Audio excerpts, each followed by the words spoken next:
Sports Radio 610 presents Seth Payne and Sean Pendergast. We coming to H-time. Let's get the work in, man. Let's go. Great day, great day.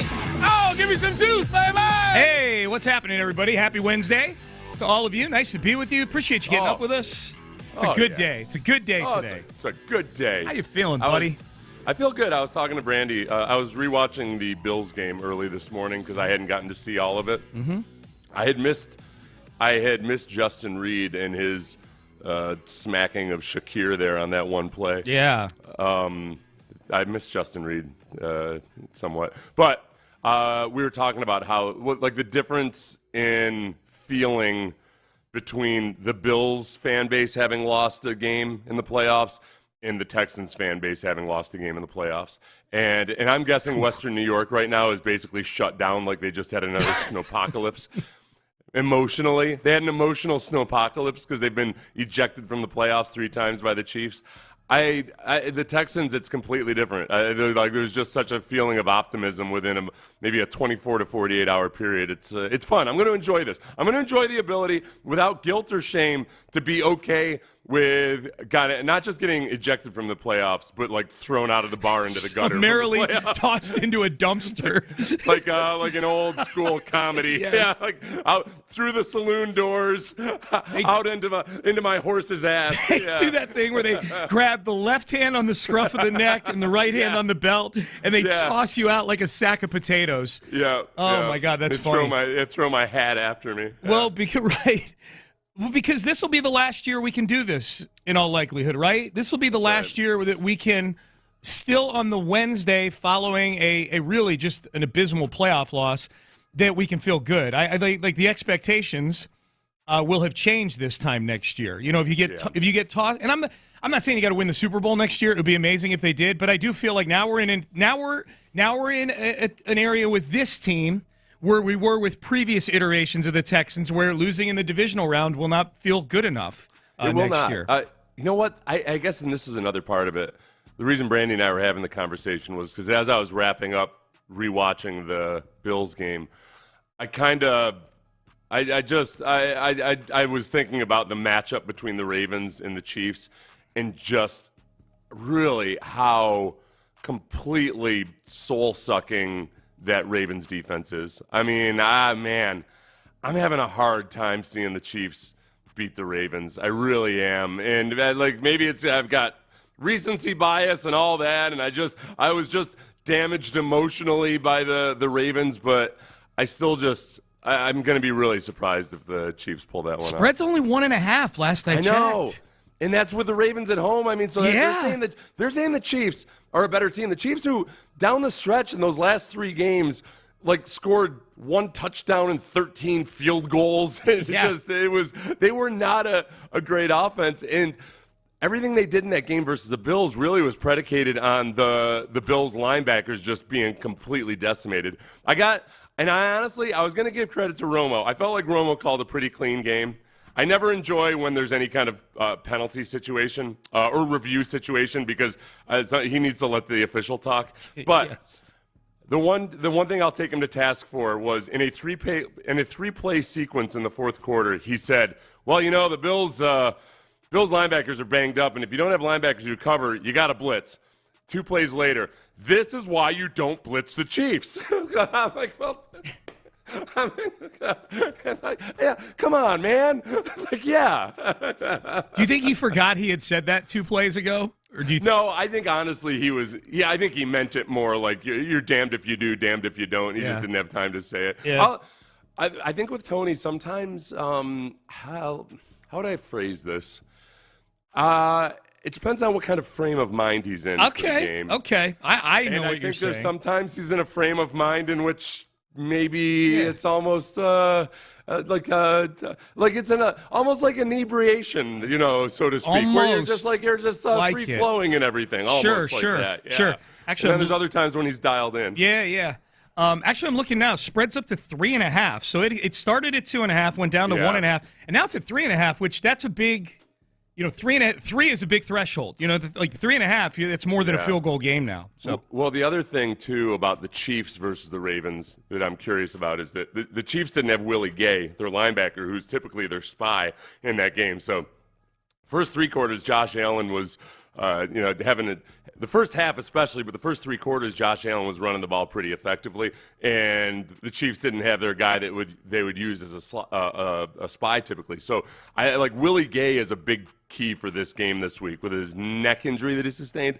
If he can't play in this game, not that you can spy Lamar Jackson every down or anything, but Lamar Jackson's like Josh Allen, but he had gone on a quest in a video game and got extra power. Well, that's what a lot of people were saying, during that Chiefs-Bills game, and then afterwards, like, man, and Josh Allen's a really good runner, obviously. He's very, very good with his legs.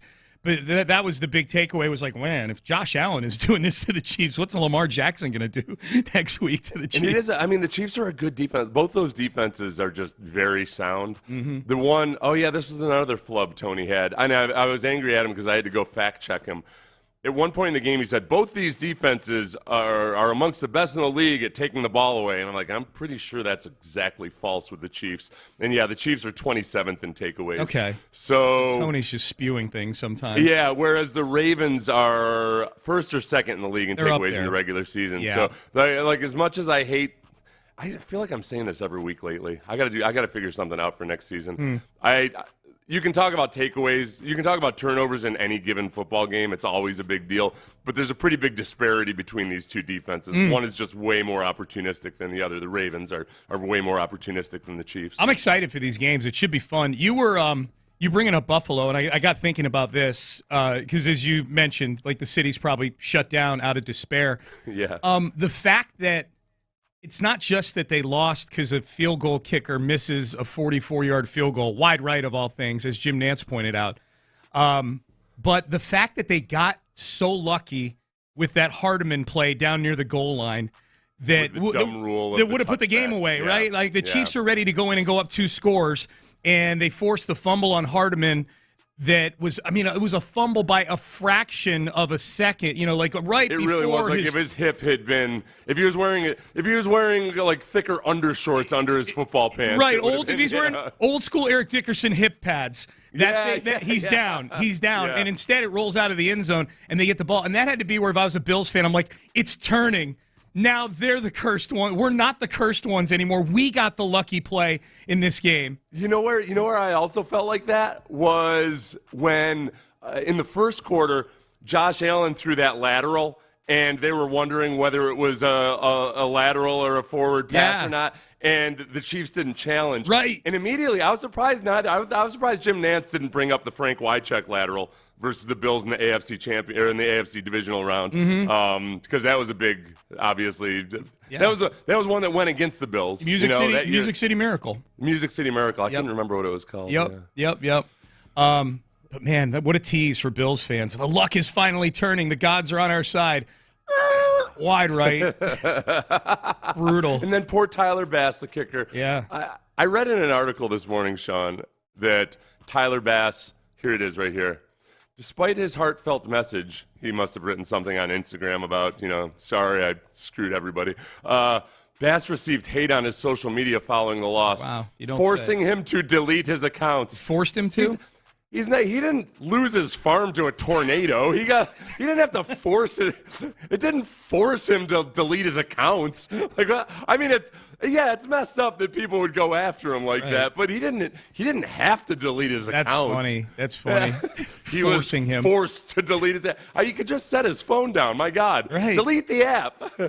That's where you can take a page out of the John McClane book. There are ways to ignore people saying mean things about you on social media. And don't get me wrong, if he chose to deal with it by deleting his account, that's perfectly cool. He wasn't forced to do anything, right. Okay? That's funny. The Gestapo didn't come to his door and demand that Sir, give us your smartphone. Down your Instagram. So we got a little bit of Texans news we can dig into here in the open. We've got our first coaching staff maneuver, I guess I'll call it. I don't know if it's a firing or if it's a parting. I know it's a parting of the ways. Jacques Césaire, the defensive line coach, will not be back next year. Yeah. I would say, he was a holdover. And I think the defensive line took a while to get going this year. I don't know if I wonder if this has as much to do with Jacques Cesare himself, or if maybe D'Amico has somebody else in mind that he wants to bring on. Yeah. So without digging too deep into, because as a whole, I thought the D-line was very much an asset in the second half of the season. Thought they very much improved versus the run. The interior guys played way better versus the run than I thought they were really capable of doing consistently, given just the types of players they are. Mm-hmm. So I wonder. I'll be really intrigued to see who comes in here, because there might be somebody who just that D'Amico just flat out loves, whose contract is also expiring elsewhere. That was always a surprising holdover for me, just based on D'Amico being a defensive coordinator whose strength was always the front seven, and particularly the front four, that I always felt like, okay, well, D'Amico, there's very specific things about the way he does things, and it would be a real coincidence that a guy he thought would make for a good defensive line coach, especially one who coached a poor defensive line last year, would make sense as a holdover. I don't know Jacques Cesare at all, like personality-wise. So that was always a little bit surprising to me, that would be one of the holdovers, given the strength of D'Amico Ryans as a head coach. But that's always the big thing too. Again, if D'Amico has somebody in mind, it might be somebody who had 1 year left on his contract. Correct. Yep. Wherever he was. Yeah. So Matt Burke is another guy that. Because Matt Burke's a front seven guy himself, and he's very steeped in the history of this. His first job in the league was with Jim Schwartz in Tennessee, running this wide nine defense. They were the ones who really popularized it in the NFL with Javon Curse. There's a good chance that Burke knows the people that are, a guy that he really wants to bring in that really knows this defense cold. Yeah, it can be interesting. This will be the time of year where we start to, see. I'm guessing that's not the last maneuver on this staff, is my guess. This is where I get stressed thinking about being a head coach in the NFL, is the whole hiring part, because contracts just don't match up. Yeah. There's always guys you'd love to work with, or you really love, but they're under contract and you need a guy, and that just, you got to shuffle things in and out. It's not, it's a whole lot of compromises you have to make. Yep, not ideal. All right, Texans took home some hardware yesterday. We'll get you up to speed on that. And Nick Caserio did his last interview of the season with John Harrison, Mark Vandermeer. There was some good stuff in this interview. The moment that stood out, Nick Caserio has asked, what moment stood out to you during the season? And I think this has been an answer across the board from CJ and D'Amico and myself too. I think everybody is sort of in lockstep with the moment that you realized that you have something here. We'll have that for you coming up next. But first, the moment I realized I needed to fix that right there, that snoring noise that you heard, it was about, 2024? It was about 6 years ago. It was when we were coming back from the Super Bowl in Minneapolis. What a miserable Super Bowl that was. And really miserable for anybody sleeping within 50 yards of me, because whether there's a wall in between you and I or not, you would have been able to hear that snoring noise back in the day. So I got back from that Super Bowl, and I said, I got to fix these sleep issues, man. And I had a sinus infection, too, coming back because it was so cold. I went to Dr. Ben Salento and met him for the first time in February of 2018, and that's where my life changed. He recognized and diagnosed a lot of my sleep issues, all of my sleep issues, and was able to fix them. And since then, I've been getting great sleep. And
available in all states. Sports Radio 610 presents Payne and Pendergast.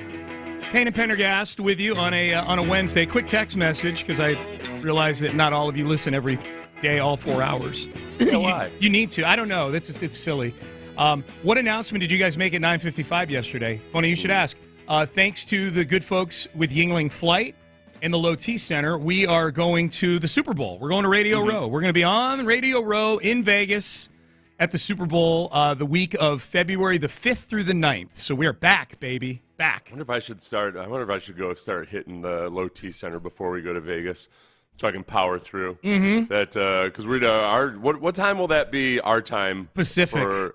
It will be at 4 a.m. Pacific? 4 a.m. Oh, so 4 a.m. in the morning we'll be starting. We'll be starting at 4 a.m. Vegas time. We'll be done at 8 a.m. so we can go get breakfast right afterwards. 4 a.m. to 8 a.m. out there. Boy, I picked the wrong year to commit myself to going to more NFLPA events and stuff. Like I always get invited to these NFLPA events, and I'm just like, I'm working. I don't feel like it. But this year I said I got to.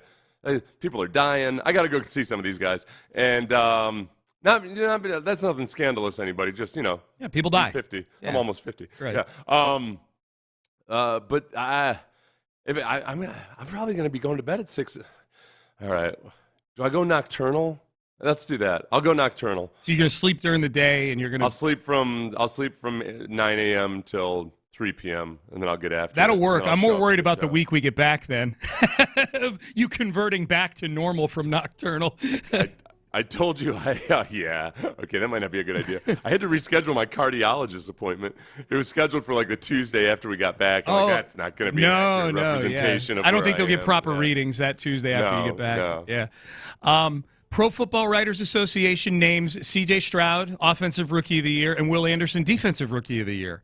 So Bam. The hardware's rolling in, baby. So now that's not like the official one that they give out at the NFL awards. It's for not. the Super Bowl or anything. It's not. So I guess the fair question is this a harbinger of what's to come? We'll ask McClain about this at 8:23 today, because he's been on the voting constituencies for the big ones of these. One good sign, because I'm going to be honest with you. I've kind of wondered whether Jalen Carter, the defensive tackle from the Eagles, would, just because of a couple things. One, his highlight reel is a little bit more superhuman. Like I like Will long-term better than I like Jalen Carter. Will's is pretty good. But Will makes a lot of plays through just busting his ass. And he has really nice, his hands are getting really good. I've always told you he's really good with his hands on the inside, and now he's learned how to transfer that when he's on the outside more. But like Jalen Carter has some plays where you're kind of like, oh, I didn't know big men could move that way, Yeah. So like the highlight reel and the Instagram and Twitter factor I thought would be higher for Jalen Carter, and just the combination of maybe just more early in the season, a lot more publicity because they were a good team still back then, and then a Northeast bias too versus on the voters. But a couple things that have happened I've noticed. One is like this, Pro Football Writers, but the other is Daniel Jeremiah yesterday. I watched a little video on his MVPs, and frankly, I'm pretty sure he picked CJ, but I was more curious to see who he picked for defense, and he picked Will Anderson. Okay. So when guys like Daniel Jeremiah, who are very, very well respected, have that out there, I'm guessing that he's been talking to a lot of people. Yeah. Or was talking to people during the season and saying similar things. Yeah, that's a big thing. To a lot of those people who are voters. You're right, because the voting's done, but you're right. They talk a lot. That's a good point. And the other thing, too, this Kobe Turner from the Rams is making a late run here for Defensive Rookie of the Year. I think a third-round pick out of Wake Forest. He had 10 sacks, interior defensive lineman, really good player. So we'll see what happens with that. But congrats to CJ and Will on bringing home a couple trophies yesterday. That was good, man. The foundation is good. It's really hard to believe. I tweeted this yesterday when they announced those awards, Seth. I mean, you and I were there on draft night at the draft party and around Texan fans and things like that, and it felt like the hype was monumental for those two picks on that night. Yeah. And somehow the two of these guys found a way to exceed that hype. Like it was beyond what I think even the most delusional Texan fan would have thought of going into the year for both these guys. I think, right. Yeah, with CJ especially, given the receiving core at the time, and everything else that went along with how they were last year, I think even if you were really, really optimistic that CJ was going to be an awesome NFL player, and I'm honest, like I'm skeptical of every rookie quarterback. I need to see it for real before I believe it. So I was I was 100% blown away by how good he was as a rookie. But the whole thing about the trade value, because I know you put up a poll yesterday, right? About I did. Whether the trade was worth it or not. Yeah. I'm guessing, since you have so many Houston followers, that they emphatically said that, yeah, that trade was worth it. Let me go check real quick here, because I'll read exactly how I put it up yesterday, because you and I got talking about this as a topic. I'm like, I wonder what the people think. Now that we know that the first-round pick in the 2024 draft that the Texans gave up to move up and get Will Anderson is 27th overall and not a top 5 pick, was the trade up worth it? This is the second most lopsided poll in the history of the Pender poll. The only more lopsided one was, do you approve of DeMeco Ryans as the potential head coach of the Houston Texans, which turned out to be right. 98% of the people approved of it before he was even hired. 95.7% of the people say, yes, it was worth it. 1.1% say no, 3% say not sure. TBD. That's pretty impressive because, usually on social media polls, I assume at least a 5% troll factor. Yes. So that might be as close to unanimous there as you can get. That's why the DeMeco one was so astounding. Yeah. You'd figure from people outside of Houston or just flat-out trolls, it would be less than 98%. Yep. So I've got I want to listen to this Casario audio, Sean, because I've not actually listened to it yet. But I'm going to invoke Bill James, the father of analytics, to support this too. Since so many analytical types were so dead set against this trade, I have a quote from Bill James, the father of sabermetrics, that I think supports the trade for Will Anderson. Okay, you're going to save it? I'll save it till after our DeMeco. Okay, gotcha. Well, let's get to actually, Ben. Let's skip back up. Here was Nick Casario on what it was like working with DeMeco Ryans this full season. Yeah, it's been awesome. And the reality is, it's funny. He's the same person the day that we hired him as he was after the Baltimore game. His consistency, his attitude, what he brings to the table on a day-to-day basis, it's just infectious. And the team and the building, everybody fed off of it. So it's been awesome to work with him step by step. We're excited about what we put in place this season. And we're looking forward to the offseason and continue to build on some of the things that, we have in place. Do you think there's a lot of people out there, maybe not here in Houston because we've watched it up close, but like out there in the football world that are surprised that these two work so well together this season, given the diverse backgrounds of the two of them? Yeah, I don't know. I was really surprised by how many people were skeptical that those two would work together. And I think a lot of it was an assumption that Casario was just so dyed-in-the-wool New England guy that it was going to be the New England way or nothing. And I was honestly a little bit surprised by that because remember too, there was this perception that Nick Casario was arrogant, and I haven't seen that since. And I don't know. I don't know why that was because I never felt or got that vibe from him. But I think since working with DeMeco especially, I haven't seen or heard that from a single person. I'm sure it's out there, but. And you know how I felt about it from the beginning. I felt that from what I knew of Casario and what I knew of DeMeco, the thing that they both have in common is that they are very determined not to be distracted by BS. Like whether it's your your ego or how you want to be perceived or anything like that. Like they are like goal oriented, keep your eye on the prize type of guys and try to get everybody else aligned in that direction. And so, even though they have different personalities and all of that, I thought it was going to be a perfect working relationship. Yeah, you were leading that charge back before when DeMeco was even first on the radar for this job, for sure. The biggest question I had, and it's funny because we're going to really see it this offseason now that they've been together for a year. The biggest question I had was that, Casario came from a background where in New England they were very much predicated on getting stud coverage guys, and they'd pay like hell for a cornerback, but they didn't really want to pay for a pass rusher. DeMeco's different. Mm-hmm. DeMeco's the exact opposite. DeMeco flat out said, "Hey, we're going to spend resources on guys up front." Yeah. So I'm thinking Nick is. We've talked to Nick about this, and I've asked him this question, and I believe I don't want to put words in his mouth. one of the answers he gave us one of the times I asked him that question was that it's kind of fun to learn that different philosophy and, to kind of, and to see where somebody else is coming from. And maybe you've studied it from afar before, but you've never been up close and just been able to spend the entire year. Now Lovie Smith had the same attitude, and they ended up taking cornerbacks. Yeah, Derek said, I thought they were going to go D-line, and they went cornerbacks. And I think Lovie was 100% on board with that. We'll see this year. Yep. What moment stood out this season? John Harris asked this question of Nick Caserio yesterday, and I actually was talking about this on a podcast last week leading up to the Ravens game. I forget which podcast I was on, but the host was asking me, was there a certain point in the season where you realized, okay, this is not last year's Texans?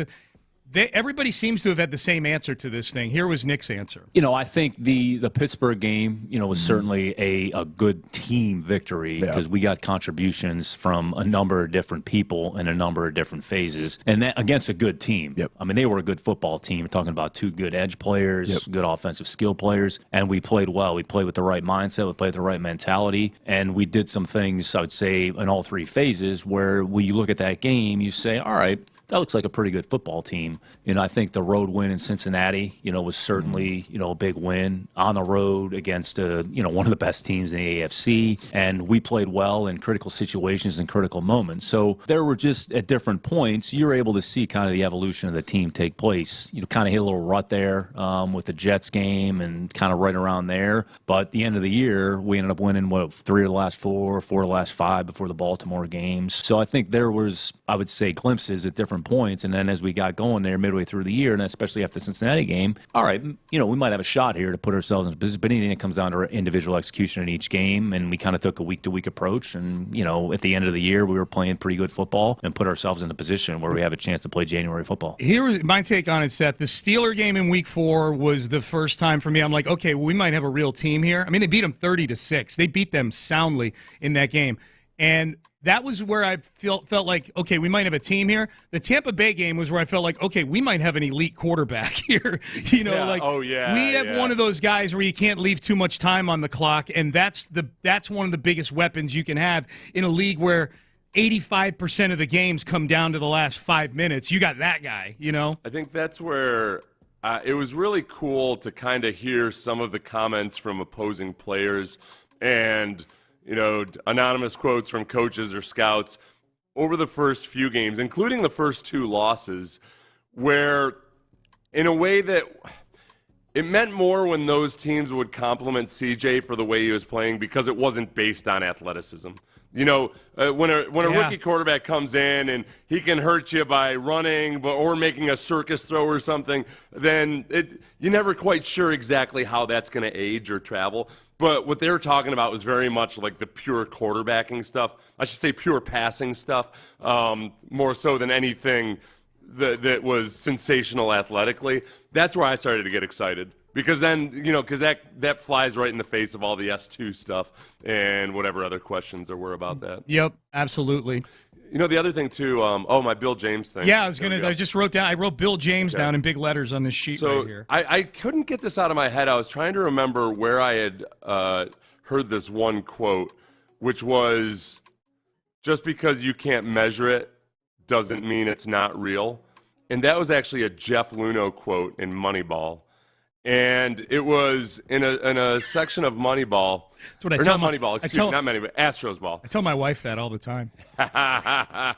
What was it? Or the book about the Astros, not Moneyball, but something. There's the Bill Ryder book. I'll look it up. It was that Bill Ryder book about the Astros. Yeah. So, this is what Bill Ryder said. So this is what Bill James, who basically started sabermetrics and the analytical movement and all of that stuff. He said, whether you sell insurance or you're a school teacher, obviously the people you work with can make you more productive or less productive. Baseball would be quite a remarkable activity if it was the only place in the world where your coworkers didn't have any impact on how productive you were.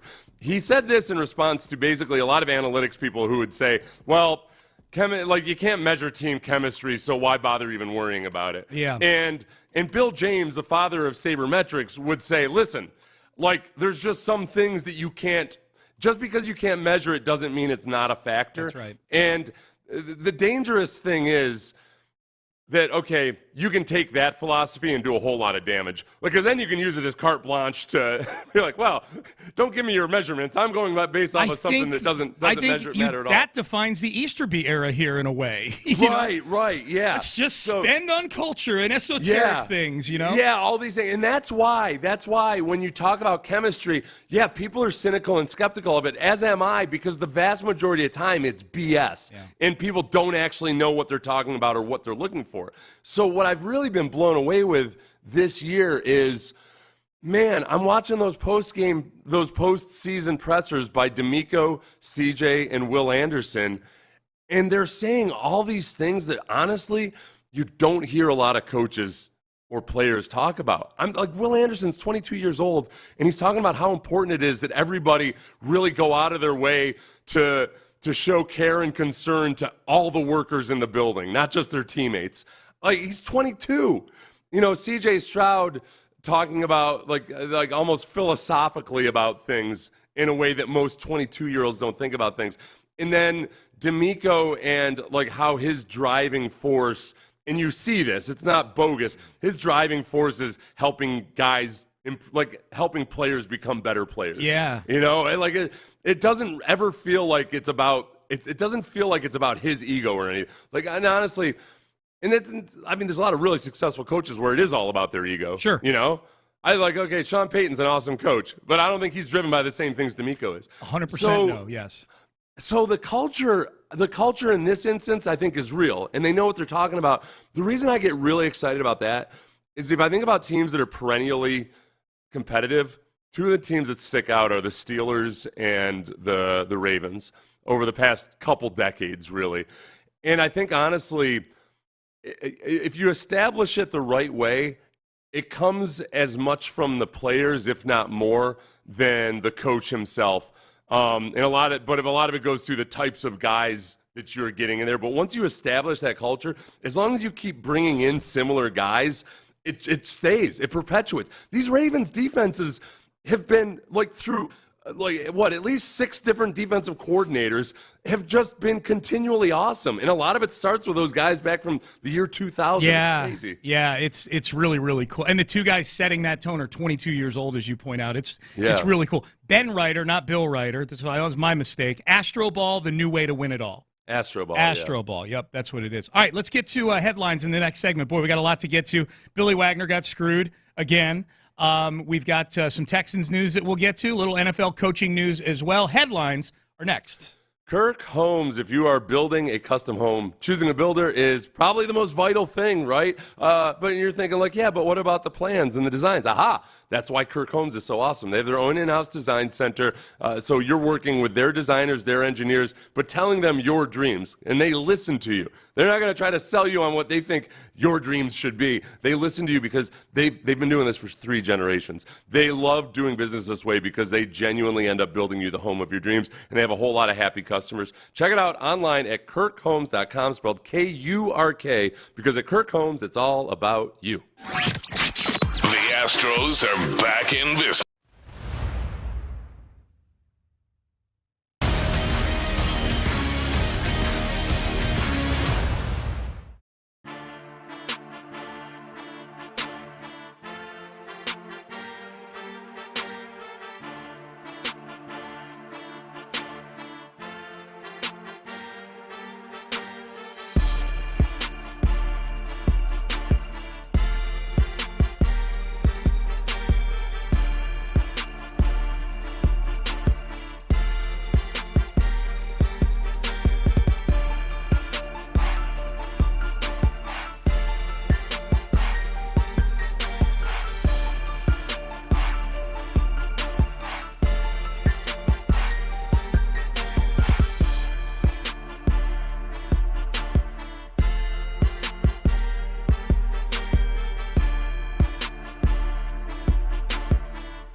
Live from the Twin Peaks studios, Sports Radio 610 presents Payne and Pendergast with today's headlines. All right, let's get into it. Headlines. Let's start with the Texans. The churn has started on the coaching staff. Jacques Césaire, defensive line coach, will not be back in 2024. His contract is up, and the Texans and Césaire will part ways, and there will be a new defensive line coach in the building in 2024.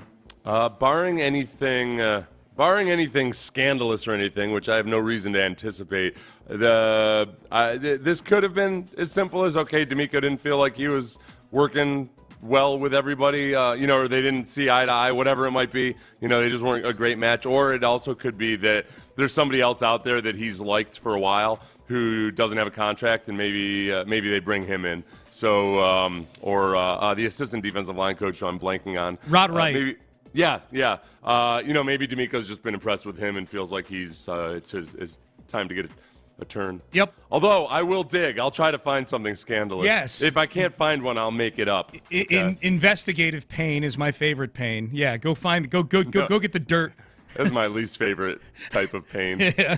The time I spent as a fake investigative reporter, I was never more miserable in my entire life. Trying to keep all those different stories straight and everything. Yuck. Oh, it's hard. Yuck. It's really hard. C.J. Stroud and Will Anderson are honored yesterday. Pro Football Writers Association has awarded them Offensive Rookie of the Year and Defensive Rookie of the Year. Now, this is not the big one that gets recognized as the award, but it's like the official one. The official one, but it's a nice honor, and who knows, maybe a harbinger of things to come. I think C.J. Stroud's a lock for the big Offensive Rookie of the Year award, and I think Will Anderson has a good puncher's chance at it. The one that gets released at the NFL Honors Awards is the AP Offensive and Defensive Rookie of the Year. Yeah. So my hope is that because I've seen guys like Daniel Jeremiah from NFL Network, who's extremely well respected in media circles, he chose Will Anderson as his Defensive Player of the Year. I think there's a good chance that given this result, given the opinion of various other people, especially as Will came on. Remember, this is a regular season award, but that final Colts game was Will didn't have a huge game in that, but he'd had the week before. Yeah. And I think there was a lot of buzz about just the fact that he came and was playing through injury. The Texans make the playoffs. Well, the Eagles are just failing the Eagles make the playoffs, but they were failing abysmally towards the end of the season. I think there's a way better chance than I thought. I just kind of conceded they'll give it to Jalen because he's went Philly and all that, but I feel better about it now. The numbers are all pretty similar for the guys who are viewed as the top ones. Jalen Carter, Will Anderson, I'll throw Kobe Turner in there from the Rams. My tiebreaker might be, okay, if I could pick any of these three guys to have on my team, who would I want? And I would want Will Anderson on my team of those three guys. So we'll see what happens with that. Let's skip up to baseball here. The Hall of Fame class of 2024 announced yesterday, and the hope of many Astro fans out there was that Billy Wagner would finally get the phone call. It did not happen. Last year, he had 68.1% of the vote. He's been ascending every year. He ascended again this year, but he was 5 votes short. 73.8% of the vote for Billy Wagner, 5 votes short. Most of the baseball people I was reading on social media and in articles last night, because I'm intrigued by the Hall of Fame stuff. I like Hall of Fame stuff. They said that it should be a slam dunk that he gets in next year, 5 votes. If it's a normal ascension that we've seen from other players, then he should get in next year, and which he needs to. It's his last time on the ballot. Then it'd be up to the Veterans Committee after that. Billy Wagner's case is an interesting one. Without question, inarguably one of the best closers of his generation. He has the best strikeout per 9 innings ratio. Yes. And opposing batting average of any pitcher in the live ball era with a minimum of 800 innings. Not any reliever, any pitcher. This is where Billy Wagner, it gets interesting in that when he was playing, even though it wasn't that long ago, it was before a lot of the analytics had really kicked in. And he's one of these guys who people look at in hindsight and realize, wow, he was even way better than we realized at the time. Because they didn't care as much about strikeouts then as they do now. They didn't realize just the significance of them, which is weird. But it took 100 years. I know. It was one of those things that baseball's had so many things where the sabermetrics come out and you're like, oh, yeah, that just makes sense. But so he wasn't as highly regarded for some of his really good attributes then as he is now. So it's almost like you got to go back in reverse and say, all right, well, look, listen, dumbasses, you baseball voters, you 25% that haven't voted for him yet. Mm-hmm. Trust me, if you're playing today, you would be like, this guy's an absolute machine. Just put him in the damn Hall of Fame. Right. As far as guys that did get in, it's a 3-person class. Adrian Beltre, Joe Mauer, Todd Helton. It feels like one of those classes where the local markets for each of those guys is probably way more excited they're getting in than baseball. And all 3 are great players, obviously. Joe Mauer in particular, I think, is, to me, the best of the 3. But that's your class right there. The other thing, the thing that helps Wagner out is there's a JAWS score that measures relief pitchers. It's kind of like WAR, but for relievers. He's the sixth best all time, and there's the 5 relievers that are better than him are already in the Hall of Fame. Yeah. So he's just like he's right there at that same level, and it's just too. I'm crossing my fingers as I say this, but wait, do I want to cross my fingers? It seems too simple that he's definitely going to get in next year. Yeah. And I just wonder, like, okay, so the 5 who end up voting for him next year that didn't vote for him this year, why didn't you vote for him this year? You know what I mean? Like, it's just baseball's. It's kind of silly. I like the way football does it. What if those 5 guys die before then? I don't know. That'd be the real tragedy. I'd show up at their funerals and say that. That would be the real tragedy. You know who the real victim is here in the death of your loved one? Billy Wagner. Billy Wagner, for sure. You know, like your dearly departed relative couldn't freaking put down the Egg McMuffin every now and then, so you could vote for Billy Wagner this year. Sausage every morning. Let's get to the NFL coaching news yesterday. Reportedly, according to Mike Garafolo of the NFL Network, Jim Harbaugh is, quote, getting close to a deal with the Chargers. But meanwhile, Mike Florio reporting in the same article where he aggregated that Garafolo news that Pete Carroll is making a push as well for the Chargers job. So 2 of the heavyweights in this coaching cycle, Pete Carroll and Jim Harbaugh, duking it out right now for the Chargers vacancy. And as Bobby Slowick interviews with the Falcons yesterday or today, one of the two, there's also word coming out of Atlanta. They're like, hey, everybody pump the brakes on this. Bill Belichick's definitely coming. True. Here. Yeah. I don't like the notion that Arthur Blank would just be like, hey, oh, wow, we've got a chance at Bill Belichick. By all means, yes. Okay. Like, they've got to actually see eye to eye on things. Yeah. These conversations they've been having, I almost feel like the longer they go, the more I would think, like, oh, okay, maybe they're, like, butting heads on various philosophical things. Yeah, the Belichick thing's been weird. Like, down the stretch of the season where people are like, well, it's definitely going to end with him and the Patriots. Would you hire like we were doing? I know we were doing a segment like, what if Belichick were available for the Texans this time last year? Would we have wanted him? And I know you and I are both like, no. Like, he seems he's on the, for me at least, it felt like he's way at the back end of his arc in terms of a coaching career. He's in his early 70s, and the last few years have not been great for Bill Belichick. Yeah, and I just, sometimes it's just time to go. Like, this is different because Joe Gibbs was out of the league for a while and then came back in. But, like, it wasn't like that was the magical elixir or anything. Joe Gibbs is one of the best NFL coaches of all time. Right. It's just once you get to a certain age, I think, and things change as much as they do, I wouldn't, if I were a fan of the Falcons, I just would not want Belichick. I'd rather roll the dice with somebody young than take a guy who's been so bad without Tom Brady these last few years. Yeah, I would too. I'm with you 100% on that. All right. And as far as other coaching news goes, Anthony Weaver, former Texans DC, former teammate of Seth Payne as a Houston Texan, he's getting second interviews for head coaching vacancies in Washington and Atlanta this week. So while he preps, he's a Ravens coach. He's the assistant head coach and D-line coach for the Ravens. So the Ravens have 3 assistants that are in the mix for these jobs right now, both their coordinators and Anthony Weaver. That's one thing I've talked to a couple people about this because everybody, NFL fans, I totally get it. They do not like these coordinators interviewing the day of a playoffs game. It sucks. And somebody yesterday had said, Seth, this is disrespectful that Slowick took those interviews. I would not call it disrespectful because this is the way business is done. Yeah. It's not like Slowick's doing anything that nobody else is doing. I wish the NFL would step in and make it different somehow. Yeah. But in terms of that Ravens game, both those coordinators were also doing interviews that weekend. So it's not like Slowick was at a disadvantage compared to those coordinators. Yep, that's a good point. All right, we head into the 7 o'clock hour. Those are your headlines for the day. We'll get to those again at 8 o'clock, at the top of the 8 o'clock hour. Up next, the biggest thing to improve on this team, it seems like there is universal agreement on one of the big areas that needs to improve on the Houston Texans. We'll hear from the GM, Nick Caserio, on that coming up next. Yellow Rose, not much to improve.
Insider access. Exclusive content. Sports Radio 610. The Texans play here. An Odyssey station. Sports Radio 610 presents Payne and Pendergast. The running game will be significant for us to improve upon. I think you see as you go throughout this game, especially in the postseason, right? Teams that win games, you got to be able to run the football, right, and sustain it. And we weren't able to accomplish that versus the Ravens, and it showed up. All right, that was D'Amico Ryans acknowledging that the run game needs to improve. Nick Caserio was on with John Harris and Mark Vandermeer on Texans radio. The YouTube is up. I believe the interview runs this week, but the YouTube is up. Good conversation with the Texans GM and Vandy and John, and Nick Caserio acknowledged as well, got to improve this run game. Yeah, we understand this team's going to be different. The 2023 team, like you kind of put a bow on that. Now it's about the 2000. We have 35, 36 players that are going to be free agents. So there's going to be a lot of new faces, a lot of new players on this team. But when I think when you look around the league and when you even look at the division games over the past weekend, I mean, every game was a one-score game. Other than, it was 10-10 at halftime in the second half. We couldn't really do anything. We didn't stop them. We didn't get enough first downs, and then the game kind of got out of control. But I would say when you get to January football, your ability to run the football, your ability to stop the run, your ability to play physical, and the takeaways, like those are areas, if you do them well, you're going to have a shot. So what does that look like in terms of the team composition? That's what the next however many months are for. I think we have a understanding of the mindset and the mentality that's going to be required to be successful here in our building. And then it's always going to come down to execution. Do you execute? Can you execute your job, the details of your job, on a consistent manner on a week-to-week basis? Yeah, ultimately, that's not going to change. Yeah, the biggest thing to me with this run game, Seth, is that, obviously it's not good. But also, I think it's part of the reason why they played in so many close games. Like, it's not a run game. You got to be able to put teams away with your run game. Yeah, when can you run the ball when you need to run the ball? Yeah. Man, I wish I hadn't watched the Bills game right before this because now everything's going back to that. But Pacheco being able to just run the ball out on the Bills finally. Yes. At the end there. Can you finish a game? Yep. That's a big deal. And yeah, they're going to perpetually still allow teams back into it if you can't hold on to the ball. Not to mention, look, in the Ravens game, man, the Ravens don't have an awesome run defense. I think it's a little bit overblown in terms of it being a weakness of theirs because they're a bend but don't break defense. The Ravens are. They do it so well that it doesn't look bend but don't break. But they're going to concede a little bit of the rushing yardage. But I think in that game, if on defense the Texans were going to blitz, then you can't let the offense get that many looks at it.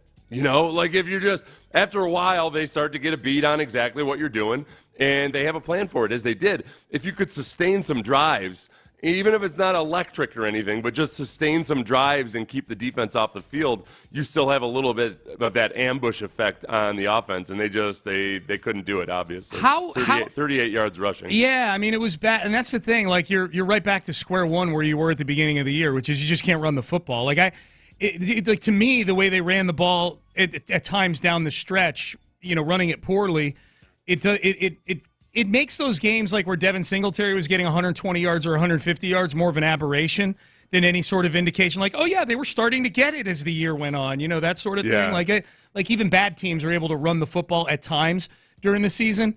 Like if you were tasked with improving this thing, Seth, improving this run game, heading into the offseason, where would your focus be, knowing that the Texans are fairly committed to this group on the offensive line? Yeah, like, this is a tough group to eject from because of the money that's been given to the veteran guys and the draft capital that's been invested in the younger guys.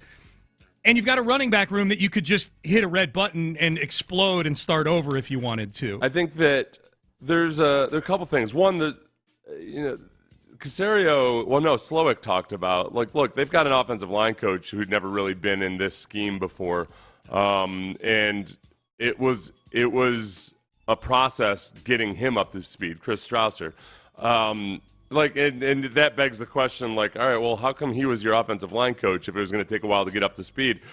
Sometimes it's just hard to hire the perfect guy out there that's steeped in exactly what you do and everything isn't always available. Or if he is, you don't feel like he's a good offensive line coach. Chris Strausser has a really good reputation. He's done good work in the past, but there was an onboarding process with him. So hopefully that should get better. these offensive linemen themselves having a year in the system. Remember, it took Gary Kubiak a few years to really get the run game going. But then beyond that, look, I don't believe in paying big-time money to big-time free agent running backs because it almost never works out. It's usually dumb money. But this is where Derrick Henry, man, the dude runs outside zone. He's awesome at it. He's the second leading rusher in the NFL this year behind a really bad offensive line. I don't think he's going to get huge money in free agency because he's an aging running back, even though he's been pretty damn durable. I would take a flyer on him. I would be okay with that. You can't, not if the money is the kind of thing where like, oh yeah, this guy's your linchpin for the next 4 or 5 years. But if it's a healthy dose of a couple years where you can get a guy to come in and give you a certain ability to just churn yardage, if you can get the offensive line right, I'd be cool with Derrick Henry. Would you, if the money were in the same neighborhood, would you rather have Derrick Henry or Saquon Barkley?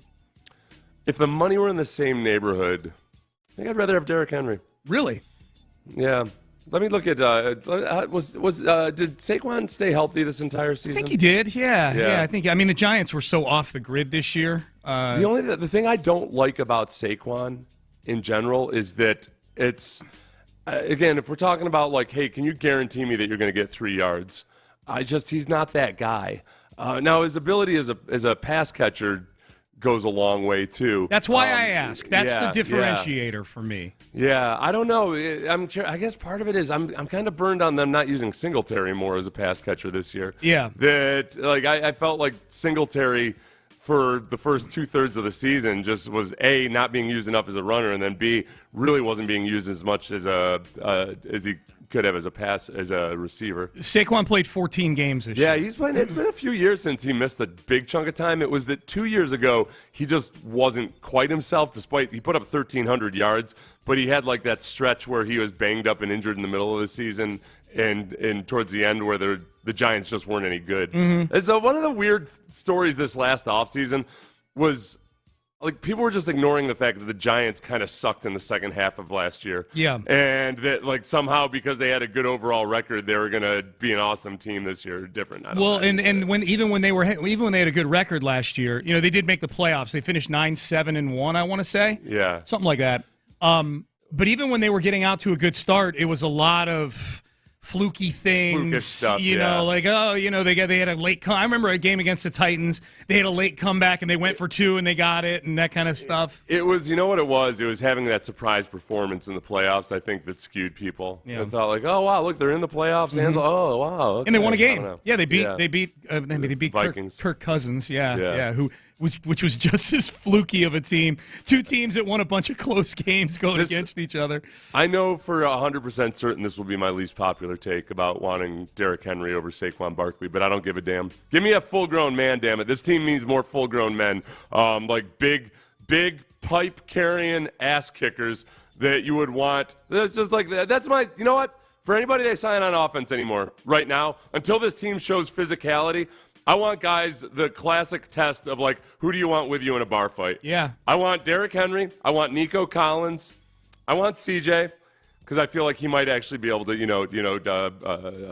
negotiate a peace beforehand just in case. Nobody actually wants to fight. Right. But then, those are like I need guys like that. I don't need Saquon Barkley. I need Derrick Henry, who's going to come and pull out his brass knuckles and beat you down. Okay. I would like that. I think if I had to guess, Seth, if I had to bet, this team will have a running back on the roster next year that has been a Pro Bowl caliber running back, like not on a rookie contract anymore. Like a Saquon or a Derrick Henry or a Josh Jacobs, like guys in. I'm not saying it'll be Josh Jacobs, but like guys of that ilk, guys that they will. Seth, here's my thing. They will have one of the running backs that was on that silly Zoom call that they all did last year, complaining about how they're not getting paid enough and not really coming up with any solutions for it. That Austin Eckler organized. They're like, let's all get together on a Zoom call and bitch about our pay with each other. Basically, you guys should all get on a Zoom call and bitch about how your parents had you play running back, okay? Exactly. You should be better off being a safety. Yes. Yeah. Now, if you're 5'8" or something, then I get it. Yeah. Even then, though, yeah, listen, push away from the buffet and be a cornerback, will you? Yep. All right? I've had enough. It's not our fault that you chose to be a running back. Exactly. Ugh.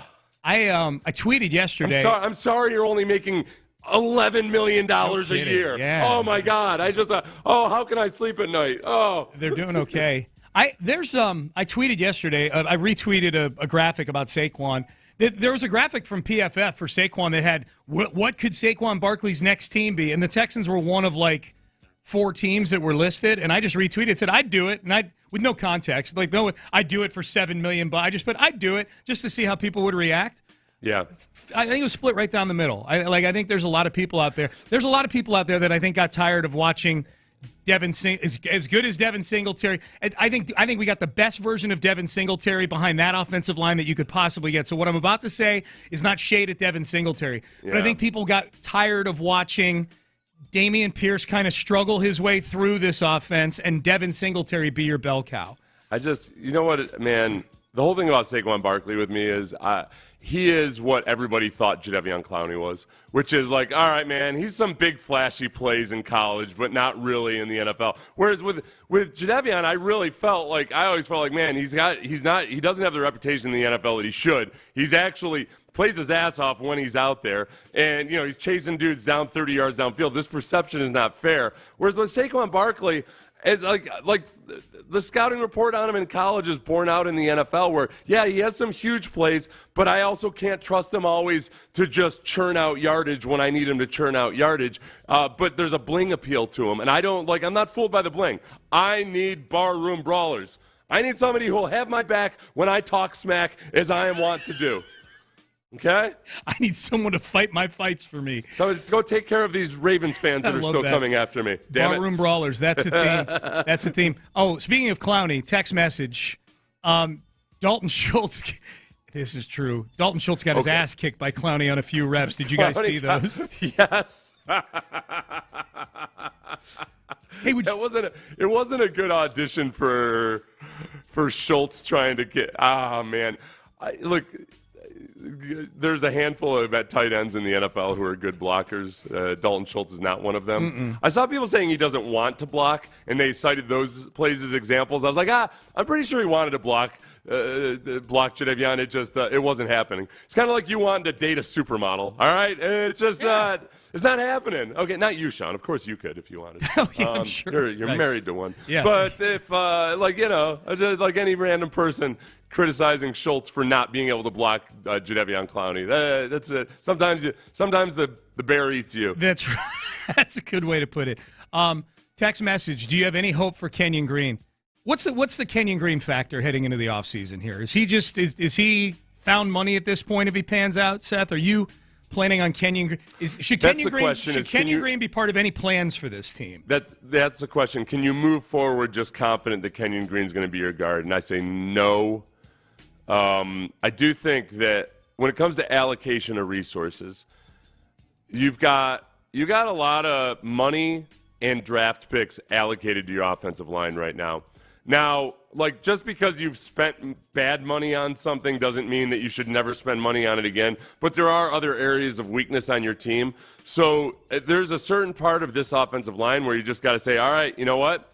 We got to make do with what we have because we got to spend elsewhere also and get the best out of what we can with a couple of good offensive tackles. I wish to hell that that Laramie would stay on sides because it's a drive killer.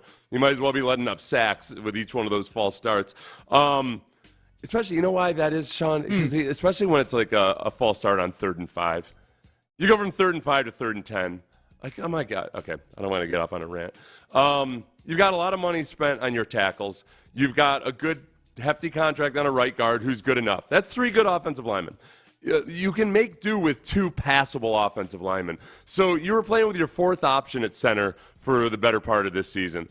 If it's Juice Scruggs or somebody else, I think you're better off next year. Although I think like Dieter played better than you're better off with a better center. Yeah. And then you need a left guard, but I don't want to. I'm not going to go out and sign a marquee left guard. I got to get somebody that's just gonna be passable at left guard. Maybe it's a journeyman veteran that comes in and starts a journeyman that at least like will get beat, but not get beat as fast as Juice Scruggs was this season.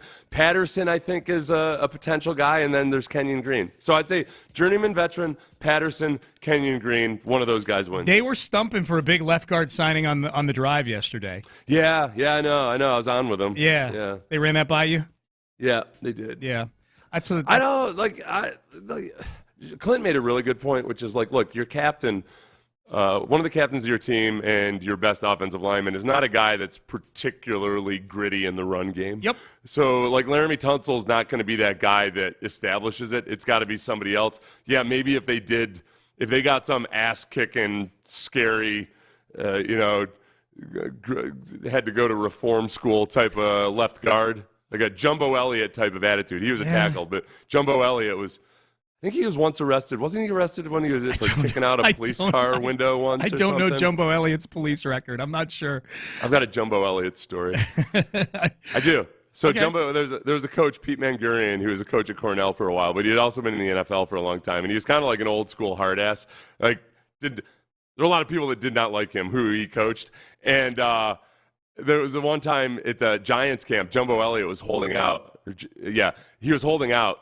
And this Pete Mangurian is in coaching the offensive line, and these guys hated Pete Mangurian because he was browbeating these guys like they were college kids or something. They're like, come on, man, this is the NFL, just leave it alone. So they're all kind of waiting for Jumbo Elliott to show up. Jumbo Elliott shows up to camp, and they're up there at training camp in SUNY Albany, right? And they're sitting in those so in the meeting room, they're sitting in those college chairs where it's a desk attached to the chair, with a little arm on the side. Yeah. So Mangurian starts, the first meeting that Jumbo Elliott's in there, starts ripping into Jumbo Elliott. And kids, Jumbo Elliott was named Jumbo Elliott because he was a gigantic human being. And this was, I think he may have played in the first half of his career before steroids were illegal. I'm not sure. I'm just saying there was a different type of big back then. Jumbo Elliott, I see you staring at the clock, Sean.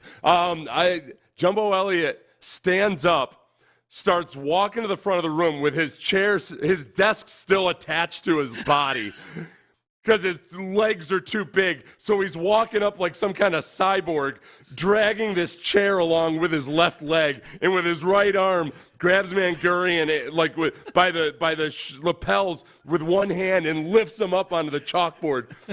Don't you ever talk to me like that again. And then shoved him into the whiteboard and then went back to his desk. Carried his desk back to the chosen spot for his desk. Using his hip. He carried his desk back.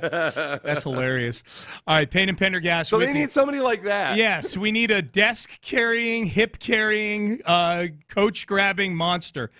All right, early playoff storylines, including the AFC title game, could look very familiar to Houston Rocket fans. I'll explain next. Bayway Ram on 225 in Pasadena, the absolute best place to get the 3-time Motor Trend truck of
SportsRadio610 Sports Radio 610 presents Payne and Pendergast. All right, good to be with you on a Wednesday. John McClain joins us in about an hour on the show. Early playoff storylines. I say early. I mean, the games are only 4 days away. But I was thinking about this. I believe you and I are both of the same school of thought here heading into this weekend, Seth. I think we're both rooting for Baltimore in the AFC title game. Is that fair to say? Yeah. You and I are both sick of the Chiefs. We're sick of the Chiefs, and Baltimore has a few interesting free agents. They do. That as I sit and I ponder, like, okay, how do you beat the Baltimore Ravens? I think one way you do is to make those Ravens into Texans. Just much like prima nocte, we're gonna breed them out. we're gonna. It's not like prima nocte at all. It's kind of like prima nocte. You just like saying prima nocte. How do you get rid of Scots? You turn them into Englishmen. We can't. So, like, how drive do you them get out? rid of Ravens? You turn them into Texans. We'll breed them out. Longshanks, kids, go watch Braveheart. It's a movie that holds up. The thing that does make me nervous, because I'm not only rooting for the Ravens, I've bet on the Ravens in this game, so I'm committed to them financially. Look, Pat Mahomes he's the greatest postseason performer of this current era that we're in the NFL. He's taken the mantle from Tom Brady, and you can put him in ink for the AFC title game every year, and more often than not, you can put him in the Super Bowl too. And here's what I got to thinking, Seth, and maybe this is because my first year I moved to Houston was the year that Hakeem Olajuwon and the Rockets came all the way from the 6th seed to win the NBA championship. And along the way, in the conference title matchup, in fact, the very same stage of the playoffs that the Chiefs and the Ravens are at, David Robinson was handed the MVP trophy in front of Hakeem Olajuwon. Yeah. And Hakeem Olajuwon, the prior year's MVP, Patrick Mahomes, the prior year's MVP, the underdog in this series, like Olajuwon, the underdog in this game on the road. Yeah. And Olajuwon and I think Mahomes have kind of some of the same killer instincts and stuff like that where they see Now, they're not going to hand Lamar the MVP trophy at midfield like they did David Robinson before Hakeem Olajuwon disemboweled him on the basketball court. But Patrick Mahomes knows the deal. He knows where this MVP award is going, and that is my concern as someone who is invested in the Ravens, is that there is an Olajuwon-Robinson dynamic going on. And again, David Robinson, who to that point was also a postseason paper tiger, kind of like Lamar Jackson has been until the second half of last week's game against the Texans. There's a lot of similarities here going on with that Olajuwon-Robinson thing. Except for them being entirely different sports. Those are very, very similar. Thank you. And yes. I would say that I think the biggest difference between the Ravens and the Bills is these two defenses stack up versus Pat Mahomes, is that the Bills were very, very banged up and depleted at linebacker to the point where they really didn't have any answers for Pat Mahomes when they started blitzing, and if the blitz didn't get home, then all of a sudden it's Mahomes versus the blitz, same as it ever was. Yeah. And I think that, like, the Ravens are the exact opposite. Yeah. They got Roquan Smith and Patrick Queen running around there trying to take people's heads off. How are the Ravens at linebacker? I forget, Did you watch that Roquan Smith mic'd up? Yes. That at the very end, people were like, oh, this is awesome. C.J. Stroud, watch him. At the end, C.J. Stroud kind of runs out of bounds and laughs and says, you really want to hit me, don't you? And Roquan Smith is like, yeah. But the previous 2 minutes, it's Roquan Smith like laying some of the biggest hits. I did not like it. I didn't enjoy it all. I was like, how did I ever play this game on Houston Texans players? So that's where I think the Ravens defense is just better than the Bills defense too. And I think a lot of what the Chiefs did against that Bills defense, they were blowing coverages. There were times where Travis Kelce was open, but because of the linebacker situation for the Bills, and I don't see that happening this week, especially in Baltimore, where the Chiefs did have some issues with the crowd noise in that game. And as we learned last week, Baltimore's every bit as loud as Buffalo. You and I were, before the Ravens-Texans game, you had brought up how, according to DVOA, which is it's a pretty good efficiency stat for just measuring how good teams are, that this was, the third best team of all time in DVOA, this Ravens team? The Ravens, yeah. And you had appropriately pointed out that, the best one of all time was the 2010 Patriots, who got knocked out in the divisional round by a team quarterbacked by Mark Sanchez. Maybe with a really good defense. With a really good defense, and maybe, giving the Texans some hope that, maybe this team's not as good as they, maybe this is a winnable game possibly. The Ravens, they might be an all-time great team. Who knows? Mike Sando has in his Monday column, he's got a long segment on the Ravens, and among teams since 2000 that have played 3 or more games against opponents who are above 500, the Ravens have the highest scoring margin in those games, 26.2 points per game margin against teams above 500. Yeah, they destroy good teams. It's really the other thing I was thinking, as I'm watching that Bills game, is health was becoming a huge concern. It was a concern for the Chiefs too. Willie Gay is their linebacker, who is their best spy, and they didn't have him out there versus Josh Allen. And Josh Allen in the first 3 quarters really took it to him as a runner. And I don't know if Willie Gay is going to be available or not this week for the Chiefs. That's kind of a big deal. But they are they're just mowing people down, and so health is one of the biggest things. And it looks like they'll probably get back Andrews, and they're probably going to get back Humphreys this week. The Ravens will. Okay. So they're firing on all cylinders, and they're healthy. Yeah. And I don't want to make it sound like like any team is unbeatable versus Pat Mahomes. But this Chiefs team has been very fallible and very human. And they were up against the Bills team that's also been very fallible and very human this year. The Ravens, as of the last 6 weeks, have looked damn near unstoppable. So I'm really turnovers are the big X factor always. Early in the season, Lamar Jackson was way more prone to turnovers. He's kind of cleaned that up. And the Chiefs are 27th in the league in takeaways. They're not good at taking the ball away. Mm-hmm. I've talked myself into it. I've talked myself into being as convinced of it's never a sure thing in the NFL, but I have a hard time imagining the Ravens losing this game. Text message. I would never bet on Lamar Jackson in the playoffs against a good team. Yeah, too late. I'm already in. I'm already in. Where were you? Where were you on Monday, kid? The biggest thing is, remember, the previous Lamar Jackson was a Lamar Jackson with a different offensive coordinator and a different offense. And a different receiving core. And it's not like he's got a bunch of all-pros out there at receiver. He just has more breadth and dependability at wide receiver than he ever had before. Yeah. Somebody yesterday said, hey, they just got to steal whatever Vrabel did in the playoffs when they shut down the Ravens. That doesn't really work anymore because it was easier then to keep Lamar from running outside the numbers or the hashes and take away the middle of the field and force him to throw outside, and they're no good. That doesn't work anymore. He can cut you up on any area of the field. It's not as simple as that. So maybe I'll be proven completely wrong. I'm just it's just a hell of a football. That is a really well-constructed football team. Yeah. What about the other one? What about Detroit and San Francisco? What's your biggest early storyline on that one between Detroit is a touchdown underdog in that game? That's a lot of points for a Niners team that's not been the best version of themselves for the last month or so. It's weird. The Niners. I'm trying to figure out their run defense and exactly what to believe, because they let up the first 100-yard rusher last week. For the first time in, was it 50 games? It was some absurd number. It didn't seem possible that they hadn't let up 100 yards rushing since then.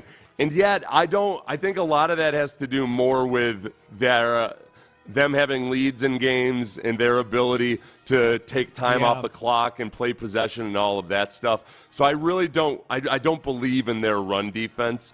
And I don't believe in Brock Purdy. I don't either. I just don't. Yeah. And yet I just think they're a better football team. So a vote for the Lions is still almost like a sentimental vote for the underdog. Yeah. Well, either Jared Goff or Brock Purdy are going to be in the Super Bowl. Goff's been there before. I keep forgetting he's been there before with the Rams. Just because he's been kind of beyond and back since that Rams Super Bowl.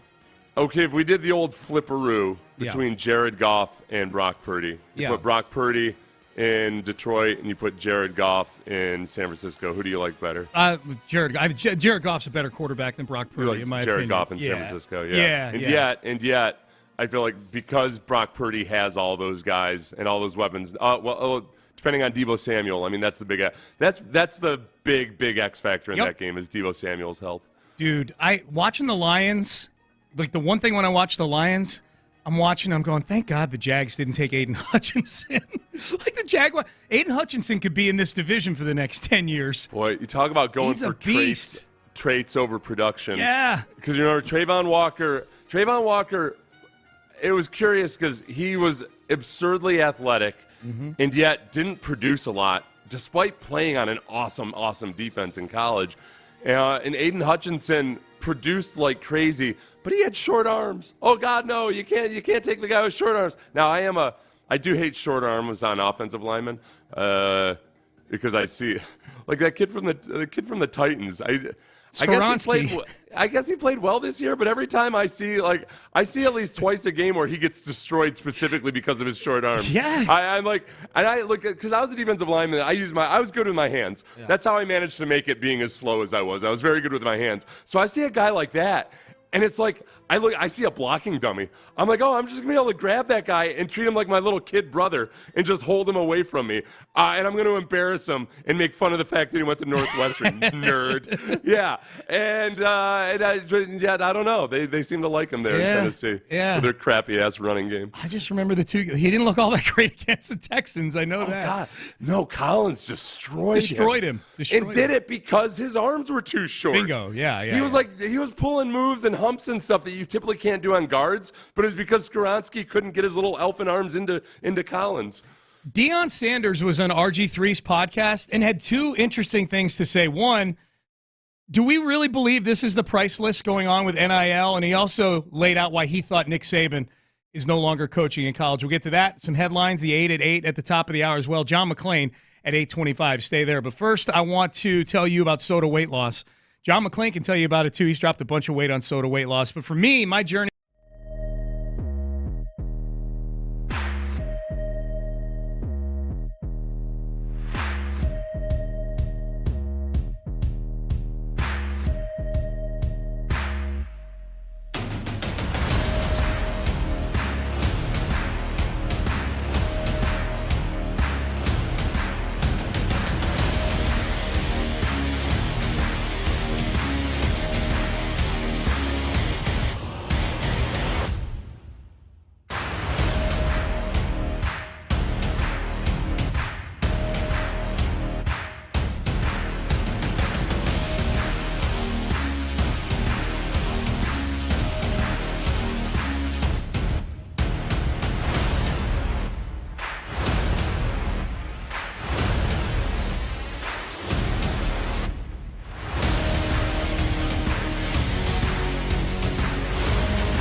Live from the Twin Peaks studios, Sports Radio 610 presents Payne and Pendergast.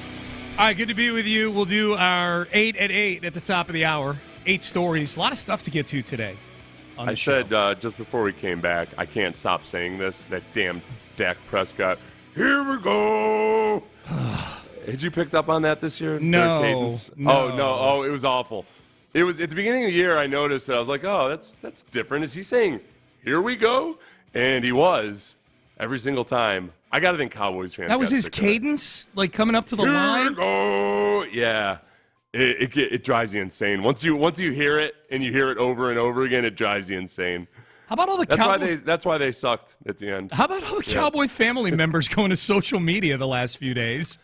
Like 3 of them at least, right? And those are the high-profile ones. Right. Who knows about the other ones? It's their 3 best players, like CeeDee Lamb's mom, Dak Prescott's brother, Micah Parsons' brother. They're all on social media basically saying what a trash organization the Cowboys is, and got to get Dak out of there. No, I got to get CD out of there. Michael wants out of there. Yeah. Honestly, that where it goes back to what Michael Irvin was saying about the original breakup between Jimmy and Jerry. And as much as it's easy to frame it like egos colliding and everything, Michael Irvin very much thinks it's as simple as that, man, Jimmy Johnson wanted to run a really tight ship, keep everything closed in and everything, where Jerry wants everything open to everybody all the time. And that's the kind of stuff that atmosphere invites. It just turns into a circus, to a point where it's almost impossible to quantify like how disruptive it is, because at any given time there's 5,000 dramas going on. Not to mention you got an executive trying to film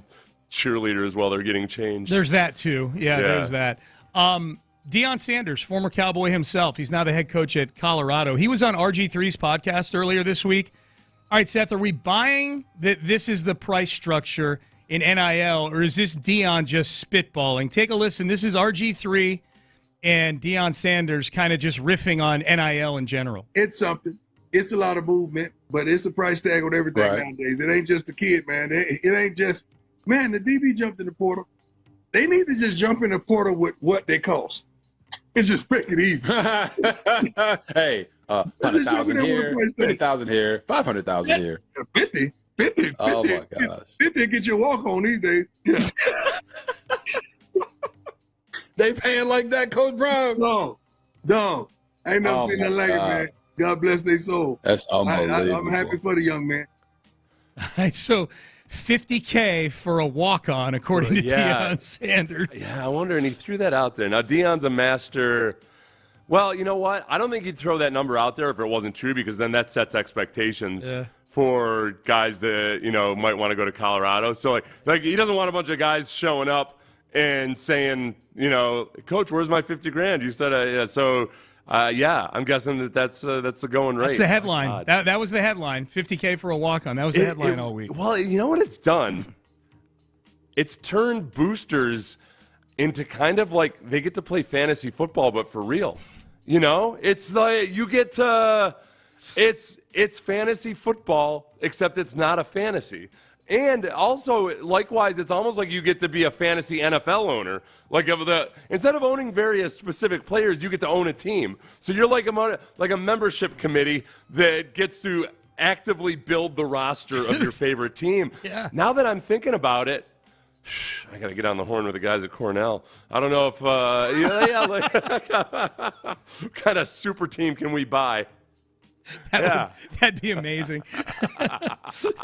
Cornell wins a national championship, even though we're not allowed to play in the postseason. Right. You petition. Number one in the AP, not even allowed to participate in the Jilted, playoffs.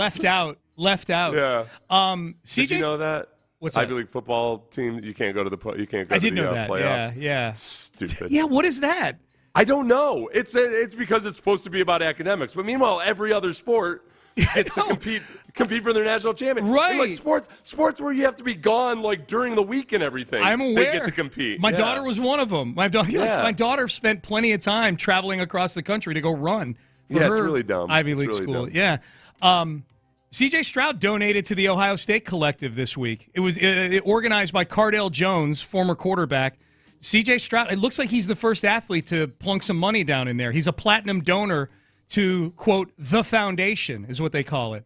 50 to 100K, which is not much, according to Deion Sanders. Congrats, CJ. You just bought 2 walk-ons for your alma mater. You're going to have to up that number, all right? But, yeah, C.J. Stroud dipping in and making sure Ohio State remains a relevant football program. Okay. You got to be careful here, C.J. This is what they do. They come at you. Right after you get drafted, they'll come at you, and Ohio State will want to help you. They want you to, help repay everything that you got at Ohio State by funding a scholarship. Yeah, and you think to yourself, sure, a scholarship, that sounds nice. How much is it to fund a scholarship? Only a few million. That's all. Right. Don't fall for the guilt trips, man. These educational institutions are raking it in. Have you seen tuition costs? Do not. As somebody who's paying tuition right now. Do not fall for it, ever. These fundraisers are scum. Not all of them, but a lot of them. My God. Now, it depends on what school you go to. Yeah. But if you go to a school that's got, if the coffers are overflowing with gold bullion, go screw them. Yeah, they got their meat hooks in you now, CJ. You're going to be getting all kinds of unwanted emails and phone calls now. I'll never forget, who's the quarterback from Virginia Tech back in the day, the first-round pick? Oh, Jim Druckenmiller. Jim Druckenmiller. I remember reading about him funding like $1 million for a scholarship at Virginia Tech or something. He's like, what the hell are they doing to this kid? Yeah. Like they want to make sure that he has to go back to grad school because he's broke? Oh. That's why he lasted 2 years in the league. He was so stressed out about his finances because Virginia Tech took all his money. Here's one more from Deion on the RG3 podcast. Deion Sanders says NIL is why Nick Saban is no longer coaching in college. Coach has done some tremendous things in our game. Coach is financially secure times 20. It's like, man, I don't need this. I ain't got time to be a darn lineman on the open market right now is at least $500,000. I don't need it. Right. I know he don't I want you to play because I want you to get compensated. But play first because you love it. Not the first thing to come out your mouth is the bag. And he's just different. He's built different. Yeah. So these older college coaches, I think they're going to be dropping out. I mean, they already are. I mean, a lot of them forever cited the reason they want to be in college versus the NFL. It's a legitimate one. Everybody's got their own different reasons, but it is. CJ and Will have talked about this in their adjustment to the NFL. They try to create as collegiate an atmosphere as possible, but you just don't have that same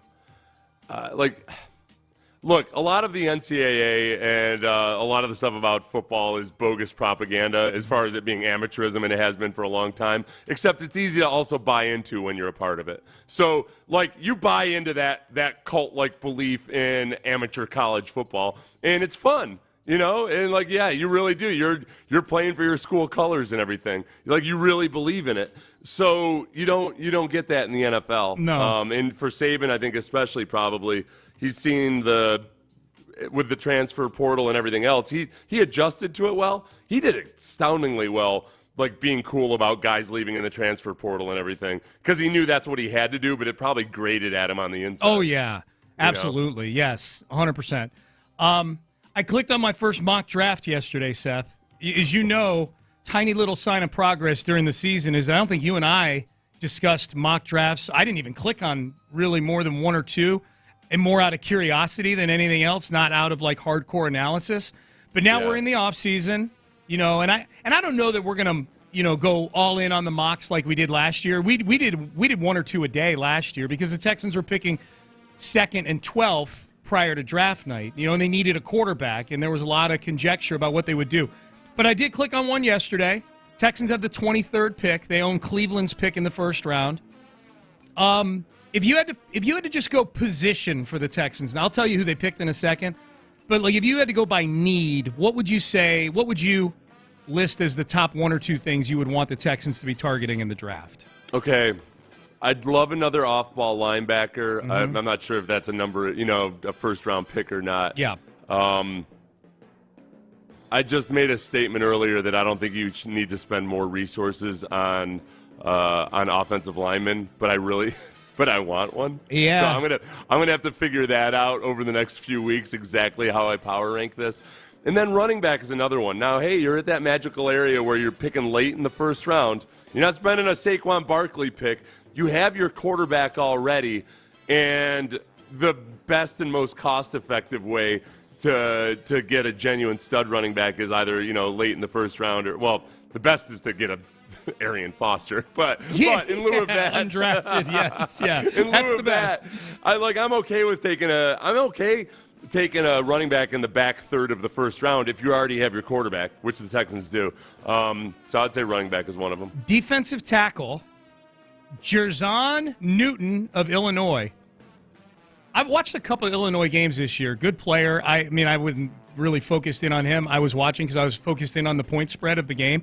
But he is according to this description, Jerzon Newton is the best interior pass rusher in this class, 16.5 sacks in 3 seasons from the interior. He improved his pressure rate every season, impressive combination of strength and natural talent. Also has versatility, as 3 of his sacks were from when he lined up as the nose tackle. He could slot into Sheldon Rankin's spot in the lineup, is what this says. I also like that I like the way he spells his name. As you and I have realized, having unique names seems to be a common denominator amongst a lot of these awesome units. Like the receiving core for the San Francisco 49ers, like Debo. Brandon Ayuk and Debo Samuel. Yeah, that's just stuff. badass. Yeah. So Jerzon Newton. Yeah. I mean, we got to make up for Will Anderson. That's kind of a plain name. It is, you know. right. I'm sure he's playing football just fine, but the name is a little bit humdrum. Okay. You have to up our government name swag on this defensive line. Damn it. So Jerzon Newton. I wonder if he's more of he's a pass rusher, penetrator, and I wonder if D'Amico wants a bit more of a lead pipe carrying run badass stuffer. I don't know if D'Amico ever really want a run stuffer, but a bigger dude. Yeah. Who's combo run stuffer, pass rusher, but like a bigger 315-pound guy. Yeah, Newton's a little undersized compared to what you're talking about. Yeah, I don't think especially when your defensive ends, let's say they kept Grenard. Now you've got a couple. You don't have big defensive ends. That I don't know if you want to. And Malik Collins is going to be here for at least a couple years. He's not a huge guy. I think they might want to go with a bit more of a prototypical gargantuan defensive tackle. It's Mel Kiper's mock draft that I clicked on here. I don't know if I made that clear. It's Mel Kiper's mock draft, his very first one for the offseason. And I'll tell you what just gives me zen, peace. I can just sit and relish where we are right now as Texan fans. The top 3 picks in the draft are all quarterbacks. Caleb Williams to the Bears at 1, Jaden Daniels of LSU to the Commanders at 2, Drake May to the Patriots at 3. We're not in this market anymore. And we shouldn't be in this market, knock on wood, for a long time. How awesome would it be if all these quarterbacks end up sucking this year? Not just for competitive balances purposes, but just the whole, the Bears trying to game the system. And, the Bears, this is what I don't see printed enough. The Bears could have drafted C.J. Stroud. That's right. How is that not more of a talking point? I don't know. Or am I just missing it? I don't know. How is Ryan Poles not being dragged through the mud for not having drafted C.J. Stroud? There have been 5 plus 1 plus 3. There have been 9 quarterbacks drafted in the first round. Yeah. Since 2021. And I would submit, depending on how Jacksonville feels about Trevor Lawrence right now, and I have to imagine they're up in the air on Trevor Lawrence right now, that C.J. Stroud is the only one of those 9 whose fan base and who's in the building feel great about him. Trevor Lawrence, Zach Wilson, Trey Lance, Justin Fields, Mac Jones, Kenny Pickett, Bryce Young, C.J. Stroud, and Anthony Richardson. Those are the 9. See, the majority of those are flat-out busts that are either on their second team or about to be on their second team. I know just from having kind of just been a lot of my reading and everything over the last week or so, I think people in Indianapolis are pretty damn optimistic about Anthony Richardson, especially given even, you know what it was? It was leading up to the Colts game and then afterwards. I think they really believe in Shane Steichen. Mm-hmm. And you know what it is, especially on top of that, was then the Eagles sucking like they do without Shane Steichen as their offensive coordinator. People are imagining, man, Anthony Richardson being coached by Shane Steichen, as we saw up close and personal, might be really, really scary. Yep. Where you and I feel different is like, okay, the guy gets hurt all the time. Can't finish games. Yeah, it'd be awesome if he were healthy, but my God. Yes, absolutely. All right, Payne and Pendergast with you. You're listening to KLT and KLT HD2, an Odyssey station. One. Let's do the 8 at 8. That's number one. Jacques Cesaire, Texans defensive line coach, is now former Texans defensive line coach.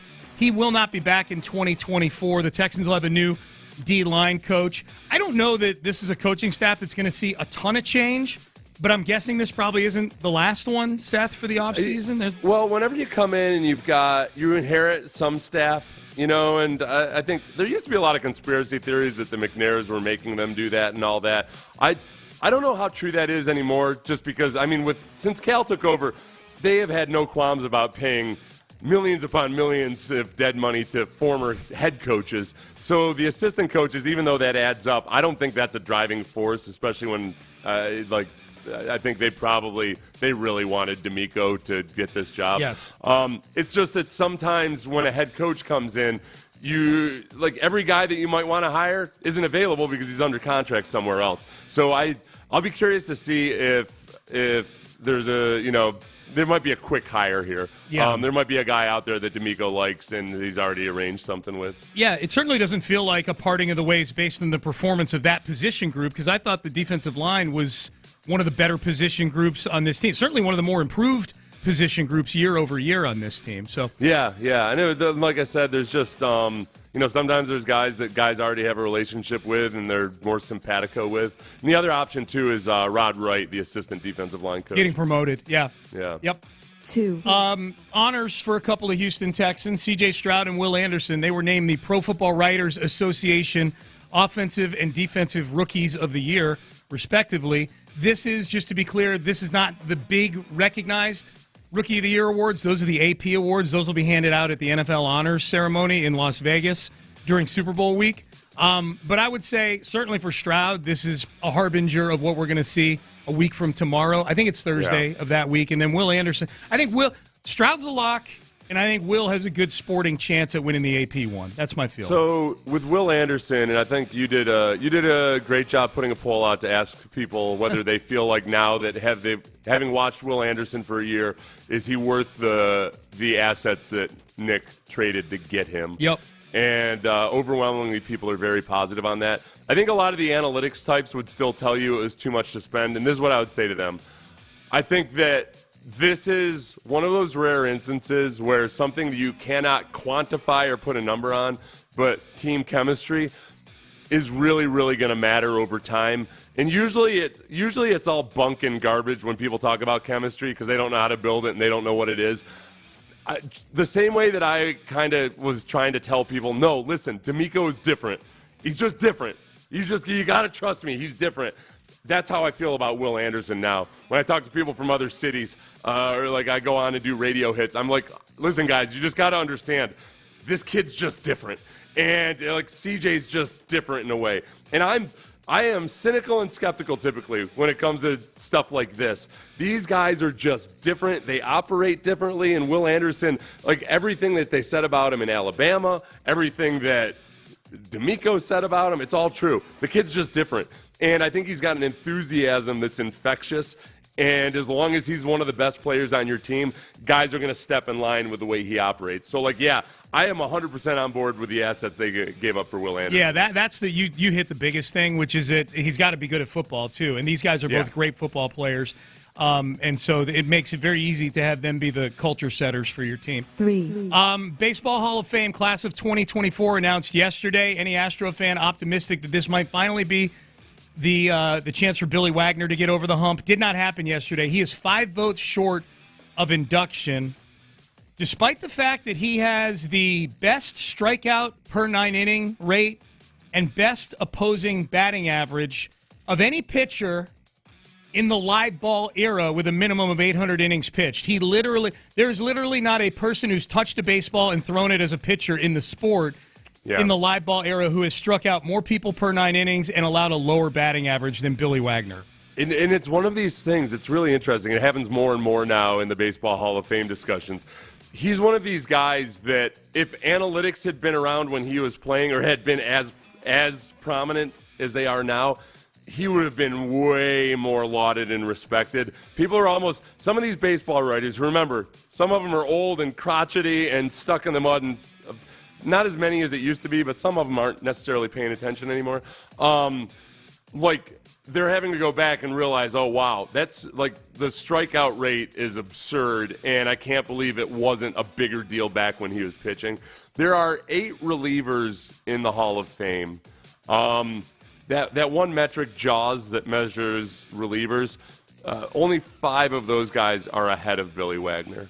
So and they're all, he's 6th in JAWS. The 5 ahead of him are on the Hall of Fame. They're all in the Hall of Fame. Got you. So there's 3 that are below him in that, and then the strikeout rate's an easier one to grasp. It's no not doubt. like an advanced metric or anything. It's so just statistics. They're just he strikes a bunch of people out. Does. He struck people out more than faster anybody. and better than anybody else ever.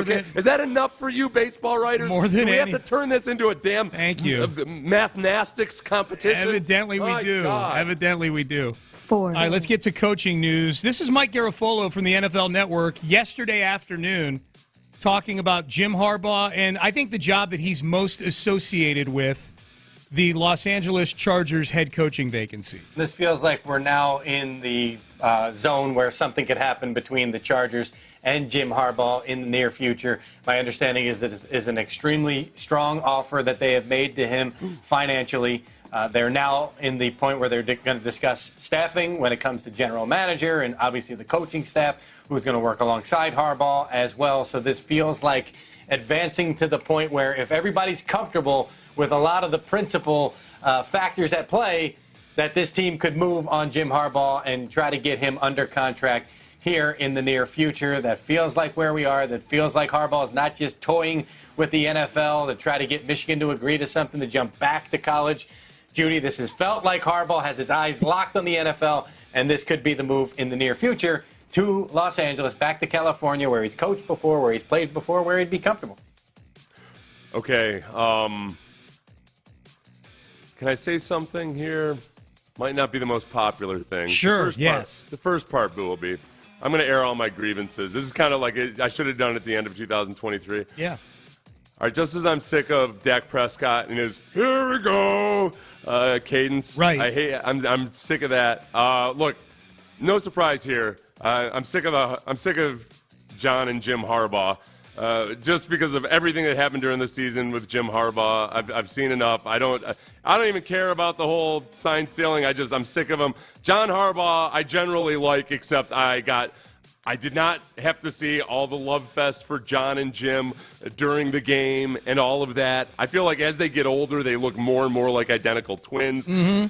But the unpopular part is this: I've gotten no use for Jack Harbaugh anymore either.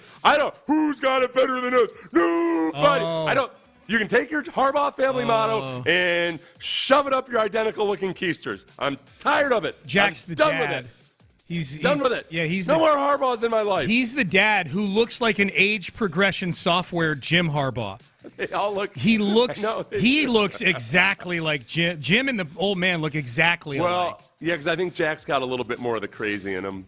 Just like Jim's, between the two brothers, Jim and John, like Jim's the crazy one. Yeah. I think the crazy came from Jack. Oh, yeah, He's for got a sure. little of that wild hair in him. Yeah, dude, all the interviews after the Michigan game, for sure. And it's not Jack Harbaugh's fault. There's too much Harbaugh in my life right now. I feel you. 5. All right, 5. Tyreek Hill has filed for divorce, according to a petition in the court system in the county he lives in, I think Broward County in Florida. Now, according to Tyreek Hill on Twitter, he has not filed for divorce. So there's paperwork in the court system saying that divorce has been filed for between Tyreek Hill and his wife, which has been one of the more high-profile NFL marriages over the last year because of Hard Knocks and and it was kind of a whirlwind romance. And he got married to her during Hard Knocks or during the season or what have you. Yeah. But then it's also it's come to light over the past couple months that he also has a couple paternity suits against him. Yes. From before he got married. And it's been a lot. Not to mention, you almost forget. Remember the little incident where he was alleged to have assaulted a dock worker at a charter fishing company? They settled, but it was like there's been a lot of drama in Tyreek Hill's life. The guy's house almost burned down 2 weeks ago.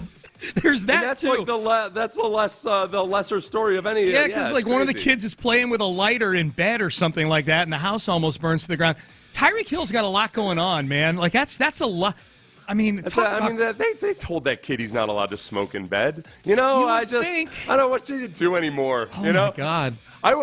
That's the crazy thing. If Tyreek Hill got up and said, like, you know, we told the kids they can't smoke in bed, I'd be like, sounds right, whatever.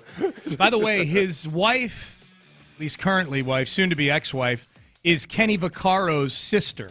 Former Longhorn, former Saints safety Kenny Vaccaro. Something about the Dolphins that gets these guys into marrying their teammates. Because remember, Zach Thomas is married. Or no, Jason Taylor is married to Zach Thomas's sister. Right? Yeah, that's right. Yeah. That's right. 6. It's the romance. It's the Latin music. They go out samba dancing, fall in love over a Cuban sandwich. That's it. Yeah. And it's something about Miami, something about South Beach, man. I fell in love with a Cuban because of a sandwich once in South Florida. I can see that.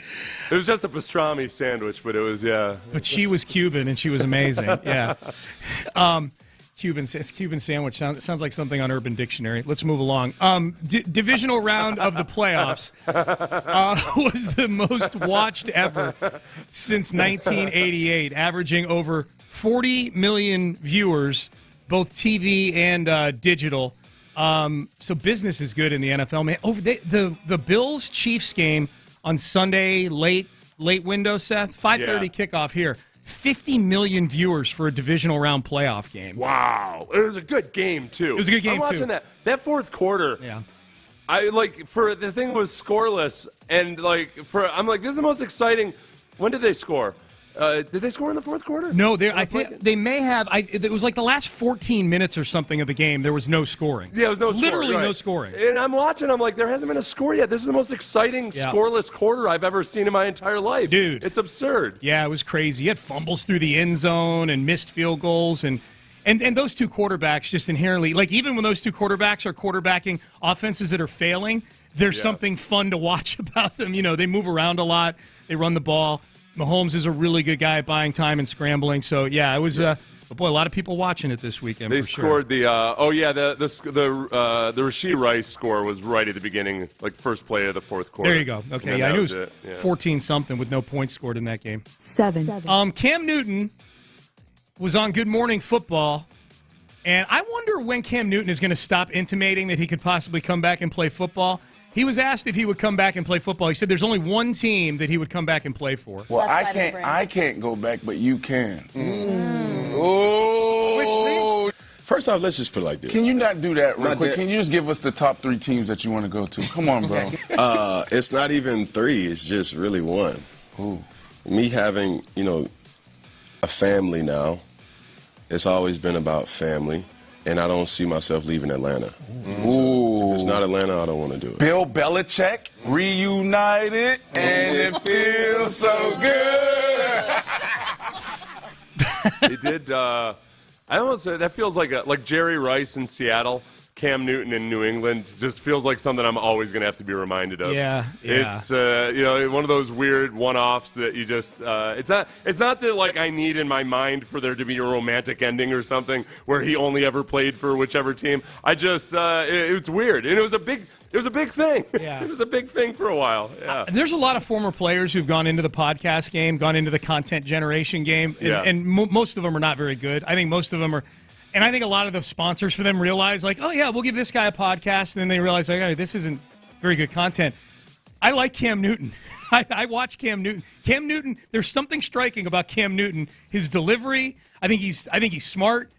I wondered about that. The look of the podcast, the look of Cam Newton, I enjoy him. Is it the podcast or the YouTube channel? I'm just saying the content. Well, because there's a difference. There's a difference. The visual element makes a big deal. Fair. I think with Cam, a lot of it is I wonder, I'm going to have to listen to his podcast. That's a good way Because to a lot put of it is his facial expressions and everything and the pregnant pause and all of that. He's very good. It's a different pace, but like some of the dynamics of the things he does really well, it's more like for TV than it is for audio. So I'll have to go because I feel the same way. I do enjoy it. Yeah. I wonder, but regardless, he's got, like, he's a star. You know, like that's a dude who's just a flat-out star. I remember the first time I met him, I think at the 2013, the Ravens Super Bowl. The one in New Orleans. Yeah, that was January 2012 season. Yeah, yep. Yeah, like I met him and I was like, oh, all right, this guy's a star. I get it. Like he's just got an aura about him, you know. Like it's not. He wasn't even saying anything or doing anything. You're like, there's just a certain different presence about him. That's it. Shouldn't be a surprise. I do think. He is maybe, for all the guys that keep saying that, like, well, they're going to do new media or whatever, I bet he stays doing just his YouTube channel and his podcast and probably has, unless I'm missing something he's already doing, I wouldn't be surprised if he has no interest in doing, like, a network job. Yeah. Like with McAfee, I feel like McAfee wants to build an empire, and I think McAfee also kind of really wants to be famous. With Cam, I feel like he's already famous, and I don't think he wants to. I would be surprised if he wants to deal with all the BS that comes with being an employee. So I bet he just ends up having a gigantic, like, his own personal media empire. Yeah, he's really, really good, man, no doubt. He dresses in a way that you and I would both dress, like, that we'd like to dress. He dresses in a way there's zero chance I would get away with, and that's why I'm so jealous of him. You could get away with it. You think? You could pull it off, yeah. Okay. It's just a matter, the biggest thing is it would be a matter of either A, hiring a personal stylist, or B, putting a lot of time and energy into it. Yeah. And neither you nor I are into the option B. And we know I can't have an employee because I end up, I just can't. I'll lose my employee. Yeah. I'll be at the airport and I'll be like, I left my employee at baggage. Security. I don't. Yeah. Oops! I have their passport. Sorry about Where's it. your employee? I don't know. Last I saw him, somewhere in Southeast Asia. Yep. I just kind of blanked. I don't know. All right. Quick number 8, Tyler Bass, the kicker for the Bills that missed a field goal. It's been rough for him, Seth, as you pointed out. It's been framed as he was forced to shut down his social media because he had so many people coming at him. The big beneficiary in all this, an organization, a charity called the 10 Lives Club, which benefits cats and saving cats in the Buffalo area. Oh, so they give them their 10th life. Yeah. And all of a sudden, now we got to get an 11th life for the cat, and then a 12th life for the cat. But when does it end? All right. They need money to sustain this organization, and apparently it is a passion project of Tyler Bass's, and it has gotten $90,000 in pity donations for Tyler Bass since he was getting bullied on social media after the missed field goal. People coming to his defense. I feel bad that we are where we are, where it's just so easy to reach out and just bash somebody. Yeah. To try to get as close to them as you can where they'll actually read your insult. It's unfortunate and it's sad. And yet, okay, Tyler Bass, he missed a kick. Yeah, what are you going to do? Turn off your Instagram. Right. You don't have to check your Instagram. That's exactly Is Tyler Bass aware of that? That's exactly I've gone from feeling bad for Tyler Bass to now I'm like, raise your own damn money for the cats, okay? Can you do it in a way other than missing field goals? To be fair to him, I don't get the sense he was begging for money for 10. I think people were doing it because they're like, we feel sorry for this guy. What's a cause that he's passionate about? Yeah, I know. I just like, hey, Sean, people have been mean to me on social media a lot. Where's my GoFundMe? Just put down the phone, Tyler Bass. You don't have to, I had to deactivate my Instagram. All right. Who will think of the cats? Think of the cats. Make the kick, loser. Yeah. No donations from Seth Payne. All right. John McClain is going to join us next. We'll get John's early thoughts on these conference title games. Also, are the 2 awards that the Texans won yesterday, C.J. Stroud and Will Anderson from the Pro Football Writers, is this a foreshadowing? Because John's voted for these awards before. Does this mean they're winning the big ones, the AP? We'll ask that of John McClain next. West Point, Lincoln, and Sugar Land. Ruben Mendoza.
Sports Radio 610 presents Payne and Pendergast. All right, Sean Pendergast, Seth Payne with you. Hey, quick reminder, if you missed it yesterday late in the day, late in the show, I should say, 9:55, we announced we're headed to the Super Bowl for the week leading up to it again. After 4 years, we're back. Big thanks to Yingling Flight and the Low T Center for sending the squad, sending all of us to Vegas for the Super Bowl. We're very much looking forward to that trip and bringing you all the pomp, circumstance, and what I'm sure is going to be a lot of Texans talk at the Super Bowl. They are, as John Lopez said yesterday, they're one of the it teams right now. I imagine there'll be some Texan players, current and former, out there that are going to wind up having conversations with us here on the station. So stay tuned for that. That is the week of February 5th through the 9th. We're excited about that. We're excited as well right now to talk to our good friend, the Hall of Famer, and our senior columnist on SportsRadio610.com, John McClain. John, good morning. How you doing? I'm doing great, guys. How are you? We're good. So, John, yesterday, C.J. Stroud and Will Anderson won the Pro Football Writers Association Offensive and Defensive Rookie of the Year awards.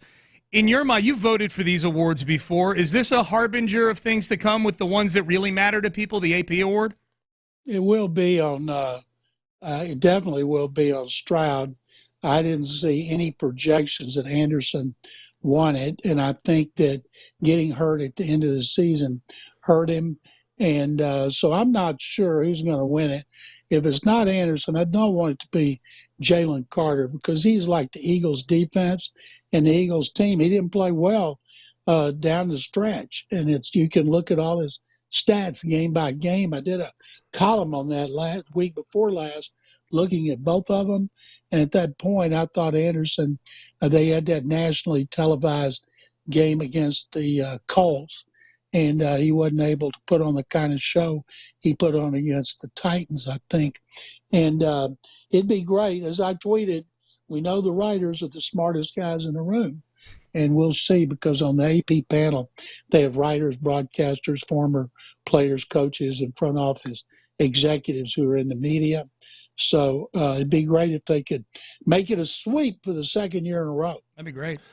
John, you talk to a lot of people around the country, and you do a lot of interviews. And in fact, I always like to read the opposing writers and listen to people and everything from the other teams that the Texans are playing. So last week I was getting annoyed because I kept seeing your face pop up, like on various podcasts and stuff up in Baltimore. So I know you've been talking to people.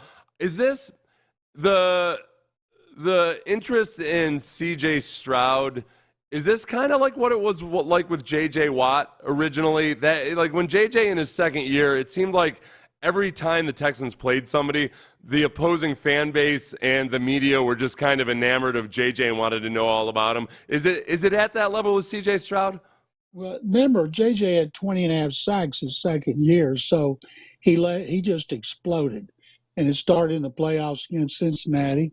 Then he was great in the loss at Baltimore in D'Amico's last game as a Texan. And then they needed somebody to promote. And even though they were loaded with players in 2012, fascinated was a great word. The fact that you had a guy his size, almost 6'6", 290, who could move like he did. And I remember watching a Hard Knocks with the Bengals, and they were in a defensive line meeting, and they were talking about defensive linemen, and the coach brought up Watt. And the words that he used on Watt, telling those others, you talk about, he was just in total awe. And because Stroud's a quarterback next season, he's going to get, how they promote all games, especially nationally televised games. I mean, he definitely the face of the franchise, because everybody expects him to do better next year, even though the schedule is going to be so much harder. John McClain joining us here for his weekly visit. So, John, now here we are into the offseason, of the combine and free agency and the draft all coming up. But if you were sitting down inside the building over there and you were kind of prioritizing up on the whiteboard things that need to happen this offseason or need to get fixed or rebuilt or whatever, what's the number one priority you think right now for the Houston Texans this offseason? Without a doubt, it is the running game. The running game was mediocre at best. And you got to have a balance to take pressure off Stroud, because more and more defensive coordinators are going to be analyzing every play that Stroud had, figuring out ways to try to defend him. then his coaches, hopefully Bobby Slowick and Gerard Johnson, have to adjust as well. And if you have a running game to take some of that pressure off of him, make the play action work, and that would be great. To me, whether it's backs, if they'd started Devin Singletary all year, he might have 12 or 1,300 yards. But you can't have 19 games and rush for 100 yards as a team 7 times. That's just not going to cut it for good teams.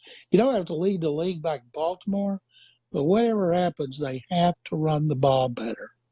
Hey, John, what kind of a timeline do you think we're looking at with Bobby Slowick? Worst case scenario. And you can't predict when somebody's going to hire somebody, but this year teams are taking forever and interviewing more candidates than they ever have. People thought it was going to be the Falcons and Belichick for sure, and now Bobby Slowick gets a second interview with Atlanta. He's gone up to Washington. Do you think within a week before the Super Bowl, we'll have a resolution on Bobby Slowick? I would guess we will, because I'm writing a column today about Slowick needs to come back because he's not ready to be a head coach and a play caller as a head coach. He did a terrific job, but he needs more experience.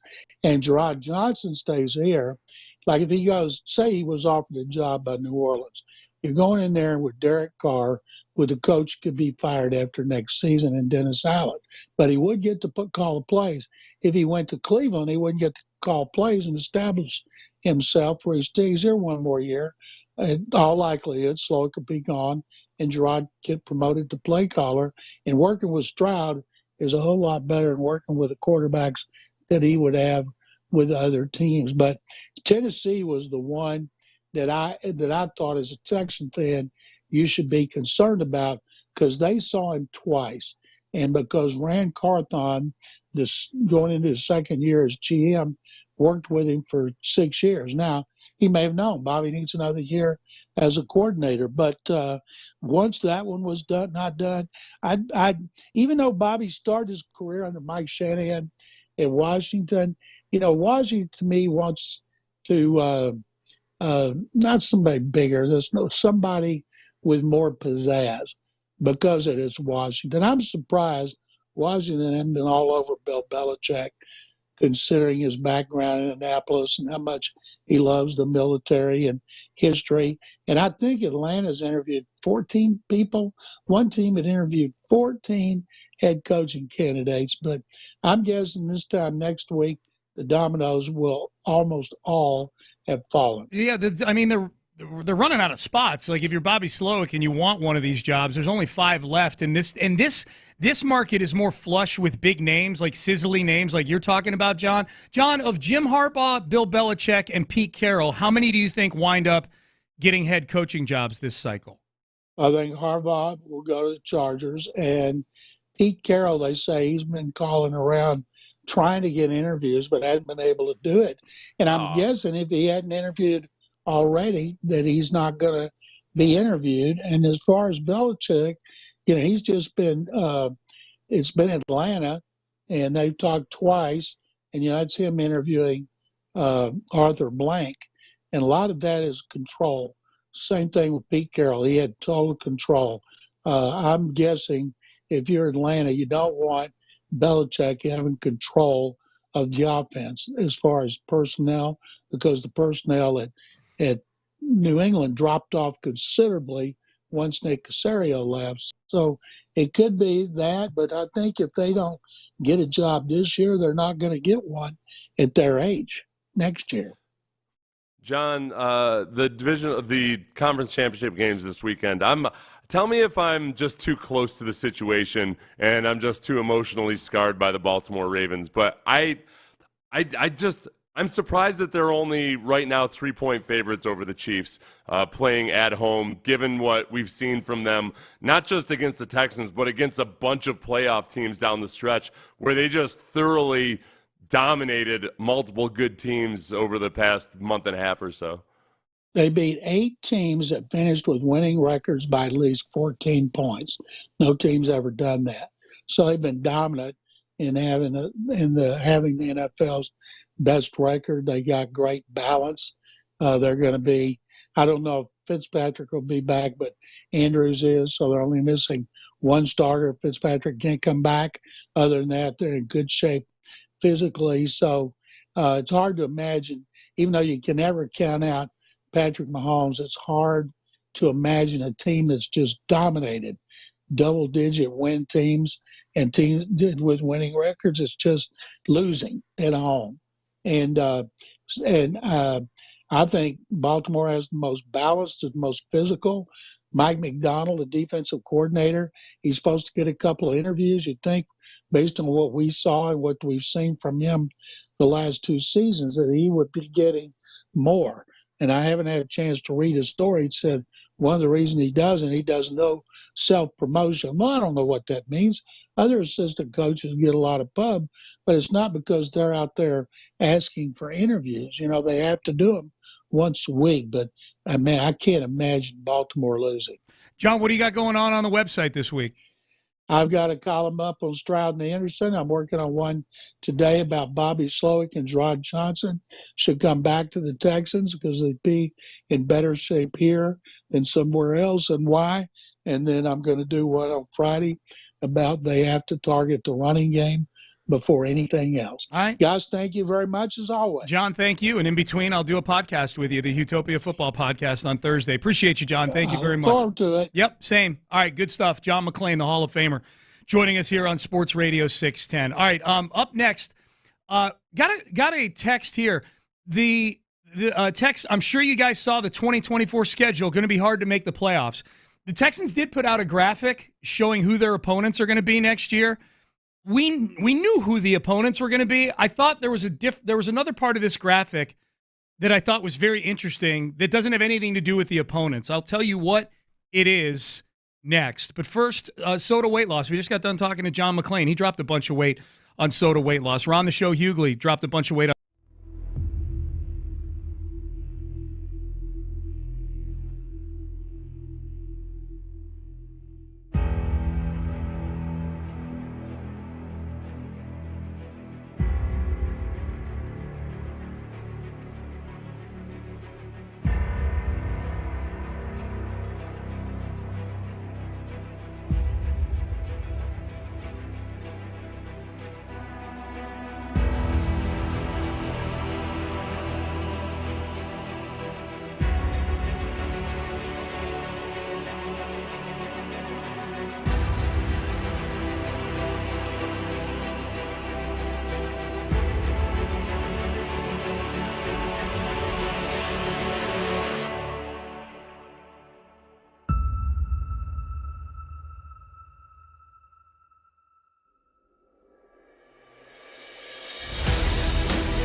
Live from the Twin Peaks studios, Sports Radio 610 presents Payne and Pendergast. Here was C.J. Stroud earlier this week talking about his trust between him and D'Amico and what he wants to accomplish here in Houston. I really appreciate him for the trust because that's one thing, like in football, that's probably the main thing that you need is trust. You know what I'm saying? And I appreciate him for trusting me, and he knows that I trust him tremendously. Any decision he makes, like I know that it's at the forefront of what's best for the team. And I'm excited to build with him, man. I think it's going to be a great dynasty hopefully we build, and I'm excited for that. So I got thinking about this yesterday, Seth. You know, I got very excited when CJ dropped the D word right there, dynasty. Yeah. Started thinking to myself, I'm like, okay. Dynasty, as they say in England. Yeah, dynasty. That's the Game of Thrones version of it, a dynasty. You know, the Texans finally have some young guys on this team where you go, okay, we want that guy around for a long time. We want that guy around. You know, there's a good handful that you hope are here for a while. And I think maybe for the first time since Nick Caserio got here, you know, you're starting to have to look more than just next year down the road for like how you're kind of planning things a little bit, like how you're, you know, like there are going to be some big salaries that get doled out here. Like so far, the biggest one that's been doled out is Laramie Tunsil's second contract extension. There's going to be some contracts coming in the next couple of years that dwarf that contract. And I started thinking like, okay, who are the guys they're probably like semi-planning for right now, even though you're 2 or 3 years from having to pay them? And it's funny because the only 3 names I wrote down that I think for sure, like if you had asked me, like gun to my head, will this guy get a market-level contract, provided they're healthy, a market-level contract for his position? I think there's 3 guys that I would for sure say yes to. And it's C.J. Stroud, obviously. It's Will Anderson, and it's Derek Stingley Jr. And ironically, after I had written those names down and after I had jotted a few more names down as possibilities that we'll get to here in a second, out comes the graphic from the team showing who the opponents are going to be next year. From the Texans, the 2024 Houston Texan opponents, and it lists their 8 home opponents, 9 away opponents, and it is a fun schedule. Let me tell you that right now. It's a hard schedule, but a fun one. The 3 players on that graphic, Seth, from left to right, Will Anderson, C.J. Stroud, Derek Stingley Jr. Oh, yeah. You know I'm big in tea leaves via graphics from the team. Yeah, now, having said that, who was that? Well, I mean, I think it's more notable when somebody is omitted, I guess, than when somebody's added. There have been times where guys who are on the graphic end up being marginal players or released. Yeah. But if somebody notable is not on the graphic, then you're kind of like, oh wow, something's going on here. Well, Dwayne Brown wasn't on the graphic on the season tickets that one year, right? Yes. Yeah, and like, oh, okay, this is notable. There's 10 games. He's definitely one of their 10 best players. Yeah. Well, Will Anderson and C.J. Stroud. You have to worry about it and you have to think about it, but not for another couple of years. Yeah. But you got to start making space for them if they do end up being those guys. Derek Stingley is the interesting one because that's coming up right quick.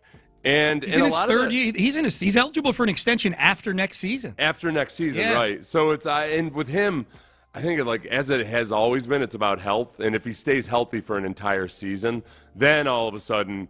Okay, that's a guy that, man, I'd love to pay. Even when he let up that touchdown to Likely. Was it Likely? Yep. That caught it behind him. Like that was a really good throw by Lamar Jackson to Likely, where it was behind them, and I got a still shot of that where Stingley is doing his body control thing, where it looks like he can go all Matrix. It's more like it's not Matrix as much as like one of those like super high art Asian kung fu movies. But like it was impossible for him to make that play. I feel better and better about him all the time. Earlier in the season, I was very, very skeptical just because he'd been banged up and injured so much for so many years. Now that I've seen a stretch of play out of him where he's been healthy and he's been fully indoctrinated into this defense, man, it's really good stuff. It's fun. Among the young guys who are still on rookie deals, like Nico Collins, this is an offseason to keep an eye on what they do with Nico because he's eligible now for an extension. And I think of the younger guys. He's eligible this year for an extension. This year, this offseason. They could extend him this offseason if they want to. if they want to. Now, if they don't, he's got another year of his rookie deal, and they could franchise tag him in a year. I mean, that's available to them. I think the other guys, Tank Dell, I know he's only had one rookie year that got truncated by a broken leg, but boy, I got to imagine that's somebody that early on here in his career, you're looking at going, boy, that guy's a weapon. Christian Harris made big strides this year. He's 2 years in. Jalen Petrie, I think the team thinks very highly of him, but he just didn't have a good season this year. That's, if you had asked me before the season, like, is Jalen Petrie a guy you see being a second contract guy with the Texans? I probably would have said yeah. I don't think I would have emphatically said yeah, because I think his rookie year was a little deceiving with the big tackle numbers and, Right. Yeah, Jalen Petrie's going to have to compete for a job next year, So it's which is good. I mean, everybody should be competing for a job every year, but he very much, I think there's, and I think part of it too is they're going to figure out exactly maybe how to use him. And I've said before, like, I don't know if he's very, very smart, but I don't know if he's got the mentality of a free safety. He might need to be somebody who's more involved in like up close action all the time, which is difficult because he's not the size of a box safety. So he can do a lot of, like, he can play the slot, he can be up and be in the box. But I think a lot of it in the offseason for him is maybe going to have to be kind of a meeting of the minds with him and D'Amico and Matt Burke, and really just understanding, all right, what do I need to do to be the player you want me to be? And where do I need to change? And this is where D'Amico is good with things like this. I think where do I need to change my mindset? Like, he's got to figure out a way to go from being the kind of conservative free safety, deep center field type of guy sometimes, but then also when is it okay to be super aggressive? Mm-hmm. And like it's just a matter of picking your battles and knowing when you can take chances. And a lot of that it's more of a mindset, and it's more of an understanding of some of the strategy behind it. And maybe this offseason they'll be able to do it. Let me read you a tweet from Chris Sims. Says this is on Monday. Quarterback? The former quarterback who's now a hot taker with Mike Florio. I like Chris Sims. He's pretty bullish on a lot of these young Texans. He is. One in particular that I want to read the tweet to you and get your reaction to it. He tweeted this around lunchtime on Monday. He said, "We know the Texans have studs in C.J. Stroud and Will Anderson. They also might have Fred Warner Jr. at linebacker. Christian Harris is all over the field." Yeah. Where are you on Christian Harris as the new Fred Warner? I'm for it. Yeah, that's where I am. I'm in favor of it. It's funny, after the Texans game, the 49ers game was on after the Texans game. So, you're watching that, and all I'm thinking about, I'm watching Fred Warner and Dre Greenlaw, and Fred Warner especially. Look, Fred Warner had the benefit of having D'Amico as his coach right from his rookie year, right from the get-go. D'Amico was a first-time linebackers coach, as Fred Warner was a rookie in the NFL. And Fred Warner had the benefit of kind of learning the basics of the NFL while also learning everything that D'Amico's been able to teach him about reading tendencies and everything. And I went in and I watched a lot of Fred Warner, both on the field and also interviews last offseason. And it's really it's like any linebacker. The off-ball linebackers that are really good tend to be really smart. And he was taught by D'Amico exactly how to read defenses, exactly how to look for tendencies. A lot of it is really understanding that offenses really only do so many things. And it's been like this for decades, other than they add a pistol here, you start going to 3 wide receivers more there. But for the most part, they're still doing different things. They're just getting to it different ways. And you have this base level understanding of, as a linebacker especially, because you can see everything, of what the offense is trying to do. And like Fred Warner's got he's got a PhD in that stuff right now. Athletically, I don't know if Christian Harris is any different than Fred Warner. It really is all about the anticipation, the reading of tells, the diagnosis, all that stuff that really Christian Harris has just gotten started on. And that's where it's exciting to think about now that he knows what he doesn't know, because he started to get it. He's at the 100 level, but he sees that, oh, wow, there's a 400 level to this stuff. And that's where I think next year with Christian Harris, spending all offseason having kind of had his eyes opened to what it can be like when you start getting answers to the test, when you start getting the cheat code, he could end up being really, really good next year. Yeah, I feel like the impression we have of Christian Harris right now is what we all thought it might be of Jalen Petrie coming out of his second year. You know what I mean? Yeah, Where Petrie looked to be an ascending player. And Christian Harris, quite honestly, even into early this season, looked like he was swimming a little bit. You know, like he looked a little overwhelmed. Well, and he does. I think that's probably hard for D'Amico to kind of, he wants to pour all of his knowledge into Christian Harris, but you got to realize, like, okay, we got to do this piecemeal and take it one step at a time. Yeah. And so there's probably a little give and take there and trying to figure out how much he can handle and whatnot. All right, heading into the 9 o'clock hour. Actually, we're going to be joined momentarily, I believe, in the 9 o'clock hour by our friend Daniel Gotera, formerly KHOU, and now he's with the Harris County Houston Sports Authority. Countdown is 6 days to the Houston Sports Awards. How are you going to get to the Houston Sports Awards? How's the progress going in getting ready for what's one of Houston's biggest events of the year? We'll find out next. Daniel Gotera jumps in studio with us for a few minutes. Stay there. The Texans kept it close in the first half.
play here. An Odyssey station. Sports Radio 610 presents Payne and Pendergast. All right, into the 9 o'clock hour we go. Sean Pendergast, Seth Payne with you, collectively Payne and Pendergast. Joined right now in studio by our good friend Daniel Gotera, Harris County Houston Sports Authority. Of course, many of you know him from his many years at KHOU, and the Houston Sports Awards are 6 days away. How's that sound? 6 days away from the Houston Sports Awards. Well, it's crazy every time I hear it, even though I have a countdown clock in my office. Yeah, I do. Yeah, it's 6 days away. We put a lot of good work in to make this thing even bigger and better than before. At 713 Music Hall downtown by the Post. It's going to be a really, really fun night. It's and like Alex Bregman hosted it last year and did an outstanding job at it. So you guys decided to double down on Astros players and have Lance McCullers host it this year. Yeah, Lance McCullers Jr. is back. He's back at the show. Actually, I say back, but this is the first time he's ever attended the show. And he's hosting the show. Oh, he hasn't even attended it No, before. He hasn't been to the show. Okay, he's heard things from his teammates, so he's hosting it. He's very excited. I met with him earlier this week to kind of go over his monologue and what he's going to say. And, I think he's going to do a great job. We all know Lance, and he's a great communicator. And I just, tell him to be himself. Don't force the issue. Don't go 3:30, 3 minutes, 30 seconds. If you feel like you have to, just do a great 2 minutes. Quality over quantity. Yeah. Right? So you feel like he's ready. Oh yeah, he's going to do a great job. He's very excited. Okay. I do think, just having watched Alex Bregman do it last year, I think this kind of fits with the way I think of baseball players in general. They're much more meticulous than us football players, I think. To generalize, because Bregman had everything down. It's a precision business, right? And he was very meticulous about everything. And Lance strikes me as a meticulous guy. Don't sell yourself short, Seth. I mean, you're a very meticulous guy too. Yeah, but I need handlers, like elephant trainers, to show me where to go, and then I can. Yeah. It's funny because Lance did. He mentioned to me, he's like, I want to get there a couple of days before. I want to get there before. So he wants to walk the arena. He wants to walk the halls. Like, you're right. So he's very committed to it, and I do appreciate that. If you're gonna do something like this, jump in and commit to it. So we're very excited to have him. Daniel Gotera in studio with us. We're talking the Houston Sports Awards. And so a few things. First, we should over-communicate this. It is open to the public this year. First time ever. Let's talk about that. So if I'm somebody listening, because I've had texts from a few people in the last 24 hours like, hey, the Houston Sports Awards are next week. How can I go? Let's make sure we'll get it out there again. But how can people go if they want to go? Yeah, first time ever selling tickets to the public. Yep. It's HoustonSportsAwards.org. That's the website. And when you go on there, you'll have two tabs. Purchase tickets. You'll see it right there next to Lance McCullers' picture. Go in there, $95 a seat. We have some seats remaining, so we'd love to have you guys. If you're a Houston sports fan, you get there a little earlier, see the red carpet arrivals. We're going to have a lot of familiar faces in town, especially if you love football here in this town. Warren Moon's getting inducted into the Hall of Fame, and you could call the Sports Awards an Oilers reunion if you want, because there are going to be a lot of familiar faces out there on the red carpet. Lance Berkman's also getting inducted, and so is Cynthia Cooper. So $95 gets you in the door. You get to experience the show just like anybody else for the first time, and that's a cool aspect to kind of open this up to everybody to see.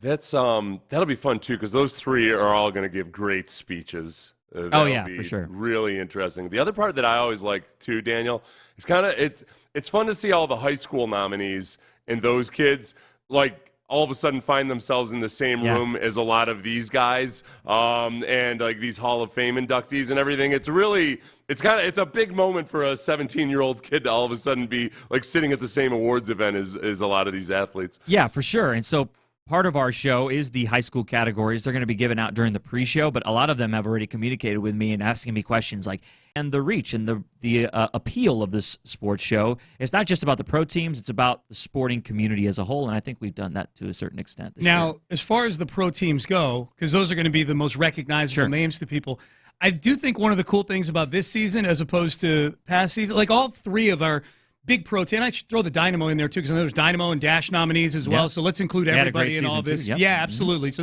everybody had great seasons, but in the past couple of years, it's felt like the Astro Invitational.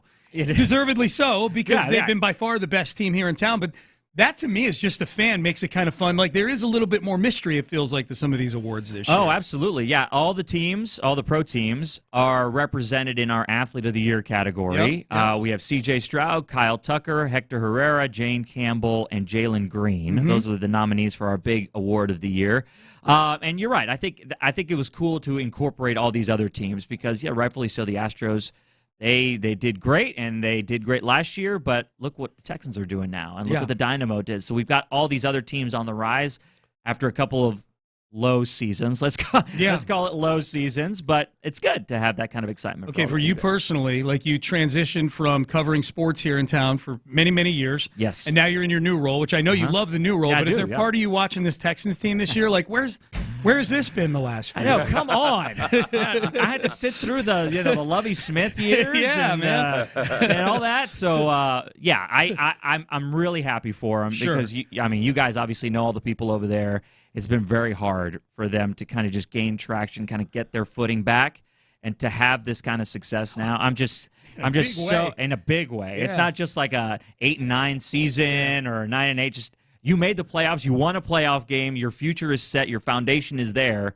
It's just tweaking it from here on. I'm very excited for that. Yeah. Sure. And the other part of it too, Daniel, is I think because D'Amico is who he is, like compared to just even when it was good for the Texans, but under Bill O'Brien, the athletes themselves are way looser. They're not nervous that they're going to say the wrong little thing and draw the anger of their coach, and because of that, I think the fans really get to see the best part of these guys' personalities, and it makes our job a lot easier too because there's always great sound to play. Mm-hmm. Well, and I actually think kudos to their social media team as well. They're buying into the personalities that they have and really just getting them out there a little bit more. Maybe it is because of the freedoms, right? That D'Amico probably said behind this, hey, we got to get these guys out there, and there's a new strategy in place. I don't know. I just the vibe is different. Winning helps. Oh, but, yeah. It's great. There's trust. I mean, the previous segment, we just played CJ talking about how there's this trust between him and D'Amico. I think there's a trust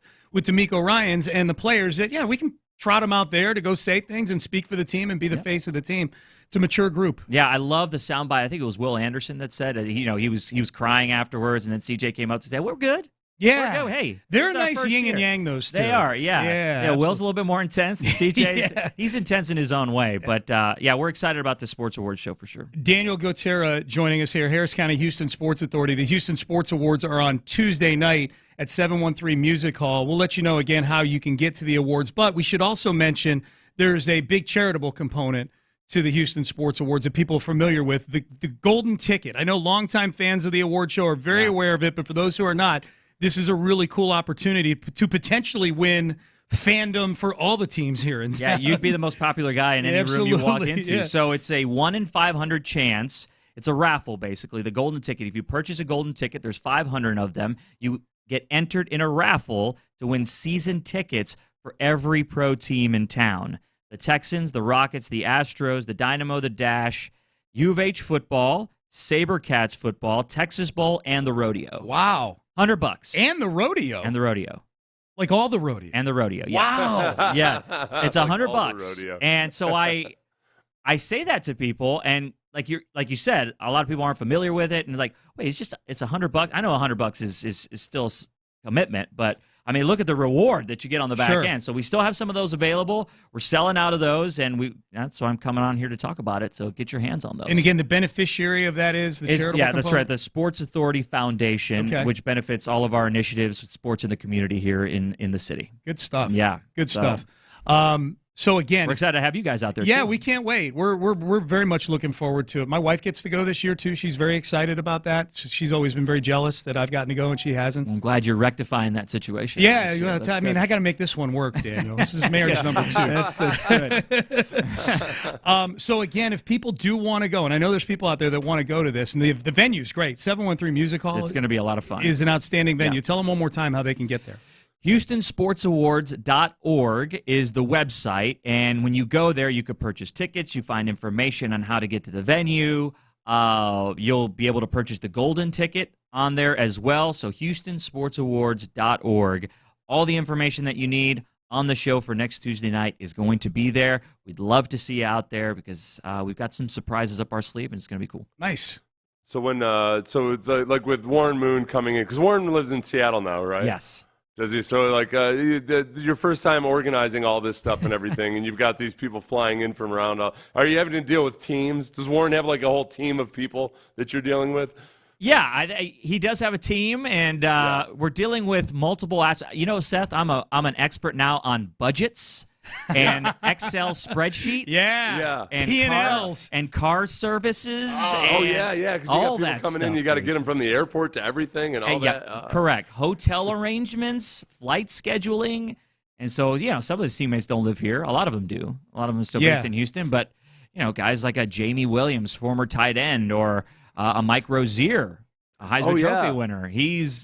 They're out of town. So so all these aspects about planning an event and getting these guys together, I know they're all excited about being there because they don't really get to see each other all the time. Yeah, I know the it's a Titans reunion. have their little reunion over there in Nashville. Yeah. I know. This is get it. better. But this is in Houston. This is These are better. the Oilers. Yeah, This is better. So, yeah. Yeah, who's going to be inducting or giving the preamble speech for the three inductees? So that night, we've got, like I said, Cynthia Cooper, Lance Berkman. One of our inductee presenters is Chris Burke. He's going to be former Astro? he's going to be coming back. Okay. Yes, yeah. He hasn't been to Houston in a while. He does a lot of baseball analysis One of the for ESPN. Biggest postseason moments in Astros history. Yep. Yeah. So he'll be back. Van Chancellor's still here in Houston, so he'll be part of the Cynthia Cooper thing. But we cool. also have some surprises too for everyone that's involved in the Hall of Fame this year. So I think they're all going to get a kick out of what we got in store for them. That sounds good. That's a great tease right there. Okay, one more time if people want to go. HoustonSportsAwards.org. Go buy your tickets. $95 to get you in the door. $100 to enter yourself in a raffle to win season tickets for basically every sporting event in Houston. Tuesday night, January 30th, next week. What time do the doors open? What time? 6:30 for the general public. They open up. A red carpet opens up at 4:30. You can go. If you're going to go to the show, you can line up a little early, see the red carpet arrivals. 4:30 is red carpet. 6:30, the doors open up for the general public. And the show starts at what? 7:30. 7:30. Okay, 7:30. So an hour early, 7:30. Yep, 7:30. Got Correct.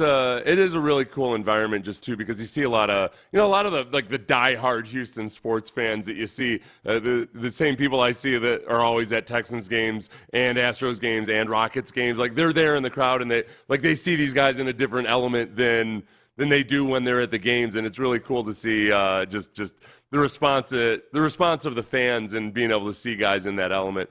It's really cool. Yeah, it's fun. Good celebration of the history of sports here in Houston, both recent and long-term.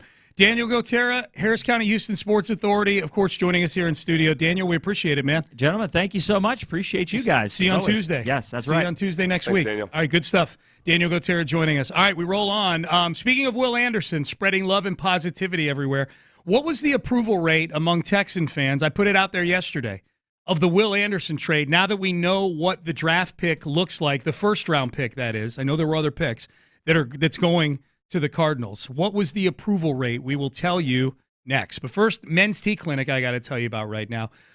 Durham and I-10, that's the Men's Tea Clinic location I go to every Friday. I went there.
SportsRadio610 Sports Radio 610 presents Payne and Pendergast. All right, big thanks, Daniel Gotera, joining us. Houston Sports Awards next Tuesday. You can get there, HoustonSportsAwards.org, if you want to get to the Houston Sports Awards. The poll is almost closed. You still have an hour left to vote in this all-important topic on the approval rating now of the Will Anderson trade, a trade that had people freaked out on draft night. I don't know. The freak-out factor in Houston, I don't think, was all that high. I think, honestly, the sense I got the night that they traded up to get Will Anderson, which, of course, we should point out was 10 minutes after they drafted their quarterback of the future, Yeah. so the feels were already really good that night. Yeah. I think people were just excited to be excited again. It was a next day thing when the analytics people started weighing in on like just how aggressive a trade it was. And, the exuberance of the moment. And I think the fact that, honestly, anybody covering the NFL draft is all about, like, wow, this is big. Yeah, this it's cool. is awesome. It was the next morning. The hangover was people saying, like, all right, look, this is like a Julio Jones type trade, except more for a non-quarterback. And a lot of the objections made sense. The one objection that didn't make sense was the number of people who just assumed that the Texans draft pick that they traded to the Cardinals was going to be the number one overall pick the next year.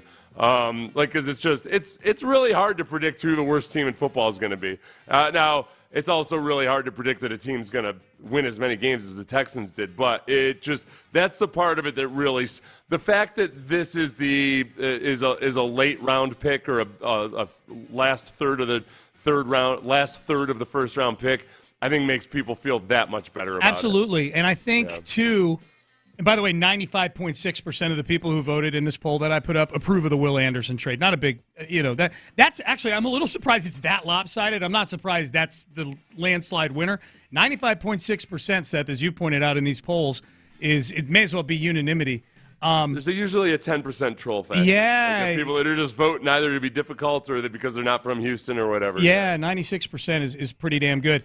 Now, I thought about the Will Anderson trade when Nick Caserio was asked by John Harris and Mark Vandermeer on Texans All Access what the expectations were for the season. Here's what he had to say. Yeah, you're always looking for progress. That's the most important thing. And then are you improving? And as we put the team together, we felt that we would have a competitive team. And nobody really knows what that entails, what that means in terms of wins and losses. But we felt like we had enough good players that if we went out there on a week-to-week basis, we'd at least give ourselves a chance, an opportunity to potentially win some games. Started off slowly and then kind of hit our stride there a little bit, 1 to 2 games. So what you want to be able to do is get off to a fast start. We didn't really get off to a fast start, but we're able to kind of stem the tide there a little bit, and then we kind of worked through the course of the year. And essentially every game, other than a few, we were in every game. We really didn't get blown out of too many games, but we were in a lot of games. And we felt with just the makeup and the composition of the people that were in the building and on the roster that at least we would have a chance and have an opportunity, and it certainly came to fruition. So our job is to just focus on the short term, just focusing on team and individual improvement, and let some of the other things sort of take care of themselves. If you have good process with the right people and you do the right things, then you would hope that correlates to wins. Fortunately, that was the case in a lot of situations this year. The Will Anderson trade is a clear indicator of that, that they thought they had a better team than a lot of people thought they had. Well, and some people outside of Houston took note of this and some did not. And it was because some people outside of Houston would criticize Caserio this offseason and say, look, he's doing the same thing he's ever done with these free agents. He's just signing guys to 1 and 2 year deals. It's no different than it ever was. When the fact of the matter was, yes, in the previous 2 years, Nick had signed a bunch of guys who were journeymen to 1 and 2 year contracts with the thinking, I think, like a guy like Christian Kirksey is going to help a young guy like Christian Harris come along. That's some of the thinking was you'd have these older guys that could show these younger guys, the draft picks, how to be pros, and then you replace those guys over time with draft picks. The difference this year was that he signed guys like Jimmy Ward. He signed guys like Sheldon Rankins. These guys he signed guys who would be starters on many NFL teams. Yeah. That maybe didn't get they might not have gotten the offers that they really wanted in free agency. But they're still going to get a respectable amount of money, come in and be a starter for the Texans. Like Dalton Schultz, a perfect example. So that was one of the big differences. I think if Nick was trying to look at the roster as objectively as possible, he would, he'd look at the grades. He would look at the grades that he figures other people have on those guys I just mentioned, and then compare that to the previous rosters. And you can start to expect a better level of play. You don't know exactly what it'll be. And then the huge X factor is just, okay, how are my young guys going to do? How are my rookies? I think they probably expected Tank Dell to do some really cool things at times, but they just wouldn't really know. I don't know if they couldn't have expected that he would be as good as he was, because you can never predict that, especially out of a smaller guy. Yep. So that was probably one of the things that was a really, really nice surprise for him. Yeah. Like even though obviously they liked Tank Dell to draft him where they did, but the fact that he came on so quick and was so effective was probably one of the pleasant surprises. Yeah. It would have been interesting if the night of the draft, the first round pick they traded was Cleveland's and not their own. Yeah. And what the narratives would have been then, like, because I feel like he would have been in a no-win situation, Nick. Yeah, they would have said, you don't feel that good about it, or you're just conceding that you're a bad team. You don't believe in your team. Yeah, that kind of thing. So I feel like when people were like, man, I can't believe you traded your own pick. I mean, you guys aren't going to be a very good football team. Okay, cool. Here's Cleveland's pick. Whoa, what? You don't think you have a good football team? It's a no-win thing. Ultimately, it's a no-win thing on the night of the draft. Ultimately, Nick won that trade. Nick and D'Amico and their assessment of the Texans was accurate. They were a much better team than people thought. And again, this is where if you get too caught up in the analytics, if you get too caught up in the trade value and all of that, and when I say that as somebody that has all the respect in the world for analytics. I wish teams were better at using them and smarter about using them, but there are still some things that aren't accounted for with analytics, and one of them, including what Bill James, the father of sabermetrics, would tell you, is that chemistry is impossible to put a number on, and yet it still matters, and it probably exists. Jeff Luhnow would have told you the same thing. And I think that the problem with that is that it's a hard sell to somebody. I can give you a spreadsheet that shows the economic justification for something. It's hard for me to say, hey, just trust me, bro. Yeah. That's hey, is Will Anderson worth that? Trust me, bro. Trust me, bro. The analytics don't matter. Trust me, bro. When it comes to chemistry, I don't know if I've ever seen another football player like Will Anderson. Yeah, I like his attitude, his enthusiasm, and the way he cares about football and his teammates and everything. Like that alone, I don't know how many extra spots or draft slots that's worth, but it's different than anything that can be quantified. There's a value as of to right it. now. Yeah, there's a value to it. Yeah, put yourself in the shoes of somebody who didn't like the trade on draft night, right? Like the Texans gave up too much. Because many people point out when you and I have this conversation, Seth, that, hey, it's not about just the 27th pick. They also gave up the 33rd pick in the draft last year, too, the second pick of the second round in last year's draft. Like, I get it. But put yourself in the shoes right now of somebody who was skeptical about the trade, and now I hit you with this bit of audio from Will Anderson. Let's just go show love. Let's just have energy. Let's just, wherever we walk by, whether it's a nutritionist, custodian, security guard that's at the front, like, how can we make them feel love for coming here, working for the Texans, the stadium, everything like that. So no matter who it is, and that's how you change the culture. That's how you get everybody, wanting to be a part of something special. Like, they just probably over there just standing around, but you come in and you say, hey, how you doing today? I hope you have a great day. Now they look forward to coming back to work. You know what I'm saying? I think it's the same thing in the locker room. Like, that person may not be feeling the love. What's up, bro? You good? How you doing today? You good? Like, workers may have be down. You don't know. And I think that's just one thing. That's how you change a culture, is just speaking to everybody, making everybody feel loved, no matter what your status is, no matter what your rank is. We're all in this together. We're all trying to change the culture. We're all trying to win. So just be as one, and we'll have fun doing it. See, now, Mr. Skeptic, I would hear that, and I would be like, you mean all we have to give up is the 33rd pick? And the first-round pick next year for that guy? The whole thing is, though, too, like, if you're going to get in an argument with somebody about whether the trade makes sense or not, and they believe that it doesn't, which is understandable that they believe the trade doesn't make sense, there's nothing that you can say to somebody like, it's just two different arguments, You're just having two different arguments with two different sets of beliefs or data. And I understand being skeptical of any time anybody tells you, hey, no, it's about the culture, because as you pointed out, that's what Jack Easterby would have said. Hey, it's about the culture. Yeah, right. And okay, great. I don't know if Bill O'Brien knows how to establish a culture. I personally trust D'Amico Ryans to establish a culture. And I think it was everything that they knew about Will Anderson and everything they heard about Will Anderson just to believe that he was something different and kind of exceptional in that regard. Yeah. And they still haven't accomplished anything. So, like, It's still, like, people can still debate it. I'm just cool with it. There's no part of me that doesn't think it was worth the risk at that point. I agree. And I think this text message kind of sums up what you're saying. Moving to get Will Anderson was absolutely the right decision. He's a pillar on the defense for multiple years to come. We didn't miss out on anything as we essentially gave up the 20-something pick, his 27th pick, to get him and still have a first round. He gave up a little more than that, but, I would need to know, like, okay, what if the Texans hadn't made the Will Anderson trade, then what are you taking at 12 and 33? Now, I will say this. The 12th pick ended up being Jahmyr Gibbs, and the 34th pick, not the 33rd pick, ended up being Sam Laporta, both going to the Lions. I was texting with Brandon Scott this weekend, and Brandon Scott's like texting me. Maybe I'm putting Brandon's business out there, but I thought it was an interesting take, so that's why I'm putting it out there. He's like, man, is it weird? Like, he's like, I love Will Anderson, but boy, you look at who the 12th and 34th picks are. You're like, those are two pretty good players for the Lions, right? I mean, they transformed that offense for the Lions this year, those two guys. Which I guess the tough thing is that whenever you look at, like, who went in those slots, like, the whole butterfly effect and everything kicks in. It's no guarantee that that's who you would have been. But it is it's a way to either torture or tantalize yourself. Yeah. I don't think the Texans would have taken Jahmyr Gibbs with the 12th pick. Well, and the 33rd pick was Will Levis, so they might have very well taken Sam Laporta if he was still available. True. Yep. That is, boy, that's the tight end position is going to be an interesting one. If you look at, when I think about losing Dalton Schultz, Dalton Schultz is not the perfect tight end by any stretch of the imagination. I just get nervous about if you don't have Dalton Schultz, then you got to spend another draft pick or spend money on a free agent, because I think Brevin Jordan does nice things but is not going to be your alpha tight end.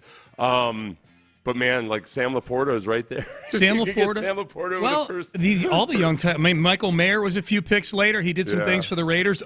Kincaid has been really good for the Bills. Yeah, Kincaid was, Kincaid kept the Bills in the game at the end by knocking a ball, that fumble out of bounds. Yep, that's right. Musgrave for the Packers has done some things this year. It's good. It was a good class for tight ends this year in the draft. To be clear, way to go, Nick. No. I was going to say, that's what I'm saying. To be clear, Nick, if you're listening, very happy with Will Anderson. Seth's a little agitated, but I'm happy with Will Anderson. Stop with Will Anderson. So there you go. 96% approval rating. Good job. All right, Payne and Pendergast with you on a we had a lot of Tyreek Hill.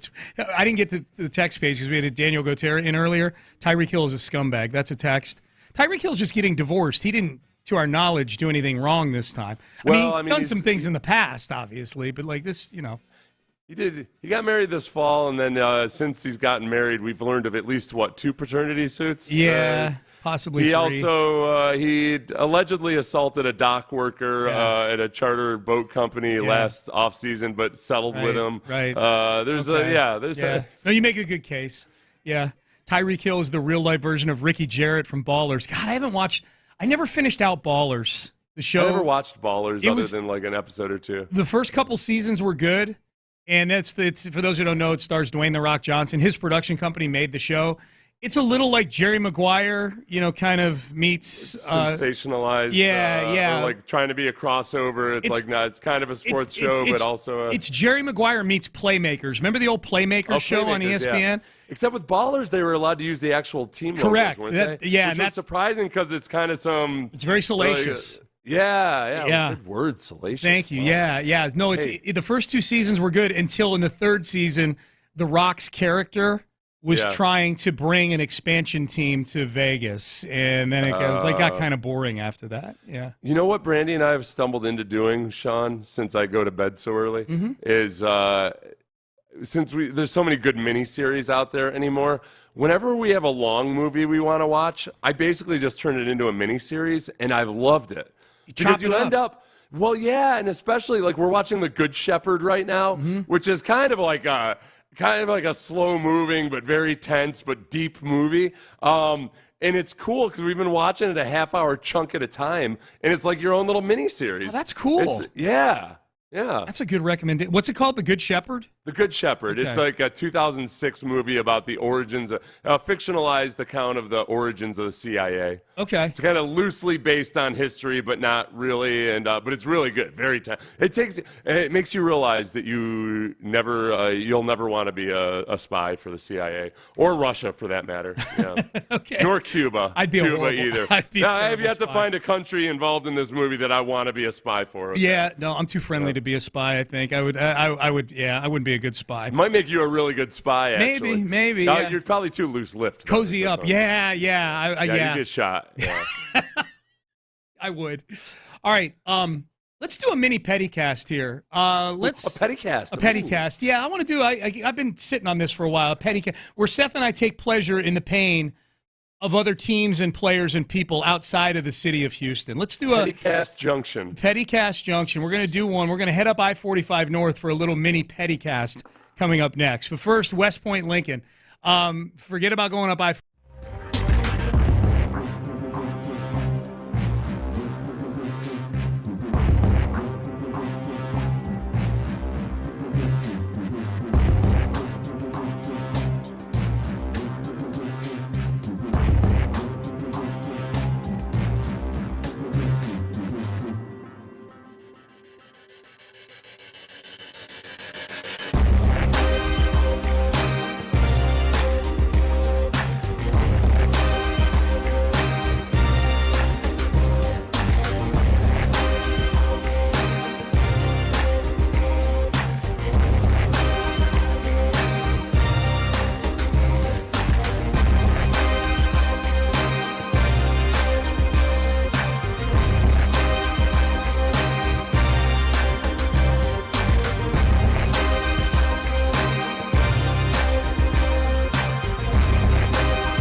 Peak Studios, Sports Radio 610 presents Payne and Pendergast. A lot of not celebrating, but enthusiasm and hope for the Texans this week. You know, even with as bad as it was on Saturday, I think there's great feeling about the future. Meanwhile, boy, I didn't know you had to screen family members almost as much as you screen actual players as to how they fit in your locker room. I didn't realize that was the case, but apparently that is the case up in Dallas, Seth, right now. That I can't hear Seth for some reason. There we go. All right. I was going to say you've known that's a case for a while. You've heard the stories about various players whose family members. I have. I guess it's just this is happening like all at once right now. We're within like a 24-hour period. And for those who don't know what we're talking about, we're going to do a mini pettycast here. Pettycast is when Seth and I get a little petty for the schadenfreude of other teams, not ours. Yeah. We indulge in just being petty about fools that we don't like. Yep. Or maybe we even like them. We just want to be petty, okay? That it's bad for them. I feel like being petty. That it's bad for them. So we're being petty about the Cowboys right now. Here are the family members who have spoken up about their disgust with the Cowboys season and the way that it ended. CeeDee Lamb's mother goes in on Dak Prescott on Facebook saying, quote, "Dak isn't it," along with saying that her son deserves better. Quote, "They need to get..." This is his quarterback she's talking about. What the hell, Can you imagine lady? Nico Collins' mom going in on C.J. Stroud? Quote, "They need to get rid of his ass. It's guys on that team that want a ring. They work too hard. He don't want to win a ring." End quote. What the hell, man? CeeDee Lamb's mom. Yeah. Are you sure that that's true? I would think it would have been debunked by now if it weren't true.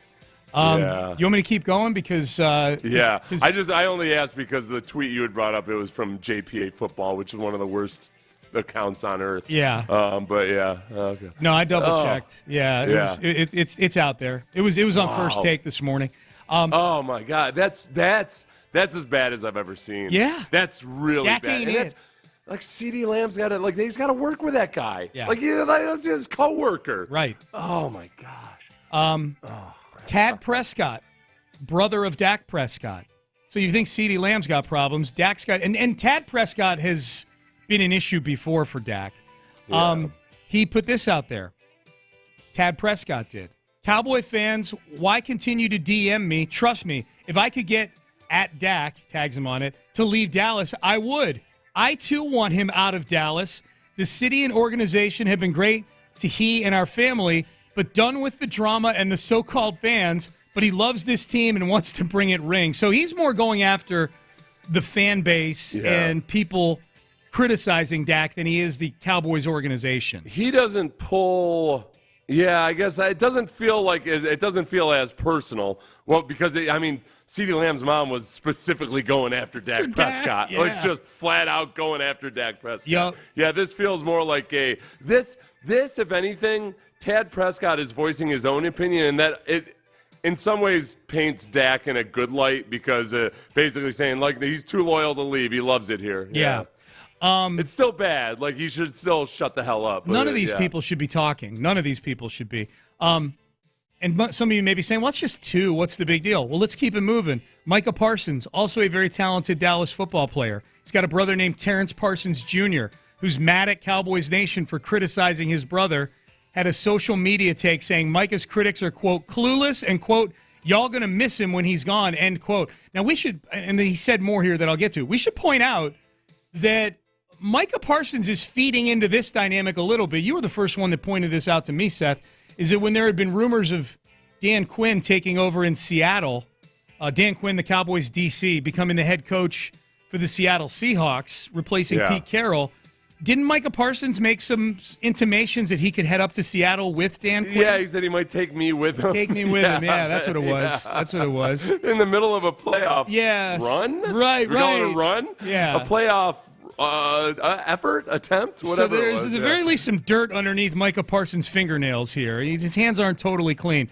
Terrence Parsons, continuing here, is also mad at the Cowboys organization for crimes being done, that's a quote, to Micah.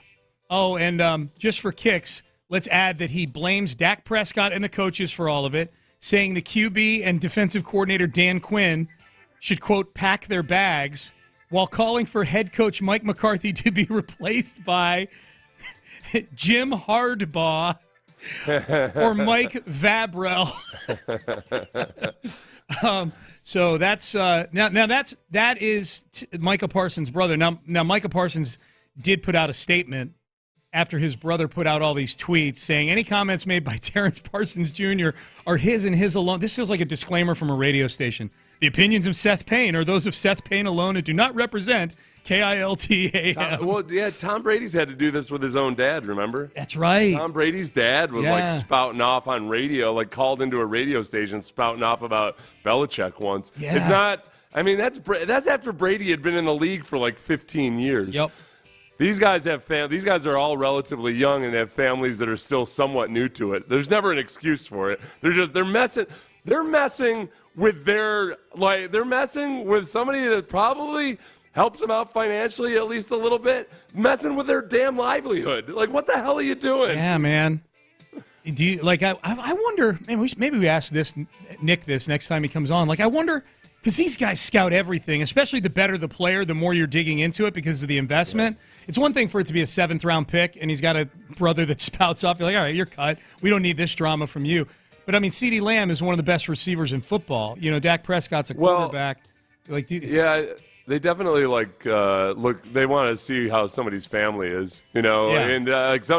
And, sometimes you can meet somebody and be like, oh, this person goes hard on social media, without ever looking at their social media. You're like, I know this person goes hard. Yes. Like, exactly what are we going to have here? Right. And then it's all a matter of, like, trying to project what it's going to be like, whether, like Eli Apple's mom or any of those other situations. I don't know. Yeah, I don't, like, some of it, I think players, like Dak Prescott can probably just look at CeeDee Lamb or talk to CeeDee Lamb, and CeeDee Lamb can just say, look, my mom's kind of, Yeah, oh, yeah. She's, she is the way she is. And Dak is like, yeah, I get it. Yeah. Everybody's got crazy family members. For sure. And I think if there's any team where Dak Prescott has been calloused to things like that going on the outside, you're the quarterback of the Cowboys. You know what I mean? Like, you're in the spotlight, in the crosshairs all the time. Family members are the worst, like sitting in a family section or something, like with having, you got a lot of family members that have never played team sports, don't understand like locker room dynamics, or just sometimes they're flat out crazy. And yeah, they're like, and it's the same thing with athletes that like, they need to tell their family, don't be texting me the social media posts that you like. That's cool that you're offended on behalf of me that somebody's talking smack about me. Right. I don't need to see it. Like, you don't have to text it to me. Yeah. Like, if I'm trying to be on a social media diet, I learned that early on, just before I was ever a player. My brother was a coach, and I had heard, I was sitting in the stands once listening to some parents say some nasty stuff, criticizing my brother. I found out later it's because their kids sucked. But I told my brother.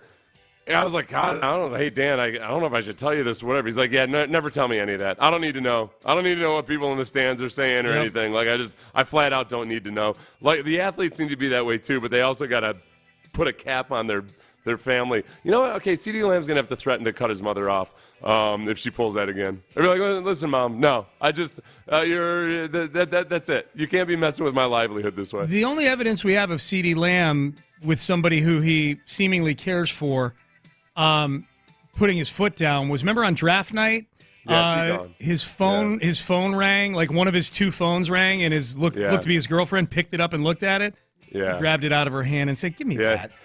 Give me that. Look at my phone. There's a reason I carry two phones. It's so that you can look at neither of them, all right? They broke up, I think, was the epilogue to that, by the way. Okay, all right. I think I remember seeing that like a year. Maybe she's still around. Okay. Yeah. Okay. Maybe Dak no, Prescott they broke up. No, they maybe did? they're still around. I don't know. Okay. Can't tell. Well, that's a project for this afternoon. All right, I was unaware of this here we go thing with Dak. Should I feel stupid that I was unaware of this cadence that he uses before every snap? It might not have, if it didn't catch your ear, then it didn't catch your ear. Like, it caught, for whatever reason, the first time I was watching this year, I was listening to his cadence, And it took me a while to figure out. I was like, is he saying "here we go"? Mm-hmm. And I didn't want to say anything about it because I was like, he's probably not saying "here we go" every single time, is he? And lo and behold, everybody, here is a cut up of three different ones of his three different cadences.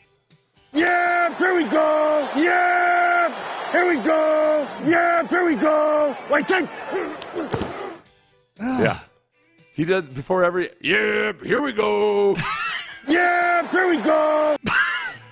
It's annoying. Yeah, it's impossible to not get annoyed by it watching a Cowboys game once you pick up on it. Okay, if you were a defensive lineman, as you were for 10 years in the NFL, going against the Cowboys, would that be something that would annoy you so much it would affect your level of play? Or would it, positively or negatively, would you want to rip his head off even more from saying, what does it say? Here we go. Yeah. I don't know. I think I might like it because you might be able to listen to it enough because he says the same thing every time. Mm-hmm. There might be a little bit of a variation depending on whether it's going to be a hard count or not. Yeah. So there might be a little tell buried in there somewhere. You watch the TV copy. You have somebody in the film room cut up like the TV copy and like 400 snaps. And so and you listen to it on a loop, and you can maybe pick up that like he raises his voice a little bit before it's a hard count or something like that. Yeah. Text message. Getting a lot of texts here. What happened to Henry To'oTo'o? I haven't seen him on the field lately. He was getting lots of PT earlier in the year. You saw him at the end of the game when the Ravens were running all over the Texans at will after Denzel Perryman got injured. Hurt, yeah. Yeah, it wasn't Henry To'oTo'o's fault specifically or anything. He needs some work. He's not that athletic, and like to be able to play at his level of athleticism, you've got to be absolutely perfect at recognition, taking the right angles and everything else. And he needs some time. And I think they probably suspected that he'd take some time. He's a fifth-round pick. You know, like fifth-round picks become full-time starters at about a 20% rate, I think. Yeah. Might be actually a little bit less than that. But he's just, there's something there. He just needed at least a year to kind of start to get acclimated to the NFL, I think. Yeah. And he's probably a body on special teams, ultimately, for this I was really surprised early on at just how bad the angles he was taking were. That was what was really, for a guy that played linebacker on a really good defense, I didn't understand why he was taking routes to the ball or just to the left of the ball sometimes. Yeah. Just kind of understanding where his leverage and his help is and everything. He's just got to figure that stuff out. Yep. John Lopez is here. Just missed the ball by that much. Just a bit outside. Yeah. How are you doing, my friend? I'm great, man. What's going on? What is going on, man? We got Texans Super Bowl Radio Row. We got all kinds of stuff happening. Yeah, are you excited? Have you started making plans now that it's official for doing things in Vegas? You can't ice fish in Vegas like you did in. Are you making any outdoorsman type plans I will. in Vegas? I haven't gotten to that yet. I love, you know me, I love doing stuff like that, going outside. I might go. I've never been as many times. Boy, this is a big bite here, but as many times I've been to Las Vegas, never been to Lake Mead. Is that the one with the Hoover Dam there? Yeah. Okay. And it's gorgeous. That's where they have all the houseboats all the time and it's partying gorgeous. and everything. Yeah, it's where Pamela Anderson made a video. Oh, is on that lake? Yeah. Oh, I would love to go back to the spot of that video. Yeah. Yeah, you've seen the video. Yeah. Tommy Lee? Yeah. Tommy Lee. Yeah. Have you ever seen the Hulu series on the two of them? I haven't seen the Hulu series. I may have stumbled upon the video. The actor, once or twice. That was like one of the first big sex tapes. Yeah. Back in the day. Well, yeah, and she did a documentary a little while ago that I watched, and that I've made it. It'll make you feel horrible about like that sex tape and everything that happened from it. Like people thought that they put that out intentionally. Everything she got. Like, they didn't make a penny off of it. No. It was like they just got screwed over, man. It got and she didn't never stolen. intended to, she was devastated by all of it. It got stolen by a worker that Tommy Lee kept pissing off because he treated him like dirt. Seth Rogen played the worker in the Hulu. The Hulu series is excellent. If you're into the Tommy Lee, Pamela Anderson story, the Hulu series is outstanding. But I'm more interested in, all right, I'll give you a confession real quick. Yeah. One of our confessions. I purchased an extendable fishing rod, so I can pack it with me and go to Lake Mead and try to catch some freshwater trout. Okay. So full disclosure. The jokes write themselves. Full disclosure. Extendable fishing rod. I got you. They've had water level issues. I know. The last couple of years. Yeah. I wonder, is it okay John got now? legitimately worried. I know. You see the look on his face. They need some damn water in the lake. Just get some water going. All right. That was Crosstalk, brought to you by D&M Leasing. You're listening to KILT HD2 on Odyssey Station. Seth, 6 a.m. tomorrow. I'll see you. Antibodies to you, my friend. Yeah, let's hope Lopez can get some rise and some extendable shaft. Yeah, going there. absolutely. Something that's it's like his favorite movie on Lake Mead. Yeah. All right, we're done. We're out of time. Landry Locker, John Lopez, Figgy Fig. They are in the loop, and they start now. So, are they here yet? That's a question I have. The offseason, I feel like there's kind of been like a snapback to reality when it comes to the Texans, where you can catch lightning in a bottle, but you take a step back and you realize you're not in a certain weight class. And I don't want to say there weren't expectations this year, but let's be honest, the bar was pretty low based on what we'd seen in previous years. Correct. So I want to ask you this, and we're 8 months away from really laying these out and really diving into them. What are the expectations for the Texans now? Like, what should we expect from the Texans? Like, what is the bar at this point? Now, look, I get your point in terms of, like, are we going to fall into – this is what I'm talking about. Are we going to fall back into, lightning in a bottle, but, the Texans, are they going to take a step back? What are the expectations going to be? I'm past that. I am absolutely past that. This is not free agency for finding warm bodies. This is free agency for finding those key pieces. This is not, they're going to lose their offensive coordinator. Who cares? I think with C.J. Stroud, my expectation is win the division. If you want to talk X's and O's and W's and L's. That's fair. Win the division. Let's not even make it a competition. Let's not have to go to the last division game of the year to get it. And then that's the next step. That's the next logical step. You made a great comparison of this team yesterday with the Detroit Lions. And I'm gonna elaborate on that more tomorrow, because I actually there's so many reasons why it's similar, and it can actually be a souped up version of the Lions. Like there's a massive opportunity. Today I want to get into the Will Anderson trade, but the Lions, I agree with you. I think that's the weight class. Yeah, I like Baltimore, Kansas City, all that. I'm not there yet. You had an equal playing field with them, but at this point, I'm not going to get lost in the sauce and act like I expect the Texans to be on that level. I am with you. I'm not going to sit here and say Super Bowl or bust. They're not there yet. But they can damn sure win the division, and they can damn sure get to an AFC championship game. That's what the Lions did. I think they can. The Lions did it in the NFC, though, man. Oh, I know. That's the other thing about this. It's the NFC. The NFC is deeper, but not as top heavy. Like the AFC is very gettable, but then you have Buffalo, Baltimore, and Kansas City, and so that it's very top heavy. Well, I mentioned those three teams. That would leave a spot open, wouldn't it? I mean, that kind of leaves a spot open there among the elite of the elite. My expectations are right there with you. Just make the playoffs. No playoffs, but I do wonder, like, what is it going to be like? Like, is it all of a sudden, like, is it going to be a situation where people were expecting the Texans to be? It wouldn't shock me. Like, we could see this being a consistent thing, but I'm going to channel my expectations to where just get in the tournament and see what happens. And quite frankly, there could be a situation where C.J. Stroud struggles more, but he's becoming a better player. Well, yes, but the struggles are going to be very short-lived. I mean, we've seen that. We expected struggles. If he was going to have prolonged struggles, it was going to be his rookie year. So yeah, there's going to be some, but I don't. To me, that doesn't even measure. Him being in a prolonged slump, having a sophomore slump, and what happened to C.J. Stroud? We're not going to have those discussions. Now I'm going to ask you a question. And I want you to, and shout out to the loopholes if you listen, you are 1-713-572-4610, YouTube, Twitch, Odyssey app. But I want you to get out of the feeling of a romanticized season. Mm-hmm. I want you to get out of the feeling of the best is yet to come. And I want you to put yourself in the shoes of offensive coordinator Bobby Slowick and quarterback coach Gerard Johnson. Mm-hmm. And I want you to answer me this question, because this is how this whole thing works. You know this.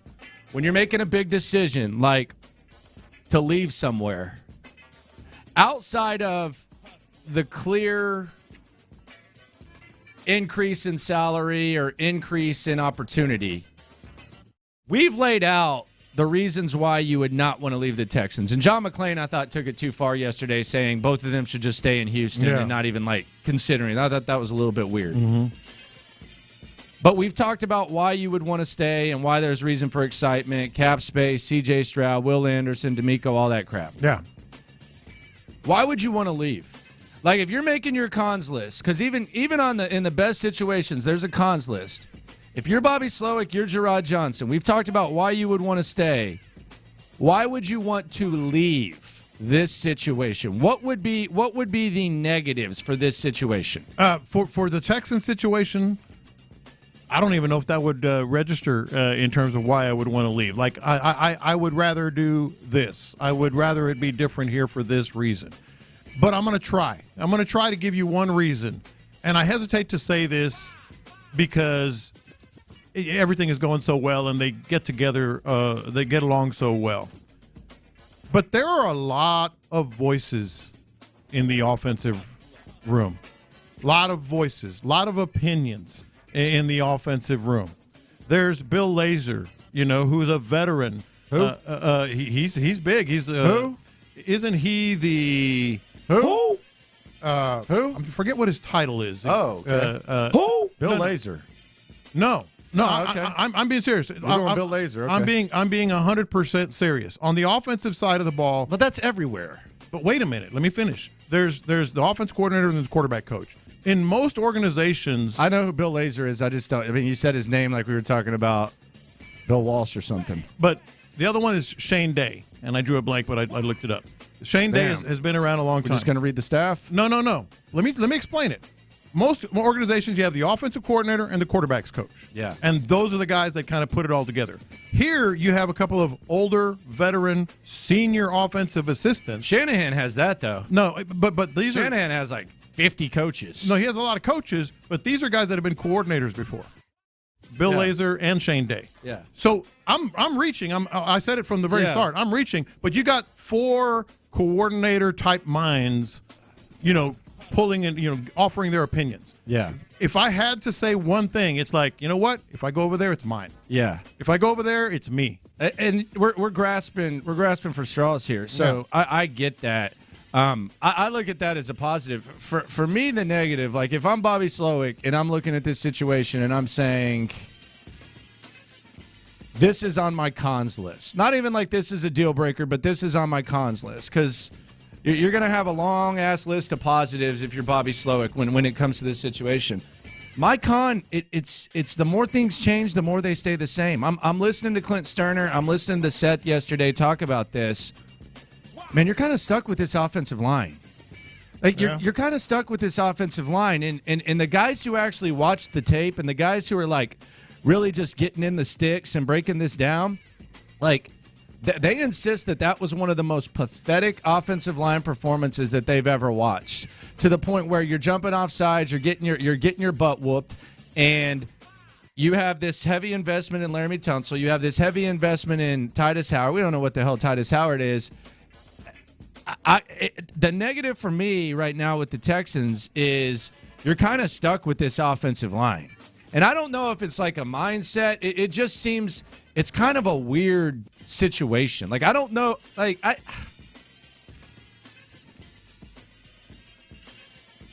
does it feel like Titus Howard is almost impacting Laramie Tunsil in a negative way at this point? I don't know about that. What do you mean? Like maybe Laramie on Tunsil, social media. Yes, that's what I'm saying, though. Like, Laramie Tunsil has a bad game like that, and then he's arguing. He's searching his name and arguing with 2 randos who are just fans, and they're talking about. And I'm not saying like just fans, but they're talking about a poor performance that was blatantly obvious. Like,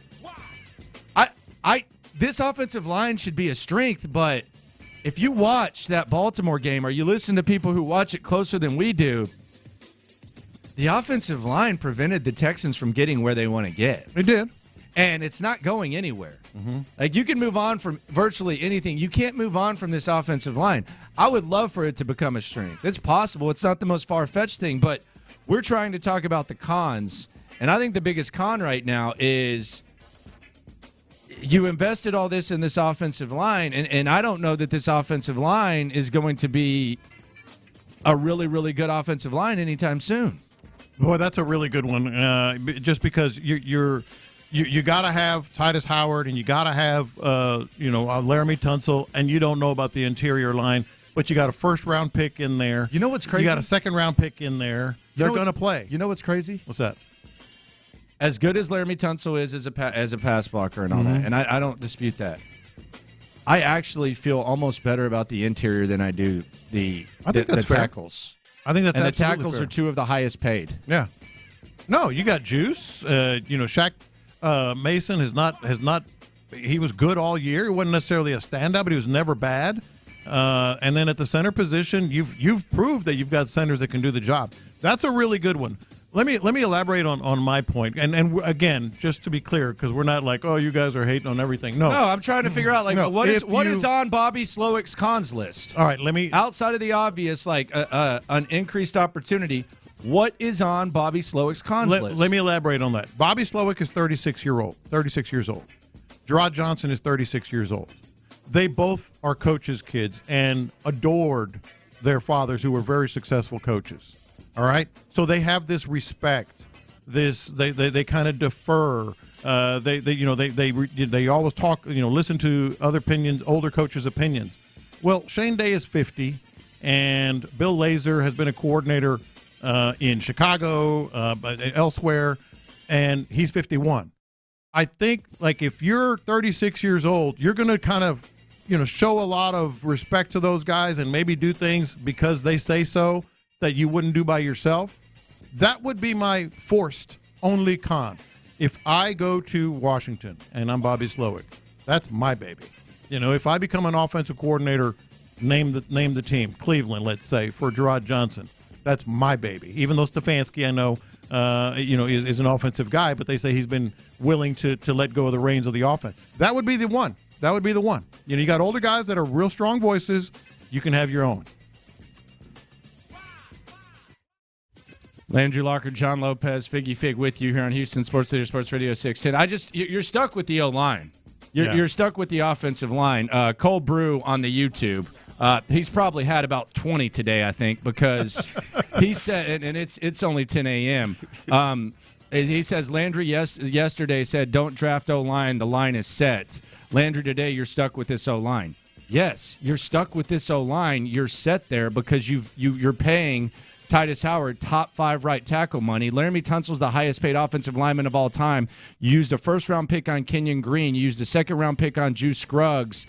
You have Shaq Mason, who's one of the top 15 highest paid guards. You've already invested in it. You can't just get rid of it and wipe the slate clean. So, yes, that's the point, Cole Brew. Drink one for me, buddy.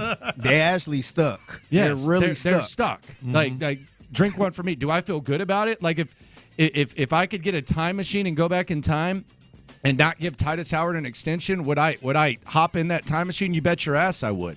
I might smash my hand on the door, jumping in that time machine and trying to get rid of that. But that's where you're at right now. Yeah. You've already invested in it. It's like the Cowboys with Dak Prescott. I'm sure they would. I don't think they want Dak Prescott to have $60 million against the cap next year. Yeah. Now, at least you have C.J. Stroud and all that, and there is hope with this offensive line. Maybe they can get cohesive, and maybe they can figure some stuff out. But, yeah, you're stuck with it. You're stuck because they're set is the easy way to put it. You're stuck because you've invested all that. Because they're set. You can't really mess with them too much. Yes. Like, what else can you do at that point? Yeah. Like, what can you do? I mean, you hope that Laramie Tunsil continues to do what he's doing. Because as much as people are mad at Laramie Tunsil for the false starts, if Laramie Tunsil just continues doing what he's doing, that's great. You hope that Titus Howard establishes himself as a very good right tackle. That's what you hope for. If that happens, good. And then you hope these interior guys figure stuff out, like whether it's Juice Scruggs, whether it's Patterson, and there's talent there. But if they're gonna perform like they did yesterday, then it's a lost cause. I wish I felt confident enough to say Titus Howard replaces Fant, and you have a significant increase at right tackle. I mean, that's what the money should tell you that should happen. I don't feel confident in saying that. I wish I could. I can't say that. Like, if you didn't take salaries into account, what would your depth chart look like on the offensive line going into camp? My depth chart? Forget salaries. Or honestly, who would you get rid of if you could, if the salary didn't matter? Specifically at right tackle.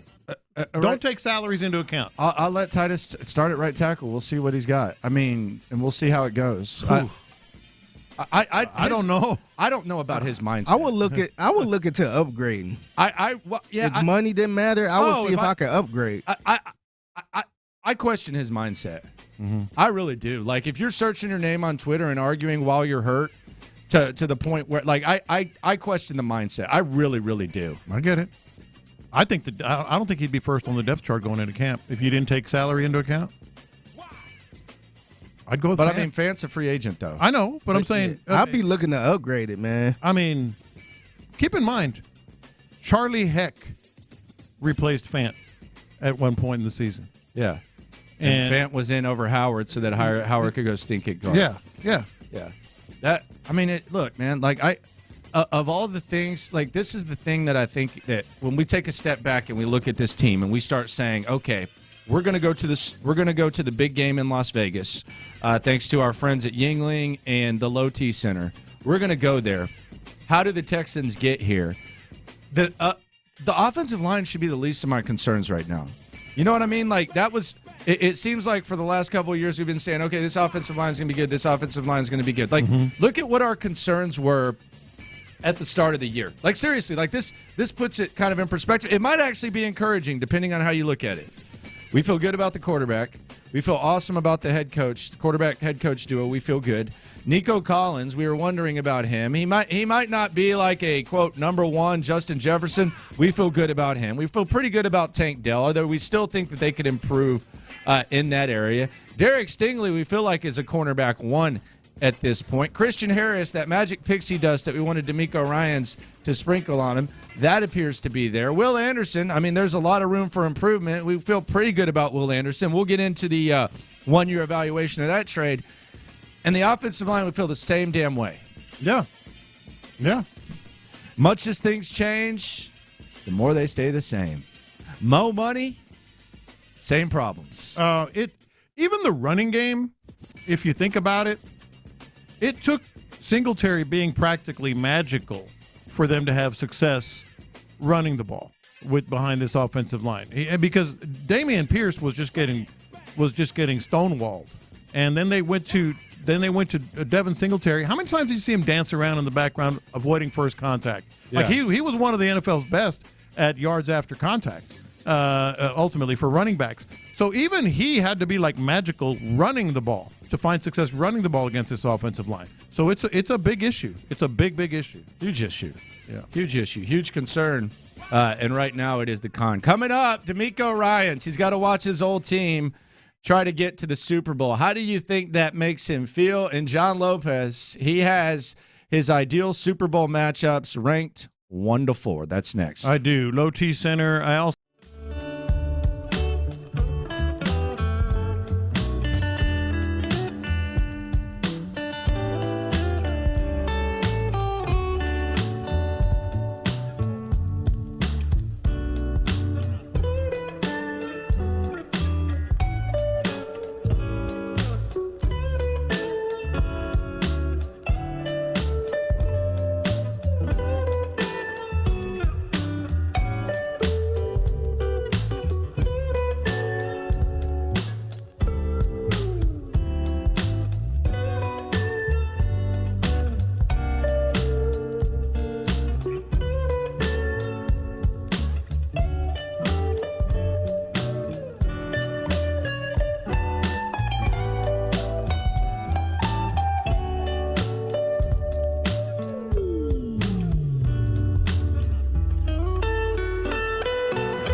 In the Loop with John Lopez and Landry Locker is presented by La Michoacana Meat Market.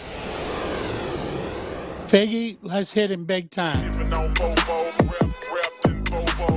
Houston, let's get in the loop. Oh, the jokes are coming fast and furious every time y'all talk about this guy. With Landry Locker. Landry, I mean, you're going to be in midday forever now. And John Lopez. On occasion, Lopez makes a statement that's so ludicrous, it makes me pick my phone up and call you guys. You're in the loop on Houston's sports leader. Your champ, 610. Sports Radio 610. All right, let's get into the human element of D'Amico Ryans. Landry Locker, John Lopez, Figgy Fig with you. Shout out to all the humans out there. Loopholes, if you listen, you are one. 713-572-4610. You've moved on to become a head coach. You might be the coach of the year. Your team is doing very, very well. But as you get eliminated, you'll be sitting on your couch watching. And by the way, I got beef with D'Amico Ryans. You have beef with D'Amico Ryans? I got real beef with D'Amico Ryans. Wow. I've been holding this in because we've kind of given him a free pass around here. Wow, okay. I got a problem with All you, right. D'Amico. All right. I got a problem with Hit you, him up, D'Amico. then. Listen here, D'Amico. 6 minutes, I'll tell you why. I got a serious problem with D'Amico Ryans, and I actually question him. I question the mind of D'Amico Ryans. Now, you listen, D'Amico, and you listen good. Yeah, 6 minutes. I got a real problem with D'Amico Ryans. All right. I'll tell you why in a minute. All right. In 6 minutes. But you're watching the San Francisco 49ers try to reach a Super Bowl, try to win a Super Bowl, and you're D'Amico Ryans. Now, I know how you are, Lopez, because you're selfish. So you would be rooting against the 49ers. I have been called very unselfish. But do you think D'Amico Ryans is rooting for the San Francisco 49ers to win the Super Bowl? Absolutely. 100%. 100%. No hesitation. None. I mean, that's the relationships. That's the platform that he used to get here. Now, is this about how Kyle Shanahan looked out for him, gave him every opportunity? Is it just as much about like what that culture was and how they were to him as it is anything else? I think it comes down to something that a lot of people lie about, but he's being sincere. There are occasions when you're sincere, like when let's say someone gets married and you're like, oh, I'm so happy for you. You're not. You're lying. You're lying. You're not that happy for him. He is sincerely happy for his friends. That's what it comes down to. Sincerely. Yeah, and I think that's kind of the San Francisco culture type of joint. So I agree. In that situation, you're happy for them. But there are situations where you're not. Like, do you think like the one I just said? Yeah. I mean, there's probably certain situations where you got a promotion. Yeah, I applied for that job too. I'm so happy for you. How many times does that happen? So we have 4 possible matchups in the Super Bowl. We'll talk to Baseball Spo in a sec about this Josh Hader deal, how much of an impact this really makes. I know it's not his money, so we'll hear what he has to say about it. But John Lopez has listed his ideal Super Bowl matchups 4-1. We want to be entertained, right? I want to hear some feedback from you and Figgy. Number 4. Número 4. The Super Bowl that I want to see 4th on the list. Ravens-Lions. Now, let me explain that a little bit, because I'm really kind of pulling for the Lions, and they're the underdogs and all that. I just think the Ravens would crush the Lions. Crush the Lions. We saw it. We saw it in Week 7. They gained 503 yards on the Lions, and they beat them 38-6. I'm pulling for the Lions, but Ravens-Lions. I don't want to see the Lions. Ravens would be just. We know that. I'm lying out. This would be like, was it the 90s when every Super Bowl was a blowout for years and years and years? This would. I'm lying out. This man, the Ravens low-key whooped on everybody, to be honest. Yeah, man. They beat the hell out of San Fran. San Fran, Miami. Well, we'll get to that. Número 3. Chiefs-Lions. Oh, gosh. It might be 4th. It might be 4th. Ugh. Oh, the Lions beat them in Week 1. Blah, blah, blah. Kelsey blah, didn't play. Blah, blah. Kelsey and neither did Chris play, Jones. Or Chris Jones. Travis Kelsey didn't play. I forgot about Chris that game. Jones didn't play. Yet again, this would be like, was it Broncos Redskins back in the day? Oh, wow. Dropped that. He said the R word. 28-0 in the first quarter or something. I don't want to see Chiefs Lions. Just do not So want to. basically, you are agreeing with me that you don't want to see the Lions. No, I just think the Lions. Like you just said that's the worst two, and you just said Lions. You just don't have the balls to admit that they're a bit. I said I am pulling for the Lions. They are a great underdog. As underdog, that it would stand to reason that they'd get crushed in the Super Bowl. Número 2. Chiefs Niners. I think it would be a terrific game. I wouldn't argue too much. It would be hyped up big time. Two elite defenses, across the board talent, especially for the Niners. But the Chiefs are getting hot. Patrick Mahomes is doing Mahomes thing. And as much as you hate it, there is a Taylor Swift factor here at the Super Bowl that would just send people off the charts. I definitely wouldn't mind that, but they are number 2, Chiefs Niners. Número 1. Oh, that only leaves one matchup: Ravens Niners. They beat the crap out of them on Christmas Day. They did, but this Brock Purdy threw 4 picks. Ugly. 4 picks. I think 3 in the first half, 4 in the first half. Yeah, he was bad. Perfect matchup for Las Vegas, though, man. Ravens, Lamar Jackson, Niners, McCaffrey. I think they want the Chiefs. I think they want the Chiefs. You think? Yeah, but I'm not one of these. The NFL wants it, so it's going to happen. I just think if you asked them, like, they would love to have the Chiefs. 2 number 1 seeds. Yeah. The number 1 and number 2 defenses in terms of points. Jim Harbaugh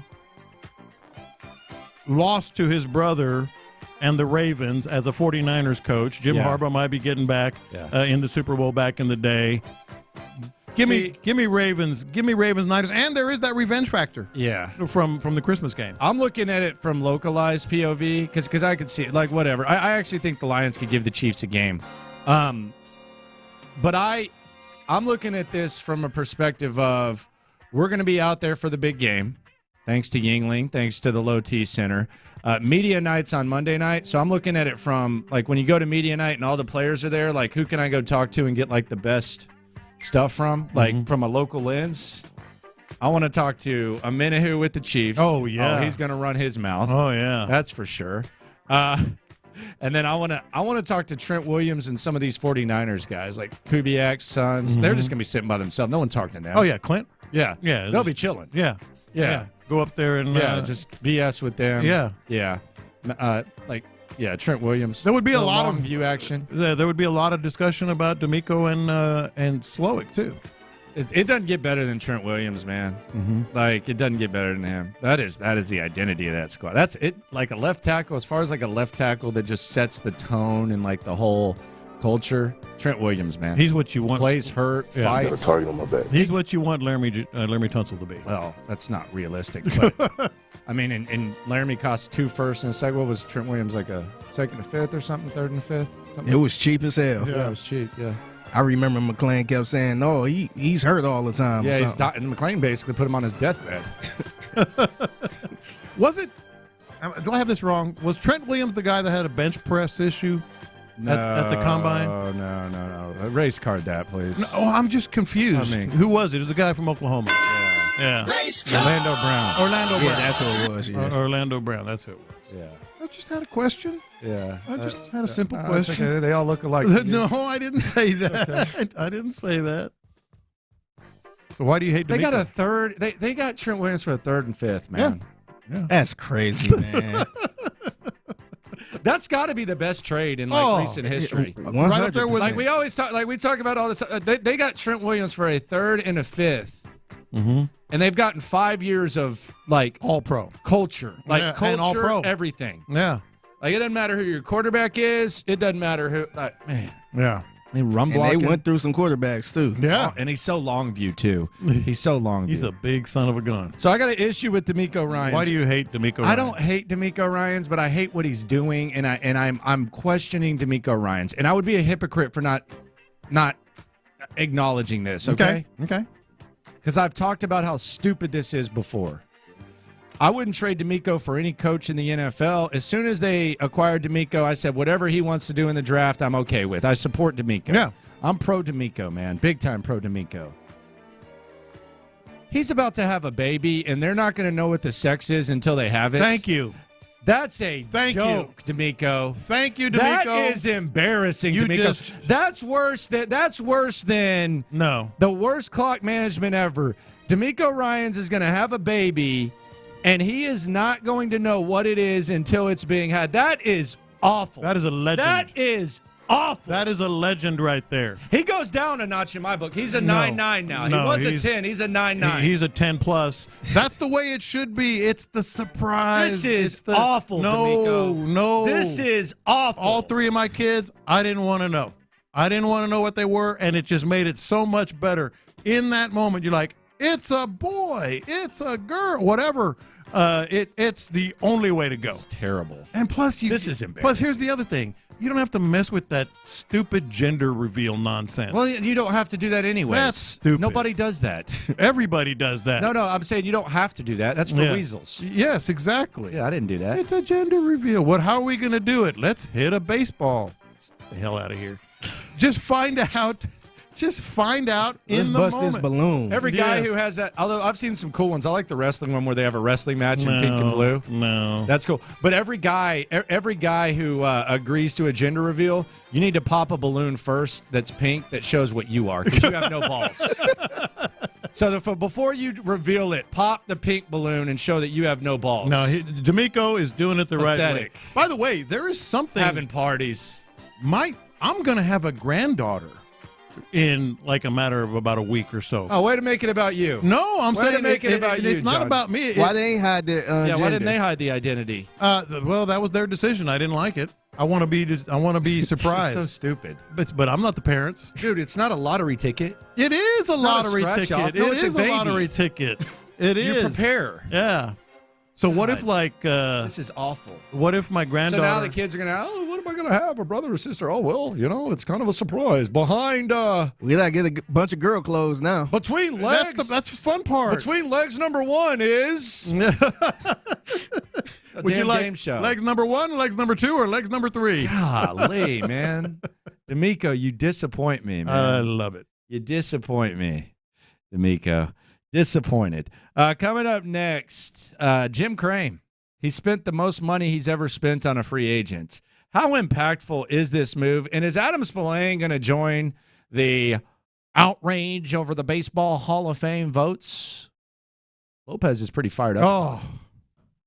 Whatever. Next. So the weight loss plan has been just so good for me. People.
Radio 610. Who they want? Who they want? Who they want? Who they want? Who they want?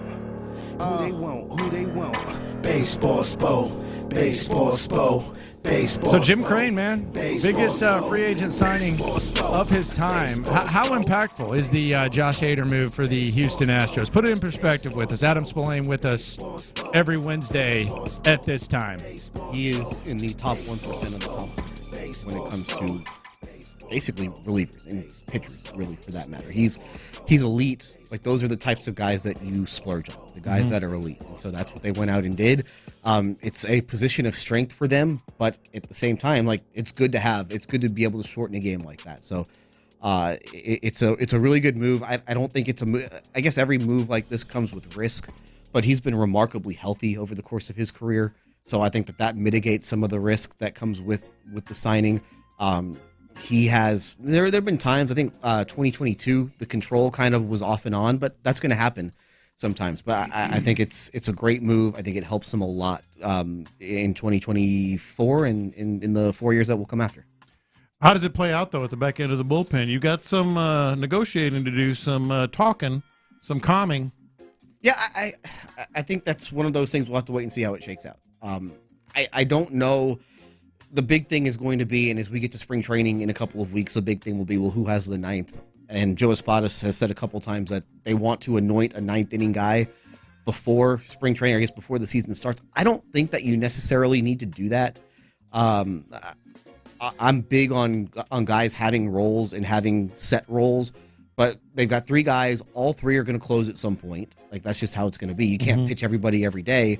But, like, if you go and you name Hader the ninth inning guy, and you are playing against a team that night and they have a really good left-handed pocket due up in the eighth inning, you're just going to go with Presley? No, I think you essentially have to go with Hader. So I think a big thing that Espada and Josh Miller and Bill Murphy are going to have to do, I think communication is going to be really important, because you sit down as a staff before every game and you discuss, if this pocket comes up, we've got this guy. If that pocket comes up, we've got that guy. And I think you need to loop these guys in and let them know, hey, if this pocket comes up in the eighth, Hader, that's going to be you tonight.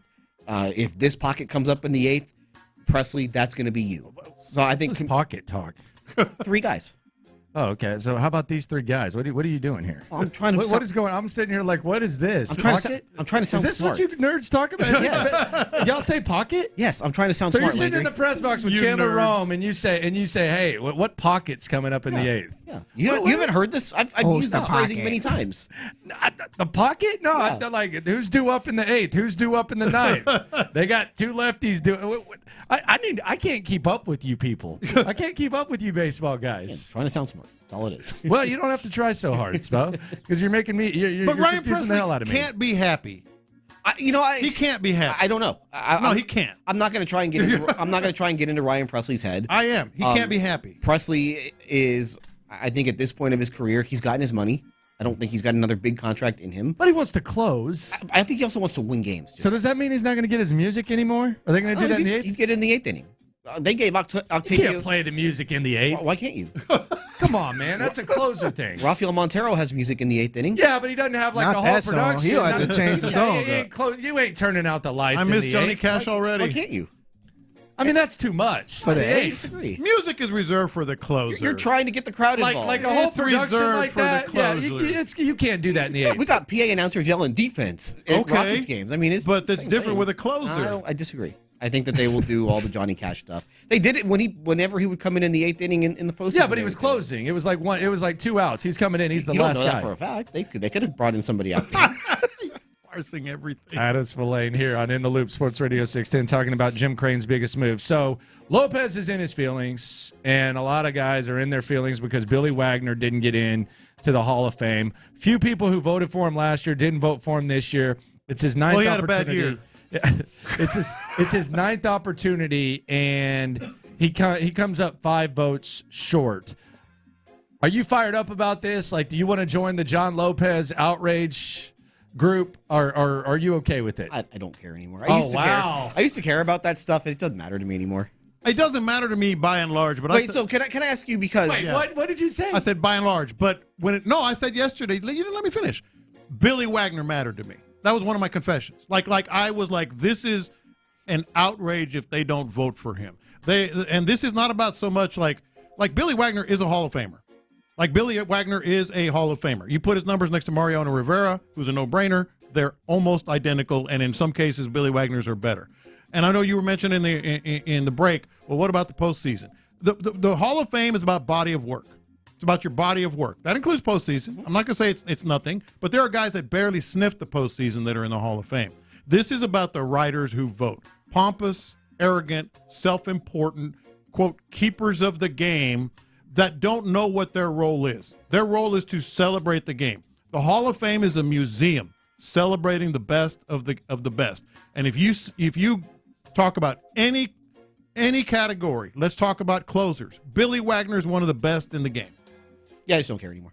You don't have to care. Stuff mattered to me in the past. No, you don't have to care. But what I'm saying is, we're here to comment. I mean, you're talking about pockets. I mean, you care about pockets. You know, I mean, like you care more about pockets than Billy Wagner's entire career not being celebrated appropriately. I care more about what's going to happen next month as opposed to 20 years ago. No, I understand that. No, can I ask you, though? Yeah. Because I do think you bring up a good point, though, about the guys that voted him in the past and didn't vote him in the future. Are those guys, though, that just chose to leave them off their 2024 ballot after voting for him in 2023? Or were they voters who were kicked off the voting rolls? Because that stuff tends to be kind of dynamic. Like, guys who had votes don't have votes. Like, you used to have a vote. You don't have a vote anymore. Yeah, I voted for 19 years. And then when was your last year? About 4 years ago. Yeah. And did you vote for Billy Wagner when you had a vote? Every year. Okay. Every single year. That's where Billy Wagner gets hurt, is that some of the guys who were on the voting rolls before have since been dropped from the voting rolls. Lopez quit on Billy Wagner? No, he did. That's really the bottom line. That's really what's lost. Billy Wagner would be in the Hall of Fame today if it weren't for you. You quit on him. Just part of the problem. Just one vote. He missed by 5. You quit on him. That's 20% of what he needs. But I actually was kind of embarrassed for what the voters were doing, and I was just being honest with myself. I think I might have told you, Landry. I'm like, I watch every game, but I don't go to games. Yeah. I don't go to the clubhouse anymore. Yeah. It wouldn't have been fair for me to vote. Yeah. And so I kind of did the right thing. I disagree with that because you were in the clubhouse back then.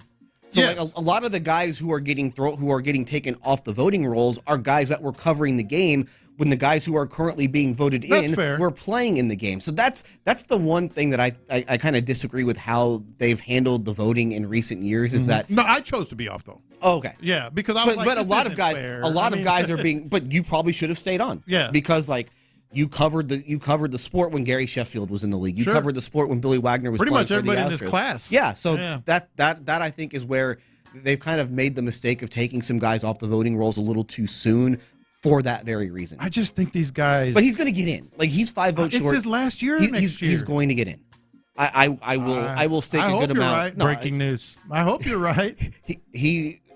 I don't think there is precedence for a guy who has been this close to not getting. So what is 73.6? I think Craig Biggio was 2 votes shy. Yeah. Whenever the year before that he got in easily the next year. So ultimately, I have a problem with the voters.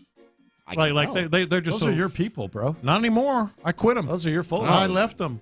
I left them in the rear view folks, mirror. sir. I was embarrassed. It's embarrassing. Well, you were them once. You're part of the problem. Part of the problem, bro. Part of the problem. Should have stayed on. Spo, appreciate you. No matter the pocket, we can always count on you. Let's talk about pockets on Wednesday here on In the Loop. You got a lefty pocket in the 7th inning, and then there might be a switch hitter here and a right-handed hitter there. That's another pocket. I've used this phrasing many times. I must. Thanks for paying attention. I must have missed it. The pocket. I don't know if I don't know. We're gonna have to check the tape on that. Coming up, the year 1 evaluation of the Will Anderson trade. Something else some people need to accept. Plus, one of the hottest takes of all hot takes from the man himself. In the Loop continues next.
All right, so let's evaluate this Will Anderson trade.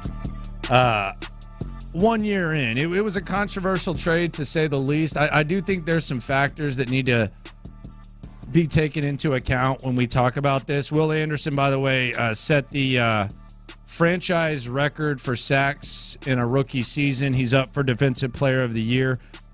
Still a lot of improvement that Will Anderson is capable of. And I think we're excited about what he can become, and they clearly like Will Anderson. Before we get into this, the 1 year evaluation, how do you feel about the Will Anderson trade? 713-572-4610 on the text line, Odyssey app, YouTube, and Twitch. Let's hear C.J. Stroud talking about Will Anderson, who was selected the pick after him. Here's what C.J. had to say.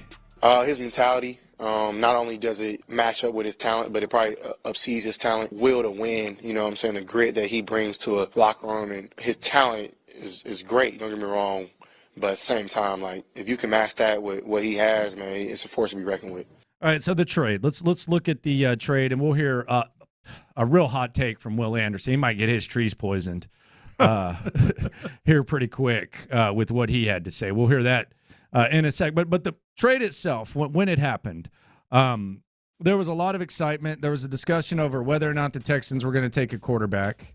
But the trade itself, the Texans traded the number 12 overall pick last year, the number 33 overall pick last year, a first-round pick this year, which they decided to trade their own instead of the one they possessed from Cleveland, and a third-round pick this year in exchange for that number 3 overall pick, which they used to select Anderson, and pick 105 last season. Before we get into this, I do think that it's important for the people who were most critical of this when it immediately happened. I think they got to be honest with themselves. Because part of the outrage over it was, how the hell are the Texans, who suck, going to trade their first-round pick that's going to be a top 5, top 10 pick for a defensive end? That ended up being pick 27. So it's 5 picks away from being a second. So I do think, although it's still quite a lot to give up, I do think that needs to be taken into account. Because let's be honest, if the Texans had the 4th or 5th overall pick right now, and they had traded that, you'd be looking at it different. But the fact that you did end up, and Will Anderson was a large part of why, but the fact that it did end up being 27, I think the biggest critics, and they might move the goalposts and they might still be upset, but you got to at least tone it down a little bit because it ended up being the 27th overall selection. You do, absolutely. But you asked the question, how do you feel about the trade today? I might be different from you and a lot of the loopholes. I think it's incomplete still. Oh, it sure is. It sure is. It's easy. I'm not like, he's going to be great. We don't know that. Yeah, it's early. We don't know that. No, it's early. It's rookie of the year. Yeah. Hell of a start. Yeah, it's very early. But I'm like, yeah, what is that? 2 firsts, a second, and a third? Yeah. I mean, you got to be a star. Yeah, you got to be a star. It's very early. There's some reason for optimism, but yeah, it's definitely early. We'll make that very clear. I've always had the package deal theory, and I think that there can be like a deeper meaning behind this trade, and I said it at the time, and I think now that we see not even what's happened on the field, because that speaks for itself. We see what CJ's doing and we see what Will's doing, but the culture. And we'll hear Will Anderson speak at 12:40. By the way, he should be at the podium more often. Oh, he's great. Yeah, quit hiding these guys in the locker room. Like next year, the Texans, they need to send more guys to the podium because the message doesn't necessarily get out. There's too much water carrying. We need to see. We need to hear these guys speak. The fact that we're not hearing like Laramie Tunsil after the Josh Allen game and stuff like that, it's a disservice to the fans. You know what? He's on the verge of becoming a star there too. Yeah. I think he could be a star for the media. It's got to be a weekly podium thing. Yeah. With a lot of these guys, so the info gets out, or just post it on the website. Do it and put it on. I'm not telling them how to do things. I kind of am. Tell them how to do things. It is what it is. We're providing a service to the folks. But I think the trade itself, I always looked at it as a package deal. I think that there was a portion of the room that probably wanted Will Anderson, and there was a portion of the room that probably wanted C.J. Stroud, and they eventually had the discussion, hey, what if we can get both? That's kind of common sense, but that's kind of what I think happened.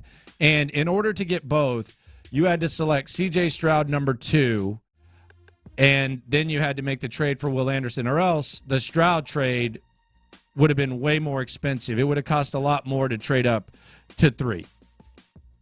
But I think just the fact that, A, you had extra draft equity. So it's not like the Texans or the Carolina Panthers and you traded all this for Bryce Young and you're not going to have first-round picks the next 2 years. Yeah. You had extra draft equity because of Deshaun Watson. You still have a full draft this year. I think that should be taken into account. Yes. And I also think there's something to be said for the culture that's being developed with C.J. Stroud and with Will Anderson and the way in which they played and the way in which they speak. And I also think the culture can kind of bleed into the front office where you're going to have tough conversations.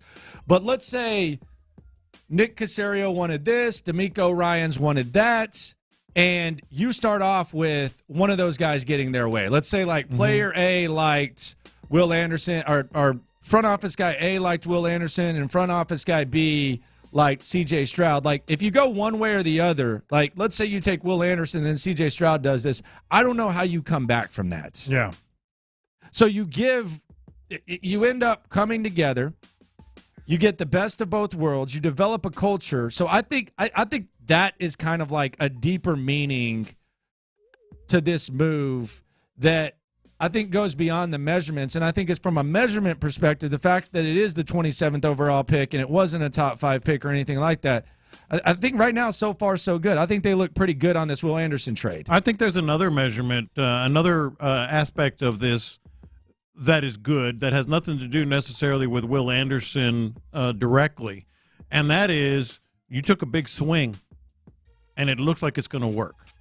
So I think with when the front office gets together, and I'm not saying they're going to be riverboat gamblers and all this other stuff, but when they get together and they're faced with an opportunity to maybe make another bold move, I think they're going to be kind of emboldened a little bit. They're going to be kind of charged up because they've made it work before. I think like the philosophy of the D'Amico and Nick Caserio front office and how they operate, willing to take a chance, I think this kind of gives them a little boost as well. Like we've made a big swing. It's worked. We can do this again. And I think from the on-field perspective, again, it's uncertain, but it's off to a good start. Mm-hmm. From what you gave up and what it initially looked like you potentially gave up to now, I think it's off to a good start. Now, the other side of things, and I've gotten this text message, God, I've seen this in the comments, good Lord.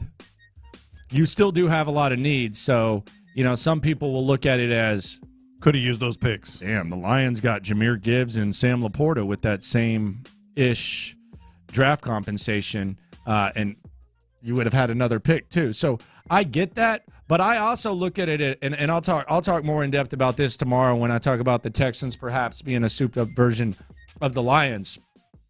I could also see it where they're in different points of their process, the Lions and Texans, but the Lions got their Aiden Hutchinson, their pass rusher, their guy who sets the tone for the entire defense. Yeah. And Aiden Hutchinson had a better rookie season than Will Anderson, and he's a better player than Will Anderson at this point. Yeah. But as Aiden Hutchinson did what he did, and Will did a hell of a job too, he might end up winning the same damn award. He increased his play the next year, and you focused on the other side of the rock, and you were able to add offensive weaponry. Yeah. So if the Texans this year can now add that offensive weaponry, and Will Anderson can take a step, maybe even more steps, towards his progression and his development as a player like Aiden Hutchinson did, then it kind of minimizes the criticism of the trade, or what what you gave up. And those things. But I have no problem with the trade. I think the trade looks fine. And the other thing is, you've said this, and we got to say this again, it's early. Very early. This is a one-year report. But I think 1 year in, it looks probably about as good as it possibly could, although, you might want a few more sacks from Will Anderson. I think the front office is feeling it a little bit, and that's a good thing. I think they can trust their evaluations and their ability to make deals more than someone where it blew up in their face. Like they traded a lot, but they got a lot in return, and it's looking even better. Looks good. Mm-hmm. Looks real good. And we'll see how it goes tomorrow. How the Texans can be a better version of the Detroit Lions. Yeah, you heard me. You heard me. We'll get into that. Will Anderson. We'll hear from him at 12:40. Man, he was good at the podium. What a sharp young man that Will Anderson is. But he might have pissed off a lot of crazy mofos. How's that? Something he said. Really? He had a hot take, man. He had a real hot take. Piping hot. Steaming hot. Steaming hot. Steaming hot. Now, there are a few fan bases crazier than those Alabama Crimson Tide fans. Mm-hmm. Remember Harvey Updike poisoning Auburn's trees? Yeah, that was a crazy dude. Did you remember his explanation for it? Not really. Said, I got too much Bama in me. Okay. How about the running of the Gumps? Yep. Yeah. Every year at spring training. Not great. Yeah. Listen to what Will Anderson said when he was asked about D'Amico Ryans. An unsolicited hot take from Will Anderson. Bro, overly exceeded them. Overly. And I don't usually rank all the head coaches I've ever had. But, man, he's so up there, I tell you, bro. Like, he might be number one, bro. Over Coach Saban, dog. Like, bro, like. Bro, but, like. Oh, my! He's on fire! Damn, Will. You heard me.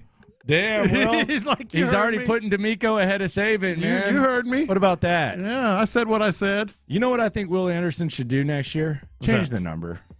Well, we thought he was going to let's this year. Change it. Let's get off 51. Is it too late? No. You're just 1 year in. Change the number. Change the number. Nah, just change it. Let's move on. I agree with you, but it might be too late, man. You already see that. What was he, 31 in college? Yeah. Okay, who got 31 now? Damian Pierce. Okay, he might be able to change it. All right, there's some options out there. Just hold tight, Will. Just hold tight. I like Damian Pierce, man, but boy. That's crazy. We was not having that conversation earlier, we were talking, man. is he a 1,000-yard rusher and all this other stuff. It's just not Number there. might be available, man. Yeah. He might come back hungry next year. Well, he's going to come back hungry. You know, that's his personality. It's just a matter of can he fit. He can come back hungry, man. 713-572-4610. So the Jonathan Grenard situation is interesting, too. I know Will Anderson speaks very highly of Jonathan Grenard, and we like Jonathan Grenard. We've had him on the show. It just kind of seems like, there is cap space, but there's also future bills that you have to prepare for. You don't just unload 65, 70 million, whatever it is, and then, just get the slate wiped clean. I think with what D'Amico is, I think Will Anderson's going to elevate his play in such a way, and they're able to elevate other players. And Lopez has his top 5 must-keeps with the Texans free agents. That's coming up in about 10 minutes. The Grenard thing, I think you just got to charge it to the game and say, have a good career elsewhere, man. We wish you the best. I disagree. I flat out disagree. So you would keep Grenard? I think Grenard. You paying him in the 20 mil range? I don't know what the number's going to be. Is it? I mean, I've looked at People pay spot for rack. pass rushers. No, they do, but people also don't find pass rushers, especially complementary pass rushers. He knows his role. Like he knows he's not going to be Will Anderson. He's not physically there with Will Anderson, but he's dang good, and he's gotten progressively better. Spoiler alert for my top 5 or 6 free agents that the Texans need to keep. Jonathan Grenard is on the list. I think a guy like him, who's not going to ask to be like the guy and all this other stuff, just wants to get paid. Well, that's fair. I think Grenard is really important to this team, and especially with that role. I just feel like it's very dangerous when you start falling in love with your players. You're not wrong. And we've seen it here many times. I've also seen how Nick Caserio can, I don't want to call it bargain shop, but how Nick Caserio can look around and find guys on one-year deals and bring those guys in and develop and all that type of stuff. So I don't look at this as, you've got to keep Jonathan Grenard. I look at this as D'Amico is such a good defensive mind that he's going to be able to develop the next Jonathan Grenard. Okay, that's where I disagree with you. Like I talk about pixie dust all the time, right? Well, you found it. Like he did it. But he got Jonathan buy Grenard. low, sell high, though, right? Well, sure, and it was a value this year. He had a Whitney Merciless year. There's no question. You think it was just a one-hit wonder? No, I mean, I think Whitney Merciless had. I mean, if you could get Whitney Merciless on the bargain that they got him on his second contract, that's cool. But at this point, I think it's going to be like you're going to have to be paying what you paid Whitney on his third. I don't know. No, he's in a different point in his career. I get it, but I just think Will Anderson's going to be the straw that stirs the drink, and I think that you can find other ways. I mean, you could draft someone in the draft. You can figure something out. Well, there is First that. round. There is that aspect. Little money. I want to focus offense, but you could do that. I also think that this is like you've got the third most salary cap in the entire league. You got $74 million in cap space. This is right. Dude, you're going to spend it somewhere, and you've got a guy. You've got him right there. Do I have to bring up the Titus extension every time we do this? Well, that's fine, but Titus is pretty much an outlier compared to Jonathan Grenard. Titus didn't have a Jonathan Grenard year. No, I know. Yeah. But it feels like the Titus thing feels like the paying Whitney Merciless instead of DJ Reader thing, the joint they did. Yeah. That didn't work out either. Yeah. That didn't work out either. All I'm saying is, like, D'Amico, find a guy that you can elevate his game, that fits in your system, that's perfect, that knows his role. He's not going to try to be Will Anderson, et cetera. Yeah, I found him. He's right there. Number 52, right? 52? That's the guy. So let's just go ahead and sign him, find a value deal as best we can. A value deal? For what he's going to be charging. I'm not saying $3 million, but is it 20? Is it 18? I don't know. And spend it. You got $74 million. Like, your whole goal is to find guys like Jonathan Grenard, and you found one. You found him, and you got the money to spend to keep that. There's going to be so much turnover all over this roster. We talked about this yesterday, especially on the offensive side of the ball. But there's going to be new cornerbacks. There's going to be new safeties. There's going to be linebackers maybe. Who knows? You got some defensive tackles that are free agents. You got to keep somebody, and that guy is somebody that has fit in your system and has produced. On the text line, Everett Lee, shout out to you. That's on the YouTube. Why did San Francisco trade for Chase Young if those guys are so easy to find? I don't know that they're easy to find, but my answer would be because it was cheap, and he's still on his rookie contract. Now, we'll see if San Francisco pays Chase Young, but that would be my reasoning, is that it cost you, a day 2 pick? Mm-hmm. And you're in a Super Bowl situation where could potentially be the missing piece. It's much different when you're paying day 2 picks, rookie contracts versus the first huge contract they get. Because very rarely in free agency do teams win because of what they do in free agency. Yeah, very rarely. Yeah, but he's 26. Yeah, he's not old. He's not old.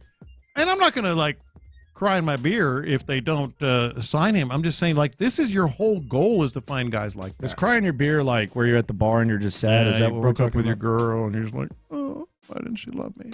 So you're crying in your beer? Crying in your beer. That's a thing? Yes, it's a thing. Okay. Yeah. Didn't know that. Yeah. I never saw nobody cry at the bar like that. I haven't either. I haven't.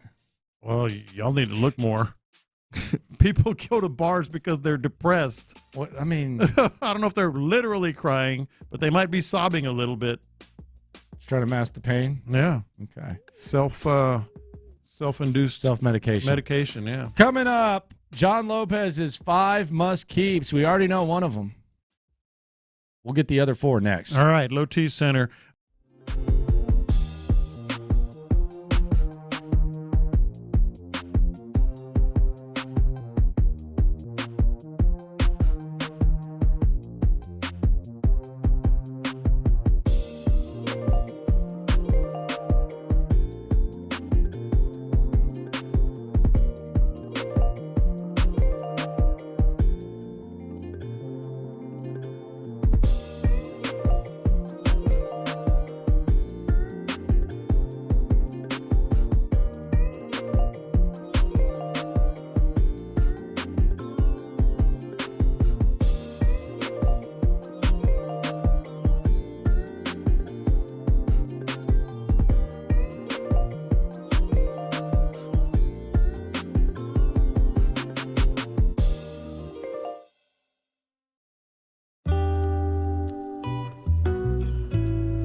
Radio 610.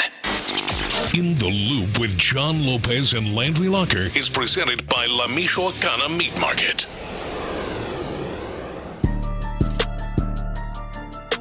John Lopez, 5 that must remain alive. The 5 free agents that the Texans must keep. Let's cuss and discuss here on In the Loop, Sports Radio 610. It's championship weekend. We're heading to the big game, by the way, presented by Yingling and the Low T Center. Cannot wait. What's your favorite buffet?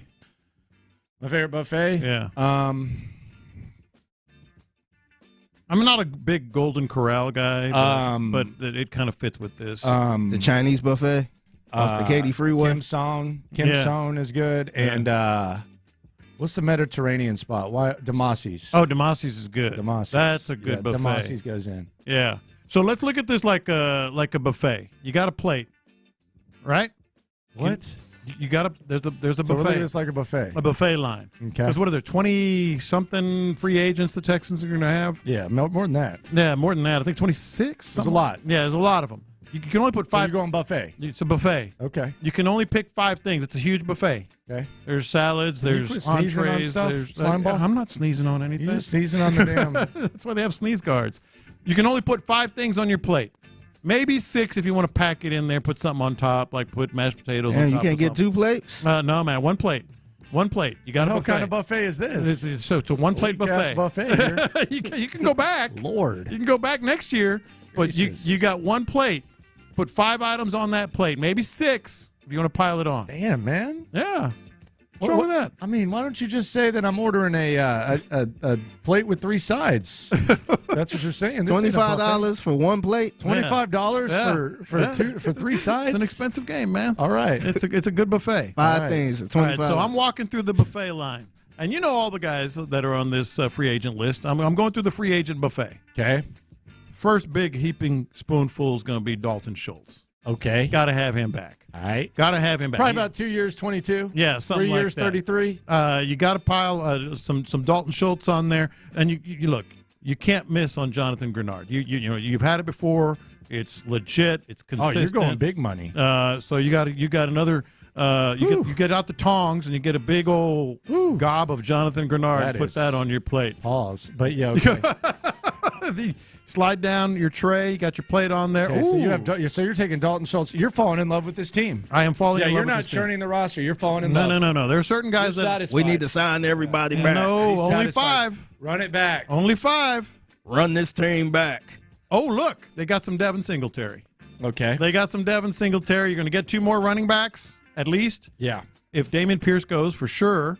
So you got to have Devin Singletary. Consistent, runs the offense, all that stuff. All right, so we got a little bit of this, a little bit of that. How about that big Sheldon Rankins that's staring you in the face? Get you that Sheldon Rankins. Another little pixie dust guy. You're just going very You got top. $74 million, man. Okay. Yeah, just spend it all. And then you're going to be a little value pick here. Let's just spend it all, man. Little value pick here. Oh, I got to get me some Derek Barnett. Got to get me some Derek Barnett. Then you're set, pretty much. Obviously, you're going to draft somebody. You're going to get some other things here.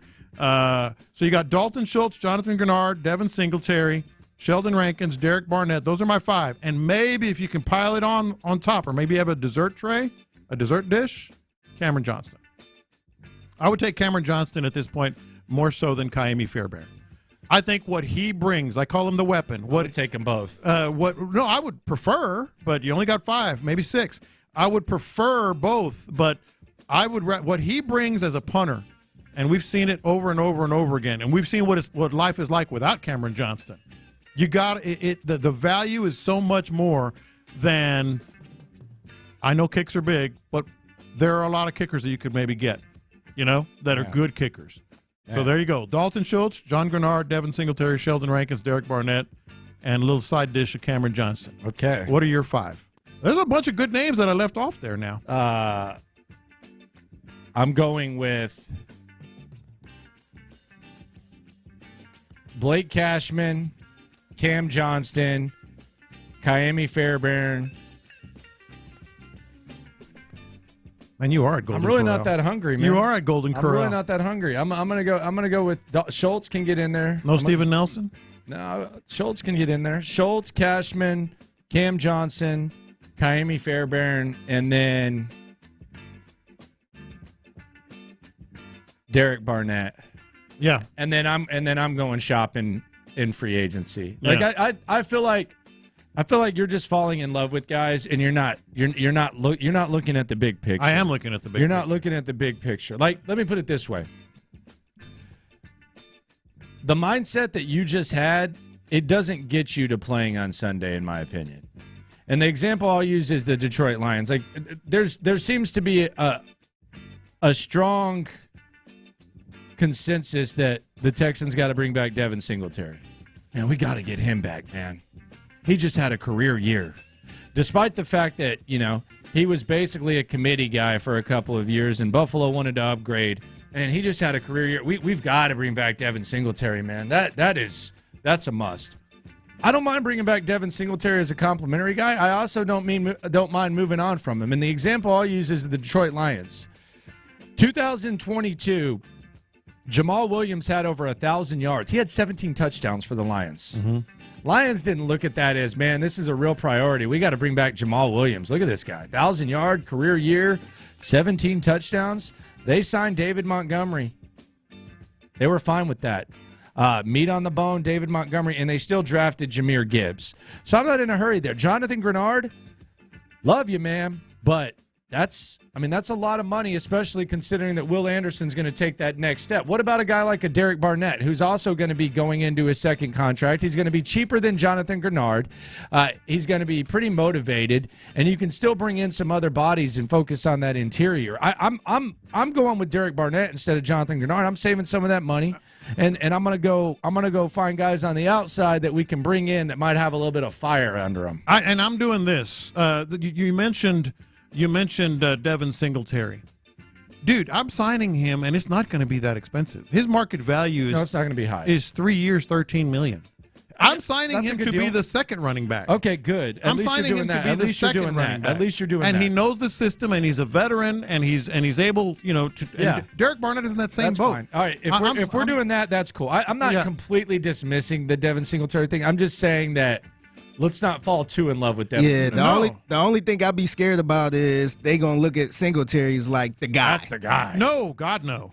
That's what they did with Pierce. I feel like they did that with Pierce as the guy. Yeah. You gotta look what the Lions did, man. They signed David Montgomery. He rushed for over 1,000 this year. They signed. They still drafted Jahmyr Gibbs. Get them. I just think like this. It's very rare that you have 70. You're the third. You have the third most cap space in the entire league. They've done stuff when they were at the bottom of the league.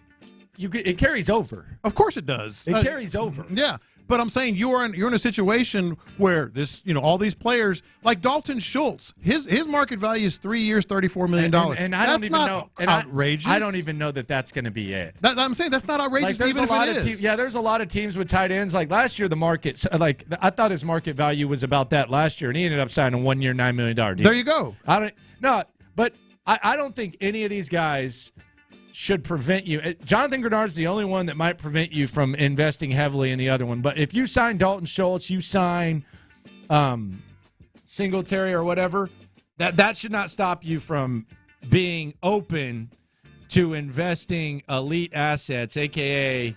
early draft picks in those positions. I don't even think this is that expensive outside of Grenard. Like Sheldon Rankins, maybe, but still. But they can find Sheldon. They found Sheldon this year. They did. 11 mil. I like Sheldon. Mm-hmm. I don't know what he's worth. I don't know if they 9.9 a year. D'Amico seems like he wants to upgrade the D line. Mm-hmm. So there's that. Who knows, man? But it is. I mean, the only one that I would really just say no, thank you is Jonathan Grenard. I don't know what his value expensive, is, man. But let's say too expensive, and I like Will. But Barnett. Dude, he's still. You can get him. Yeah. He was a first-round pick. Yeah. He didn't work out in Philadelphia. Philadelphia's a train wreck. Mm-hmm. And he looked great here. Like, whatever the price is, bring in Barnett, put Will Anderson on the opposite. Hell, if you want to draft a DN in the first round, bring him in and keep sprinkling that dust, man. I like Jonathan Grenard a lot. I love what he gave. I just think they're capable of getting stuff like that each year. I'm looking forward to the churning of the roster, the high-quality churning. Not just the change. I actually do too. I think there's some key elements here, like the list of players that I have here, outside of Jonathan Grenard, who I said knows his role. He'll be opposite Will Anderson. None of them may be like the guy at their position. They might be the number 2. Devin Singletary for sure. If you draft a big time tight end, if you bring in another tight end, Dalton Schultz, especially draft. Would be like a 1A or something like that. Sheldon Rankins, they flip those guys around inside, but you got to have them. Derek Barnett is not a starter. So I think this is smart money here. And these are guys that have contributed and especially contributed here. Who's your 5? 713-572-4610. Send in your 5. Neither one agents. of us said John Weeks. Hey, man. You only let me have 5, bro. That's what I'm saying. What a weak-ass buffet. The Lopez buffet. I think the biggest takeaway here, regardless of where you sit, the Lopez buffet sucks. 5-item limit. I get big scoops. Biggie, 5-item limit? Yeah, I get big scoops. That's like going to a Chinese buffet. Okay, so I got to get some fried rice. I got to get some lo mein. Oh, damn. I got to get some orange chicken. Okay. Oh, wow. Those ribs, those are fresh. Those look good. I'll get some of those ribs. And then I can't get beef and broccoli chicken. I have to decide between one. This is awful. Hey, egg roll. I'm screwed. I've already got my 5. That's the 6. That's the one you can squeeze on. What a terrible buffet. Just lay it on top. I could have used some of that hot and sour soup or some of that egg drop. Oh, well. Sorry. Well, you got to make a decision. 5-item limit. You got to make a decision. Coming up, the hits are lit, and Bobby Slowick is on standby, but a big name in media says Bobby is about to get frozen out of one of his potential gigs. The hits are lit next. The Texans kept.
of what's yours. Chase mobile app is available for select mobile devices. Message and data rates may apply. JP Morgan Chase Bank, N.A. member FDIC. Live from the Twin Peaks studios, Sports Radio 610 presents In the Loop with John Lopez and Landry Locker.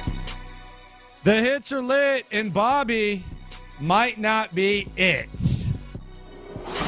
Playing all the hits. These are the hot stories of the day. You're listening to In the Loop with Houston's sports leader, Sports Radio 610. Next step for the Texans.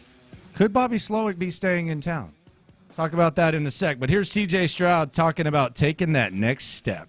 Yeah, I got to do way more. I got to, at the end of the day, I look back at it, like, I can say a whole bunch of cool stuff up here that'll make everybody go crazy. But honestly, I got to be myself, and just work hard at that and just really do everything that God put in my heart to do. And I'm just super thankful for God, man, and Christ. Having a rookie year like I had, and to be able to be mentioned with a whole bunch of greats. It's been just a blessing. And my plan is just, I want to be the best. I don't want to just be the best rookie, the best second-year dude. I want to be the best, point-blank period.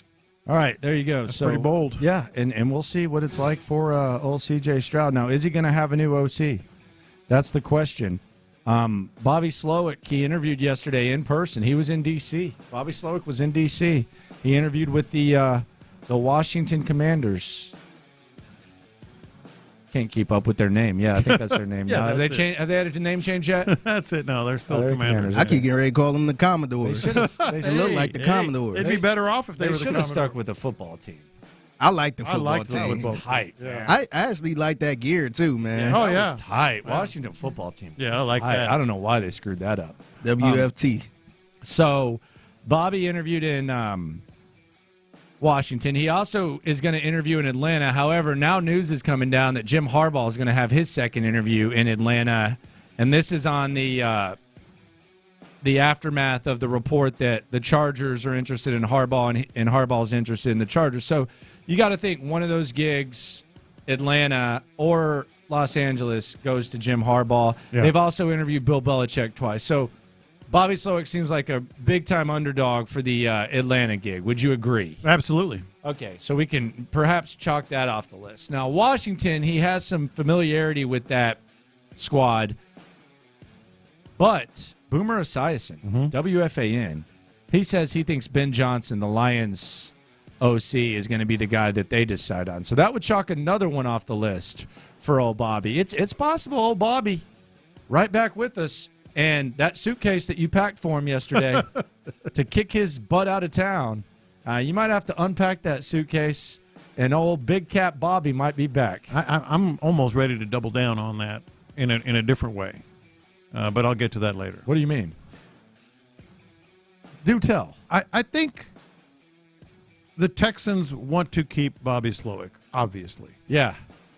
But I think they're kind of telling us we'd be good with Gerard. We'd be good with Gerard. Yeah, so what does that mean? I mean, like if it happens, I think the Texans are not going to be packing any bags for Bobby Slowick, but they're going to be like, come on down. Yeah, they probably rather. Texans said, "Hey, we're getting rid of Bobby," and no. They probably rather sacrifice Bobby to keep Gerard. Thank you. I can see that. Thank you. I don't know. I don't know the right answer to it. I don't think they want to lose both. Even Bobby Slowick said could have called anything, and he'd have but success. He's full of crap. We knew he was lying on that. Did we? Yeah, he's just saying that. He said he had nothing to do with CJ's No. That's a lie. Yeah. I'm talking about like the play, some of the plays that CJ made this year. Even Slowick said, "Man, we could have called anything." He doesn't mean that. It's true. Come on. How many times did CJ? So you're basically just saying he's like you as an AAU coach. He's just rolling the ball out there. No, that's what you're saying. No, that was really good. No, what I'm saying is like he even recognizes, I think he has a lot of confidence in his game and his play calling, but he recognizes sometimes some off-script stuff. Sometimes could called anything. Yeah, but still. Because you got C.J. Stroud. I'm just saying. I'm not saying they want him out. They want him here. I don't think he's getting hired. I'm still thinking Washington. I thought he was. I've been on that. I think Ben Johnson's got it. If Boomer says it, I believe him. Mm-hmm. I don't feel like Boomer's going to make it up. But that could leave Carolina. Does he want to go to Carolina? Dude, now that's one I would advise against. But he likes Bryce. He does like Bryce. Think he likes Bryce. Yeah. No, we know. They might throw a little money at him too. Well, that's the other thing. That's the human element. $7-8 million. Big Seattle. I think Seattle's going to go with Dan Quinn eventually. Doesn't it seem that way? Yeah. perhaps. Yeah. And then you got the it seems like old Bobby might get shut out. He could. No, he absolutely could. But he is the. And then I'm going to have to ask him about that reverse. I'll be over it by then. Yeah. But I'm damn sure going to bring it up. He loves him training camp. He loves him some reverse. What was that reverse in the playoff game? That, sir? I was angry at How many you. times did he watch Little Giants? He's all about the annexation of Puerto Rico play or whatever it was. Whatever happened to that Honey, I Shrunk the Kids dad that was in Little Giants? Why did he always have to play a weasel? What was his name? Yeah. Why did that guy always with have the glasses? Yeah. Yeah. The guy always had to play the biggest weasel. Because he looked like Where one. is he at now? Yeah. Is he alive? Yeah, I'm sure he's alive. Well, Predict. Do you think the Honey, I Shrunk the Kids dad is alive? I think he's alive. Where's he been? I don't know. Wasn't he also in? Wasn't he also the nerd?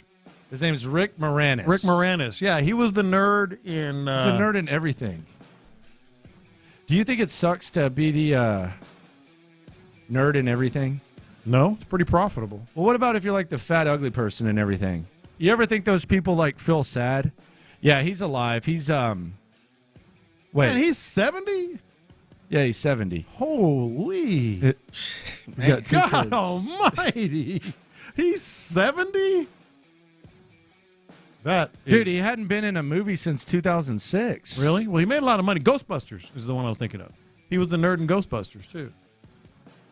He made a good... Did he retire or something? He must have. Man, he just left in 2006. He just said, screw this. Big Bully with Tom Arnold. Remember that one? Yeah. That was a good one. He's made a good career. He always got the hot chick, too. Oh, yeah. Like, why did they have to do that?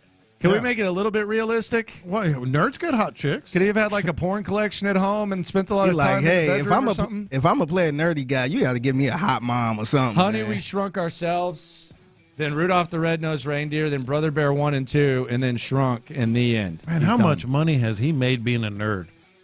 Ghostbusters 1 and 2, Little Giants, Strange Brew. Did you like Honey, I Shrunk the Kids? Nah, I didn't like it that much. Yeah, wasn't that good? Little Shop of Horrors, Spaceballs. Good Lord, he's had a career. Says he's worth $10 million, though, which is good. Those things aren't always accurate. Yeah. Yeah. I remember Cat Williams that said that he looked at his net worth and he said, when I saw my net worth, I had that much on me. That's what I'm saying. Those things are very inaccurate. Yeah, sometimes. Yeah, sometimes. Sometimes. But yeah, that guy, man. I didn't like Honey, I Shrunk the Kids. I like Little Giants. Bobby Slowick did. Big Bully was good. He liked Little Giants.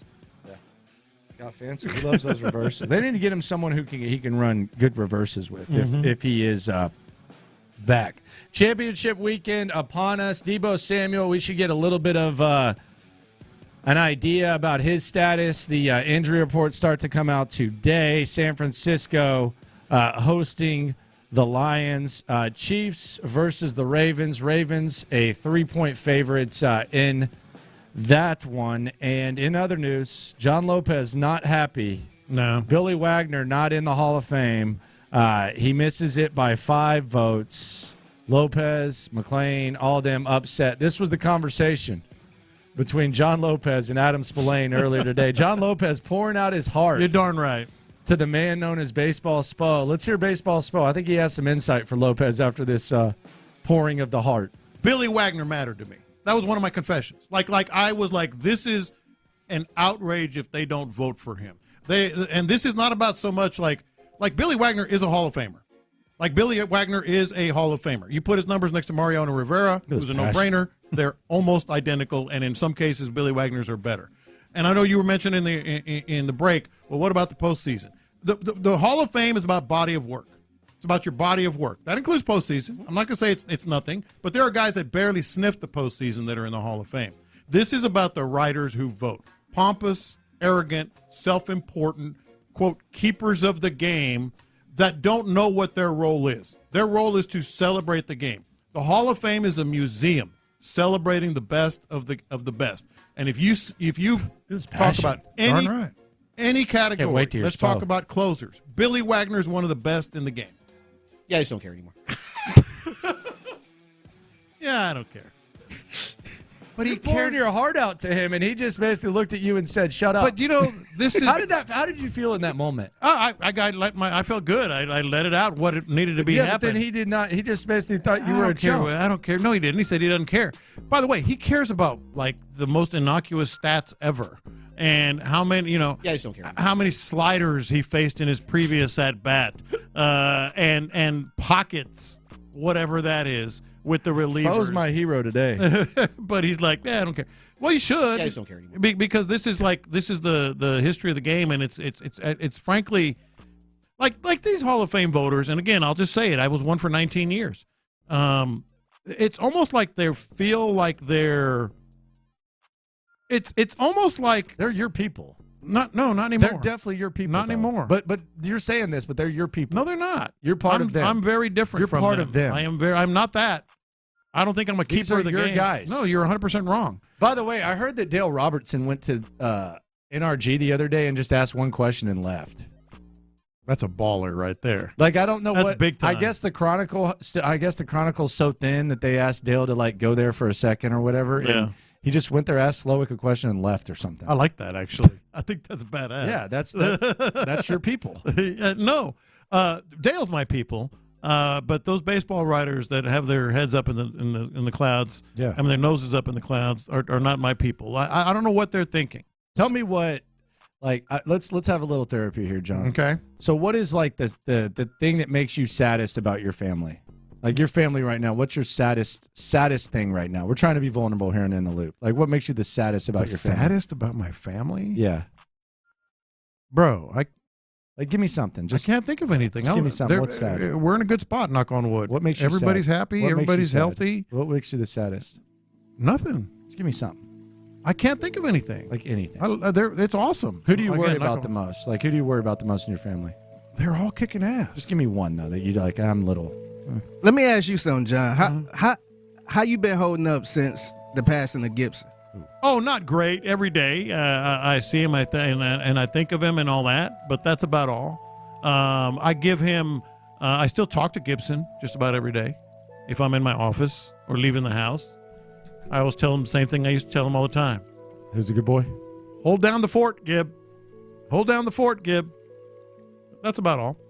But I just don't care anymore. But I'm not worried about anything. Spo doesn't care anymore, man. Yeah, he never really liked Gibson. He never liked Gibson. Yeah, I just don't care anymore. That's all you need to know about Spo. That's all you need to know about him. You need to get another dog, dude. I don't know. Gibson. You do. Gibson was my dog. You do. Gibson was my dog. You're in the backyard all the time. Y'all have a All good the time. Y'all are winding down. All my Football kids have season's dogs. over. You need a dog. All my kids have dogs. Get one if it makes sense. You need a dog dog. sit all the time. You need a dog. Maybe there will be a dog somewhere down the line that'll need me, and then I'll keep it. You know, like a rescue that's having a hard time or not being adopted or something like that. Yeah, maybe. But Gibson was my dog, man. I think you need a dog. Yeah, I just don't care anymore. Coming up, speaking of crying, there's a tale of crying that involves two of the most important members of your Houston Texans. We'll try to get to the bottom of this. We'll also talk about what's next for the most important man in town. Next. Yeah, I just don't care anymore. The Astros are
access exclusive content. The Texans play here. Always live on the free Odyssey app.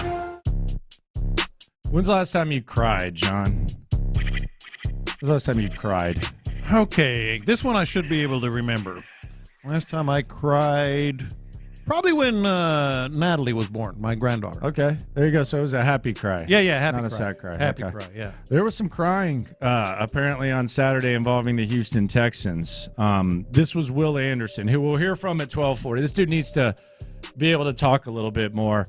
This was Will Anderson talking about shedding a few tears after the Texans got smacked around by the Baltimore Ravens. Yeah, I was crying after the game, and he wasn't crying. So, and he came. He said, "You good? We good? It's straight. We gonna be good next year." And I'm like, "My bad." Cap said we gonna be good next year. So I dried my tears up, man, and I just looked at it from his perspective that he gave me after we talked, and he was just like, "Bro, like just think about how much we've come from, like how much better we're gonna be next year, bro. Like we're headed in the right direction." The interesting thing about that is I think it kind of just speaks to, CJ being, for all the culture guys and stuff, CJ is definitely the leader of this squad. But he was talking about CJ Stroud, but that was Will Anderson talking about the passion. I think it's good. Like these are two 22-year-old kids. That's what's crazy about the Texans. Like these are 22-year-old kids. It's remarkable when you think about it. That are in charge of this, and they just seem. A lot of times you use it loosely. Oh, they were wise behind their years. No, what would you have been a leader of at 22? A kegger. Yeah, that's what I'm saying. Figgy, when you were 22, the quest to score some pot? Yeah, what would you have been a leader of? Man, probably leader in the streets or something. I don't know. Like, it's remarkable. Yeah, and I think it's remarkable. Like, as remarkable as it is, I think it's remarkable that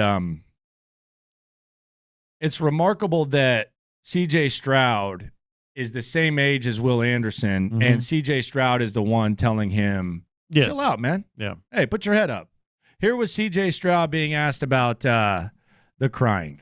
Yeah, I mean, I appreciated Will for doing that, because, I mean, those are raw emotions. It wasn't like he was doing that like just to be fake. He really meant, because, I mean, he really was feeling that because he really wanted to win that game. We all did. And something I've learned in this league, man, is like you can't let your emotions fluctuate. And I told Will, man, honestly, man, he's probably the most talented player, one of the most talented players I've ever been around in my life. I said, man, we're going to be back in this moment. I can promise you that. Like, it might not, I don't know when it's going to be, how it's going to be, who's going to be on this team, but we're going to get back. I appreciated everything that he did for us that year. I just wanted to see his head up high. I just want to see him encouraged and positive.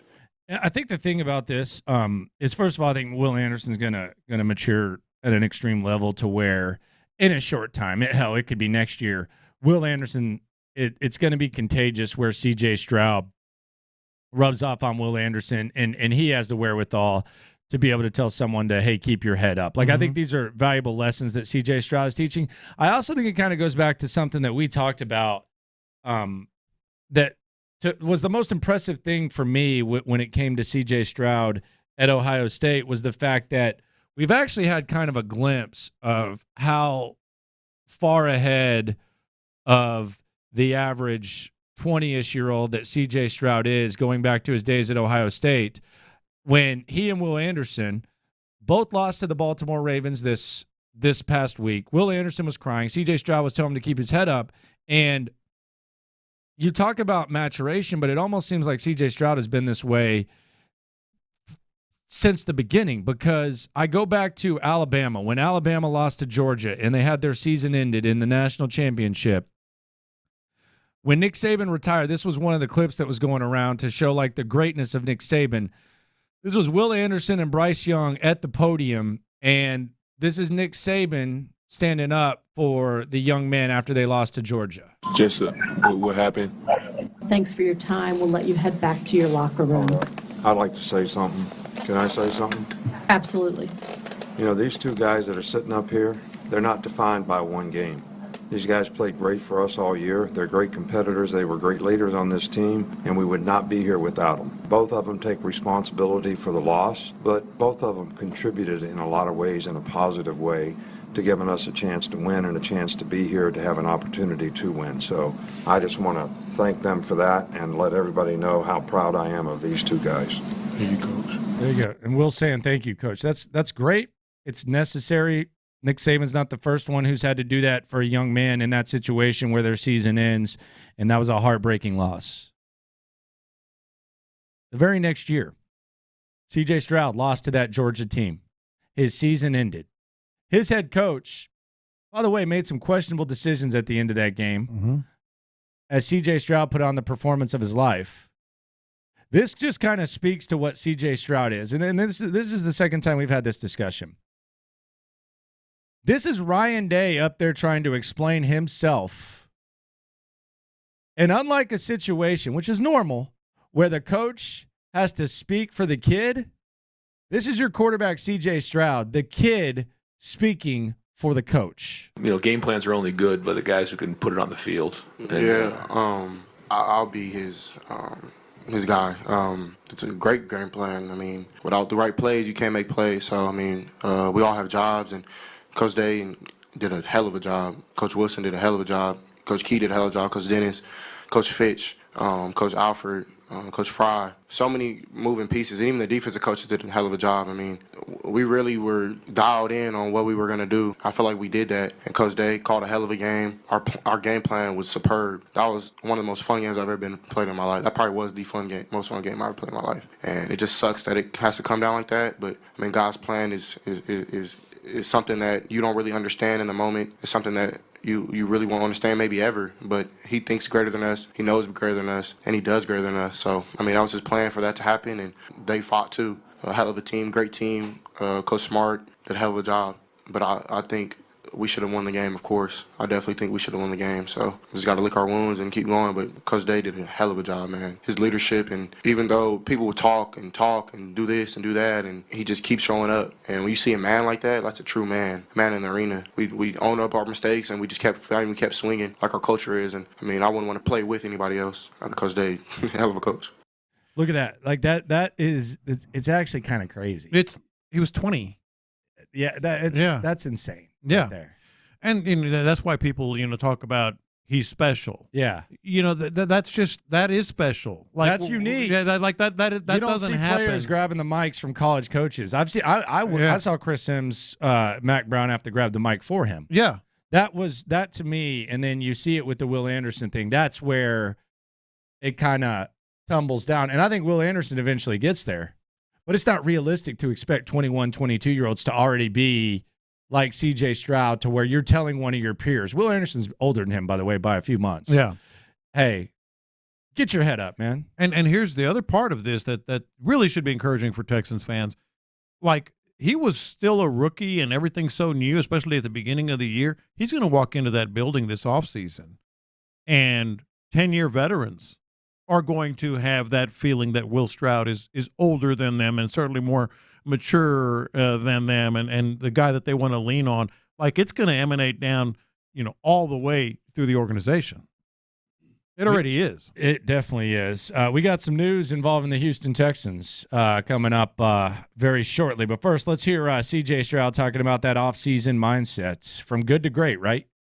I'm really excited to see how much this team is going to grow, find some way to get back to that moment and win that game, So a lot of experience was made this year and things like that. So I'm super, super excited for the future and everything like that. Well, now it's just about bringing guys here that are with that and have that same type of mentality. And whoever stays, we keeping that standard. We ain't changing up for nobody. All right. There you go. Nice.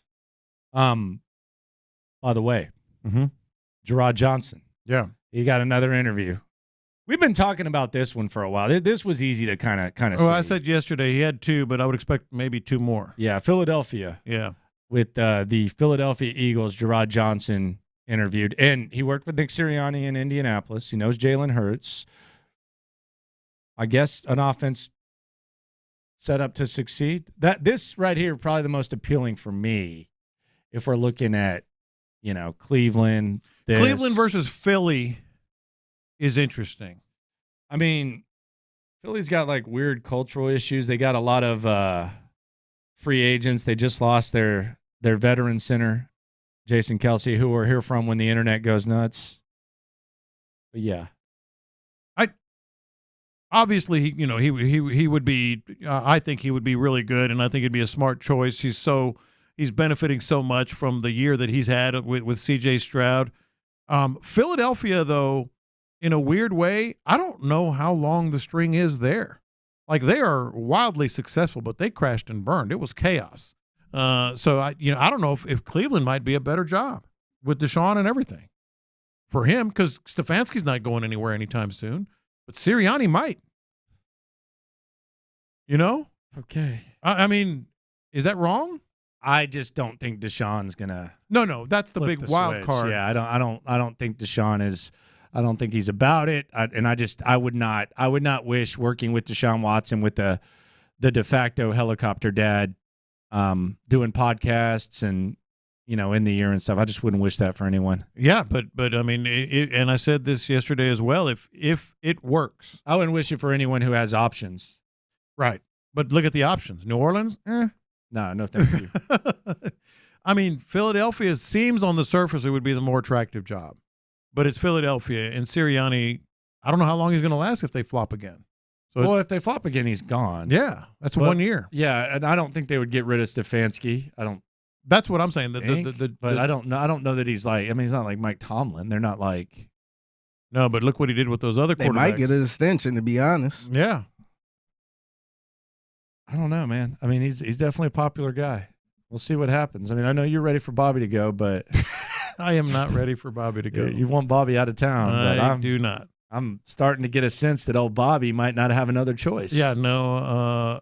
I don't know. His options are Carolina. I think it's going to come down to Carolina for Bobby. Yeah, his options I think Carolina's going to have limited options. And in Atlanta, they're going to talk to Harbaugh for a second time. Washington, Boomer Esiason insists Ben Johnson's going to be their guy. That interview, by the way, his next interviews can't take place till next week. Mm-hmm. So Ben Johnson, you're kind of on standby there. Bobby might not have a choice. Bobby might have to come, which is great. Get a second year with Bobby Slowick. Hopefully he doesn't call double reverse passes with Mechie and Hutchinson. I promise someday I'll get over that. But, yeah, Bobby. We might welcome back old Bobby. Yeah, and lose Gerard, which is interesting. Happens. Yeah, it happens. I mean, it's not ideal, but it happens. I still, you're right. Ben Johnson would be one of the leading candidates in Washington. I'm just feeling Slowick at Washington. Just feeling it. Just me. I think he's got a connection there that is probably stronger than either of us, know. So where does Ben Johnson end up with the Lions? I mean, that kind of seems like he's going to get shut out. Is he going to go to Carolina? I mean, there are still some other jobs open that we're just assuming are going to go to Belichick and Harbaugh. Yeah. We're just assuming that. Oh, yeah? It's sometimes a little risky to assume. Like, here, let me ask you this. This was going to be one of my confessions, but I'll say it right now. If Bill Belichick was going to get the Atlanta job, he would have it. He would have it already. They've interviewed him twice. He's chilling, man. He's Bill Belichick. He's chilling. And that's not that. Like, if you think Bill Belichick is your guy, he's weighing it out. You don't. First of all, well, you think Belichick's? Hold on. What's that?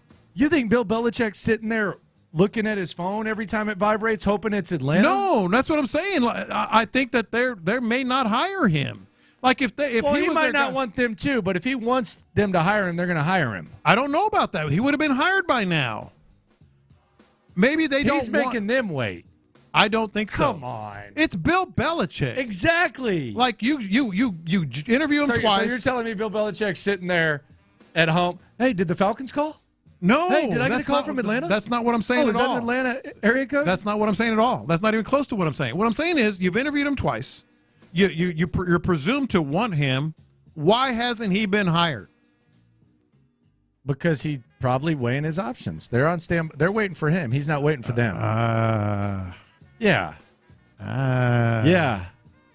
Zero doubt. No doubt.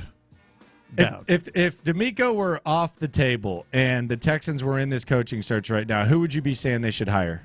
I don't know if I'd want Bill Belichick. Well, you don't want the Patriot way, so right. I get that. Right. And I don't think Casario will want Bill Belichick. This true, too. Yeah, of all the He tried to get the hell away from him. Come on. Yeah, I mean, I don't even think that would be an option. They wouldn't interview us. But if you were in this situation, what would you be saying? Ben Johnson? Probably Ben Johnson. Maybe Bobby Slowick if he was doing this Jim somewhere Harbaugh? else. If he was doing this somewhere else, maybe Bobby Jim Slowick. Harbaugh? I'd be intrigued by. I wanted Jim Harbaugh in 2011. Yeah. I wanted him then. So maybe Jim Harbaugh. But like like if Bill Belichick and the Falcons were in line, and the Falcons were like all in, he'd have the job. He'd have the job already. I think he's not the one. He's the but one. But where else is he going to go? Yeah, what is Bill Belichick waiting on? Yeah, chill till next year. See what pops. Okay, that's what I'm saying. He'd have the job. It's the. I mean, and Atlanta might be sitting there going, this guy might just be an a-hole. How would Bill Belichick handle retirement? Because Mark Berman handles it a lot better than I thought I would. The great Mark Berman, Fox 26. McClain handles it terribly. Mm-hmm. How would Belichick handle retirement? I actually think he'd be all right. I think What's he'd just he kind gonna of do, fade fish? away. Yeah, just fade away. Go fishing with Jimmy Johnson. Did he break up with his chick? Did he? I didn't I hear thought that. she was keeping him young. Yeah, I thought he broke up with That his was a girl. rumor. Yeah, I thought she broke up with him. Yeah, I didn't hear that. I didn't know that. He's just slinging it I around. think he'd be good. Maybe maybe that's what he does. does. Bill Belichick's on Bumble? Maybe. You think there's any? Be honest. Do you think there's any deep pics of Bill Belichick out there? There's got to be, right? There's got to be. Someone took someone. How does he start a conversation with a chick? I'm Bill Belichick. That's it? Yeah. That's all he's got to say? Yeah. No charm, no nothing? I'm rich and I'm Bill Belichick. No switch flipped? No. No need. No need at all. So I said all that to say this. Maybe Atlanta's still in play. Yeah, they're waiting. I think he's waiting on them. Are they waiting on him? I'm talking for Slowick. For Bobby? Yeah. They seem to be aiming high, man. Mm-hmm. Seem to be aiming very, very high. Coming up, lunchtime confessions. Nick Caserio, I think, could focus on one area when it comes to the draft. You might think I'm crazy. You might be right. Next. All right, guys. Let's talk about the Houston.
Michoacana Meat Market. Watch this. These are my confessions. Lunchtime confessions. We confess our sin to you, the loophole. Shout out to the loopholes. If you listen, you are one. Some of these confessions have to do with sports. Some have nothing to do with sports, but we're transparent with you 24/7. Let it hang a little bit lower. During lunchtime confessions, it is time to confess. Watch this. These are my confessions. Well, this was my confession that I jotted down before the show today. Okay. I've got a sneaking suspicion that Gerard is going to be named. Gerard Johnson. Gerard Johnson is going to be named. You're already giving him one name. An offensive coordinator job candidate for at least 2 more teams. Well, one's down. I think Gerard Johnson, you just tuned in. He's interviewed with the Philadelphia Eagles. I think I think he's really, like, in terms of coordinators, it's almost become like Ben Johnson and Gerard Johnson, if you need that. And it is interesting, just to recap, he's got a history with Sirianni. He certainly has a history with Deshaun Watson in Cleveland. In New Orleans, I'm not exactly sure, how he got that interview, but I think another one's coming too. Just saying. Okay, just saying. Okay. Yeah. Gotcha. Mm-hmm. Hell of a guess. Watch this. These are my confessions. I'm not just saying this. I honestly think that if you told Nick Caserio, hey, you're only allowed to draft players from the University of Texas in this draft, I actually think he could have a good draft. I'm thinking. Let me just lay it out for you. I'll lay it out for you. So they could use some wide receiver help, right? They could use some wide receiver help, right? Yeah. Adonai Mitchell and Xavier Worthy. They need a tight end. Jatavian Sanders. Miko Ryans wants to go D-line. Byron Murphy and Tavondre Sweat. Oh, you need a running back? Jonathan Brooks will be available in the day 2 or day 3.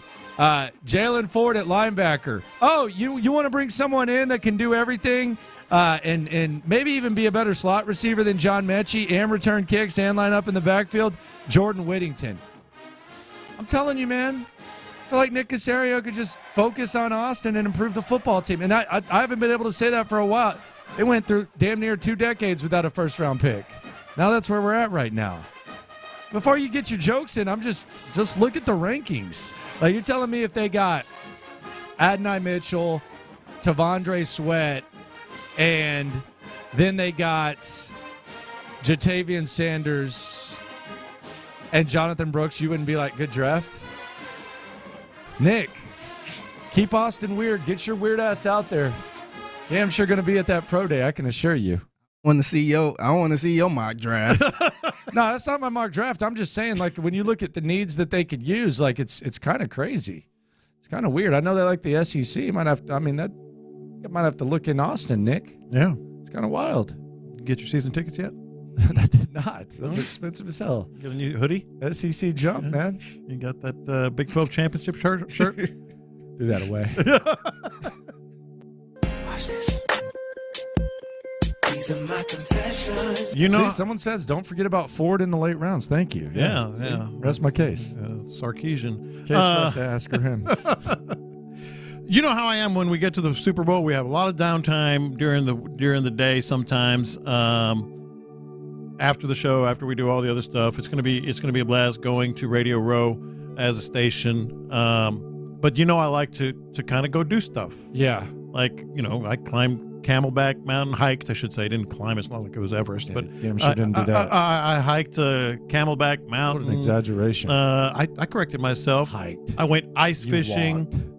Dude, you walked. You have no idea. Let's be serious. You have no idea. You walked. You truly, literally have no idea. You walked. Like you truly do not have a clue on this. The word hike is used too loosely. I want you to go to Memorial Park and you hike and you walk. I want on you damn to rocks. I want you to fly. You walked on a few rocks and some mud. Dude, it's like 5,600 feet up.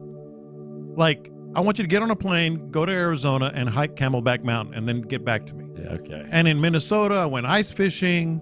That was a blast. It was awfully cold. Forget that. It was awfully cold. I was drilling holes in the ice and all that stuff. What else? I like to go out and do stuff, especially outdoors. I bought an extendable fishing rod and reel that I'm going to pack when we go to Las Vegas. I'm going to fish for some. You're doing too much. Rainbow trout. You're doing too much. In Lake Mead. Lake Mead, right outside of Las Vegas. Lake Mead? It's a good, isn't it like 45 minutes? I don't know. Something like that. I once drove from Arizona to Vegas. Dude, I got to catch some rainbow trout. And by the way, that's the lake where Pamela Anderson did the video with Tommy Lee. Okay. Yeah, it's beautiful, allegedly. I've never been there. I've been to Vegas so many times and never been to Lake Mead and Hoover Dam and all that Where stuff. she's swimming naked. She's like, "Get in, baby. I love you so much." That's what I heard. That's how I heard it went. I stumbled across the video. Nah, I just someone told me. Yeah, I stumbled across it by accident. But can you imagine going to Lake Mead, beautiful clear water? I don't want to imagine. It's awesome. Rainbow you go trout. to the lake every damn weekend, sir. Yes, I go fishing You're all in the time. Vegas. Yes, I Go want play some blackjack. Go. I will. I'll play booze, crap. Go hang out. Go do your thing. It's it's awesome. Lake Mead, man. It's a national park, man. Really? It's Oh, gorgeous. It's absolutely gorgeous. Why don't you take the? Why don't you go to the Grand Canyon while you're at We it? got striped bass, rainbow trout is what I'm. John, you do that every targeting. weekend. Not striped bass, not rainbow trout, speckled trout. Rainbow trout are fun. You want to go with me? Hell no. Come on. Hell no. We'll spend the day on Lake Mead. Hell We no. can hike a little bit. Absolutely You should, not. man. Yes. Absolutely not. No, absolutely not. I'm zenning in Vegas, man. I'm chilling. Well, you zen when you're out fishing. I'm gonna hang out, man. I'm gonna walk every day. I'm gonna make the 2-mile walk every day. There, You can back. walk at Lake Mead. They got hiking trails. I'm good, man. I don't need to go to the lake. See, I would have went with you, Lopez. I know you would have. Good for you. Seth stood me up when I did the camelback thing. I said, What? "You want to go?" He goes, "Yeah." And then he goes, "Yeah, I'm not going to go." So I went by myself. What, in Arizona? In Arizona, yeah. Come on, man. I'm good. You don't get to catch rainbow trout in Texas very often. good, They have to brother. stock some rivers here and there. I'm good, brother. Come on, man. I'm good, brother. I'm good. So, there sometimes, you know how like sometimes something happens and it just kind of tickles you to where, like over the course of a couple of days, you just like find yourself just random times just kind of cackling about it, even if it's like it's not on topic. Yeah, just or random. anything. Yeah. Yeah, you just see something, and you just kind of I'm cackling about it, thinking about it right now. Brandon Scott has made me kind of cackle to myself. No lie, probably like 15 times the last 2 days because of something that he said on social media yesterday morning. And that is? So I won't go like too much in the sticks here because I know that whenever you mention hip hop music, sometimes people get Switching the music off, and then sometimes same thing with country music, and I like both. But one of the former, I guess still Cash Money artist BG just got out of jail. He never had an album that I could play from beginning to end, and quite frankly, the stuff that he's putting out for me, it's a big eye roll. Because it's basically like he's now 50 years old and he's still trying, like he's acting the same way he did then, and it's just kind of weird. He's like telling Lil Wayne to come get the bag with him. It's like, dude, he already has the bag. You don't have you need the bag. You don't need that. He put out a freestyle video yesterday, and B. Scott tweeted him and said, "I'm in," and I was just like, there is no way that Brandon Scott is gonna buy BG's new album. And if he does, I feel bad for Brandon Scott. And I found myself just kind of cackling at it. I texted him today and said, "Man, you've made me laugh about this." He goes, "I didn't say that. I just said I like the video." I was like, "Dude, the video sucked too." So I don't know why it's funny to me. It's just been funny to me. Vicky, you in on BG? Halfway, man. I don't know. Halfway? I think the way he sounds, man, he still had that same New Orleans sound that kind of bring you back to the 97, 98. But nah, man, I think it's past, man. I'm good, man. Yeah, me too. Salute to him, though. He's grinding. Watch this. These are my confessions. I'm proud of you. What'd I do? I'm proud of Landry Figgy. The hell did I do? What'd he do? He bought himself a Traeger and he's starting to barbecue, baby. Oh, he's man. starting to barbecue. I'm rubbing off on you just yet, aren't Chicken and corn. Yeah. Yesterday. Okay. Steak the day before. Yeah. That's big time commitment. That's a big leap, Sausage man. tonight, maybe. That's maybe good, tomorrow. man. A little sausage. Yeah. on the grind, man. That's fun. Now, the big test is like you do a longer cook, like ribs or chicken. And then I'm not there yet. Then you get into brisket and We'll all get that. there. How often do you clean it? How often do you clean it? Every third time. You vacuum or do you just I use what do they call it? A shop vac. Okay. A shop vac is perfect because otherwise you're just scooping and it doesn't all come up. I use a shop vac, clean it up, new pellets, all good to go. Shop vac? Yeah. I don't have one. I need to get one. Or just something like even one of those handheld. Yeah. You know, those are Dust cheaper. busters? Like a dust buster kind of thing. That's a little hack. I need to get a dust buster. That's a little hack that you can get. But that's a like seriously, it's going to be a game changer, man. It's a game changer. It's something you're going to do the rest of your life. It makes it easier to eat healthy too. Yeah. Yeah, it probably motivates you to grill more too. Absolutely, it does. Grilled and smoked meats are just better, man. Yesterday, lemon lime chicken breast. That's what I'm talking about. That's a big moment for you, man. Big, man. When you gonna try the brisket? He's got to start with ribs and chicken. I'm not a brisket guy, man. Go from what you're doing. Get some ribs, man. Do those beef ribs. Nah, brisket people annoy me lately. Do a pork shoulder. Yeah, you'll get there. Nah, you'll get I'm there. good. Man, cook a brisket, man. Show them how it's done. Nah, I'm not into the brisket guy. Show them how it's done. Well, then man. do a pork shoulder. I feel like your brisket's good, but I feel like a lot of these people that cook brisket, it's not good. It's because it's not. You got to do it, man. It's hard. Nah, I'm not into that. It's difficult. Brisket ain't one of my top 3 choices. It's ribs and chicken. If we're going to the barbecue spot and I'm getting 3 meats, I ain't picking a brisket. What you getting? I'm getting ribs, chicken, and sausage, or ribs, chicken, and brisket. Turkey, chicken, something like that. Maybe some what are you getting, Figgy? Yeah, ribs, sausage, and brisket. Yeah. Briskets. It depends if you trust the brisket. You know it's good. I'll try a piece of that. That's what that is. It's not like let me get half pound of that. You're getting there though. Not there. Chicken and ribs is your next big step. Yeah, I'm not there yet. Yeah. You know where you get the best brisket? My barbecue. Pretty soon I'll be doing. You're gonna be that guy. Pretty soon best grilled chicken is me. Best meats at my place. I'll tell you what to do. Watch this. These are my confessions. Now, with that said, I got to bring myself down to earth because I got to confess, like as I'm starting to work on the Traeger, I did make a purchase the other day that I haven't made in probably 20 years. Condoms? No. What do I need those for? Lucky Charms, man.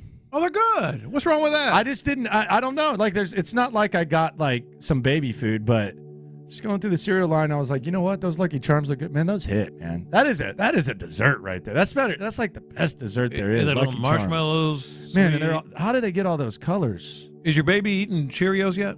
No. Just wait till that happens. Yeah. That you're gonna be eating them all. Is she eating anything like as far as food? She ain't eating. She's still not in the yet. form. Okay. Yeah, but I was looking yesterday. Eyes were a little red. I don't know why, but I was looking down at the Lucky Charms. I wonder.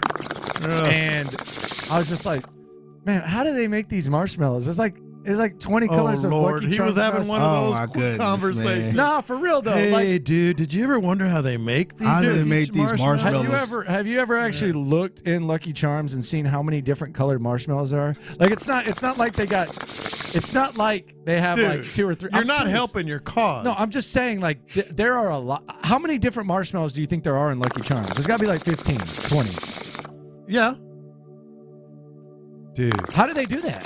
They have a system, a process, an assembly line, and they make them. I've never been to their facility, but I'm sure that's how they do it. How many do you think there are? How many marshmallows are there? I'd say in like different kinds, different flavors, different shapes, yeah, or colors, or what? Yeah, probably 10 to 15. So there's an irresistible mix of. You really looking this up, man? Yeah. It up. Marshmallow hearts, stars, horseshoes, clovers, blue moons, unicorns, rainbows, tasty red balloons, plus pots of gold, dark green clovers, and green discs with a yellow star in the middle. Dude, come on. You're telling me that's not pretty impressive how many marshmallows there are in Lucky Charms? Dude, have you ever wondered how they do this? How they do make the marshmallows? 30 marshmallows. 30? 30 different marshmallows in Lucky Charms. 30. That's a lot. That's a lot. confessions here on In the Loop on Sports Radio Hey, 610. bro, is there such a thing as time, or is it just movement? Coming up, Will Anderson. This guy needs to speak more because when he speaks, it'll get you very excited about your Houston Texans. We'll hear from Will Anderson next. What was Coach to me?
Driving data for purposes of rating. While in some states your rate could increase with high-risk driving, generally safer drivers will save with Drivewise. Allstate Fire and Casualty Insurance Company and affiliates, Northbrook, Illinois. Live from the Twin Peaks studios, Sports Radio 610 presents In the Loop with John Lopez and Landry Locker. All right, Will Anderson, man. We don't hear from him a ton. But, man, what a great young man that Will Anderson is. Here was Will Anderson addressing the media types as he approaches the first offseason of his NFL career. As an NFL vet, I guess you can say. He's going to be a veteran, yeah. Here's Will Anderson addressing the media types. And I got to tell you, man, he's going to get you pretty excited about the status of your squad and the status of his development as he and C.J. Stroud look to go where no Texans team has gone before. It's a special group, special group, man. It was very emotional. And it's so different from college, man, because all I keep hearing is this group not going to be the same. It's going to be a different team next year. And it's just like you form these bonds with these guys and the togetherness of the team, and you get to know why people play football, what's their reason, like how they operate, everything like that, and then just off the field building those bonds. It's just hard. You know what I'm saying? I wish everybody could come back, man, but the success that we had this year is just a testament to everybody in this building. The locker room, to the training staff, to nutritionists, to Coach Ryan's, Nick, Cal, all the guys that play a part. And this last season that we just had, man, so it's just a special team, man. And then for me, man, it's never being satisfied. Always room for improvement, but, I am proud of some of the things I did, the growth, the maturity, learning different ways to play the game of ball, learning from great vets like Rank, Jerry Hughes, JG, all those guys in the room, Coach Jock, Coach Rod. Just got to give a big shout out to the whole D-line always, the whole room, the coaches. Like, we transformed that whole room together, the work ethic, the mindset, the mentality, like everybody just coming together and just want to do something special and make history. So it's just always room for improvement, always room to get better. And I think just one thing for me is just, just keep working on pass rush, keep getting better in run game, all those type of things, getting better. So it's exciting. Will, how encouraged are you by the future of this team after what you guys were able to do this year? I'm very encouraged, and it's crazy because me and Christian was just talking. He was like, bro, like, I don't think people understand how much better we're going to be next year. It's so easy to come into this place and really just connect with the guys in here and, be able to come in a culture that's been built here and, how to operate throughout that culture. And it's just all mindset and mentality. And then just the players that we have to go out there and execute and have fun doing it. I think that's the biggest thing is just everybody's loving what they get a chance to do. Everybody coming together and just keep trying to make history and keep getting this place better. Guys in the league come up to you and say, man, like, you guys are shouldn't be doing something serious. People take a notice to other players? Most definitely. Like, Jadeveon Clowney came up to me last game. Myles Garrett came up to me last game. Josh Allen came up to me last game. And it's just like, bro, like, y'all building something special over there, bro. Like, just keep going, keep being a leader, keep changing the culture over there. Like, y'all guys, like, the young guys over there are special, everything like that. So just to see that, people are starting to recognize it, man. But it really just a testimony to the guys that we have in the locker room. You know what I'm saying? Like, how we can buy in and know, like, what type of culture needs to be in order to be successful. So, when you first got here, when you came for your pre-draft visit, you said one of the main reasons why you wanted to come here was Coach D'Amico Ryan. Yeah. Now you have your first full season under him. Yeah. What has it been like working with him, and how has he kind of like exceeded the expectations that you had? Bro, overly exceeded them. Overly.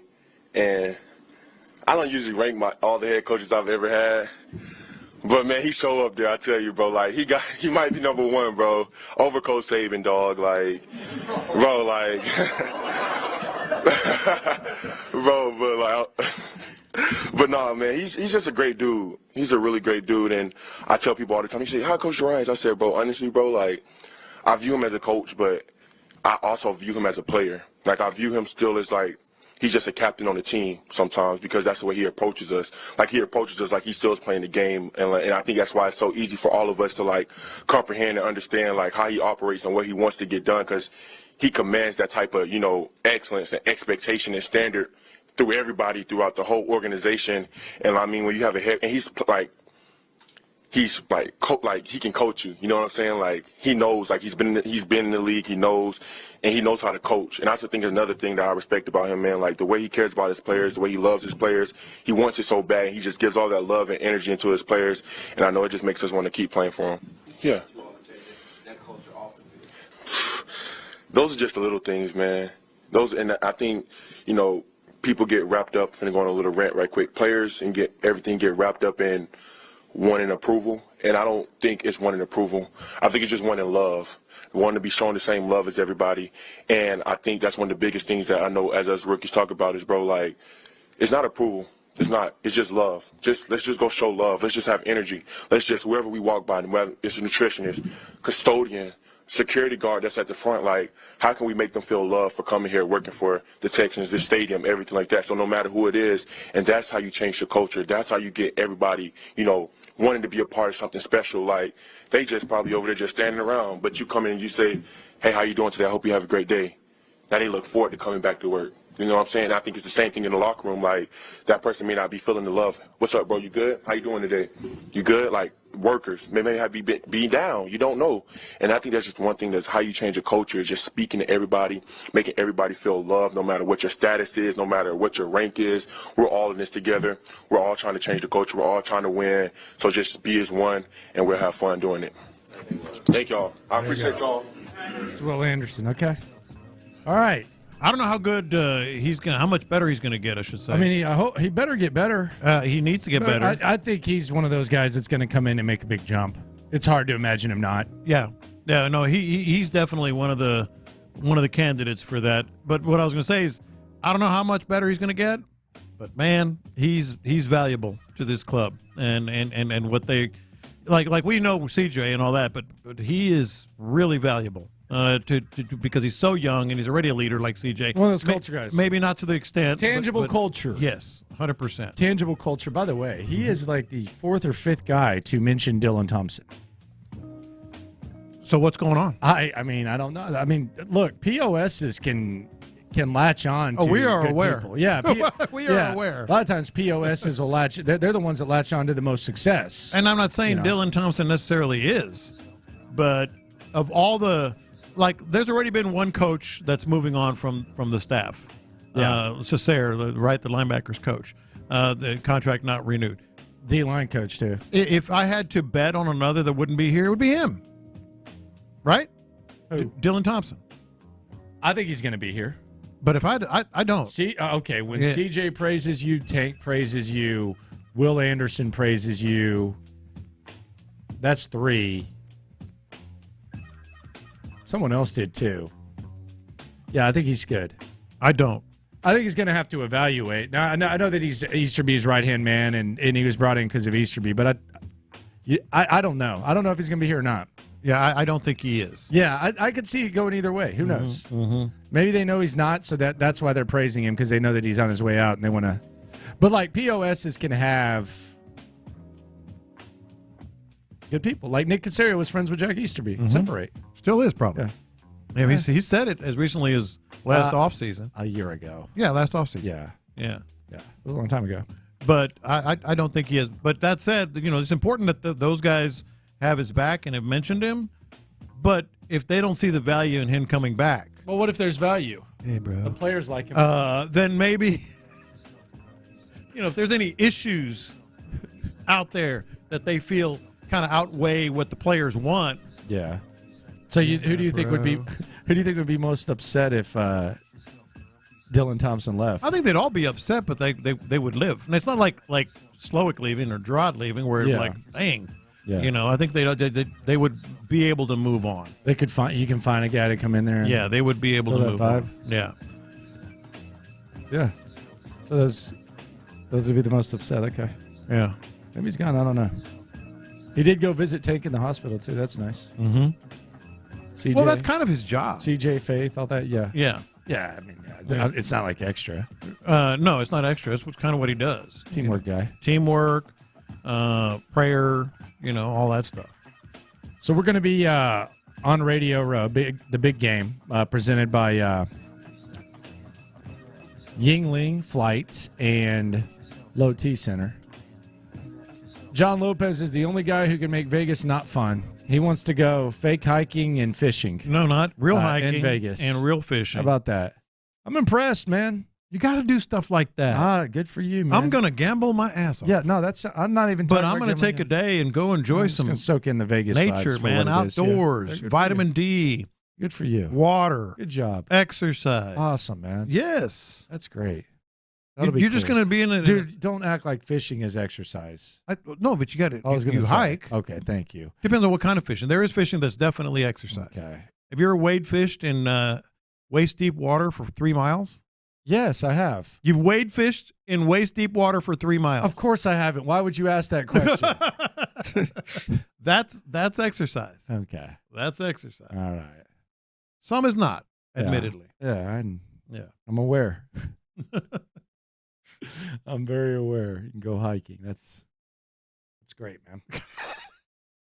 Very good. Looking forward to it, man. I am. Yeah, no, it's going to be cool, man. I'm buying one of those extendable fishing poles. Yeah, it's cool. I hope it breaks on the way there. Why would you say that? Just because it's goofy, you're It's bringing not it. goofy at all. I hope that fishing pole breaks on Why? Why? Because it's goofy that you're going fishing in Vegas. I'm going to enjoy myself on if the it doesn't trip. break, it doesn't break. And I hope it does. You would. And that's very predictable. Coming up, a message for Dak Prescott that can be translated to a message for C.J. Stroud from a Hall of Famer. Plus, a lot of stuff going on around the NFL. We'll get into all of it next. First, though, I want to tell you about Orchard's win-win.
888-762-3333. KILT FM HD2 Houston. Insider access. Exclusive content. The Texans play here. Always live on the free Odyssey app. Let's go around the NFL to keep you in the loop.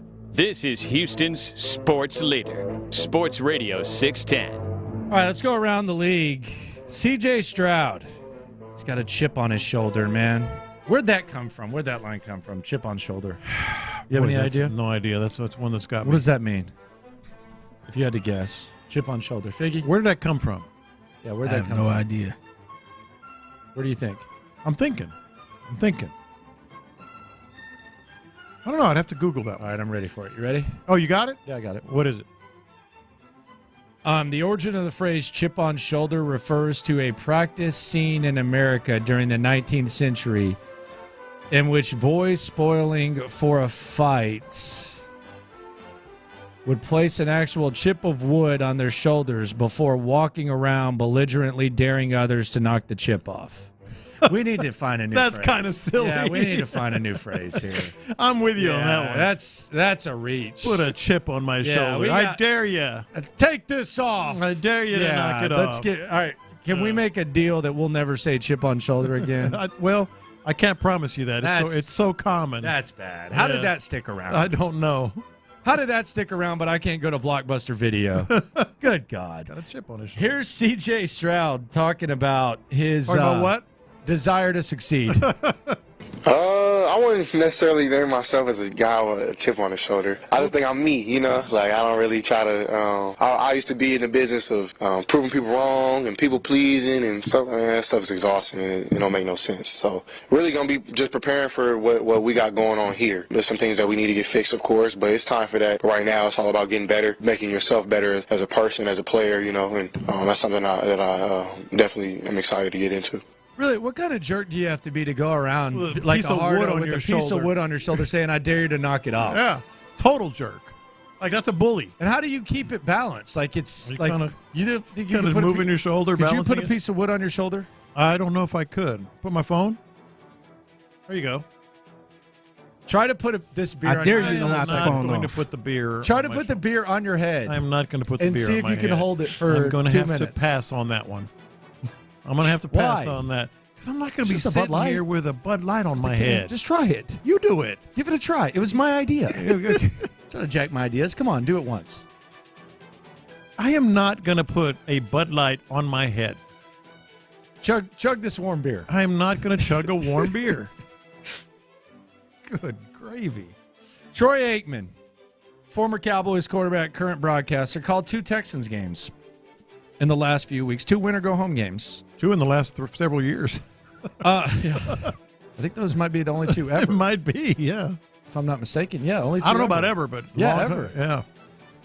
He was asked about Dak Prescott and the expectations and how often you set yourself up for expectations that are hard to reach because the bar's so high. Mm-hmm. I was hearing him say this, and we like to localize it on this show. I kind of thought about C.J. Stroud as he was speaking to the great John Machado out there in Dallas. For him, and really for the team, isn't so much what happens in the regular season now. It's how are they going to play and how is he going to play once you get into the postseason. That makes for a long year when that's the way it works. And I've been there as well as far as when the expectations are that high. But until you do it, there's always those criticisms. And I know Peyton Manning went through that his first 3 years. He didn't win a playoff game. And then you look back on it now, you can't imagine that anybody questioned whether or not he could win a playoff game. And the pressure gets higher, but it makes it hard. And put themselves in a position to do it all over again. You know, everybody talks about the proverbial window and how long it's going to stay open. It's hard in this league. You know, we just assume that because these key guys will be back, that they'll continue to play at a high level, win 12 games, and put themselves in that position. And it just doesn't always work that way. Don't always work that way. So, is Dak ever going to win a Super Bowl? No. And there's nothing wrong with that. But No, but I don't think so. I would say no. I don't think He doesn't elevate his play in the most opportune times. And let's be honest, he's a 4th-round pick, man. Like, Dak Prescott was No, he's had a hell of a career. Yeah, he's done a good job. He's Yeah. overachieved. But now it's kind of, no, I don't think he will. I don't either. I don't believe it.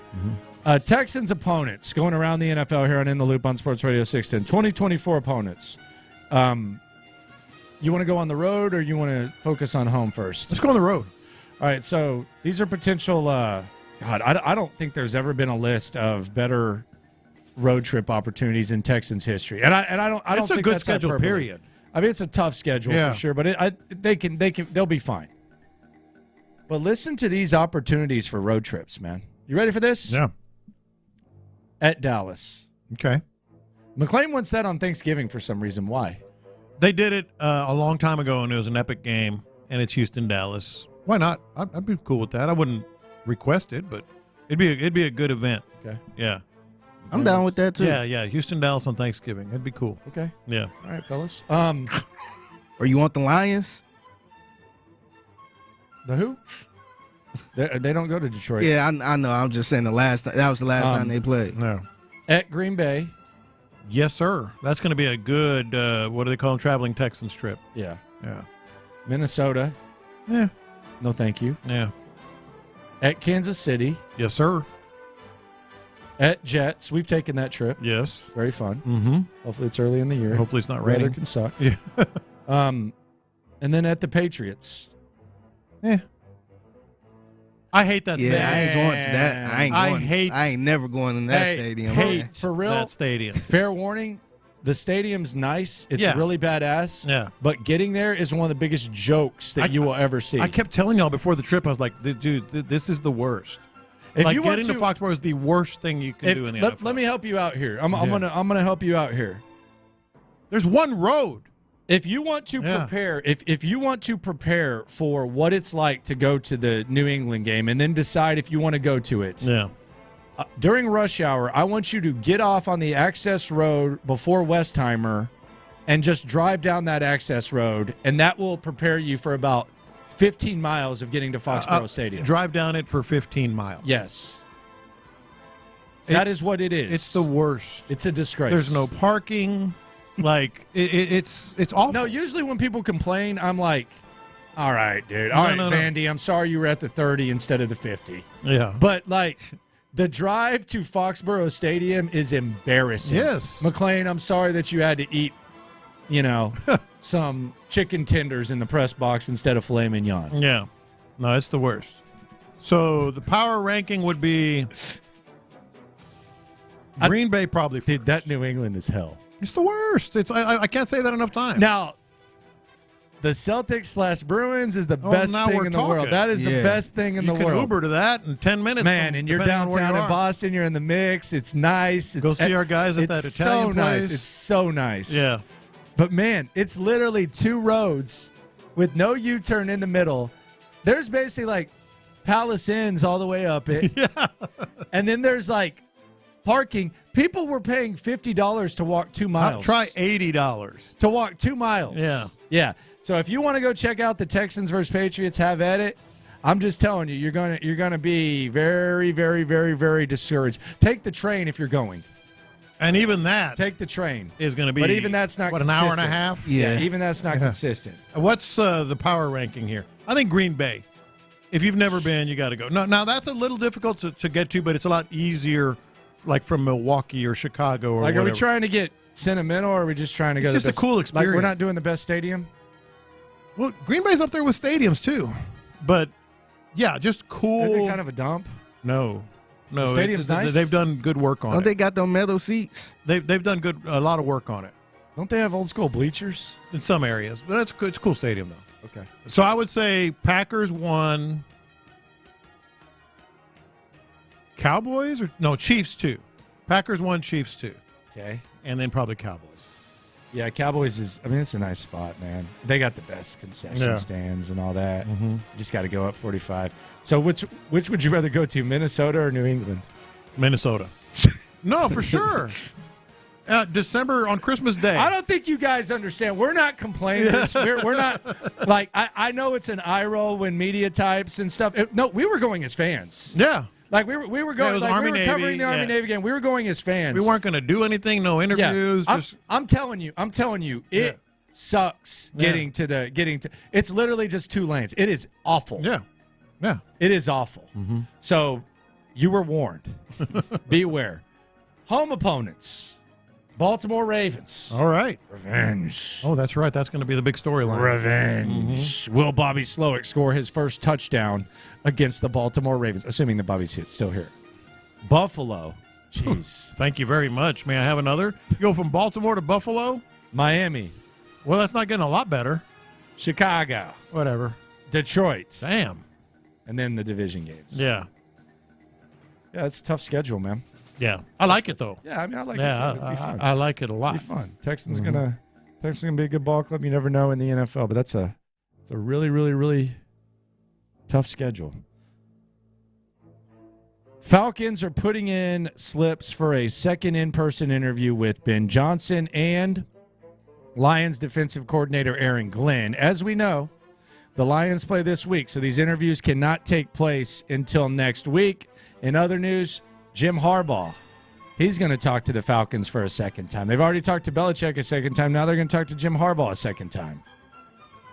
Well, they should, and I think Harbaugh, there's a little different reason for his kind of pause here. I think he's really trying to weigh leaving versus staying. His heart is in Michigan. You think he's weighing it? Or you think he's got like a long-term plan? You think he's filling it out? I think he's wrestling with the decision. Put it that way. That's what I think. Bobby Slowick, he interviewed with the Washington Commanders yesterday. Boomer Esiason says Ben Johnson is his pick to be the Commanders coach. I would tend to agree with the legend, Boomer Esiason. I disagree, I should say, with the legend. I think Bobby Slowick is in the mix in Washington.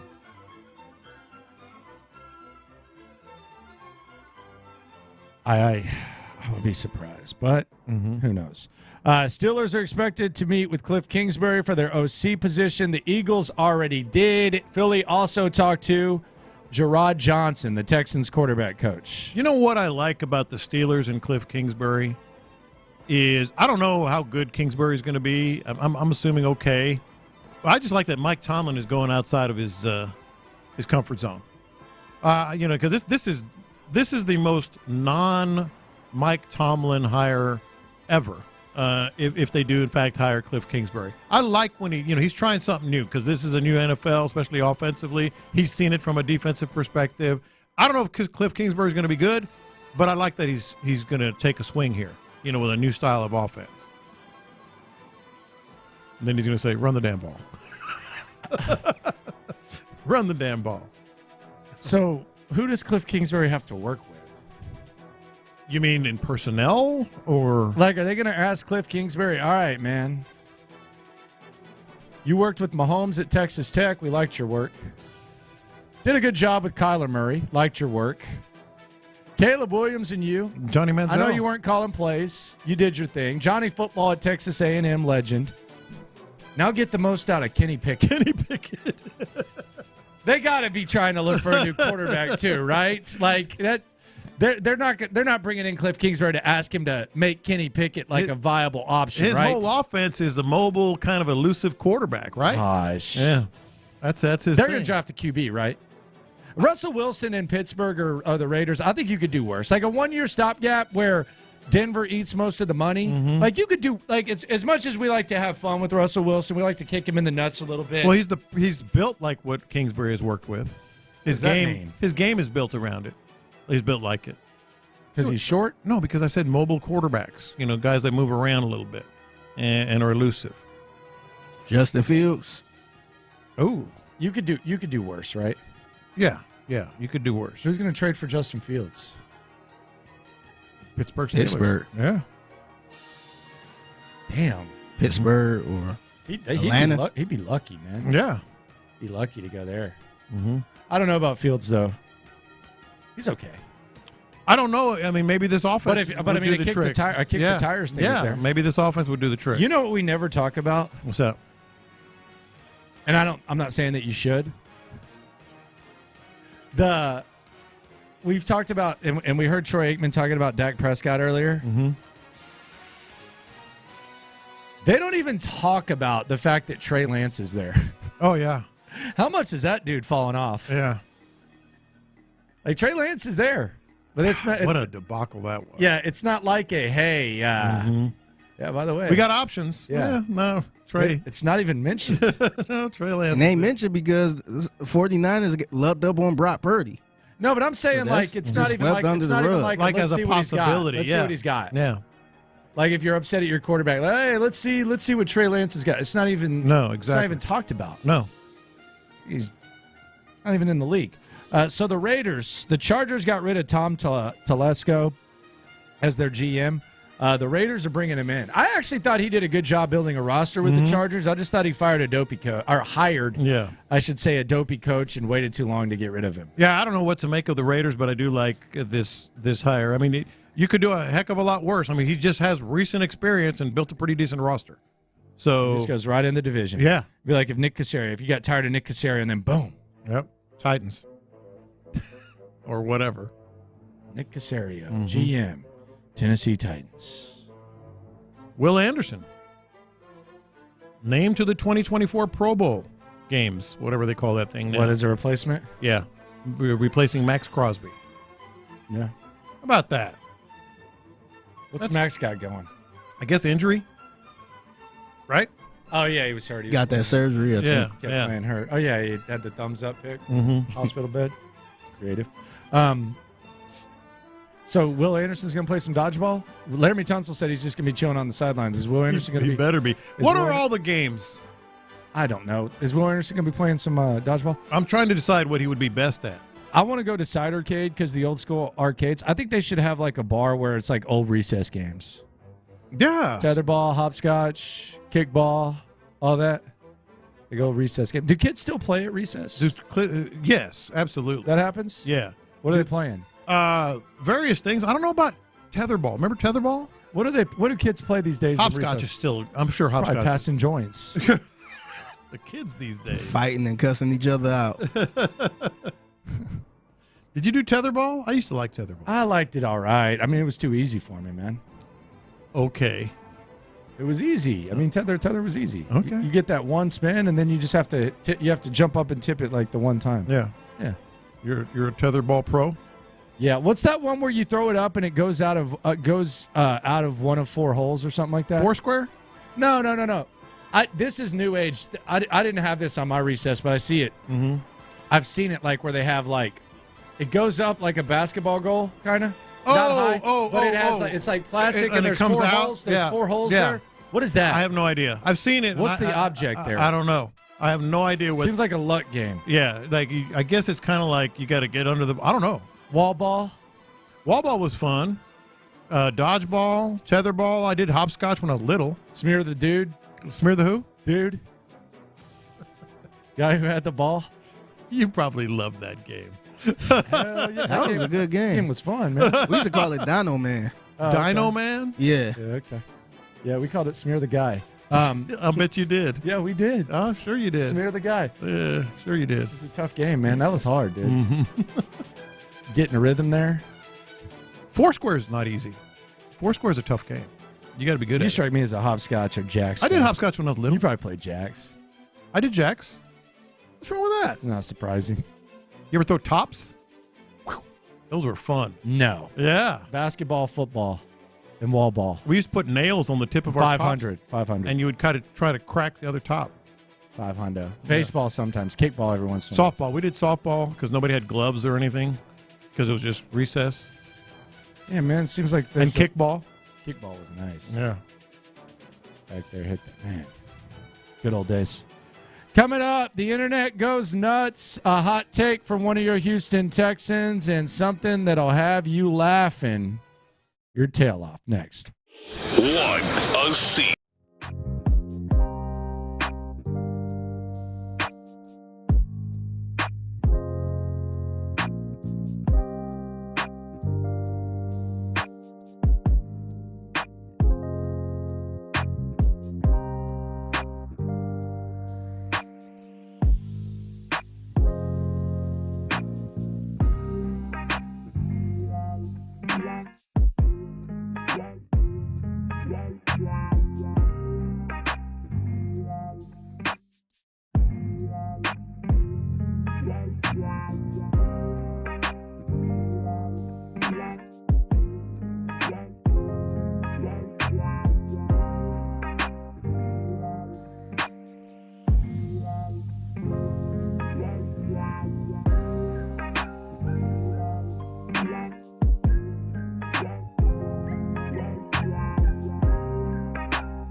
with John Lopez and Landry Locker is presented by La Michoacana Meat Market.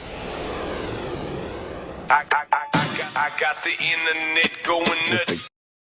Internet going nuts here on In the Loop on Sports Radio 610. Landry Locker, John Lopez, Figgy Fig with you on a hump day. Will Anderson, he's going to the Pro Bowl. Second Texans rookie defender to be named to the Pro Bowl. Max Crosby, he's out with surgery, so now Will Anderson could be playing dodgeball. He also had a hot take a couple of days ago about his current coach, DeMeco Ryans, and his old coach, Nick Saban. Bro, overly exceeded them. Overly. And I don't usually rank all the head coaches I've ever had. But, man, he so up there, I tell you, bro. Like, he might be number one, bro. Over Coach Saban, dog. Like, bro, like. Bro, but, like. That's strong, man. That's a hot take right there, sir. That is strong from him. And then we just played the Saban audio, having their backs and everything. He's like, thanks, number two. As the second best coach I've ever had. I got the internet going nuts.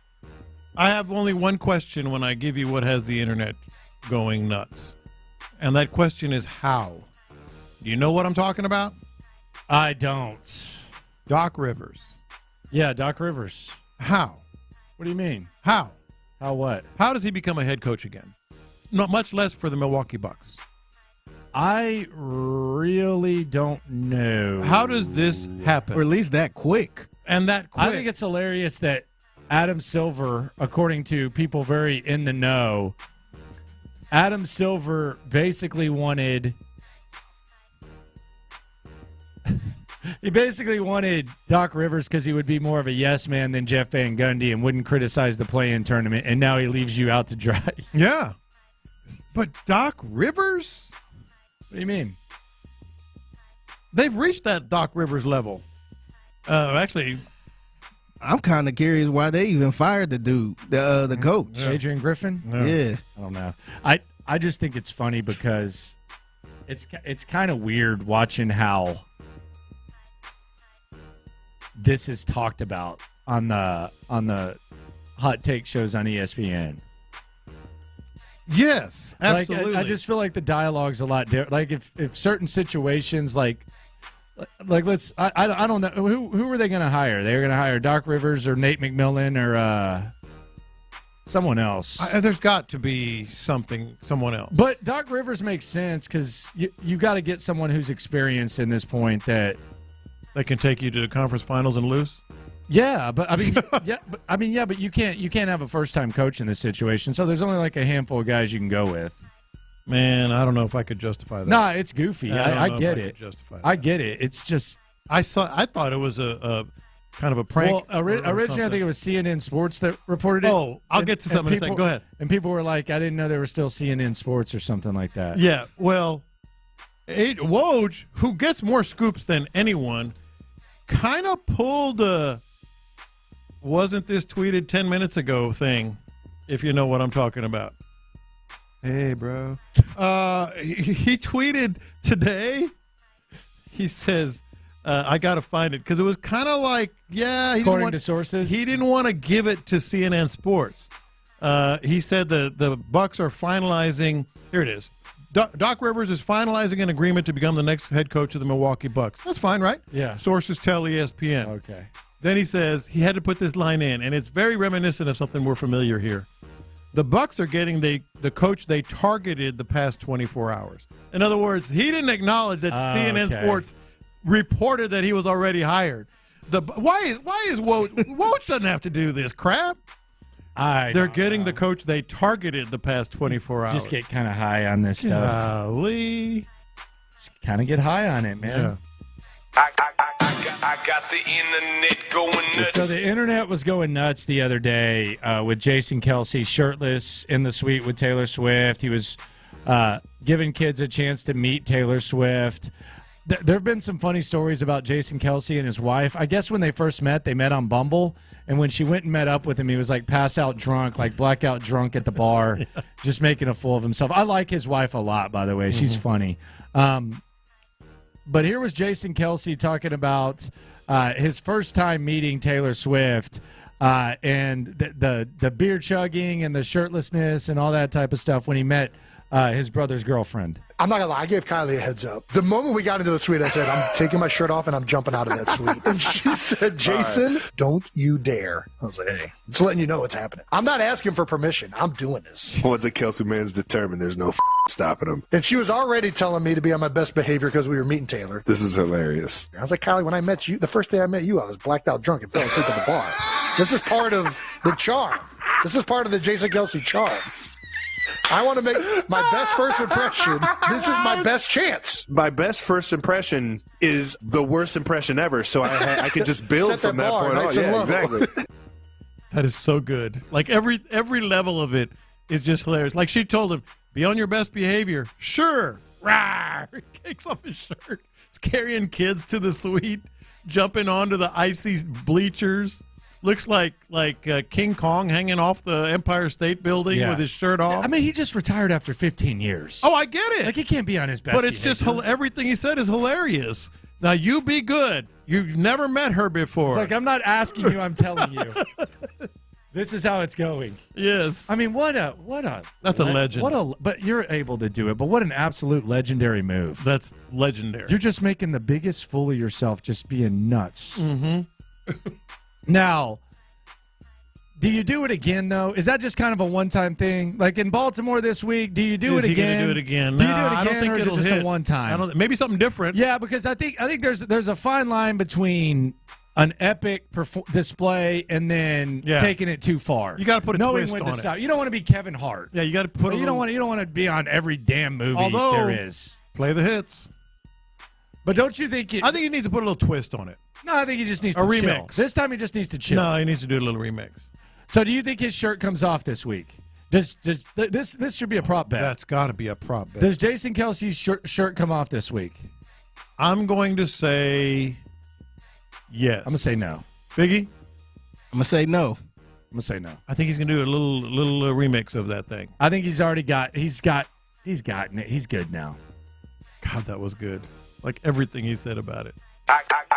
I got the internet going nuts. Well, every couple of months, every month or so, we get another one of these. And I frankly do not know how I feel about this. Okay. Where the hell is this going, by the way? A remake of a movie is going to drop tomorrow, the trailer. It's got the internet going nuts, and people are taking both sides on this. Okay. This is a big one now. This is a serious. How huge? Huge. Give me a hint. Cultural. What year? What years? I would. Like what 90s, 80s? 80s, I think. Late 80s. Back to the Future? No. This is an iconic. They have like 20 of those. Iconic movie that is being remade. And I'm being completely honest. I don't know if I think I'm going to be excited about this or hate the idea. But people are on the internet are taking sides very vehemently. Okay. Roadhouse. I've never seen it. I don't even know. You've never seen Roadhouse? No idea. I'll be honest. I'm an Patrick 80s. Swayze. I'm an 80s movies guy. Dude, I've never seen this all the time. You got to watch. I've seen a lot of Patrick Swayze movies. I've never seen this. Like this. I love 80s movies. No. This. I'll check it out. No, this is a must. We went through an 80s movies like binge. Have you seen Roadhouse, Figgy? Nah, I never seen it. Yeah. I mean, you That's made it remarkable. No, you made it seem like you were about to say something like, dude, incredible. I would venture to say 90% of men over the age of 20 have seen Roadhouse. Okay, 90. I know about Texas Roadhouse. I don't know about Roadhouse. No, Never heard of it. It's an iconic, typical guy movie. It's not a great. By the way, Don't oversell this. This is a spoiler alert. It's not like great. It's not even the first thing that comes up when you put it in. Texas Roadhouse is above it. No. It's not like what a well done movie. Yeah. Is this the guy? Is this when he's doing karate and stuff? He's a bouncer. It's got Sam Elliott in it. It's not like, oh, what a film. You know, it's not like art. It's just a dude movie. It's a dude flick, and it's iconic. But Jake Gyllenhaal, 3.5 stars on IMDb. Like I just said, it's not a great. It's just guys watch it. 713-572-4610. So this is probably a good movie to remake then. That's what I'm saying. I can't decide. Like I don't have a take on it. I just didn't know what it was. Text in YouTube. I guarantee 90% have seen Roadhouse because it's just one of those things. So Jake Gyllenhaal is going to do it. The trailer is going to drop tomorrow, and he looks a lot different in terms of the image they're going to try to portray compared to Patrick Swayze. It's going to be fire. It's going to cause a lot of discussion. It already has. I can't believe you've never seen Roadhouse. We live in two different Americas, man, because I guarantee you my parents probably don't even know what it is. Text your dad. Text your dad right now. Yeah. I just don't put bias on it. Just say, have you ever seen Roadhouse? All right. Roadhouse. I bet you $5 his dad's seen Roadhouse. Okay. Good for him, man. I bet you $5. Speaking of 5, 5 free agents that the Texans must keep. There's a disagreement on this show. We'll cuss and discuss next. First, I want to talk about Texans turf. Texans turf.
TaxSlayer. File fearlessly. Thank you, Figgy. Live from the Twin Peaks studios, Sports Radio 610 presents In the Loop with John Lopez and Landry Locker. Top 5 Texan free agents to stay. John Lopez has his list. I have my list. What is yours? 713-572-4610. Lay it out. Yeah, long list of free agents here, but I think these 5, to me, not only have earned it, but they've improved with the proverbial pixie dust of D'Amico Ryans. They played better than they ever have for him, some of them on the defensive side, that is. And the one on the offensive side, I think, is going to be hugely important. 5 guys with a dab, an add-on of Cameron Johnston. Okay. He's the add-on. I think he's a That's weapon. a no-brainer. Yeah, he's a weapon. That's It's a not no-brainer. what's going to be $1 million bucks. Maybe 2.5, 3. I don't know. I don't know what he's going to get, but it's not going to be a lot. You need him. So you bring in Cameron Johnston. You've had the best special teams in the league. Yeah, the last 2 He's years. a weapon, and then these 5 guys. Dalton Schultz. I think he's not going to be as expensive, and you pointed this out last year. He's not going to be as expensive. Last year the as you may projection think. was $13 million, I think, and you ended up getting him at $9 million. I think you can. I think Spot Rack says his market value is 3 years, around about $10 million a year. Yeah, he'll be. That's very doable. Yeah, why not? That's very, very doable. But don't let that prevent you from looking at tight ends. No, either. Brock Bowers, first round. Let's go. All right. Let's go. All right, let's see. and then you got Brock Bowers, Brevin Jordan, and Dalton Schultz, and we're in business. Jatavian Sanders, 3rd round. Let's take him. Where do you go to school? It's Texas. Oh, okay. Denton Ryan. Denton Ryan, sir. I didn't know that. This is one that you and I disagree on, but I'm gonna double down on it. Jonathan Grenard. I'm good. It's expensive. Will Anderson, if you didn't hear, made the Pro Bowl as a replacement for Max Crosby. Huge expectations for him. He's going to be the guy. He's going to be the focal point. He's going to get those double teams. And when D'Amico Ryans takes over a defense, there's always a few guys that just kind of thrive in his system. Yeah. Jonathan Grenard thrived in his system. I mean, double-digit sacks are not something that you sneeze at. Yeah, I'm not but yeah. Yeah. And I don't think, what's he going to – they get paid a lot anyway at that position. Yeah. And you find a guy that can get double-digit sacks. You have $74, I believe, $million in cap space. Yeah. Bring him back. Yeah, I'm not paying $20 million a year for Jonathan Grenard.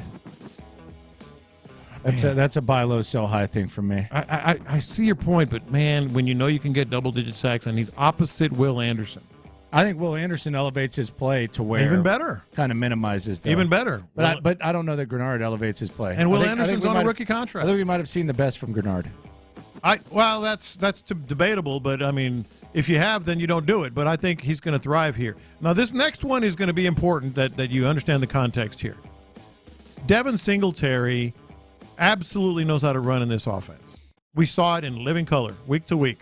Dameon Pierce was running into the backs of linemen, and Devin Singletary figured out a way to find the space, to be patient, to get room.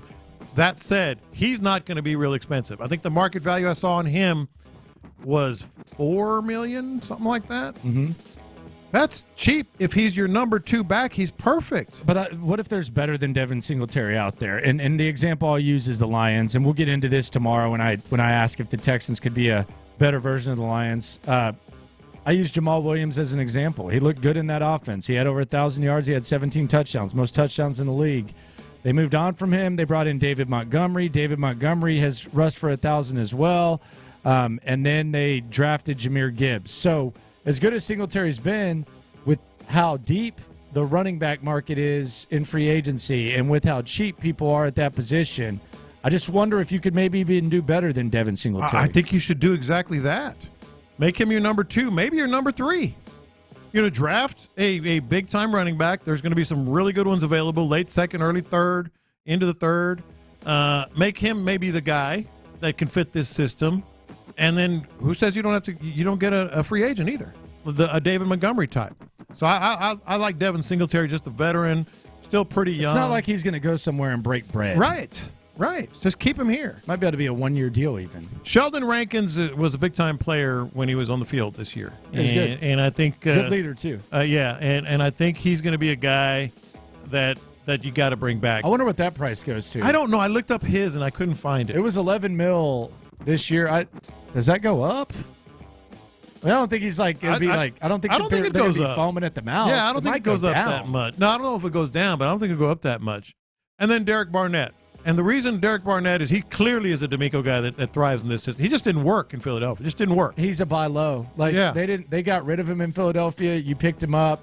He fits your system. You can get him. Liked him. He's gettable. He's cheap, man. Yeah. He's cheap. He's on my list. Derek Barnett is on my list. I think that's a good buy low type of thing. So you have Will Anderson on one side, rookie contract. Pay a little bit for John Grenard, get your double-digit sacks, and then Derek Barnett is in there, and who knows who else. I think go shopping, go evaluate. I'm moving on from Grenard. I'm bringing back Cam Johnston. I think enough of him to put him on my top 5. I know. You might not like him, but I had him on my list as the 6th. Yeah, you had him off your list. As the 6th guy. You had him off your list. He was the add-on. He's the top 5. He was the add-on. Yeah. So I have him in my top 5. I actually respect the work of the third phase, unlike Lopez.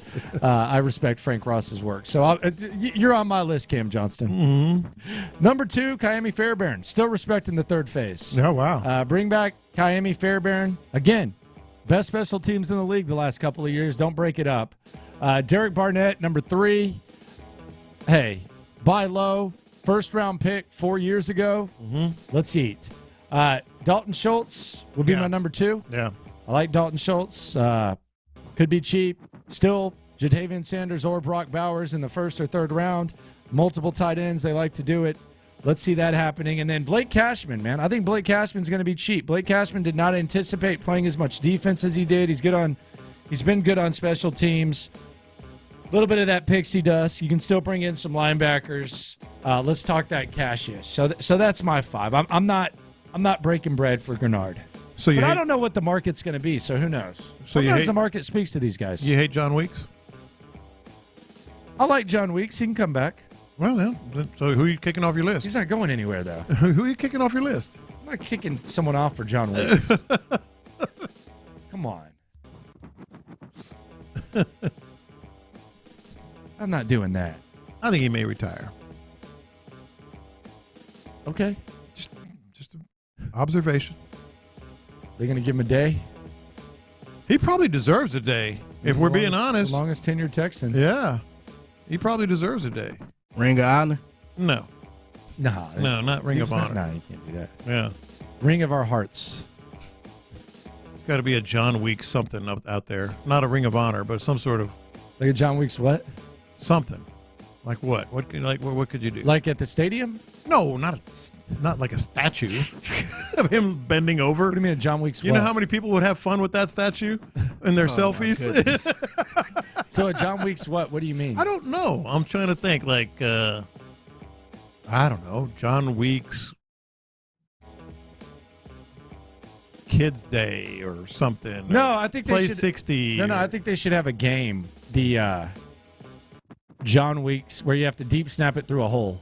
Perfect. Yeah, like there you go. Dollar chance at like a cheap ass hat or Weeks shirt. Deep snap game. The John Weeks deep snap game. Yeah. Where you have to snap it through a hole. Yeah. The kids have to go out there and try to deep snap. Mm-hmm. Very difficult. Have you ever tried that? No. Well, yeah, actually, I was the deep snapper in middle school. I've tried it. I never was. But that was when they could just F you up. Like Weeks they land right Weeks over doesn't have to deal with the pain I went through. Yeah, you're tougher than Weeks. Yeah.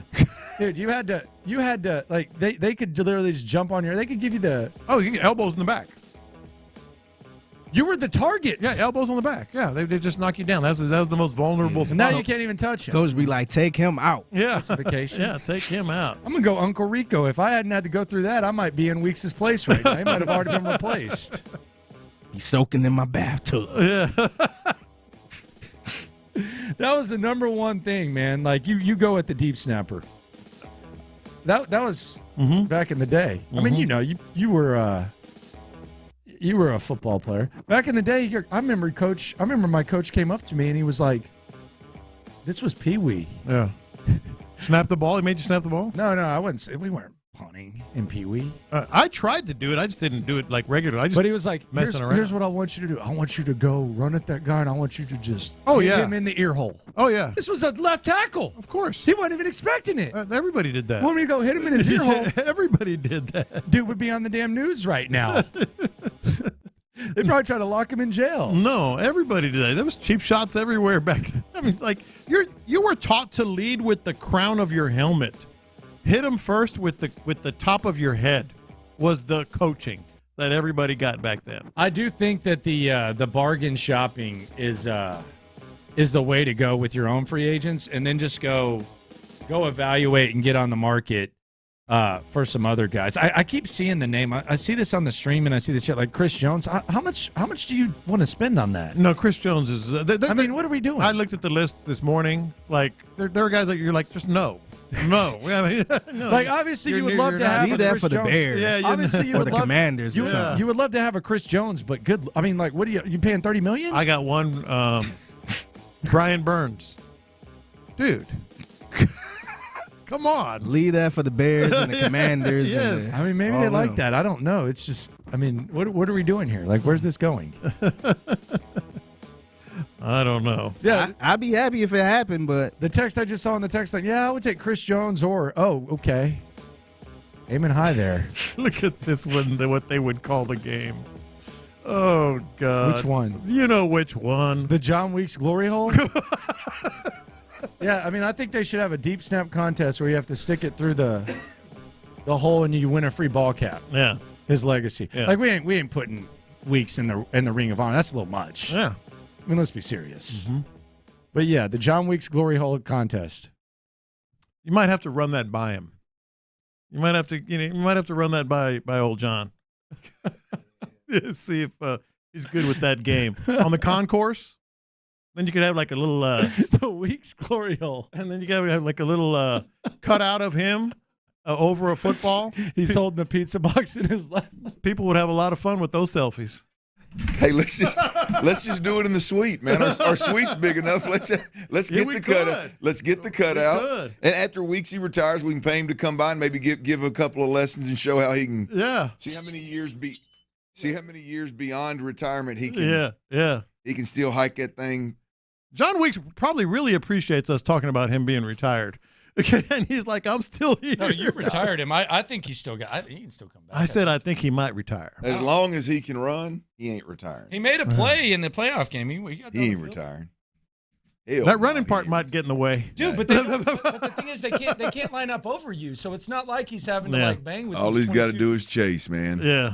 And he can do it as well as most of the deep snappers Cam Johnston out there. makes it easy for you. Yeah, ain't that the damn truth? Yeah, well, there is that. Ain't that the damn truth? If that punter at the start of the year would have hung around, he probably would have retired in week 10. Hey, he'd be worn out. Hey, I'm gonna tell you, I may be a little the wrong person to ask about this. When I walked in the Cowboys locker room for the first time, I can't walk in. There wasn't many people in there, and I see this old fella standing at somebody's locker, right?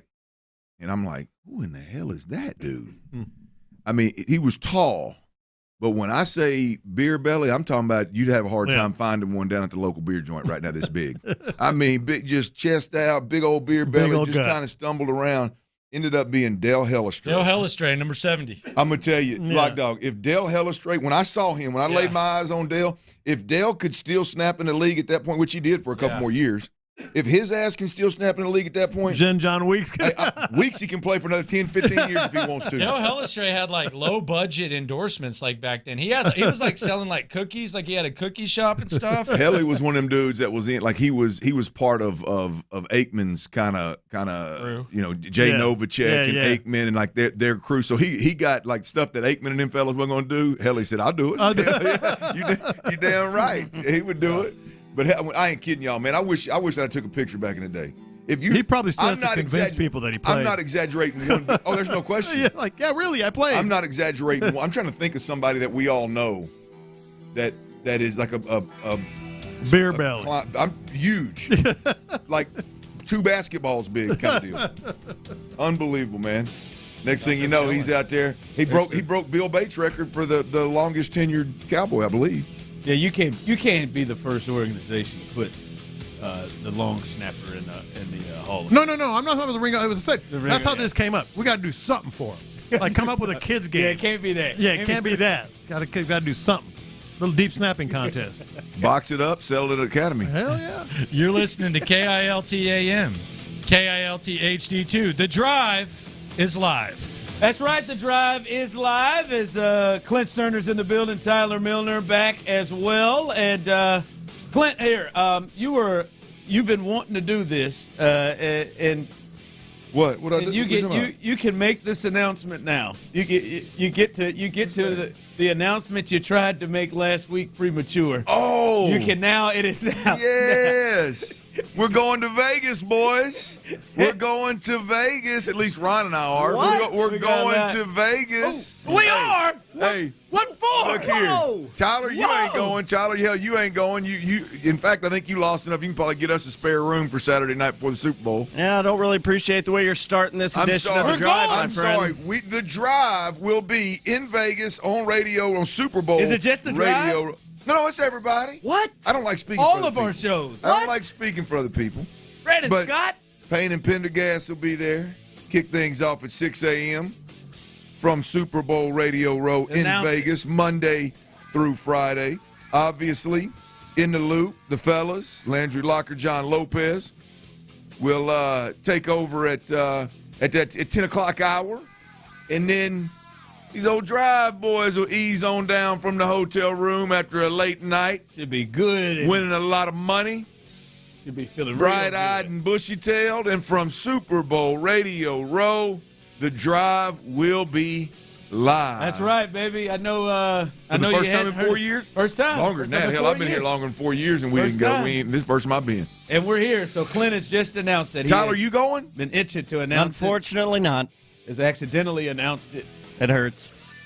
Yeah, for those that listen, I may have let the cat out of the bag a week early, but hey, I didn't know. Hell, I didn't know it was a secret. We may have had several texts sliding through immediately after me and Tyler were staring at each other like, oh. Me and Rob were like, is this all right? This could be a problem, boys. And now he's announced it. We're going to Vegas. Holy crap. Holy Toledo. Woo! I'm excited about it, man. All right, Tyler, you going? I'm not going, man. That's all right. You went though. I wish I was going, but y'all have enough fun for all three of us. Well, I want you to know, man, it's not going to be as good a time without you. It really isn't. I appreciate that. Makes me feel good. It really is. It will be a good time. Wait, it's going to be a great time. Were your fingers crossed? No, I was cracking my knuckles. Damn. I think he had on both hands, I think, for being honest. He's not from the west side, so I don't know what he was doing. I didn't do that. I did. Let me see your toes. I didn't. I can't. My hamstrings are tight right now, but I would pull them up. I used to still. There it is. I would pull them up. Damn, my hamstrings that foot tight, was clock high. Man, my hamstrings are tight today, boy. Ron, I can't get half that high right now. You can't, too. I promise you. Get it up. You can't. And that strained my left hip. Right there. I can get my toes. I can get my toes to hip high. Groin was pretty beat up in there. Oh, you got to know. Your toes were at least as high as your nose. I mean, that's over your head. Good. Now you're doing a little lean though. I did a little lean. I can lean. What was that? What was that? What was Bobby Blanks? What was Bobby Blanks? Come on, man, you young punks. Billy don't know Blanks? about that. Billy Blanks. Yeah. What was he? What was he? What was Tybo. Tybo. There you go. Oh, I know him. I didn't have the name. Ron's doing that intense, wasn't he? leaning He kick. was intense. Oh yeah. Well, he got paid. I wonder if he blew his millions. Well, I'll tell you, I did not know I was going to get Billy Blanks today. Well, hell, you look like him. You look like you've been hanging out with Billy over there. Man. You're getting your ankle above your head on that karate kick right there. Billy had him some karate movies, boy. He had some early 90s, late 80s karate movies, too. Then he slid over to that Tybo, baby. Long before P90X. Hell yeah. Have you ever tried that? Tybo? No. P90? Yeah, I did P90 for a couple years. You did the whole pull-ups on the door frame. Pull-ups on the door frame. I couldn't get to the workout. Yeah, my brother and me did it. I was 327. All right, 337. Probably several workouts you couldn't get through at 337. couldn't get through it. Hell, boy, good for you, man. I couldn't do Tybo. I remember that time I walked in. Hey, nothing like 337-pound Ron Hughley trying to convince you he couldn't get through the I'll never workout. forget when that damn CrossFit started. We found a Groupon. Me and Courtney found a Groupon and said, "Oh, you get 3 months free." Oh wow! For $35, 3 months. I'm like, bet, man, let's get shape. We can go do this together as a couple. Man, that CrossFit like to kill me. I'll never forget that. I will get to this. We got a lot to get to. But boy, we had one circuit where we had to hit them pull-ups. Yeah. Hey, you know, there ain't There ain't been a day in my life since 7th grade I've been able to do a pull-up unassisted. So I got to get the ropes or the bands, and I got to step in the bands. Are you guys ready to get down? There it is. There's Billy Blanks. I got to get in the bands, and we got 5 rounds or something. But I know pull-ups in the bands is one of them. I got to that 3rd round, and I got to try to get my foot, and I'm out, dog. I am whipped. Man, I went in there, finally got my foot in, slipped in, just sunk down right in my nuts.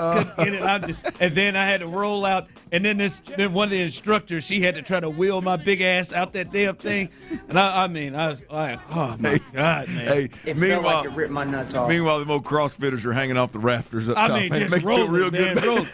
And then, Parkour. And they all I know they're nice, but they're all encouraging. But it's a level of encouragement when you know you ain't like you in a bad spot. Like, hey man, leave me the hell alone. Hey, you got this, Ron. You got this. I do not. Clearly, I do not. I do not have it at all. I am tied up. I am tied up. Your band is between my testicles. And I got to do this 2 more times. I'm telling you, man, I will never forget. It was the pull up, and you had to run outside and back, and I thought about running right to that car and waiting on Courtney to come back. Just stayed out there. You rip your nuts and That your was wiener off, you're $35. dead. I would have just lost. But no, man, we'll have fun out in Vegas. It'll be a good time.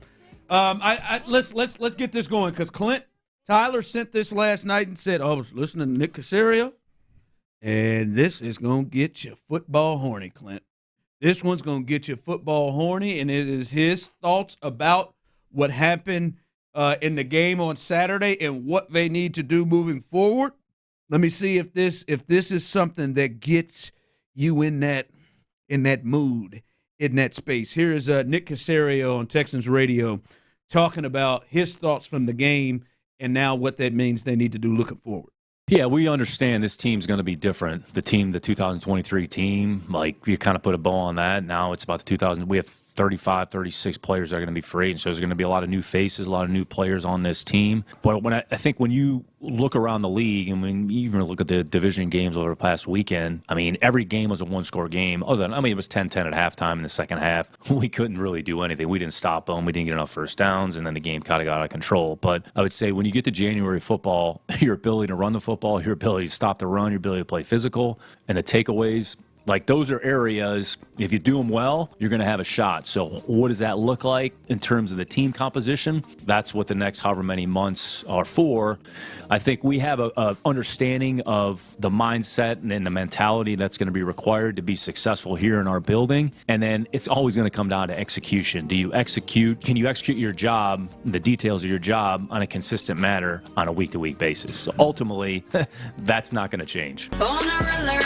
Yes. That gets you there because we know you were incensed yesterday. All of that word salad right there. Every last bit of it. One word matters. Physicality. Play physical. Run the football, stop. Yeah, those things play physical. He almost laughed in a way like, hell, man, we have got a chance. If we can't run the football, stop the run, and be physical, you're not going to win in January. Yeah. Look, that is that's all I care. That's all I wanted. Like every conversation about the Texans and the moves they're going to make and the free agents they're going to sign, the guys they're going to draft, and what the plan is if it doesn't start with physicality, I don't want to hear it. I mean, you got a quarterback that can finesse his way through a game and score points with anybody out there if need be. You got guys that are exceeding expectations across the board with Nico Collins and what Tank Dell was doing. And now you got Derek Stingley rocking and rolling, and you got Christian Harris over there doing his thing. And if you bring Blake Cashman back, and I know the D-line is a sticking point for D'Amico in terms of upgrading, but there was nothing about those guys that I thought they were soft. Like they just ended up, they looked like a team that had played 20 straight weeks up against a team that had rested for 3 weeks, and they run up against a buzzsaw. So I'm less worried about the run defense as everybody else is. I think D'Amico's going to buy some guys to through 17 games. Through 17 games, they were the number 2 run defense. There you go. Now you got to get better because you just saw what you're chasing in Baltimore.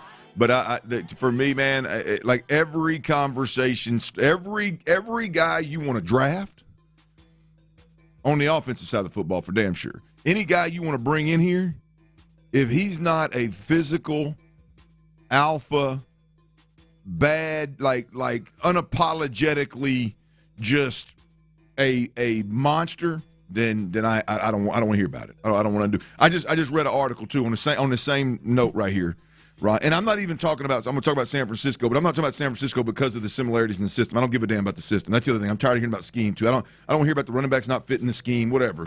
We can have that conversation down the road, right? Right now, I just read an article on Deebo Samuels and Trent Williams being the two guys that have really, taken San Francisco to the next level in terms of leadership, and how they're the first two guys out of the locker room and how they were hanging out together when Deebo got his deal. And guess what?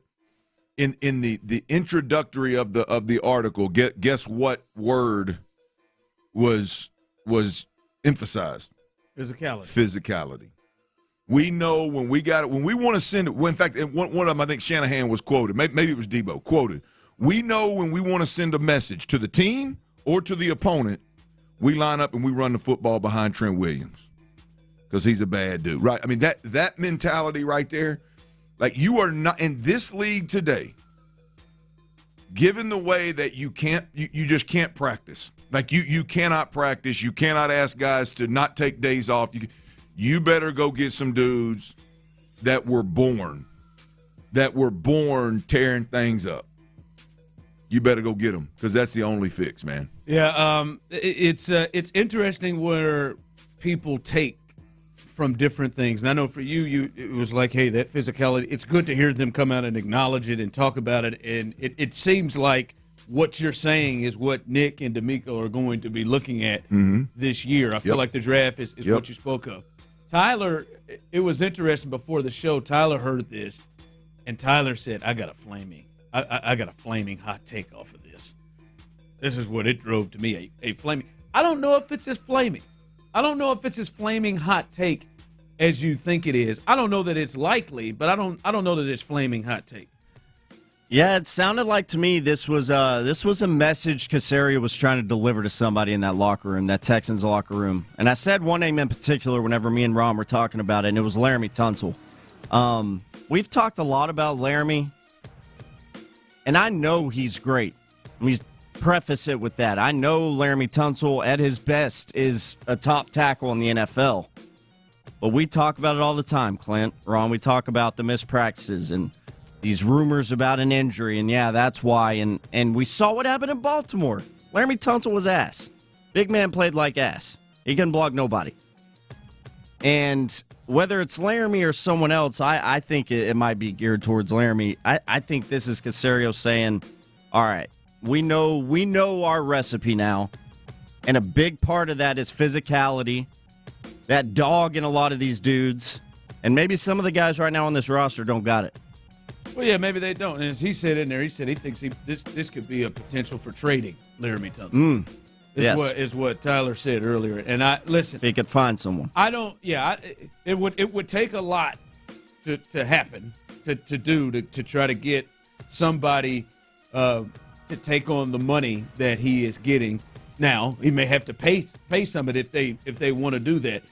I think there are teams who would love to have Laramie Tunsil as their left tackle. Absolutely. I think there are teams. There may be a couple of teams playing right now that would love to have Laramie Tunsil as their tackle. So I'm not going to say there wouldn't be a market. A couple of things. One, the reason why I don't think it's crazy is we have seen Nick Caserio. Now, it was a bit of different circumstances, but we have seen Nick Caserio shell out a lot of money to a guy like Brandon Cooks and then move on from him and pay some of the money to make a move if they felt it was that strong. And we've seen D'Amico, something happened with Desmond King that wasn't working, that he parted ways with. Something happened with Shaq Griffin that didn't really make a lot of football sense that they parted ways with. They've made some moves. So I don't think it's likely, because I think the biggest reason why I don't think it's likely, obviously the money situation, but even more is I don't know that they view Laramie as the linchpin to the bad physicality the way that I think some Texans fans do and the way that I think some of us do. I don't. I think they view Laramie. Their words damn sure don't say it. Right. Like, I think they view their Laramie actions don't say it. I think they view Laramie differently than maybe we do. I don't know. I don't know how you watch the film and don't just don't just see the obvious and feel and state the obvious. I don't know how. Look, here's the deal. I don't know who Caserio is or isn't talking to, and I don't know if there's going to be any moves made or not. I highly doubt it. Based on what D'Amico said, I think you would. I think he would laugh at the thought of moving Laramie Tunsil. Yeah. What did you say? He said at the end of the week. It was the Jacksonville Jaguar week. It was Josh Allen. I mean, Josh Allen was coming to town, and I think that's who it was. Anyway, they were talking about a good pass rush and a good pass rusher, and D'Amico just came out and said he rattled off some stuff, and then he said, at the end of the day, look, we got Laramie Tunsil, we can handle that. And then it went out there and it was like, whoa, that was bad timing. But look, I don't know who he's talking to. I don't know who or if anybody's going to get moved, Ron. But I all I can tell you is if I were an offensive or defensive lineman for that matter, but if I were an offensive lineman in this organization and less than a week after our season ended, 4 days after our season ended, the general manager is highlighting the fact that we feels the need within a week of the season ending to use the term physicality. We got to be more physical.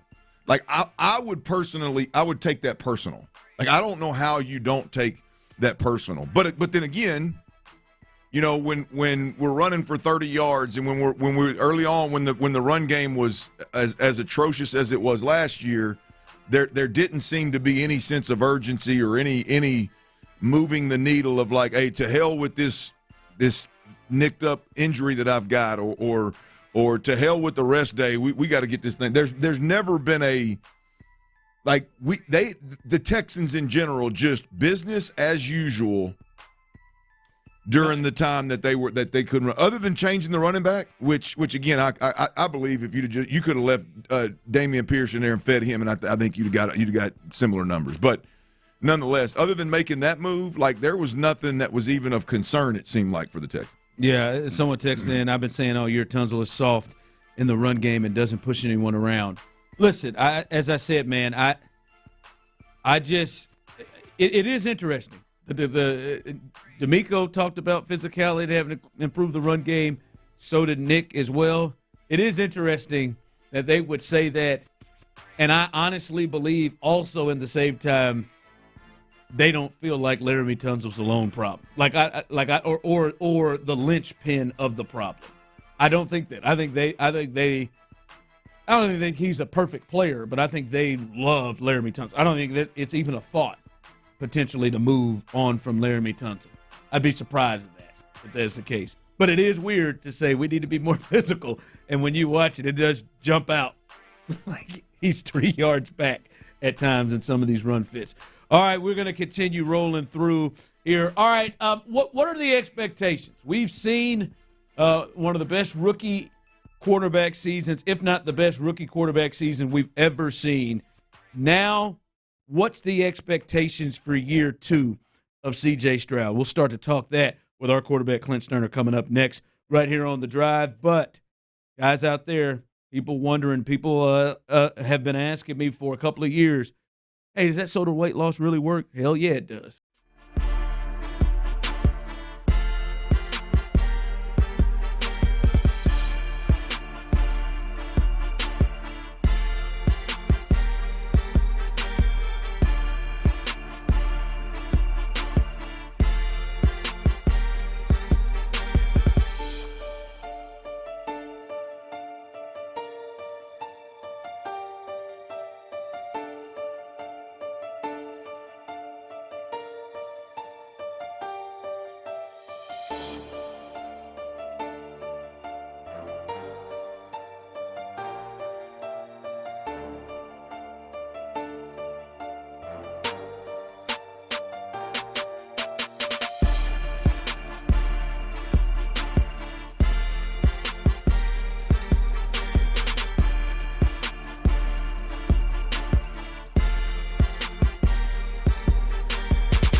fitness energy.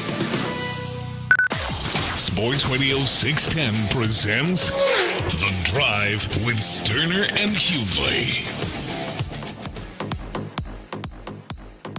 Man, it's huge, man. I'm honestly, I'm excited to get back to work, but of course, it takes time. Like, you can't just rush into it. But I'm really excited to see how much this team's gonna grow. And like D'Amico said, man, we gotta find some way to get back to that moment and win that game. You know, so a lot of experience was made this year and things like that. So I'm super excited for the future and everything like that.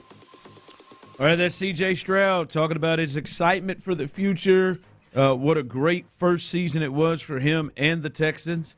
He has already taken home a little hardware. It was the Pro Football Writers Association's Rookie of the Year and Offensive Rookie of the Year.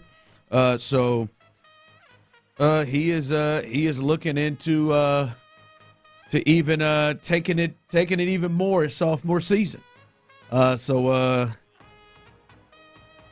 So what are the expectations for that?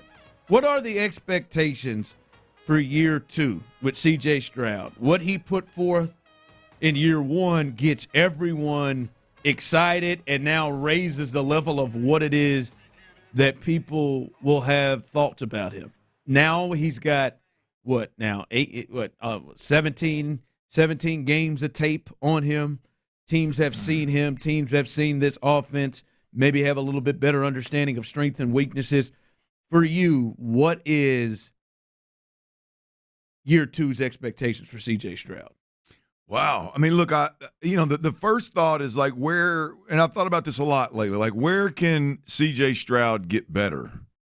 And with the exception of, the struggles against some of the better defenses in the league, and I wouldn't put the offensive struggles against some of the better defenses in the league, I think there probably is something there to when the pocket does get chaotic, when the D-line does get pushed, to maybe work on giving ground a little bit and hanging in there and keeping your eyes up and downfield and reading, because there were a couple, like in this past game, there was one time when he missed Nico running wide open across the middle, but the great ones do that. I mean, hell, I've seen Pat Mahomes the last couple of weeks, and they highlight Travis Kelce running across the middle, but Pat's getting pushed and doesn't see it. You get pressure from the start of the game, So I mean, look, I think there's probably something there with like the interior, but we're getting real deep. We're getting real deep into the weeds in terms of where he can get better.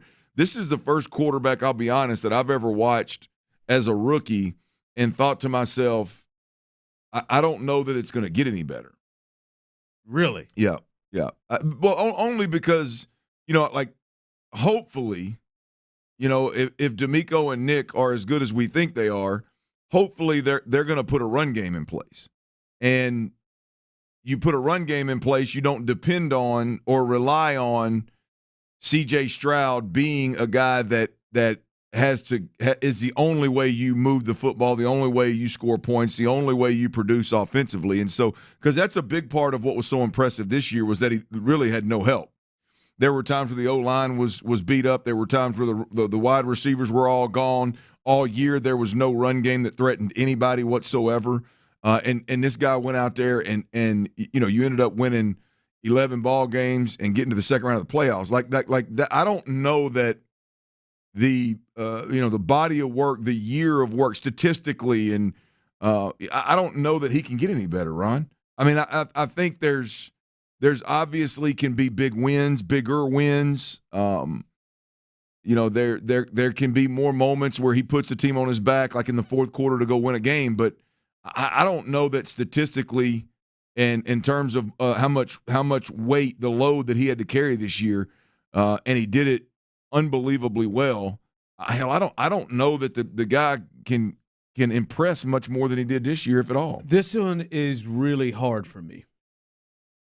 What we're talking about here, what should be year two's expectations? As Clint just said, and somebody who has played the position, watches quarterbacks in a major way, coaches quarterbacks, said this is it's hard to see what things he could do to improve. I just, in my mind, look at it. It's hard because I know what I watched, and what you watched, you're like, okay, well then the next step should be we should be talking about him in the elite category, right? We should. So he's clearly, to me, he's going to be a top 10 quarterback. Yeah. That's what. I think he's there. Start there, right there. Season. I think everyone, when they make lists of their top 10 quarterbacks, whatever, C.J. Stroud will be in it. So that should be one expectation for me. But it's so hard because we've seen quarterbacks from year 1 to year 2, or from at least their breakout year to the next year, kind of sometimes take a step back for whatever reason. It's whether it's teams and defenses got a better feel on what they do and what they don't do, or they lose something, like Jalen Hurts loses a coordinator, something like that. Josh Allen loses a quarterback or something like that, or Bill Belichick gets drunk and starts hiring his friends that don't coach offense. Like we see guys take a step back. Nobody thought Mac Jones was going to be a star, but take a drop back like this where you're drafted in 2 years. Where Bailey Zappi's. Right, like it's taking – right, so – but when you look at it, Clint, he's going to have a better team, and there's a chance, the thought, at least offensively, there's a thought that he may have a significantly better offense around him. You talked about the run game. I think they're going to probably go get him at least 2 serious weapons, whether that's an upgrade at a receiver spot or tight end. I think running back, his running game will be better, and he will have better talent around him. So when you think CJ give him better, it should go up. My biggest, because right now in my mind I think this, Clint, top 10 quarterback, flirting with elite. He should clearly, to me, my expectation, be the best quarterback in the division. I think my expectation would be that he is clearly better than Trevor, who is, I think, the biggest competition in the division, and that he is, I think, flirting with the MVP conversation based off what we've seen, based off what it feels like the upgrades of this team will have. Those would be my expectations based off what he's seen. But Clint, those change to me if Bobby Slowick or Gerard Johnson's aren't they? That's a huge factor. Changer. I mean, look, I think a lot of people will point to his struggles versus man defense, which and that's just a numbers game. I didn't look at this and go, boy, he really struggles versus man. But if you look, when you get man coverage, usually you get blitz. No surprise that this team, with the receiver issues and the offensive line issues, no surprise that the low moments with this offense came against pressure and against man. But that, to me, that's not like what C.J. Stroud did without that guy is more impressive than like if they go get Mike Evans, if they go get a guy that is a true man-beating type of wide receiver. Calm down, Tyler. Now, I think one of his weaknesses, or statistically one of his weaknesses, will get better. Yeah, and the offense will be better around him. But to me personally, it won't be more impressive than what he did his rookie year. It is. I think if they find a run game, he's going to get less opportunities to do what he did this year. Clint, we know he's not perfect. So it's hard close. It's hard for me. It's hard for me to not to believe Clint. All right, what he did, just with the mental portion of the game, what he did year 1, that the ceiling is hit, that he won't also make improvements in year 2 even more. Like what he did in year 1, I don't think like that means, all right, he won't feel even better or even more comfortable or know more or feel more confident in it. He's ahead of the curve, but I don't think it means he's going to stop with those. The beautiful thing about C.J. Stroud is just keep doing what you've been doing. I mean, he's already processing, and this is crazy to say. He is processing at a Tom Brady, Drew Brees level right now, right? And here's the thing. The crazy thing is I don't believe Pat Mahomes does that. I don't believe Josh Allen does that. That's not to say, I'm not saying that CJ's better than those guys. I'm just talking about the ability to process and the willingness to commit to it. I think Josh Allen and Pat. Now Pat's done it at a Super Bowl level. Like I think Pat chooses to play a chaotic game. I think he chooses to play off script and off schedule. I think he consciously makes a decision. I'm not going to take this easy completion, this easy throw. I'm going to try to wait and see if this thing gets downfield, or I'm going to see if this route comes open. I think he by on purpose. Like, I think Pat works constantly high to low a lot of the times, right? And he's won Super Bowls doing it. So be it. I'm not minimizing or demeaning anything Pat does. When you talk about guys that play on script, on schedule, commit to it, process at a high level, know what the defense is doing before they do it, and they take advantage and they win games and put up huge numbers because of it. C.J. Stroud on a small sample size 1 year has done it as well as obviously Pat and Drew did for 15 years, 20 years, whatever it was. But I just don't know how he's going to impress me any more than he already has. Yeah, it may not impress you anymore because it's a rookie, but I do think there will still be growth because I think he is someone who goes after that, is going to look for that. All right, coming up, we got the potential Super Bowl matchups that we will see after Sunday. What's the best one? What is the best Super Bowl potential matchup that you want to see after Sunday? We'll discuss that coming up next. But before we do that, Clint, you are the one who got me going with Low T.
knows home improvement. Valid 1/4 through 1/24. Selection varies by location while supplies last. See Lowe's.com for details.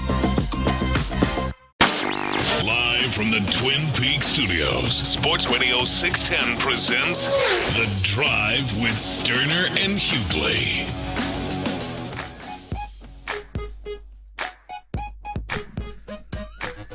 Oh, boy. That Ashley Banks used to really do it for me right there, boy. It was Hillary for me. Really? Mm-hmm. You were Hillary over, like, I mean, once they got older. I'm talking about when they got not young. Now Ashley was 9, right? But I mean, yeah. once they got you were Hillary. You were more Karen Parsons. Yeah, it's funny you brought it up. I watched Fresh Prince the whole flight to Vegas, and okay, I was telling the guy next to me. I was like, "Damn, that Hillary, man! It was really." She read my engine. I just looked at something on the Twitter or the X, whatever, saying name your childhood crush with just a GIF. And somebody put that Tatiana Ali. Oh, you say GIF? Yeah, GIF. I don't know. And I was like, yeah, man, Ashley was. She was pretty. I'm not hating on your pick, but Hillary was it for me. Really, Hillary and Major Payne, dude. Yeah, see, I feel different about Hillary away from Fresh Prince. Sure. In Fresh Prince, that dingbat, airhead thing, that kind of threw me off. That's not attractive. And that voice, Ashley, boy, she was witty. When she kissed Tevin Campbell, man, I was pissed. I don't even remember that episode with Tevin. They tried to blow in each other's ears. Tevin Campbell blew in her damn ear like. Oh boy, damn boy! Got you going, huh? Tatiana Ali, how about that? Tatiana. Brandon Scott, Hillary all day, really? My man. Yeah, I'm looking back at I'd be Hillary all day. Would you? Twice on Sunday. Sexy I girl. didn't like I said, when you get her away from Major Payne, but it was just like that Valley Girl, that. Yeah, no, I hear you. That would like her whole presentation, like her whole. I can get beyond that. I mean, listen. I'm not marrying them, are we? No, I can get beyond it. We're talking about. We're just talking about Mahomes and Lamar Jackson. We're just talking about Mahomes and Lamar Jackson. I'm not saying I wouldn't have either one of them. I'm not talking about Ryan Tannehill, where I don't want him. Sorry, Damn, Ryan. I'm sorry. Do you want Ryan Tannehill? I want his wife. And I didn't. Have you seen his wife? Oh, and I don't want to do it. She's up there past Hillary now. All right. Hillary was. Is she though? Okay. Maybe not. She is fine though. I'm an Ashley. She's a good-looking gal, Banks, man. I'm an Ashley Banks all day. Yeah, no, it's Hillary, man. With the crinkles, it's just the curl, the crinkle hairs. That was just. His legs went on for days on Hillary, Major bro. Payne. I was like, oh my god. I'm serious. I feel like this was when I really didn't know acting as much in my head. I'm like, oh, Hillary's not dumb. Yeah. Like, she's playing a role. I was young. Like, oh, she's not dumb. Yeah. I'm dumb. She's not. She's just playing this role. Yeah, I did do it. At what point did you get beyond worrying about whether she was dumb or not? Listen, I'm beyond it from what you're talking about. I'm just saying, if we got to go with one of the two, that is the tie for me. Especially, boy, when Ashley got older. Whew, my goodness, when she got older. Well, I mean, with me, the fact that she responded to that tweet right there, and the way in the fashion that she did tells you she's got a little something. Responded. She's to got the a little tweet. something to her, huh? The guy showed her and said, "Boy, I was in love with Tatiana Ali." She retweeted it and said, "Was." Oh, yeah. Tyler, could you imagine if you got a response like that from Hillary? I'd make my month. You're going. I mean, Tyler, you're going in, right? You're not just leaving that, right? You're going for a response. No, I'm gonna reply and be expecting another reply from her. You gonna hit him in a DM? I'll let her jump in my DMs. That's how it, Yeah. I love it when Ron goes. Hey, be honest, Ron. Hey, be honest. Yeah. If he got a celebrity to respond to one of his tweets, how quick you think he'd be in them DMs? Whoa. First of all, celebrities have tweeted at me before. I'm not talking about Toro the Texan over here. I'm talking about. We're not talking about Laramie Tunsil. Yeah. We're not talking about Laramie Tunsil. Or Laramie Tunsil, all right? Big Jack. I mean, how quick? Ryan Presley's mom. We're friends. How quick you get them DMs? We're talking about celebrities, man. He said Ryan Presley's mom. Yeah, Davis Mills. His mom came at you. Yeah. Mama Once Mills. again, not a celebrity. Yeah, the mothers of the athletes in this town just love me. Yeah, he's going. He's going. I mean, how quick if a female celebrity hit him back, and how quick you think he'd be in them DMs? And it may be an innocent thank you. But he would be it might be an innocent thing. I was going prior to Megan especially would be a feeler. There would be a feeler message. No, look, I'm gonna be honest with you. I mean, I hate to say it, Meg, but I don't think he even think he pauses. Pause. I think he's in them DMs before his next drop on the drive. If Joy responded back with one of those. If Joy Taylor responded in any way, shape, or form acknowledging T. Mill, I don't know what I'd do. There would at least be a DM. I think he would play a feeler like, "Wow, thank you so much. You are somebody I've really followed, and someone in the business." And next time you're in H-Town, let's grab a drink. Yeah. No, you wouldn't. No, you wouldn't. The hell he would. Oh, he would too. No, are you kidding me? Not in that initial get jumping. No, yes, he would. No, he wouldn't. Joy Taylor? No, he'd keep it professional, and if she responded more than once, then he would overdo it. Well, I'd be getting drinks with her professionally. Yes, I want to pick her brain about how she got to where she's at. He would push it, and he would take his swing. She's accomplished a lot in this industry we work in. She started off as a producer. Innocent. She started off a producer. Look at that. She paved the way for me. Now, is she sexy in the process? Now she would clearly smell what you're trying to do a mile away. You think? She'd like my cologne, that's for sure. She can't smell it through the message, but she'd smell it a mile away. But isn't it Old Spice? I don't think Joy's leaning into that Old Spice. Man. That Old Spice scent you got rolling there, bro. Nah, man.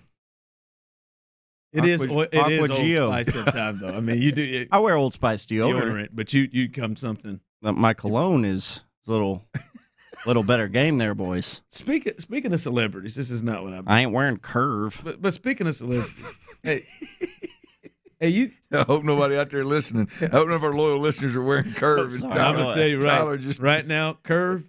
I'm willing. I'm willing to endorse. Hey, Ron's got some on his bathroom counter now. I don't have any, but I could be bought. I will tell you that. Got some Cool Waters. Hey, yeah. I went through several bottles of that Cool Water back in the day, boy. That Cool Water was the deal now. Shoot, David Hoff Cool Water, whatever the hell it was. Somebody. Oh yeah. My in-laws they took a trip to Bath and Body Works, and they got my kids like cologne lotion or perfume lotion. Yeah. I walked into Trey's room the other day. They hit you in the face. He smelled like a 65-year-old black single man that's out for the hunt. I walked into that room. It smelled like like I'm telling you, smell like single those pheromones. A black single 65-year-old man that's a deacon as well somewhere, whose name is Willie, Jimmy, or Terry. And no chance was gonna get in them streets ashy. No. Wearing something loud. Hey. And I said, I didn't say damn. I said, how much are you putting on? It's just put on a little bit. Yeah, I came to that door, and it punched me in the face. Well, you better make sure. You better make sure little Trey's just putting that on his hands and his elbows and his knees, because that scented stuff will get rough. You start playing around a little bit. It smelled like the guy I ran off that my mom was trying to date Willie Jones. It smelled. What you doing, Terry? It took me 3-4 months to run him off, but it smelled like Willie Jones. You walked into Trey's room and took you back to Willie. I said, is that Willie Jones? That was, hey, seriously, that scented lotion, man. Make sure he's just putting on his elbows and his knees, because that'll you get to playing around a little bit. That'll. And listen, I've done a little scented lotion, but he's putting it on more. Yeah. He's feet, knees, calves, ankles, genitals. He's everywhere. I think so. Armpits. You better make sure he stays in that left knee and that right knee. I'm telling you, man, just stay off that. I'm just, that's that burning sensation. Bagel tear. I'm just like, man, dog. Yeah, man. Somebody texted. I know somebody that's a deacon named Willie Jones. Does he wear scented lotion? You know it. I'm telling you, it's a dude out there that somebody knows. I'm talking about. He's 65, between 60 and 65, single, and he wears a lot of greens, orange, and purple. Why does he have to be single? Because, like, you on the hunt, they think they still got it. Oh, okay. And they coming in, and they coming after what they'll call young tenders. Bet that suit is. Now, it ain't no suit. It ain't a suit. No. Nah, maybe for some moments, but mostly it is something that is one color all the way through. That they got buttoned, that it comes down a couple, and they got a gold chain to go with it, but it's one color all the way through. Right, and they got some Stacey Adams with it. They done gone to some sort of men of fashions. Yeah, this is Willie. I'm telling you, I know them. I got one in my Uncle Albert Jr. There he is. He ain't single though. Trey's on his way to being a Willie. That's what he smelled like. I said, "Damn, son, you got one box checked." I mean, it was a punch in the face, man. I'm just. All right, listen. Some of you may thought I was hating on my son there. I just needed to chill out. Something happened to a Texan player, and I'll let you tell me the truth if I'm hating. You tell me the truth if I'm being a hater here. To one of the most promising players with the Texans. We'll discuss that next. All right, Clint Stoerner here. I got to tell you a little bit about Lewis Flory over at Ability Tree Experts. Look, it's simple, man. If you've got big, beautiful, valuable trees on your property, whether it's where you live right now or maybe it's a piece of land somewhere where you plan on building a dream home down the road here, that is the second most valuable asset on your property. Unbelievably valuable as it pertains to the value of that land that you own. And it would make zero sense to not take care of those big, beautiful, valuable trees. And here in Texas, we've had some unbelievable weather, crazy weather thrown at us, right? Whether it's a drought, whether it's extreme heat, whether it's a freeze the last couple of years, or a hurricane could hit at any given moment. What you need to do is you need to call Lewis Flory Ability Tree Experts. Get him out to your house. Let him check out your trees. He'll give you a report right now. There may be damage that you can't see, and you'll catch it early, and boom, you're good to go. So he'll give you the report as well as give you guidance on a plan moving forward.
Insider access, exclusive content. The Texans play here. Always live on the free Odyssey app. Sports Radio 610 presents The Drive with Stoerner and Hughley. With the biggest stories of the day, it's the Big 3 at 3. Number 1. All right, welcome in as we are rolling here on this this beautiful Hump Day Wednesday on The Drive. And listen, more good news coming from the Texans and the success of their season. We knew the Texans had several alternates when it comes to the Pro Bowl. C.J. Stroud's one. Derek Stingley Jr. is one. One of their alternates, and I think we'll see a few more as well, one of their alternates have been selected as a replacement, and that is Will Anderson Jr. He has been named to the Pro Bowl, and he is in because Max Crosby had knee surgery. He is out, so he will replace Max Crosby. So Will Anderson Jr., as we said, they moved up to go get him, Clint. He really came on, especially with the sack numbers late, end up with 7.5 sacks this season. Looks like he will he's already won one Defensive Rookie of the Year award. Looks like he may clean up and win the AP one. Will Anderson, your thoughts? Him being a Pro Bowler this year, hell, you couldn't ask for much more. To me, this is the guy that DeMeco Ryans and Nick Caserio should be most heavily judged on, and they hit a damn grand slam. The C.J. Stroud pick was easy. Bryce was gone. C.J.'s the next. Any way you slice it, it wasn't Will Levis. It wasn't Anthony Richardson at that point. It was C.J. Stroud, and that was one where you just you needed a quarterback. You take the best available. You take the most ready, because this is not a draft and develop. This is a draft and plug and play. And C.J. Stroud was a no-brainer. I could have made that pick, right? The moving up to draft Will Anderson and doing so with so much conviction, and then having Will Anderson come in here and play at the level in which he played, lead at the level in which he led, ultimately be the pillar that this team can be built around. And if we're being honest, all the complaints that we've had over the last couple of days about the Baltimore loss in terms of physicality and playing hard and giving a rip and all that kind of stuff, Will Anderson is the poster child for what you're looking for on the offensive line or the defensive line or anywhere for that matter. A guy that brings it and plays as physical and violent as he does. Will Anderson, to me, is the one that no matter what, now obviously within reason, CJ needed to pan out. Stingley needed to come around. There's some guys needed to play well. But to me, the biggest, most bold move that this franchise made was Will Anderson. So it's really good to see Will Anderson getting the honors that he deserves. I think that's fair. In a year where there wasn't a whole hell of a lot of competition, I think on the defensive side of the football for Rookie of the Year. I know there were guys that were up and down, and there was a handful of guys, but there wasn't a ton of rookies that were playing lights out. And Will Anderson was the one that lasted the long haul, I think. Yeah, man, I'm happy for Will Anderson. Big year. I think this is huge for Nick Caserio and DeMeco Ryans because I think they went up to go get him. Now you tell me, Tyler, Clint, Byron, Drive family, if you want to say I'm being a hater here, you can say it. Once again, congratulations to Will Anderson. How does Will Anderson get into the Pro Bowl over Jonathan Grenard? Doesn't make sense. I mean, if we're talking alternates here, I'm not trying to poo-poo on Will Anderson's parade here. The Texans alternates are C.J. Stroud, Nico Collins, Will Anderson Jr., Derek Stingley Jr., Andrew Beck, and Jonathan Grenard. How in the world did Will Anderson Jr. get the nod over Jonathan Grenard? That's a hell of a question. I watched every one of those games, and Will Anderson I think really came on late in the second half of the season, and the future is bright. You got to feel really good. Yeah, Hell, I agree. we'll talk about him. But it was clear the most dominant guy up front for this team and this defense. John Greenard was Jonathan Grenard. Yes. 12 and a half sacks. I mean, Yes. I just I hopefully whether he you're gets stat watching or film watching it, And that was the most dominant. And I'm telling you, if you're Jonathan Grenard, damn it, this is big for me. I'm a free agent. I'm trying to get money, and I can add a Pro Bowler. That fool in Baltimore doing radio must have made this happen. I don't Remember? know. Yeah, I just Willie Anderson Jr. I do think there's something that there is a popularity contest And Will Anderson's aspect name is to known Pro more. Bowl. Yeah. And Will Anderson, it's known more. I think by the organization, it was pushed a lot more. Yeah. No, look. I mean, I think there is a popularity contest component to this, and I think that's how Will gets on over Jonathan. Yeah, Grenard. that was like I thought. Will, I was like, oh man, Jonathan didn't make it out right, did he? Yeah, no, he didn't. Someone texted that this person maybe they asked JG and he said no. No, it wouldn't be smart in a contract. I don't think so. That didn't happen. Now JG would have accepted it and then said he couldn't go, and then they would find an alternate there. Johnny Greenard. Will Anderson plays the run much better than John Grenard. Come on, Ronnie. It's Ron. And God, man. I mean, it ain't that much better. And Will Anderson is not as good at rushing the passer, which is the top job of by a good. Let's be real, man. Good. I'm glad for him, and I hope that if there's another alternate decision that Jonathan Grenard, because he deserves that recognition, and he deserves it. Better player to me between the two. So well, he was the better player if you watch the film. If you look at the stat sheet, he was the one guy I think that more consistently throughout the year could put fear into an offensive line coach and a play caller in terms of being able to sack you and get you behind the chains. He was violent and he was very good against the run. I don't disagree with Will. I think Will Anderson was better against the run than really probably anybody on this team in terms of, again, being violent and getting push and disrupting schemes, whether it's pass protection or run schemes. I think Will Anderson was the best at that. But I don't think there's any case to be made that Will Anderson should be in the Pro Bowl over Jonathan Grenard. I don't know. Again, whether you're watching the film or you're somebody that just looks at the box score and watches the stats. I mean, if Jonathan Grenard would have stayed healthy and not missed that last two or three games, I mean, my man would have had 15 sacks. Could have very easily had 15 sacks. Yeah, and you would think would have been voted outright in there. You would think, maybe not. All right, so congratulations to Will Anderson, but hopefully Jonathan Grenard gets I think his deserved recognition to make the Pro Bowl if somebody else isn't able to attend it. Big 3 at 3, number 2. All right, I think this is something that we'll continue to follow until we have a resolution with this, and that is the two big offensive coaches that could be potentially on the move. We talked about Bobby Slowick.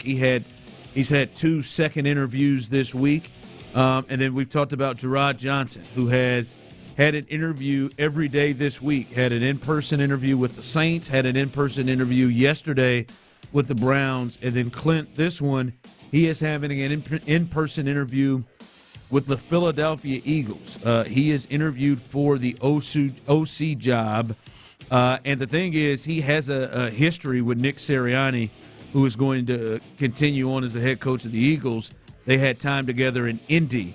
And he has emerged as one of the hottest offensive coordinator candidates in the league, and potentially could be hired. If he is, he would be paired up with another Houston kid, obviously Jalen Hurts. Both of them, I would imagine they have a relationship there. Clint, this one is interesting because I think there are a lot of people who would tell themselves they believe Jalen Hurts is still a potential top quarterback if you get him with the right person. Last year he finished second in the MVP. The first 11 games of the year he was thought clearly as one of the elite quarterbacks in the league, I would think by most people.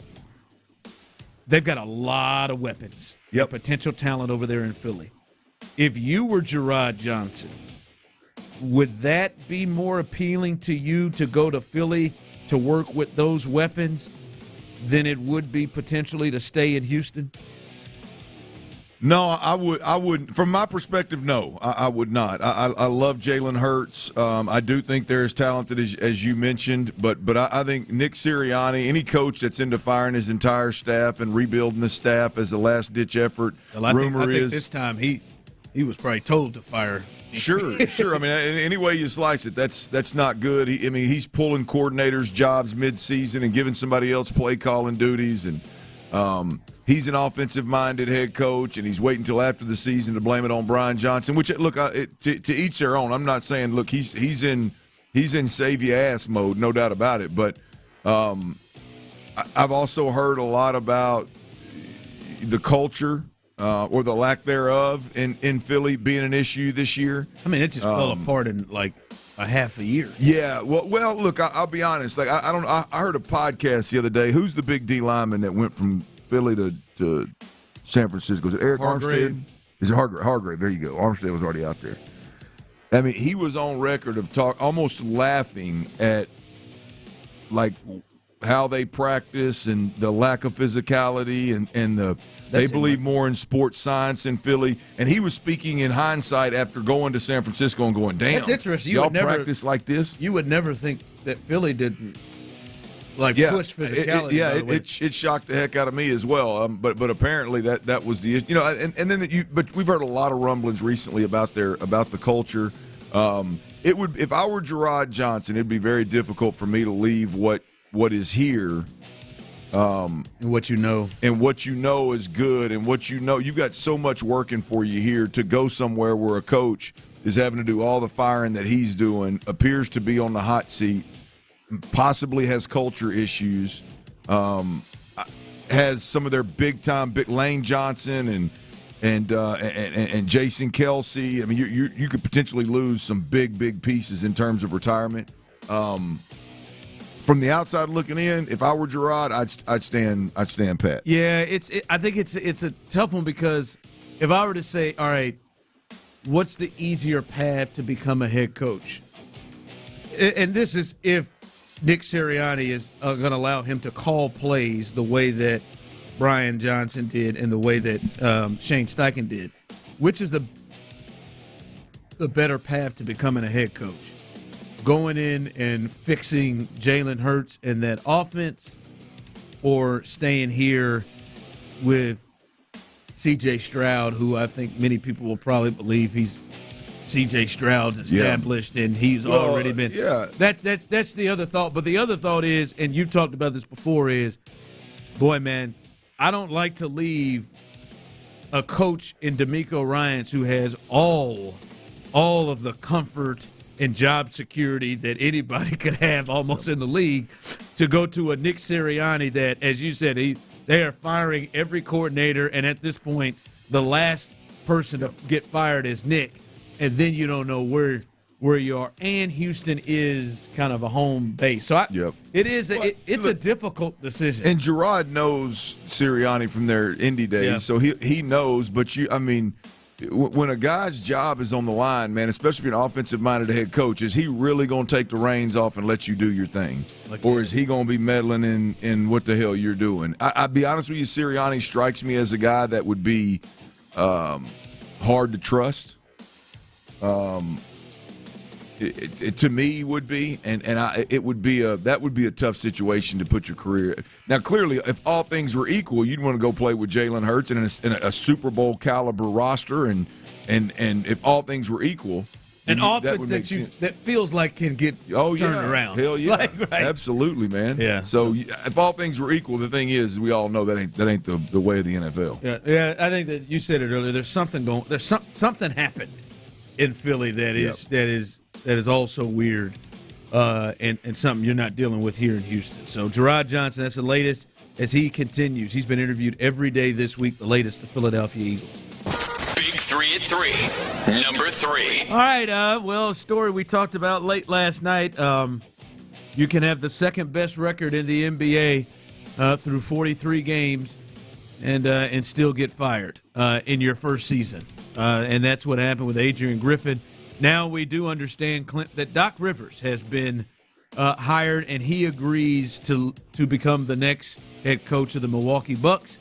He leaves the booth, and with ESPN, he was on their number one broadcast team. He is going to now take over the reins with Giannis and Dame Lillard in Milwaukee. The interesting thing to me, Clint, is about a month ago, the Milwaukee Bucks brought him in to be a consultant to help Adrian Griffin, the head coach who has just since been fired. So he's been there. He helped him, all right. He helped his ass up out of town. Yeah, man. If that don't look bad, man. Hey, man, we brought this guy in to be the consultant. Could you imagine? You just Dick Cheney this thing. I tell you, man. Could you imagine being because your job as a consultant, yes, is to consult the head coach, but I would imagine that it is also to consult the general manager and the owner. He's probably talking to a few people. Right. I mean, it's your job. So if you're in a position where you're hired to help this young cat, and let's say the young cat is a mess. Let's say it's not, which clearly it was. If it wasn't a mess, he wouldn't have one of the best records in the NBA, and they'd be parting ways with him, right? But say that it's a little bit squirrely in the clubhouse, and you can't. There's a weird dynamic, and ownership or general manager, whoever comes to Doc and is like, "Hey, man, what the hell's going on, man? We hired you we're paying you a grip. What are you seeing? What are you seeing, man?" And Doc's like, "This dude ain't got it, man. He ain't got it. This dude ain't it." But Doc ain't got it. And on top of that, by the way, don't let the whole you got a good. You're sitting in a good spot right now with your record. Now, don't let the season slip away from you before you recognize what the hell's going on. And on top of that, let me tell you something now. Let me tell you what I do. Let me tell you something. This may catch you off guard. I think I got an idea who can fix this. He's got two thumbs, and it's this guy. That's what George. How what happened about to that? George Bush? He had Dick Cheney to pick to run his vice presidential candidate list, and Dick came back with, "I think it's me. I think I'm your guy." After I looked at it, I got to be the one, man. I got it. Nobody better. I got it. All right, so we'll see if Doc Rivers, who telling you, man, clinging to that one championship he won 16 years ago, has been able to just get these great jobs. No, his voice is shot. Well, how about? I mean, it's nice to be wanted, ain't you? You got that ESPN throwing that top money at him. He's at ESPN with that top money, and he's getting advisor money or consultant money from the Bucks the whole time. And now all of a sudden it's like, oh, well, let us pay you enough to get you to come out of the booth and come over here and coach. Love that money. ESPN, boy, what are they going to do now? All right, coming up, I've been inspired by this topic by In the Loop. They were talking about one of the highest paid players on this team, and I'm inspired by this topic. We'll discuss that coming up next. But before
Brand new Twitch and YouTube live stream. Every show, every day.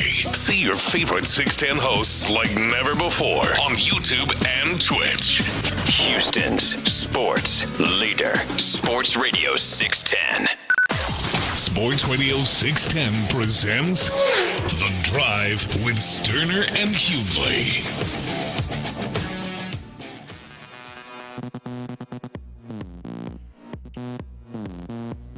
I'm inspired by a lot, but I was inspired with this topic, fellas, from In the Loop.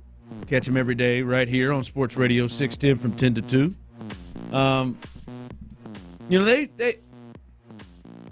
they've talked about the Titus Howard deal, and talked about Titus Howard, and talked about his play, and I heard them having a conversation about Jonathan Grenard and would you pay Jonathan Grenard, and it's like, ooh, I don't know if you want to pay Jonathan Grenard, especially now with the deal with Titus Howard. You get the feel from them that was a mistake, and I wonder from many fans out there how you feel about the Titus Howard deal. Right now, we're 1 year, which was marred by injury and marred by him playing a terrible left guard, but he signed a 3-year deal, $56 million, Clint, including an $18 million signing bonus, 36 plus guaranteed, averaging out to 18.6 per year. That's the contract you signed. He's the second highest paid player currently on this team. 713-572-4610. Anybody listening, those of you on YouTube and Twitch, you can jump in on this as well. Are you ready to say that the Titus Howard deal was a mistake? Right now, when you look at this team, are you ready to say that the Titus Howard deal is a mistake? No, I'm not. I mean, look, I've seen Titus Howard play a well above average right tackle. Can play left tackle in a pinch. Hell, he's the only offensive lineman, if I'm going to be completely honest with you, that I'll give somewhat of a pass for when it comes to the lack of physicality. Played him out of position. He doesn't play the game like a guard needs to play the game. He's not built like a guard. The level of physicality, I think, inside, even when it's applied correctly, I think your guards need to be nastier than your tackles. And so, I couch him into the category right now of kind of the same way I do like Juice Scruggs. Like, hey man, dude was a rookie. I don't know what you really, for him to get overwhelmed and out physical is not like a deal breaker for me. The Titus Howard deal right now doesn't bother me. The other thing about Titus Howard is Titus has never struck me as a guy that I was like, this dude's going to go in and take over the room. Like, Titus has always been a guy that was, to me, was kind of a development, a first rounder that everybody knew was going to be really good, but was a developmental guy and small school, and was the guy that, hey man, I've looked up to Laramie Tunsil, and Laramie took him under his wing, and kind of an impressionable guy, I would think. So no, I'm okay with where Titus Howard is right now. Yeah, in the contract, obviously, to the question. Yeah, the contract is big, and is it a mistake? As we're saying, do you believe the Titus Howard contract? Do you believe that move, making him the second highest paid player on the team, paying him what you're paying him, was a mistake? I see someone text in, he only plays when he's available. He's constantly hurt. Listen, for his production, fellas, it ain't good. His production certainly was not an $18 million a year guy production this year. It was not, and the injuries, yes, that is true. I just can't get with, yo, man, this is a mistake. This is like Nick, and then they screwed this up. If he has not yet played the position that you paid him to play, correct, right? Yep. Like that, he's not played. Like I gotta now. When he plays right tackle, I do have the expectation, based on their commitment to him, that he is one of the better right tackles, and it is clear it's above average, and that we're not constantly looking as that's a problem over there. I expect that. I expect him to be able to hold his own with Jadeveon Clowney and Kyle Van Noy or whoever is lining up over there. But boy, I can't go with he's a problem or it's a mistake if he has not been able to play the position that you paid him the money to play. Right? I think that's now I can see that. Now if he puts forth anything that's average, at right tackle next year, and hopefully I think we see that he should be kept there and not used as a guy to move around, then it's a different feel. Well, to me, Titus is, and that maybe I don't mean this disrespectfully. I just mean it in a real sense of he's going to go as the O-line room goes. You know what I mean? Like Titus strikes me as a guy that is. He may already be doing it. I don't remember, but we're looking towards not practicing on Wednesdays, and playing the game a certain way. Like you get like the veteran you were talking about, like on the offensive line. You bring that guy in here that's an alpha that demands things from guys and expects things to be done a little bit differently. Then I think you get a better Titus Howard. You keep going and allowing Laramie Tunsil to be the biggest, most influential player in the offensive line room. Titus Howard is going to keep going that direction. That's where I see Titus Howard at right now. I could be wrong. Maybe Titus is the guy that steps up and kind of turns the physicality switch on there, if you will. But he to me is a guy that's going to lean in the direction of whatever leadership's in that room. Yeah, from the text line, how after one freaking season is it a bad contract? I'm so glad fans aren't GMs. Our guy Victor. Well, I mean, listen, I as I said, I agree. I mean, his play was bad, but it was at left guard. Like his play was. But let me answer it, Ron, because you're right. The play was bad, and Laramie Tunsil. I mean, Titus Howard, and I said this when it happened. He's worth the money that they paid him because he can play 4 positions on the offensive line, and at that point in time. All we knew was that he could play all 4 positions in the offensive line. A couple of them at tackle positions at an well above average level, and the guard position in a pinch, and he had shown some good signs. To your point, you always say we got new evidence. He played left guard for an extended period of time, and it wasn't good. And so we can get off into weeds on this particular contract because now you know that him playing guard should not be an option moving forward. Like it should never happen again. Yep. And his value is at the tackle positions. And I personally, Ron, would have the contract we're talking about specifically a big part of why you pay Laramie Tunsil. I mean Titus Howard what you paid him was because he could play all 4 positions. The versatility, right? You pay Laramie Tunsil that kind of money because he's the best pass blocking left tackle in the game, supposedly, right? You pay Titus Howard that kind of money because he's an above average right tackle in the game, but he can also play the other 3 positions, everything not called center, right? That's changed a little bit. So yeah, I think it's fair to have a conversation about about Titus Howard's contract at this point. But he's got to play easily an above average right tackle next year. And now you're looking at well, hell, this cat, he's getting 18.6 per to play. It's got to be a big level, and I think he can. He has shown when he's played right tackle that he can play that well. All right. Early feels here. All right, this is a week after the season ended, but the excitement level for this Texans team is still really high. Early seasons feel. You understand it's a new schedule. They've got a much more difficult schedule. Are your expectations today that the Texans should repeat as AFC South champs? Is that your expectation, your early expectation? We'll discuss that next.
I admire the commitment. So bundle your renters and car insurance with Progressive and use the savings to help you move out and have all the cheese you want. Progressive Casualty Insurance Company. Coverage provided and serviced by affiliates and third-party insurers. Not available in all states. Live from the Twin Peaks studios, Sports Radio 610 presents The Drive with Stoerner and Hughley.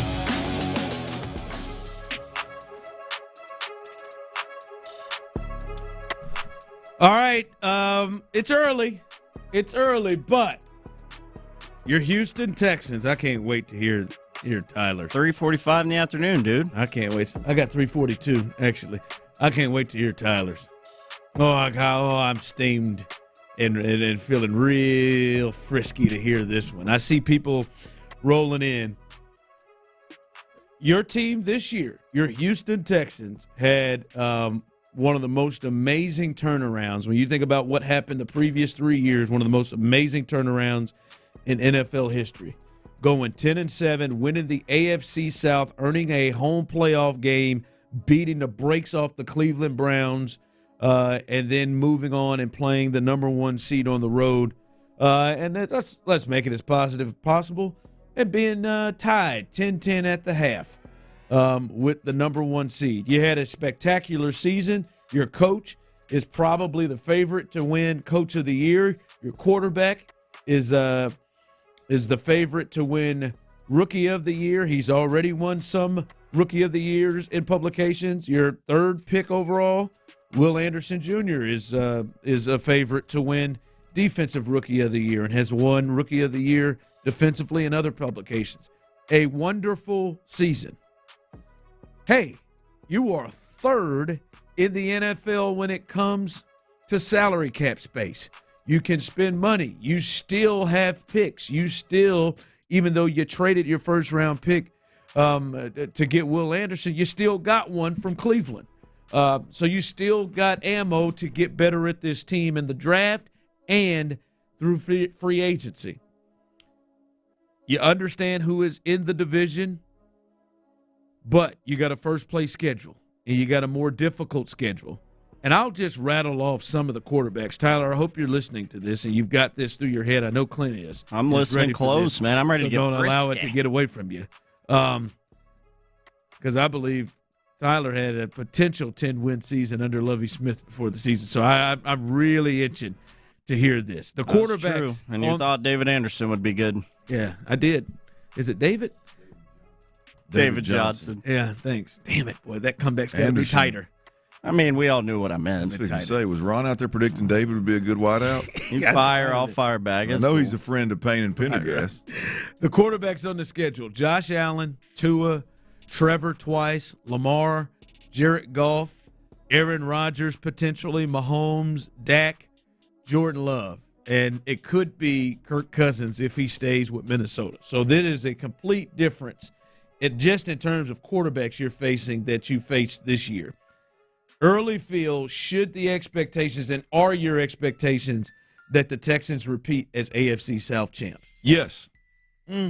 Yes. My expectations are that they do, yes. I think what you showed this year is with those names that are all on that list you just listed, I think C.J. Stroud should be on that list. I think your complementary pieces, your depth pieces are really, really, really good. And as you mentioned, you got as much cap space as 30 other teams in the league, as much or more than 30 teams in the league. I trust that Nick and D'Amico are going to go out and spend that money wisely. I believe that the guys that are on this roster are going to take the next step. And I believe it's going to be a much steeper climb with next year's schedule. The schedule is much more difficult, but I still believe that this is a team that can go out there and should go out there and win the division. Yes, sir. That's your expectation. 713-572-4610 is your expectation. I draw the line there, Ron. You know me. That's where you are? Well, you know, look, bro, you know where I am with the playoffs. Like, a team that's constantly in the playoffs, I'm good with. You know, obviously there's some issues with some teams, and you're like, what the hell's going on? But a team that is constantly in the playoffs and they get buzzsawed, you know, I mean, like right now, I mean, everybody's killing Josh Allen And, I mean, if Pat Mahomes and Andy Reid wasn't in Kansas City, Josh Allen would have Super Bowls. You know what I mean? So it's got like it's hard for me to go, well, boy, Josh ain't worth a damn. You know, they got real problems in Buffalo. Make sweeping changes in Buffalo. I mean, that's hard for me. It's not hard at all to say over an 18-week season, 17 ball games, that this football team should fare better than the Colts, the Jaguars, and the Titans. I can't budge on that. I don't get into the first round of the playoffs, second round of the playoffs, AFC Championship. You never made it to a Super Bowl. Well, hell. So even with this schedule, it would be a disappointment. Early right now, we'll see what happens. Like after this, there could be some big changes that may look differently with coaching staff or whatever. Yep. But right now, your thought is it would be a disappointment if they don't repeat as AFC South. Yes. For me, like that in you. Yep. If they don't add the pieces along with what we saw this year to get them to the next, absolutely. Yeah. My expectations are the Texans win this division from here on out. From the text line, this team 14 games next season, will win 14 games and win the number 1 seed. I can't get there now. CJ will pass for over 5,600 yards, 50 touchdowns. 5,600? 5,600. Good God. Has anybody ever done that? I don't know. 550 touchdowns, 6 interceptions. 12 wins next season, AFC Championship game appearance. That's a yes to win the AFC South, and those quarterbacks that you named don't scare me. I think my quarterback is top 3. It's a tough schedule, and those teams aren't just the thing is those are just some of the quarterbacks, and you look at that. But those are quarterbacks that are also bringing really good teams to the table. Correct. Right? Like Jared Goff is bringing Detroit, right? And Mahomes is bringing the Chiefs. And I know we laugh at the Cowboys, but Dak is bringing the Cowboys a good football team. And these were Josh Allen bringing Buffalo. We'll see how the Jets look with Aaron Rodgers and Tua. They were, playoff team. It's a different deal. It's a different deal that you're looking at. It all hinges, though, right, Ron, on what exactly Nick and D'Amico do. Because I do with that, yes. I mean, I'm my opinion, like as they are right now. Hell no, they ain't got no chance. I have confidence though, with the third most money to spend and their draft picks. I do feel like they will. Yes, the team will be better. Agreed. The team, because the team has got to be better to face what they're going to face. Mm-hmm. My deal is, and I'll get your thoughts, Tyler. My deal is, are you ready and equipped to face that gauntlet, more times than not, week after week. They better week. be. That's going to be the expectations. They better be. As we saw, Jacksonville wasn't able to do it. They started the year kind of doing it, and then. At the end, they lost to Baltimore. They lost to, Miami. They lost to teams towards the end there. Is your expectation that the Texans repeat?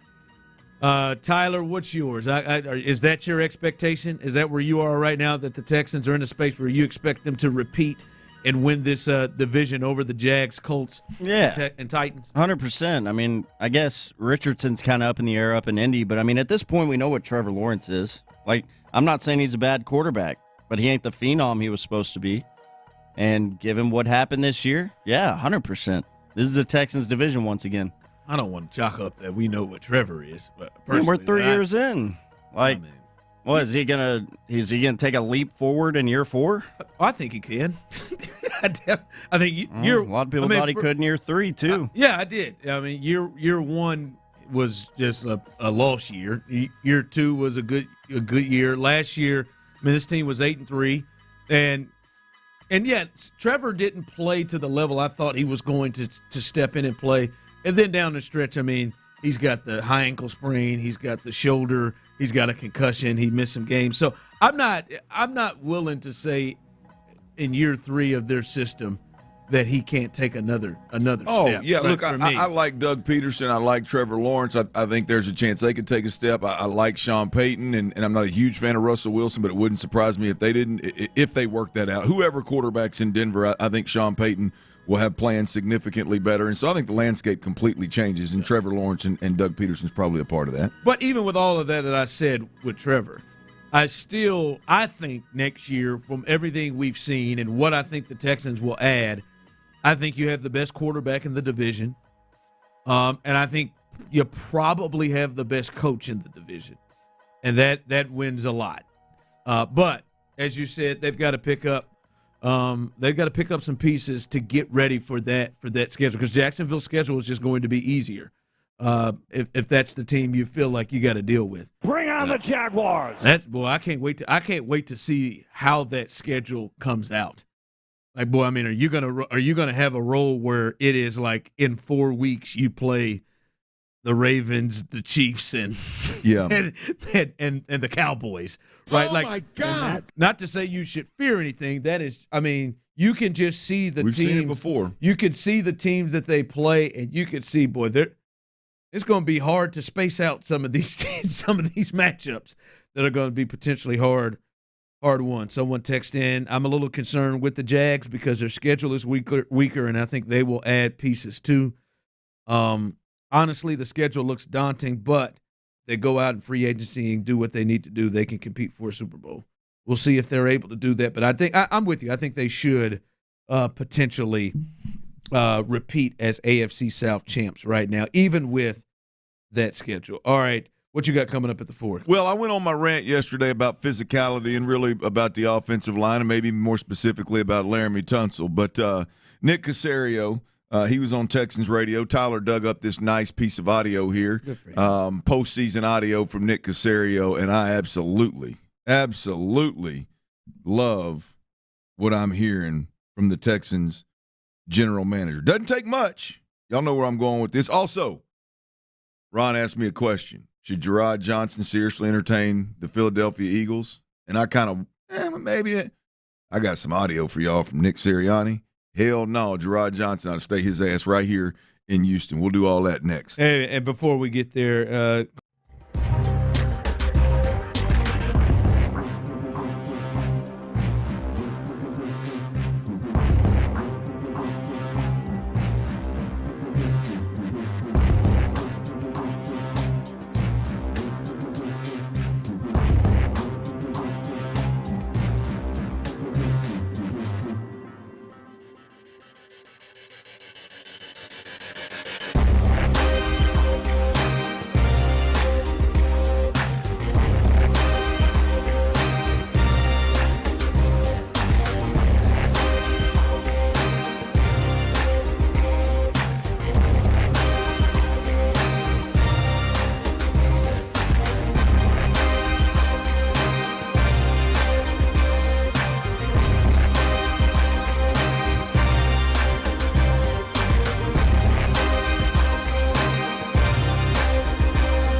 to 42424. These statements have not been evaluated by the FDA. This product is not intended to diagnose, treat, cure, or prevent any disease. KILT FM HD2 Houston. Insider access. Exclusive content. The Texans play here. Always live on the free Odyssey app. Sports Radio 610 presents The Drive with Stoerner and Hughley. Clint Stoerner's Football at 4. Something made me a little uncomfortable today, boys. Oh, Lord. Something made me a little uncomfortable today. And I think we need to ask the people, man. 713-572-4610. Is it okay for men to have a group text and for one of them to use the eggplant emoji? Bunch of wieners? Yeah. I was a little uncomfortable today, I'm not going to lie to you, when I saw the eggplant emoji come across. Me, Tyler. I think it depends on the group. Me, Tyler, and Ron, we're doing a little show prep. We got a little show prep text line, and, man, we're bebopping along, got some good stuff going on. All of a sudden, Tyler hits us with the eggplant emoji. Just one eggplant emoji. We were talking about football horniness. There was context there. He didn't just. I didn't say good morning, Clint. Check this out. Check that. Good morning, Clint. I just want to let you know where I am. I mean, I'm just going to be honest with you. I don't know. I don't know that I've ever used or received an eggplant emoji from a man.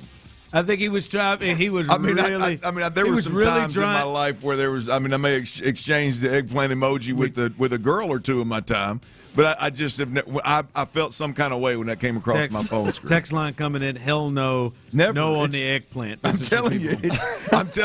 It is absolute never. I'm gonna try to defend you, Tyler. I think this is what Tyler was. Tyler was trying to really drive it home, right? Tyler looks for the football horny plays of the game, or not just plays of the game, but the clips of the day. Yep. Right. He is looking for that, and then he thought, "Oh, I got one. I got one from Nikki. I got one from Casario, and here, watch this." And he said it. I think you're gonna like this one. This one's a football horny clip of the day, and then to really drive at home, he said, "This is what this is about to get you. Big eggplant." I got it. Nailed it. That's exactly what I was going for. He wasn't thinking like, wait, do you hear this? Eggplant.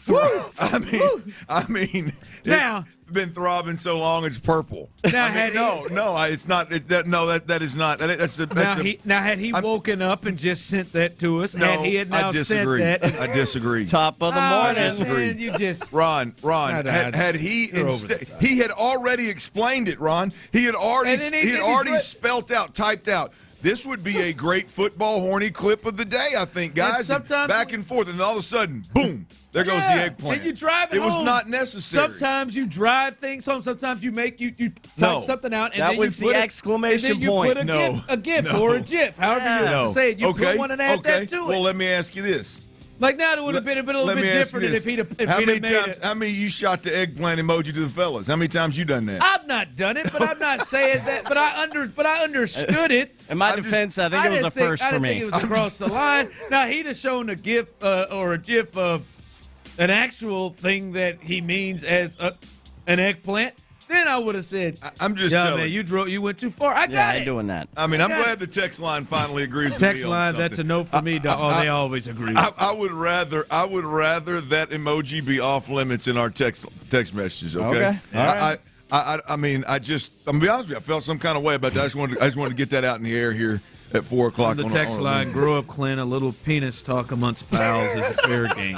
No, we can talk about whatever you want to talk about. I don't need the eggplant emoji. I don't need the big purple, the old purple throbber. Hey, does it help me at all that it wasn't on like my recently used emoji page? Like I had to go find it. No, you're fine. Yes, it doesn't help you. The fact that you searched for that and at no point thought, hey, this is a work text chain with the fellas. I probably shouldn't throw that joke out. I'm gonna really send this one. He was smiling. I knew it turned you on, man. Whatever, man. Whatever. All right, now that we're through talking about eggplants, here's the deal. I just don't advise don't include that in the text with the fellas. But here's the deal. Yesterday went on a rant, and I stand behind it. There's nothing that I'm more convinced about with this football team is the physicality up front on the offensive line is a problem, and I don't know that you can fix it. I don't know that mistakes haven't been made that make it impossible to fix. I'm going to be completely honest with you.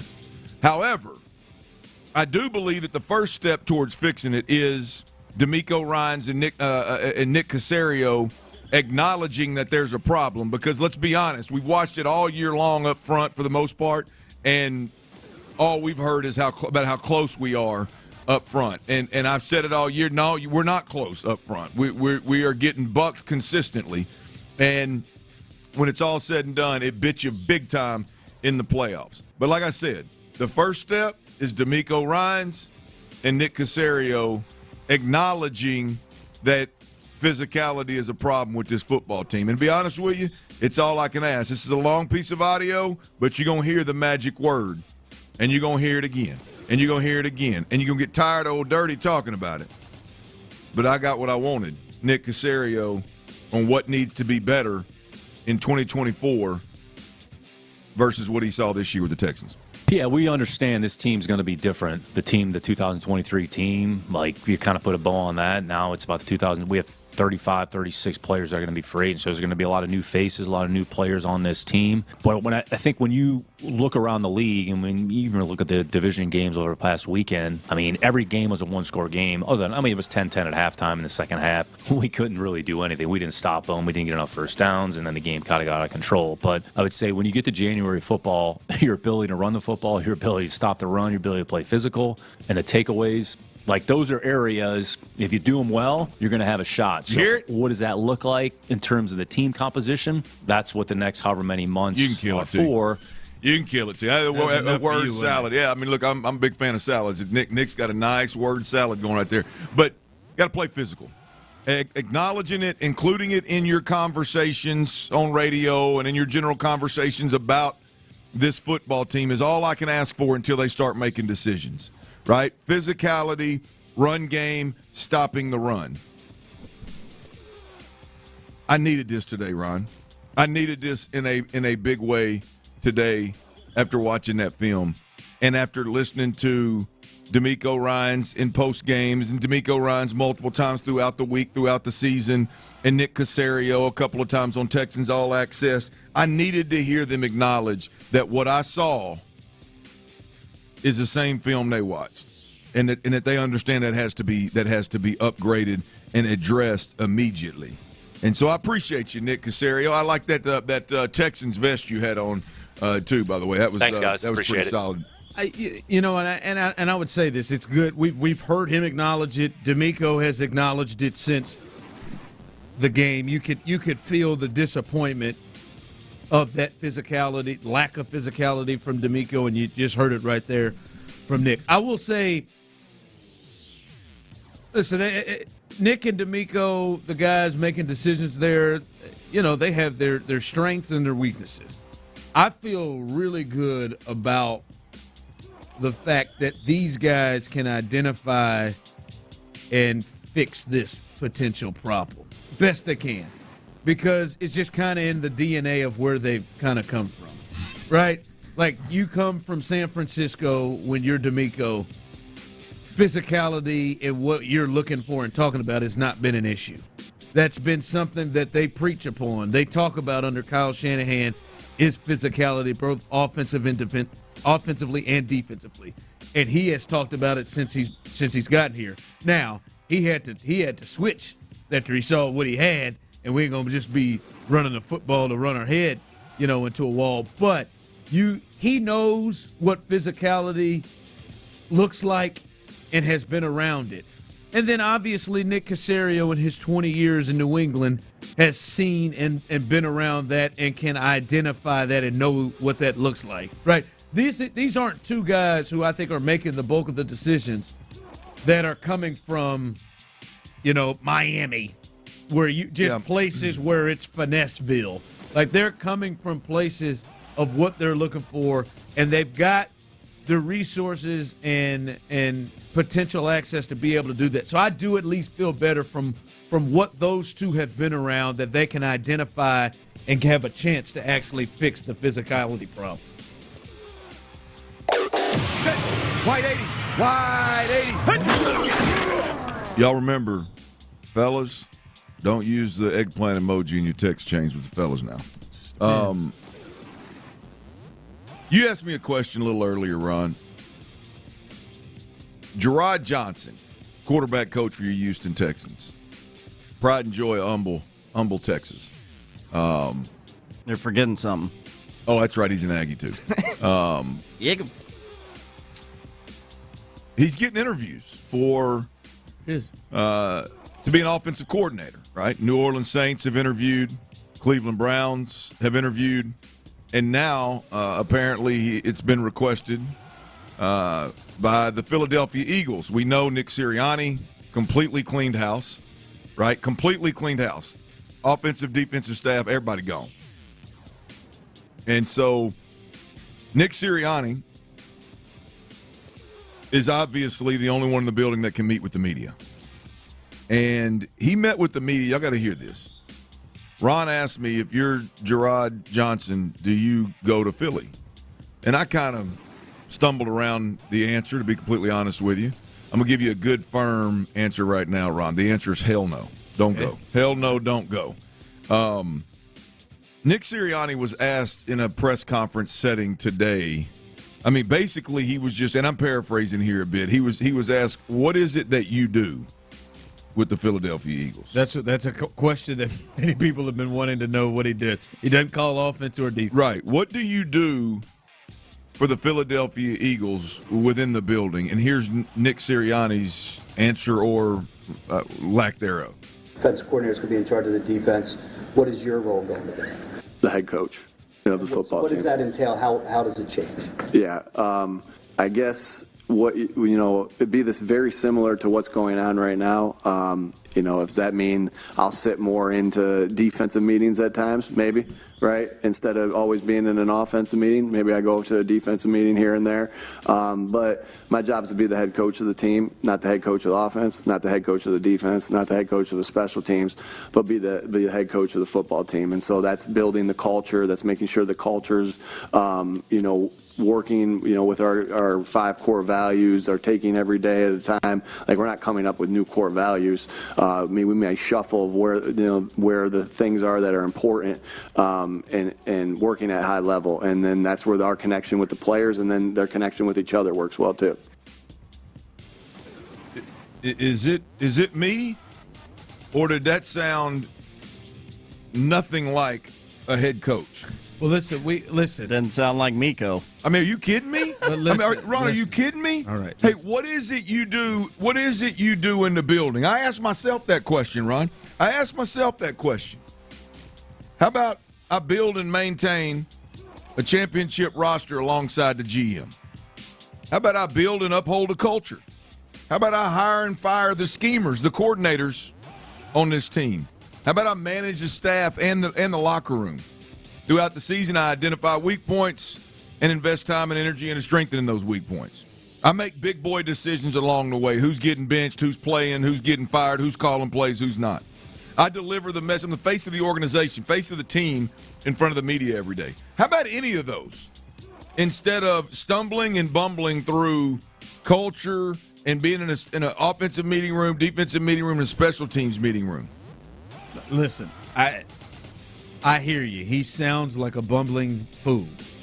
But that wasn't a hard question, Ron. With Nick Sirianni, we have to know and realize from history that this is not Nick's strength. Nick, at his introductory press conference, was awful. You remember that? I want to pull like a flower, and we're going to make this flower, and we've got to add water at the bottom of it to grow. And he sounded like, I remember distinctly, like they hired that dude. It's not like he routinely sounds bad in press conferences. It is not his strength at all. But somehow before this year, before 7 weeks ago, 8 weeks ago, he somehow had the pulse of his team. He somehow was successful enough to make it to 3 straight playoffs in the Super Bowl, and they improved every year until the end. He's just he's really bad in this setting. So if this was the first time we'd ever heard him sound like this, then I would. But repeatedly, I remember us playing this when he got hired. We said, "What the hell is he talking about?" And it was the same. Like, go play Mike McDaniel. Go and play Mike McDaniel. Mike McDaniel will sound unsure of himself. He will sound 8. Yeah. I know what it sounds. It sounds really bad, but I mean, there's a laundry list of things that. In fact, how about you just reflect on what you've done the last handful of years? Instead, you can't find nothing. Like, yeah, I'm sorry, I can't just give him. I can't give him a pass on that one, Ron. Good God. He's just really bad with the media. But I'm all joking aside. If I'm Gerard Johnson, I listen to that and I'm like, I'm set. I'm good. That guy right there is taking play calling duties away from a guy he hires as a defensive coordinator mid-season. I'm out on that. I'm good. Yeah, he's just. I bet you go if you could grab. I bet you if you grab his first press conference and how much. Do you remember us making fun of him, Tyler? Do you remember how bad that was? Grab his first. I remember him explaining about that damn flower, and he got into it, and I was like, what the hell is he talking about? And he tried to land that plane, and that plane never damn landed. Yeah, I mean, I think the big one is his job security is on life support right now. He can't. I mean, if they start out 2-3, he's gone, right? And that's the big concern with Gerard Johnson. All right, coming up, we'll get to this. What is your? There are multiple matchups. You got the Chiefs and the Ravens and the Lions and the Niners. What is the matchup that you want to see the most? The matchup that you would be excited about seeing that would entertain you the most Super Bowl Sunday since the Texans are out. We'll discuss that.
Planet Fitness. Believe in big fitness energy. Sports Radio 610 presents The Drive with Stoerner and Hughley.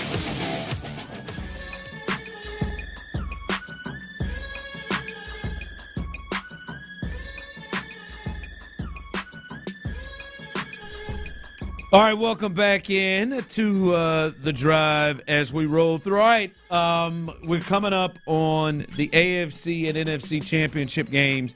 And, yes, if you missed it, we are going to Vegas. We're going to be there in Vegas, damn it.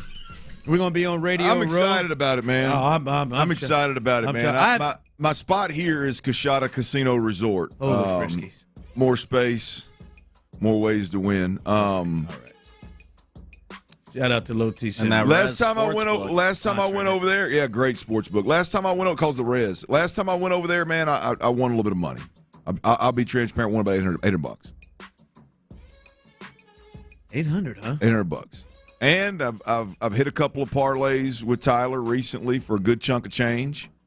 So I mean, I don't know, man. I mean, I don't like to talk about it like this before I go. Maybe it's some bad luck. But I feel like I'm doing a nice little solid trip to Vegas. I'm going all out. Are you? In terms of the work portion of it. It is. How much gambling you going to do? Oh, not much. At all. What? You going to be in Vegas for 5 days and not gamble at all? Not much. Not a gambler. You almost had a problem once. And now just not a gambler. Yeah, not a gambler. He's a quitter. Sure. Okay. Now, I've always dreamed of doing Radio Row. Always wanted to do it. Have you really? Always wanted to do it. And you've never done it? Never done it. And I'm gonna give it everything I got. Well, look here, man. Flag everybody down. I mean, I'm trying to get Denzel Washington on the show. I'm trying to get everything. I mean, Denzel's my favorite. They always say it's just crazy people walking through. Yeah. I got fired before I was able to go. You got fired before? Right before it was in the plan to go, and you got fired. Got fired right before it. Yeah. Right before you left. Right before the Chiefs went to the Super Bowl. Yep, right before they started. Real good timing, Ron. Yep. Let's try to not get fired this Played time. The Texans and bam, it was over. Yeah, let's not try to get fired this time before the Chiefs make Super Bowl. How about that? Those bastards stole my Miami trip. But this will be a blast. It'll be a good one. So I'm wondering, for you all watching this, and then you're football fans, you'll watch it. I'm curious, what is the matchup? What is the matchup that you are most excited, entertained, whatever, the one you want to see? And the options, Chiefs-Lions, Chiefs-Niners, that would be a rematch of the Super Bowl in 2019 that I was fired before being able to do Radio Row to go to. And then there's the Ravens and Niners. They played earlier this year. And then the Ravens and the Lions. Which is the game that you want to see the most, the one that intrigues you the most for the Super Bowl? For me personally, Chiefs-Lions. Chiefs-Lions? Yep, I do. Look, I want to see. They played week one, no Kelsey, no Jones. Yep. I want to see Dan Campbell win it all. I want to see Dan Campbell get to a spot where he can potentially win it all. I want to see kneecap off. I want to see Jared Goff, after being sent to Detroit to rot away after taking a team to a Super Bowl in the Rams. I want to see him be a part of a turnaround that is one of the greatest in NFL history and take a team like Detroit to a Super Bowl. I'm here for it, man. So I want to see the Lions do it. And then when I look at the Chiefs and the Ravens, I'm simply picking the Chiefs because I think they're the better football team. And, you know, I mean, as much of a jackass as I like to act like to you, Ron, I'd like to see your squad play in one, man. I'd like for us to go to Vegas the week of a Super Bowl and the Kansas City Chiefs be down there, and so you can walk around, beat your chest a little bit, and be on cloud nine. I'd like that for you, man. So I'm going Chiefs and Lions. I'm emotionally tied to each team in those ways, so that's why. Tyler, what's the matchup? If you had the best matchup 713-572-4610. Those of you on YouTube and Twitch, what's the matchup that would get you going the most? What's your big emoji, your eggplant emoji matchup here? My eggplant emoji would start throbbing away for Ravens and Niners. Ravens-Niners. That's what I want. What's it about that game? I like the fact that Lamar is finally shutting up some of the criticism we've all heard about him. Also, Lamar beat us. I'm not a guy that typically, if you beat my team, as long as you're not a slime ball like the Dodgers or Yankees or something, I'm going to pull for you most likely because I want to know that we lost to the team that got as far as they did. That's usually Clint's field. Yeah, so that's my reasoning for the Ravens and the Niners. I mean, Brock Purdy. That's where it starts and pretty much ends for me. Yeah, I think you're dead wrong. Well, there's not a right or wrong. It's an opinion. To me, no. Some opinions are wrong. Damn it. No. To me, Tyler, you got to have the Lions in. No. Like the Lions is that's an Aggie leading the way. That's an Aggie leading the way. I'm not saying I'm going to be mad if it's the Lions.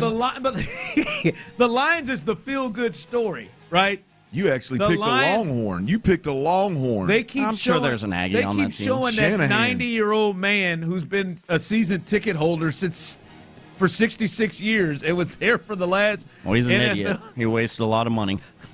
That's what you would be. You're going to be that guy. They're going to show you on the screen when you're 95 at Kyle Field. Hopefully you won't have to live like that man did and not have a championship the entirety of this time. I don't want to live till I'm 90. You don't? I want to keep living this bad boy out. But you got to have the Lions in there. Better start eating a little bit or it's going to be a rough 90. Maybe he does. Maybe he's not going. You got to have the Lions in. The Lions in, and then the Lions are the Cubs in the feel-good story. And what is the biggest villain to have? That's what you want, the feel-good story versus the villain. And we know who the villain is. Tell me. It's the guy that the Buffalo Bill fans are starting throwing snowballs at when he's trying to run the hand gloves to kids. The biggest villain is everything that you say you hate, but will entertain the hell out of you. Everything that Travis Kelce brings to the table. You say you don't want to see Taylor Swift involved in this. Yes, you do. Yes, you do. It makes it more interesting. You would love nothing more than to see Taylor Swift pissed with Travis and them losing to the Lions. And you want to see what Jason Kelce's drunk ass may do again. I think they should bring a boxing ring out at the 50-yard line and get Eminem and Taylor going at it. Yes! You got Eminem, you got Taylor. That's not fair. Right, like I'm just, maybe Taylor's bodyguard. How about that? I'm just saying. How about Eminem and Taylor Stalker? I'm not encouraging stalking. I would love to get. Now let's not let Taylor stalk her anywhere near Vegas or anywhere near her. But the villain, which is the Chiefs, which everybody wants to lose that aren't Chiefs fans or not fans of just greatness, against this is like the Cubs. This is like the Red Sox. That is to me those coming together. Nothing against the Ravens and Niners. Like the Chiefs and Niners, I don't think you really want to see that again. Didn't have a protractor out there. I mean, I'd rather see the Lions in there. Like, it's got to at least be the Lions. The Lions, and then if you put the Lions, there is nobody more you would want to see win or them to beat than the Chiefs. I would be pulling for, like Clint led with, I mean, I'd be pulling for Dan Campbell like crazy, absolutely. Be honest, like the Swift thing. But thing. instead, you went Longhorn. I didn't go Longhorn. Shanahan's a Longhorn, isn't he? Never gone Longhorn. Isn't Shanahan a Longhorn? I don't know if he is. But I mentioned Purdy. You mentioned Purdy? You want to Cyclone. Jinx, guys. Y'all are cute. I was just saying, the Swift thing. Share a soda? You know, the Swift thing doesn't make it more entertaining. It does. The Taylor Swift aspect doesn't make it makes it more entertaining. I tell you what, it made old Kyle Juszczyk's wife some money with that damn jacket she made. Oh yeah. Did you know that was Juszczyk's wife? Yes. My wife didn't. She looked into it and it said you got a request to work with her. She wanted like she thought she was just a normal person. Oh, she thought she was just going to get it. So did I. I didn't realize it was when the story broke. I didn't realize it was Kyle Juszczyk's wife. Oh, you didn't. Mm-mm. All right, one last Texans report. As our guy Brandon Scott, he will join us. He's been there all week to hear what they've said as they close out the season. We'll get his thoughts as well on what he saw. Brandon Scott coming up next. Chronic joint pain sucks, Bottom line is, if you got chronic joint pain, you've been dealing with it for a while, you know what the hell I'm talking about. You need to call QC Kinetics, and you need to do it today. Clint Stoerner here, and y'all need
No-fee refund advance loans by Republic Bank offered to eligible clients. Money today guarantee if approved for a loan on a prepaid card. Details at jacksonhewitt.com. Live from the Twin Peaks studios, Sports Radio 610 presents The Drive with Stoerner and Hughley.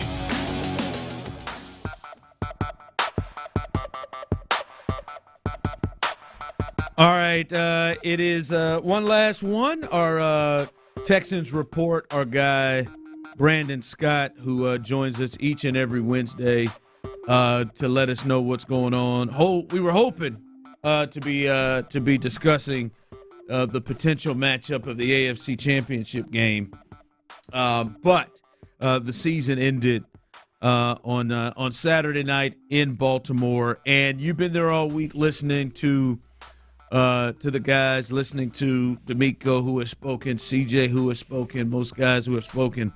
What's the feel that you're getting overall as the season came to an end from everybody in the organization? Well, I think it's a constant theme for most people, not just involved with the team, but the fans as well. There's optimism. Like, there's this feel. I know y'all did a segment earlier in the show of, is the expectation that they repeat as AFC South champions? Like, basically, the whole theme of the week is, where do they go from now? Now there is a level of expectation, optimism, not just buzz, right? It was excitement going into last year, but it was more about curiosity, right? This is going to be more about expectation, and I think that's the case certainly in the building.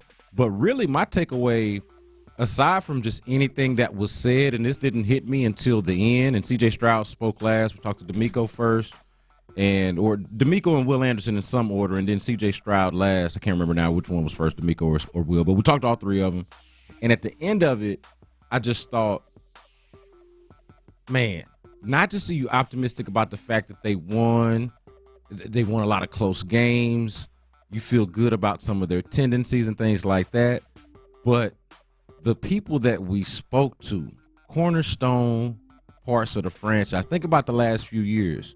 You expected the coach was either gone the next day or gone a few days later in David Culley's case, right? You didn't know you didn't expect the coach to be back the last few years. The franchise quarterback situation was tenuous the last few years. You didn't have a cornerstone defensive player to speak of once J.J. Watt was out of here over the last few years. And there we sat at NRG Stadium in that media room and talked to one of each. The coach, the quarterback, the defensive player, who's not alone, by the way, because you got the Christian Harrises and the Derek Stingleys to go along with it. It's not like it's just one guy. Yeah.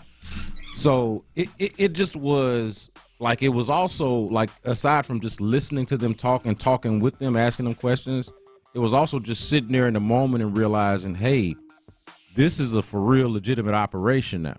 You know, whereas you could not say that before. I've been there in that exact spot year after year where I could not say that. B. Scott, the interesting thing for me, man, is that I don't care what they say over there. What the success they had was a surprise. It was. I mean, nobody saw CJ Stroud playing the way that he played. You know, and my point in saying all that is just to simply point out that they are well ahead of the curve. Yeah. I do wonder how that matches up with expectations. You know what I mean? You caught a weak schedule. Your rookie quarterback and your rookie edge rusher played at a rookie of the year level. Yeah. Your supporting your depth players, your support players had a hell of a year. And how do you live up to that? The schedule's going to get more difficult, right? I mean, how do you live up to that, and how does that unexpected level of success marry up to expectations moving forward is interesting. Yeah, so the thing I would say about the weak schedule, though, that's encouraging for Texans fans, I would just point this out, was that they tended to play to competition. Like, say what you want about the schedule that they had this year, but they played well against the good teams, and then they had these clunkers against Atlanta and Carolina and the Jets, who we know had a great defense. But when they played the Bengals, who at the time still had Joe Burrow, and obviously we saw what they did to Cleveland in the playoffs and all that. Like the Colts, who would have been a playoff team had it not been for the Texans, right?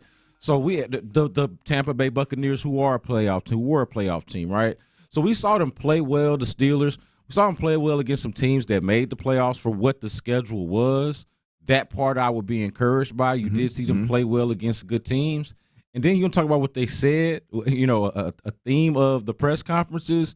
Chance Johnson from KPRC Channel 2 asked this of D'Amico Ryans about, hey, how much does it matter going into the offseason knowing that you have that guy at quarterback that you can now build your team around?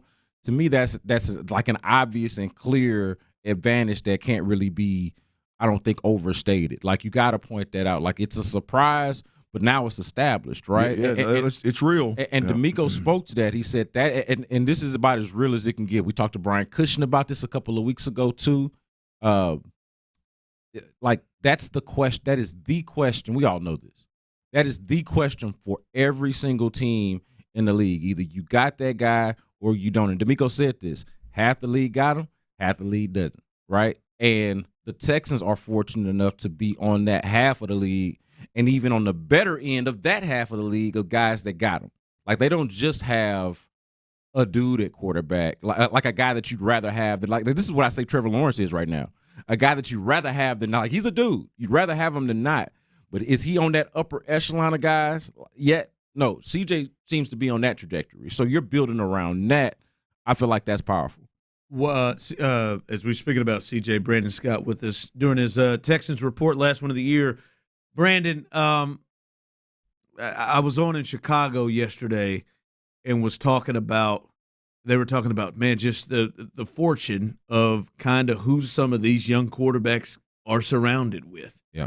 And I think that has to be a big focus. And I know you're plugged in with the Texans, but plugged in around the league as well. What's the concern level? I don't know maybe what they're showing, but what you're feeling that what has surrounded CJ may not be there next year. And when we're looking at Bobby Slowick and Gerard Johnson, these are the big stories here this week that they're getting a lot of interviews right now for their services. Yeah, the staff is a big question. I think CJ is also, from what we've seen, an obvious and undeniable talent.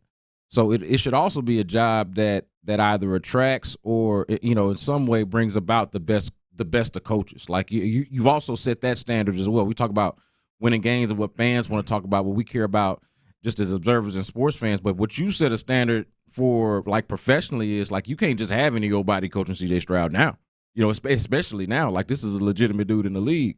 So whether it's Bobby coming back, whether it's Gerard being elevated, whether it's both of them gone, one of them gone, whatever it is, like, that's going to be an important process of how they replace those guys. It'll be interesting to see how they do that. And then also on the personnel side, like, we're talking about 35, 36 guys that are, up in the air. See, I feel good about the personnel side. Like, I think, but it's got to, and I do too. But I'm just saying it's got to get done. There's like a lot of work to be done. Yeah, it's going to get overall. I think the personnel, they're going to be better. I think they're going to have better personnel. My thing is, I hear you, and CJ looks like a guy that could be great. But Clint, we've talked about it. Like, we saw a dip in Josh Allen when they brought in Ken Dorsey to hire him after they had. See, I never bought into that. Like, I know we did. Like, I can't deny the fact, but I didn't buy into it was about Ken Dorsey or that it was about Brian Daboll. Josh Allen would just he does it now. He will just give you the ball, man. He does some weird things on the field. Like, he is a giveth and a taketh away. He is a peaks and valleys kind of quarterback, and I think that's just the Josh Allen experience. But it was, I know it got worse, but like to me, and look at it now. Josh Allen is doing just fine. I know Joe Brady's in there now. But it's been much better with Joe Brady and Brian Daboll. We saw a dip with Jalen Hurts last year. Yeah, but what did they do? They went and just replaced the guy. Just go get another guy. You got the main dude, right? So, like, if the next dude ain't worth a damn, and 5, 6, 7 weeks into it, you can see that, then you just keep on recycling until you find that guy. But you should be attracting the best candidates, like. Like, I don't think there was a problem with Ken Dorsey up until that point. Like, the idea that Ken Dorsey could be the offensive coordinator, it was fine in the moment until it wasn't, right? So they just got the hire wrong. So, I mean, obviously, like I said, there's work to be done both on the personnel side and in finding the right dudes to replace those guys. Yeah, look, I think the thing is it's a lot easier to get it wrong multiple times than get it right once or twice. That, to me, that's the deal. Is like, I would imagine, and again, I'm on the outside looking in, but we're comparing it to the Josh Allen situation. Like for whatever reason, the voice that was in Josh's ear when it was Brian Daboll, they pulled the reins back a little bit, and he played a better brand of quarterback, a safer brand of quarterback. And then Ken Dorsey, you wonder, was that same voice there? Was the same point of emphasis there every day, every meeting? And did that allow Josh to creep back into that guy that just, as you said, takes too much risk with the football? I do think there is, at some point, it's just got to be about Josh. I think the overarching point for the Texans, it is very, when you get a guy like Bobby Slowick, we just talk about like, oh, we're just going to plug the next guy in, or I talk about it like, well, we got Gerard Johnson here, you got Bill Lazor here, bring that next guy in and keep him in the chute. Man, it's a lot more difficult than that. When it's the guy that's in the room with them every single day, their messaging is so powerful, good or bad. It's so powerful that it's hard to get right, and you do wonder if C.J. Stroud, does he have a little bit more Tom Brady in him, that you just bring guys in, plug them in, and he's more responsible. Peyton Manning, they're more responsible for that particular gauge, or is it a Josh Allen situation, a Justin Herbert situation, where you need a little bit more of a quarterback manager along with that play caller as well? And I think it's more of a question after just 1 year. Yeah. Right. I think than Tom, right?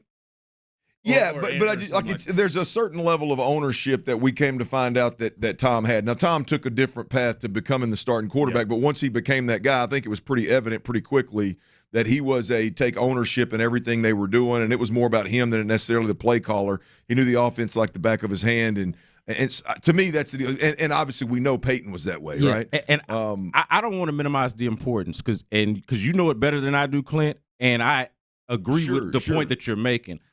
But I would say this is the way I feel about it. Out of all the things that would need replacing or where you need to address areas, to me, that should actually still be the easiest one. I'm not saying that it's easy, but it's way harder to find all of these other things that we're talking about. The right head coach. Like, to me, there are way more guys that could call plays that could actually be a head coach in the NFL.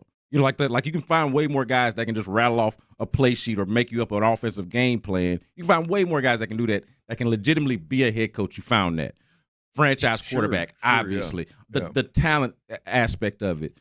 To find the right voice or the right offensive mind or the right one, the right yin to C.J. Stroud's yang, that should not be as difficult at this point, especially given what he's shown. Might not be as difficult, but as you just said, this sucker is built around him. It may be the most important, or as important, or highly important that you find that. His development and/or lack of regression is the most important thing about this franchise, no doubt about it. All right, I know we got to get out real quick. Hey, you're gonna hang with us though. We're gonna switch this thing to Little Rockets Report, baby. Okay. We got the Little Rockets Report. Nobody, if you mad at H-Town Hoops, that podcast he does with Adam Spolane, yes, can't sir. miss it on all of our platforms on Odyssey. As they do that here for Sports Radio 610, but he'll join us. We'll do our Rockets Report, man, as this season is starting to get cooked up. Actually headed to Toyota Center right now. As soon as I leave y'all, headed there to watch them play. The Portland Trail Blazers. Get a quick look at Scoot Henderson, some rookie action. I'm gonna need you to talk me weekly off the Jalen Green bridge. Oh, I'm gonna need your help to talk me off. Standing over there together. All right, coming up. More good news, more postseason hardware, so to speak, for the Houston Texans, and new moves in the division. Do they scare you? We'll discuss that coming up next. All right, Ron Kraft Chevrolet, right now they have huge savings on Chevy Silverados, y'all. You can save up to $15,000, including a $1,000 trade-in allowance, if and when you're trading in a 2010 or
to Houston. Insider access, exclusive content. The Texans play here. Always live on the free Odyssey app.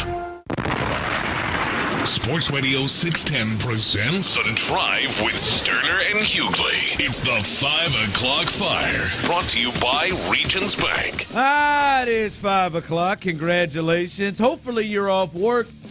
Luckily for you, Old Dirty and the DILF, as well as Psycho T, have the latest for you. And the latest is, Clint, we're going to see some boys at this Pro Bowl. We know Laramie Tunsil has been voted into the Pro Bowl, and the Texans had many alternates. C.J. Stroud was an alternate. Andrew Beck was an alternate. Jonathan Grenard was an alternate. Nico Collins was an alternate. And Will Anderson was an alternate. And because Max Crosby is injured, he just had surgery, he will not be able to attend. Will Anderson Jr., Clinton, has been named to the Pro Bowl, and boy, this to me makes that draft look, even better. We were sitting there in Kansas City. They moved up to get Will Anderson, and I am someone, now I'm still not 100% through this yet, but I am also someone that wondered midway through the season, hey man, is this guy going to be a all-pro level? Is he going to be a dominant level player for what you gave up and what you went up to go get him? And he really had a really more productive back half of the season to go along with all of the great things about him when it comes to his relentlessness, his leadership, his greatness in the locker room. All of that then was added with 7+ sacks this year, making plays, taking over the Denver game where he was the best player on the field, and becoming a real issue for offenses in the second half of the season. So big move and big day for Will Anderson, who will be a Pro Bowler as a rookie. Yeah, look, and I've said before, man, this is the draft pick that Nick Caserio and D'Amico Ryans should be applauded for in a major way. The C.J. Stroud thing worked out tremendously, but you were taking a quarterback at 2 no matter what. The best available at that point in time was C.J. Stroud after Bryce Young went 1. That he fell in your lap, man, and it's worked out tremendously, right? The aggressive move to go from 12th pick to the 3rd pick to take Will Anderson, push all your chips to the middle of the table and say, this is the guy that we want. Not just because he's a good player, but because he's a player that we can absolutely build around. And we've said it all year long. Like, it's one thing to have all these intangibles. We called them the J.J. Watt intangibles, right? Yeah. Those intangibles mean nothing if the cat can't play. If he's not a different animal on the field, all of those intangibles mean absolutely nothing as it pertains to a pillar of an organization that you can build around. And this is just proof that I think others have seen Will Anderson and the work that he's done, the beginning up to a career, the start to a career that he's off to. And it's no surprise that the guy's sitting where he's at in terms of getting a shot and getting a little bit of recognition here. Yeah, good for him, man. His second half is going to potentially push him to be the defensive rookie of the year.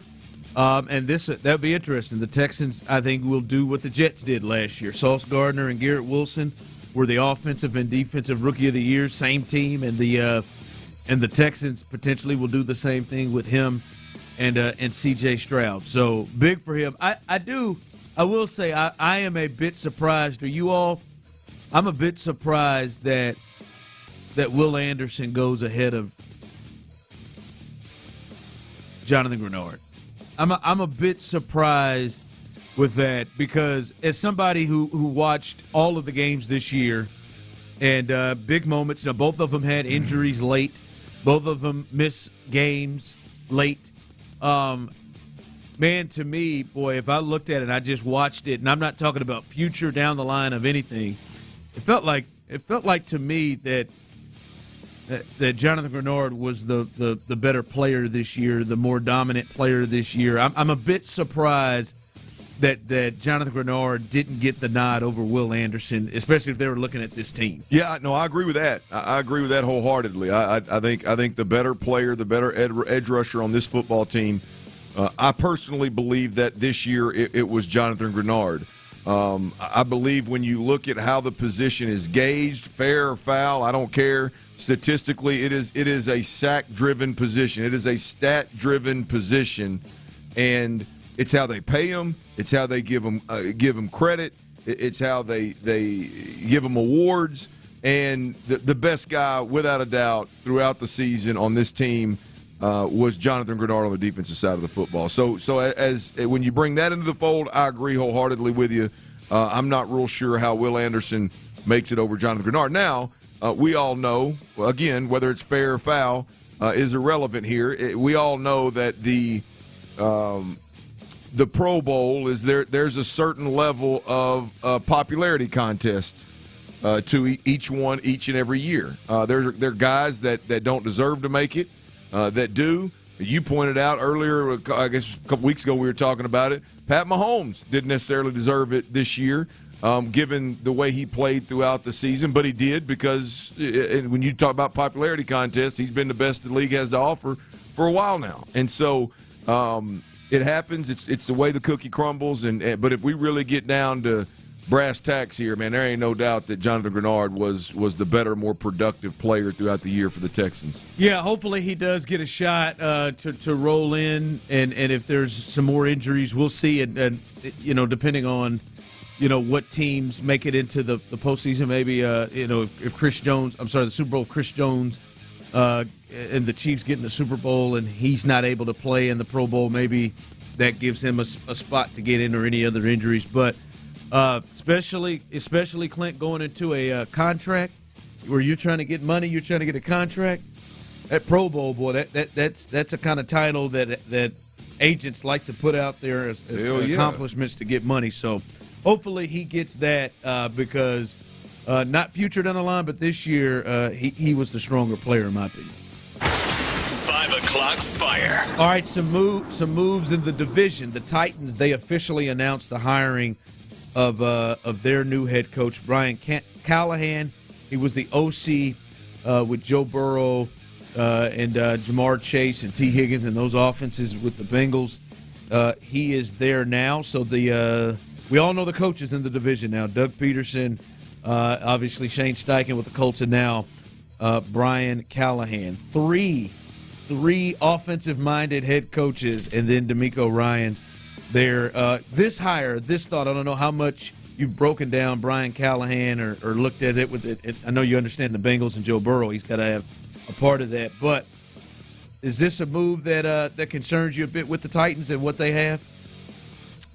Yeah, yeah. I mean, when you look at what they have, and I don't know what they're going to do with Hop, but you look at Traylon Burks and you look at a quarterback they've got that can stretch the field, and now if Callahan can just bring a little bit of that Joe Burrow decision-making and processing to Will Levis's game, then I think there's a really good chance that they could do some things similar to what Cincinnati has done. Now, they don't have Jamar Chase and they don't have T. Higgins. I get that, but you got a bigger-bodied 50-50 man-beating receiver in Traylon Burks, who has got to be itching for this change and has to be itching to prove everybody wrong, because at this point in time he has been a very, very, very disappointing first-round wide receiver.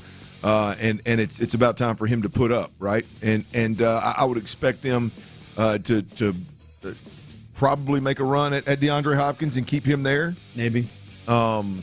Because then you've got a T. Higgins, Jamar Chase kind of vibe going on there with those two guys, and we'll see what they do with Derrick Henry. But yeah, look, I like Callahan. I like what he brings to the table. I really like what the Cincinnati Bengals offense looked like when Joe was healthy. Boy, it's going to be they were humming now. It's going to be this offense. They come from that. It's coming from the Shanahan McVay tree. That's where Zach Taylor came from, out of that McVay tree. So it's going to be this, and we always forget about Zach Taylor being that guy, man. Yeah, the system is quarterback friendly. You would think that Will Levis would potentially be better in that system and under this coaching. Listen, look, and you know what? The other crazy thing too. I mean, if you look at it, this is really a smart hire because if you look at, don't forget that Will Levis in college, his best year was his junior year, or it was the year before he came out, whatever that may be. Maybe it wasn't his junior year. Liam, who was the OC for with Liam Cohen, right? Or Liam Cohen, who Kentucky hired from the Rams under McVay. And then he stayed there a year, had a hell of a year with Will Levis, and then boom, he went back to the Rams, and that's when Will kind of struggled a little bit. So the system, the verbiage is not foreign; it should be somewhat similar, and we've seen Will Levis have success in that system, and so there's a lot of familiarity there. There's a lot of success that's been had there. As you mentioned, it's a great offensive tree, and I think they've got some. I think they've got some really good pieces. Now I may be a little biased with Treylon Burks being from Arkansas, but I just think used correctly, if he can stay healthy, that dude's got a chance to be like DeAndre Hopkins type special. It's a very similar game if they can get him right. Yeah, I'm not scared or anything. I wouldn't be scared for the Texans. I mean, you love your situation. I do think I feel better if I'm the Titans. I feel better about Will Levis working with Brian Callahan and that system than Tim Kelly. Like I think I feel better about his. I would much rather run into Vrabel and Kelly every year than a Callahan potentially taking that thing over and getting it rocking and rolling. Yes. Yeah. Will can't hold C.J. Stroud's Bible, but I do think Jock. I've never heard it Bible. That's interesting. Well, I think especially for C.J., it feels like he feels better about holding the Bible than his. They don't wear jocks anymore anyway. So yeah, but this generation, boy, really missing out on Jock. But I do think there is an improvement from. This is a better situation to me for Will Levis if that's what they're going to go after. So the Titans, they go and see if they can get a little offensive magic with Brian Callahan. 5 o'clock fire. All right, Gerard Johnson, Clint. This is 3 days in a row. Monday, he had an interview for the offensive coordinator job with the New Orleans Saints and Derek Carr. And then the next day, he had an interview for the offensive coordinator job with the Cleveland Browns. And that would mean Deshaun Watson as the quarterback in that offense. And then today, he had an interview with the Philadelphia Eagles, Nick Sirianni, who he has a previous relationship with when they were on the staff together with the Colts. He met with them today to potentially work with Jalen Hurts.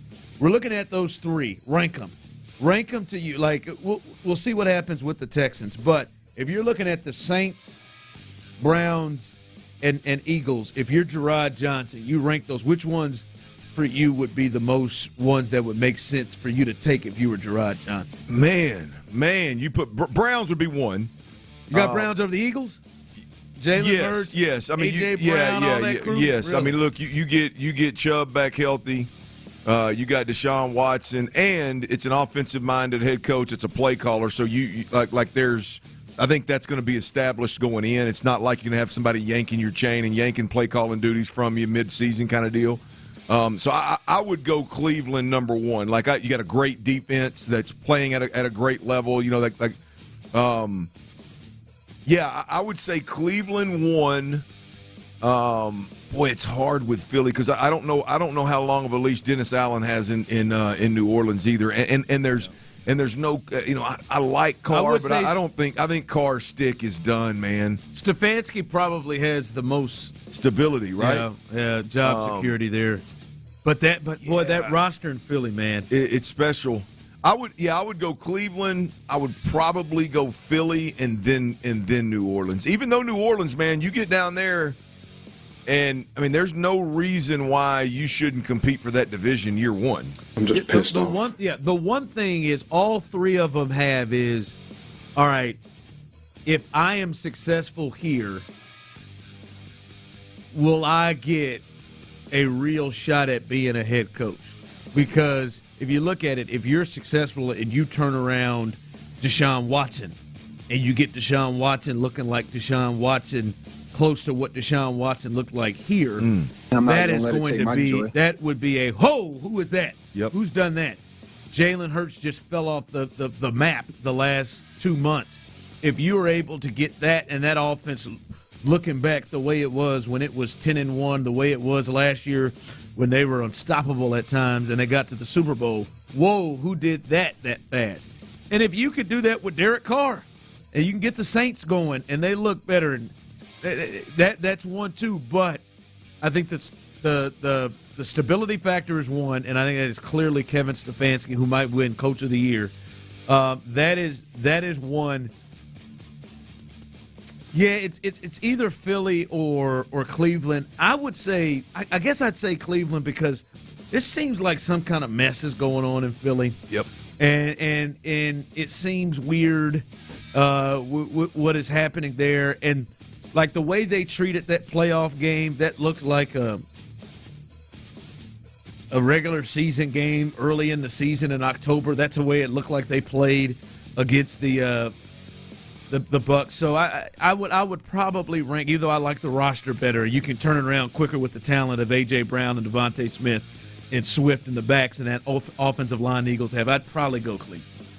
All right, let's hear it right now. I want to hear your thoughts, 713-572-4610. You can text in, Ozzy on YouTube and Twitch. Is your expectation, it's early, we are just a couple of days from the season ending, is your expectation that the Texans repeat as AFC South champs? Wait till you hear this schedule. It might change your mind. We'll discuss that next. What's good, H-Town? Clint Stoerner here. And look, I got a question for y'all, man. Have you or a loved one been injured in an accident? If so, I need you to know this, man. You have a right to hold the negligent party accountable, and you have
Houston's sports leader. Sports Radio 610.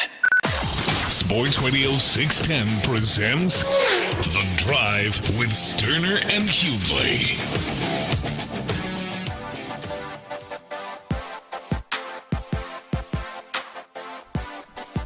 All right, welcome in. We appreciate you rolling with us. Hey, however you are taking us in, whether you're listening to us on Sports Radio 610 and you're driving, I heard someone, or I saw someone tweet in earlier, hey, man, some of us are driving, man. You got to calm down, man. You're about to make us go off the side of the road. Well, what happened? I think we were talking about Willie Jones earlier. And Hold on, so. Okay. Whether you're listening to us on Sports Radio 610, we appreciate you. Whether you are listening to us on the Odyssey app, we appreciate you there, as well as you can see us on YouTube and Twitch. If you are taking us in that way, we appreciate you. We really do. We appreciate you finding any way that you can to listen, because you all have made us the number one drive time show, sports show here in Houston. We appreciate that greatly. Can't do it without you. And with that, I want to hear from you. 713-572-4610. You can text in. You can hit us up on YouTube or Twitch. Is this your expectation? Come on, Tyler. I know yours. Let's get you out the way. Is it your expectation, Tyler? Will you be disappointed / pissed if next year at this time they don't repeat as AFC South champs, even with this difficult schedule, much more difficult schedule they have this year than last? 100%. 100%, huh? We ain't taking steps back, huh? Nah, can't do it. Not taking steps Can't back. win with them. Is that your thought? I see some people have texted in. Based off the preseason expectations this season that just ended, should be us at our worst. I expect a better team overall next year, but not necessarily a better record. That's interesting. The arrow's pointed up. I don't know if 9 and 8 is going to get you a division win next year. Could, maybe. And here I will just add this part in. When I say their chances to win, will you just look at the teams they're playing, they have on their schedule, right? They've got Josh Allen and the Bills. They've got Tua and the Dolphins. They've got Trevor and the Jags twice, depending on how you feel about that team. They've got Lamar and the Ravens. They've got Goff and the Lions. Next year, they got Rodgers and the Jets. We'll see what they look like. They got a hold of you already this year. They've got Mahomes and in Kansas City. And the Chiefs. They've got Dak and the Cowboys on the road. They've got Jordan Love and the suddenly surging Green Bay Packers. That I think the Packers are probably the Texans of the NFC right now. Young quarterback that people are feeling is ready to take the next step. And then maybe with the Vikings, you could have Kirk Cousins, who could be back with that team, who is also a pretty good quarterback in this league with that team. That's a tough schedule. That is a much more difficult schedule than the Texans face, and much more difficult quarterbacks. I mean, you really just had Lamar and Burrow on the schedule this year in terms of like what would be considered almost elite quarterbacks. This year, hell, you're not missing damn near any of them right here. Clint, is that your expectation? Will you be disappointed like Tyler if they don't win this division again? Yeah. I think that's the lowest. I think that's where the bar's at, right? I mean, can you win the division and get a home playoff game? I think obviously Bill O'Brien did that multiple times when he was here. Told us about it every single time, and it was almost like, boy, that was where if he was satisfied when he got there, it got old, right? But I think that's the bar here in Houston right now is getting into playoffs every year, winning the division, having a home game. I think that's fair. Now, I think this next year is going to be the most difficult year that DeMeco Ryans has in terms of doing so. Why? Well, because I think you exceeded expectations in a major way. I mean, you went from being a squad that was drafting 2 and 12, and really had zero direction as we knew it. And you were playing a last place in the division schedule. I think you were. Was it last or third place? Anyway, you weren't playing a first place division schedule. Yeah, you're last. You had the second pick. And so now, like you all of a sudden you exceeded expectations in a tremendous way, and with that comes responsibilities.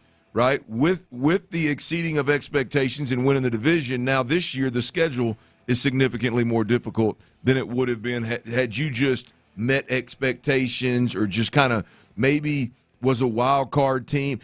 Like you put yourself in a position to earn what I believe is going to be one of the most difficult schedules in the NFL next year. And the question is all of the good that led to you exceeding expectations, right? Was it enough good to allow you the ability to compete with what that exceeding of expectations is bringing, which is a first-place schedule, right? And the only thing that you have between now and then is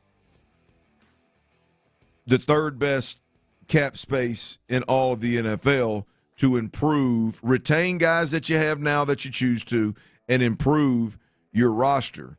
And that's it. That's what you've got.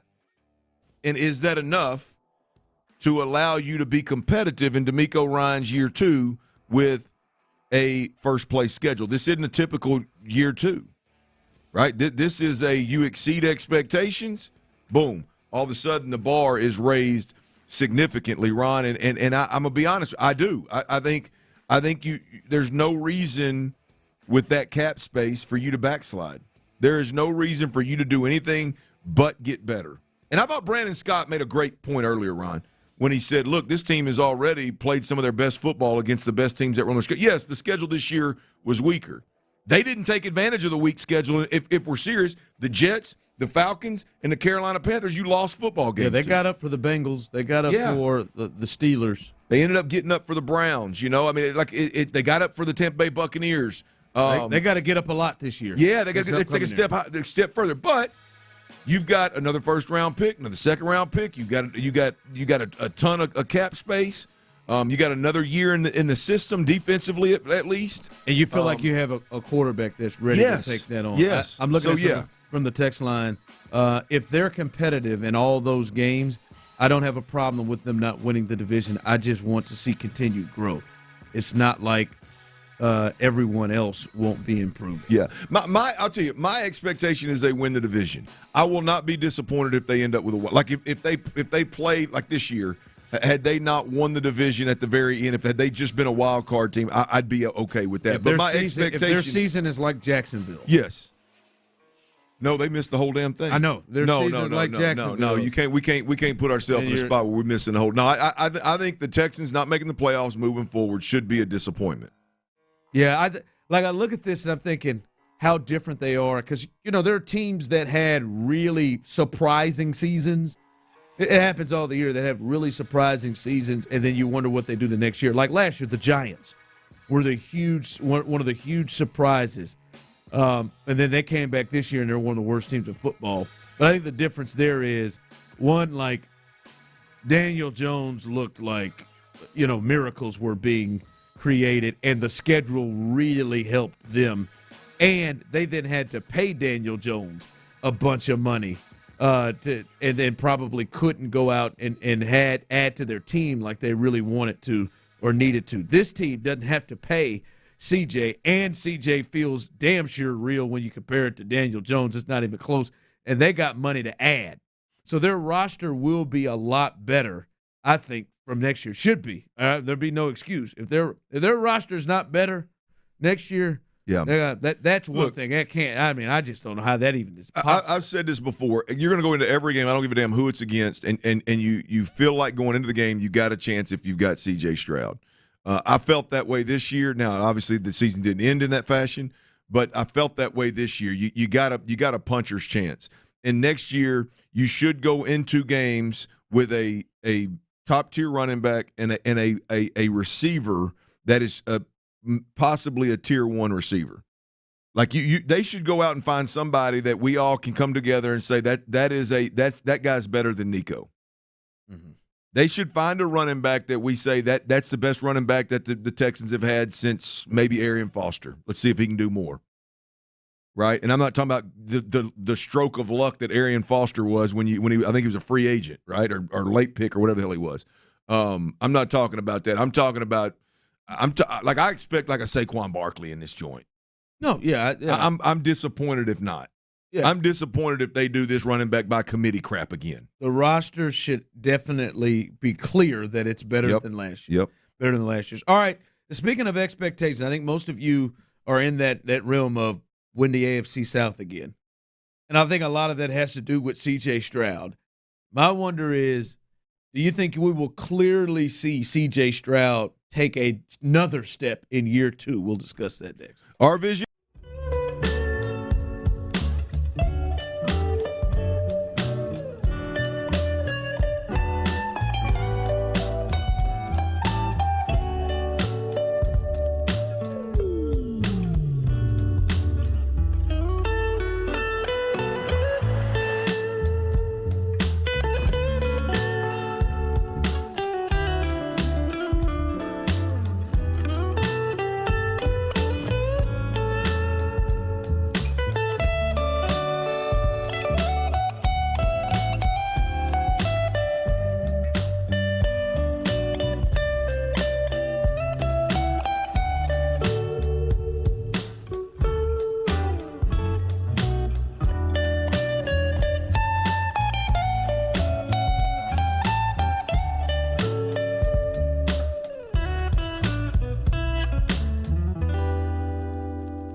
Another example of the best businesses in the world turning to the best in the business for websites. Go to americaneagle.com or call 877-WEB-NOW1. That's 877-WEB-NOW1.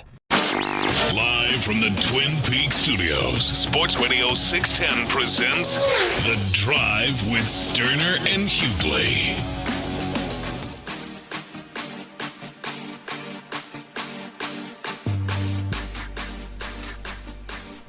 All right, welcome back in as these people, boy, Texans need to add Josh Jacobs, period, from the text line. I like it. Josh is my favorite Alabama running back not named Derrick Henry. In terms of when they came out, Josh is my favorite back that I just believed in. Because at the time, he was splitting time with my man that's in Pittsburgh.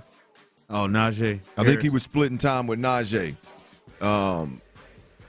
And I like the way he caught the rock out of the backfield. I'm going to tell you, he is a punishing finisher. I mean, I hate to tell you, will punish your ass if you check up on him at the end of it. So if you couldn't get Saquon, you'd be all right with him? Yep.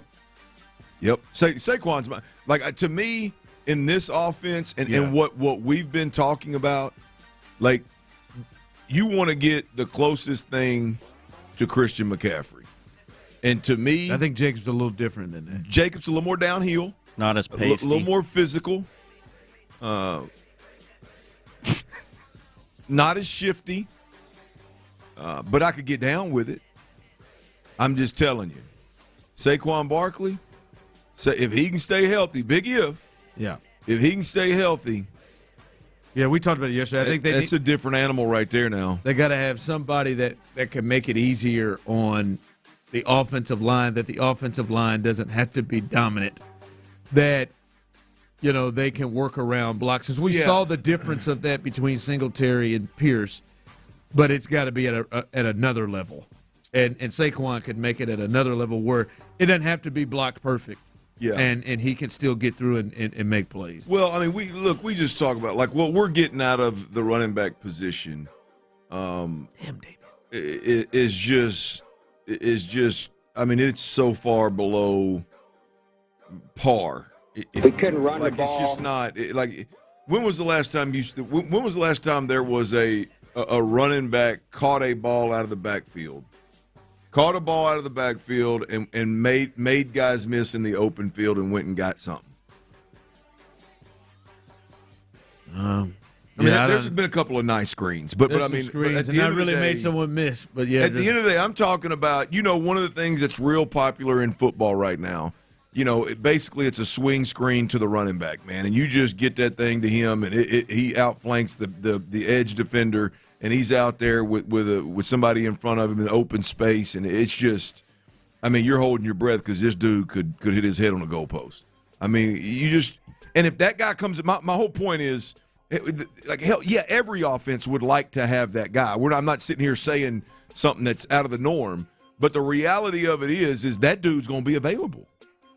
That dude's going to be available. Do you wait 3 years in to your team being really good, like Kyle Shanahan did, and then make a move for Christian McCaffrey and have to give up all kind of draft capital to get him? Didn't they trade for him? Do you wait until you're where Miami is right now and they're double-digit wins the last handful of years. Now you're in the playoffs competing for the division, and now you're going, hey, man, we need somebody down here. What running back do we need down here? It's clear in this system. You look at the system in Green Bay. They got Aaron Jones. Aaron Jones is one of those guys. The running back is becoming the kind of the trick in the game. In terms of you can get a very, very high-level productive player that's a big-time player, a big-time weapon, and it don't cost you much. Yes. Right, and that's the glitch right now in which, like, that's the deficiency you can find in offense. New England started to exploit it with tight ends when they would go and get Robb and Hernandez, and they would – and now we start to see tight ends getting paid more. But when they started doing that, they were like, oh, we can get tight ends that can be as explosive and productive as receivers in our offense, and they don't cost as much. And right now, running backs don't cost as much. I was going to get to that. We got a little breaking news Clint, this from Adam Schefter. Jim Harbaugh is leaving Michigan to accept the head coaching job with the Los Angeles Chargers. The Chargers get their man while the national champions now have a head coaching opening. So Michigan is open now. That's a big, big gig right now in mid-January or late January. And the Chargers, Jim Harbaugh back in the NFL, back in California. As someone who is a fan of a team in the AFC West that has to face this team twice a year, I am not really excited about this move. I would say that division got significantly better in the last couple of years. Oh, I think like Jim he's weird and he's nuts, kind of. I think partly he wants you to think he's nuts. A little bit plays into it, but I think he's got some weirdness. But he can coach. And if there's anybody that is consistently shown to get the best out of quarterbacks, it's Jim. And now, to me, I believe in the staff he'll probably put around him.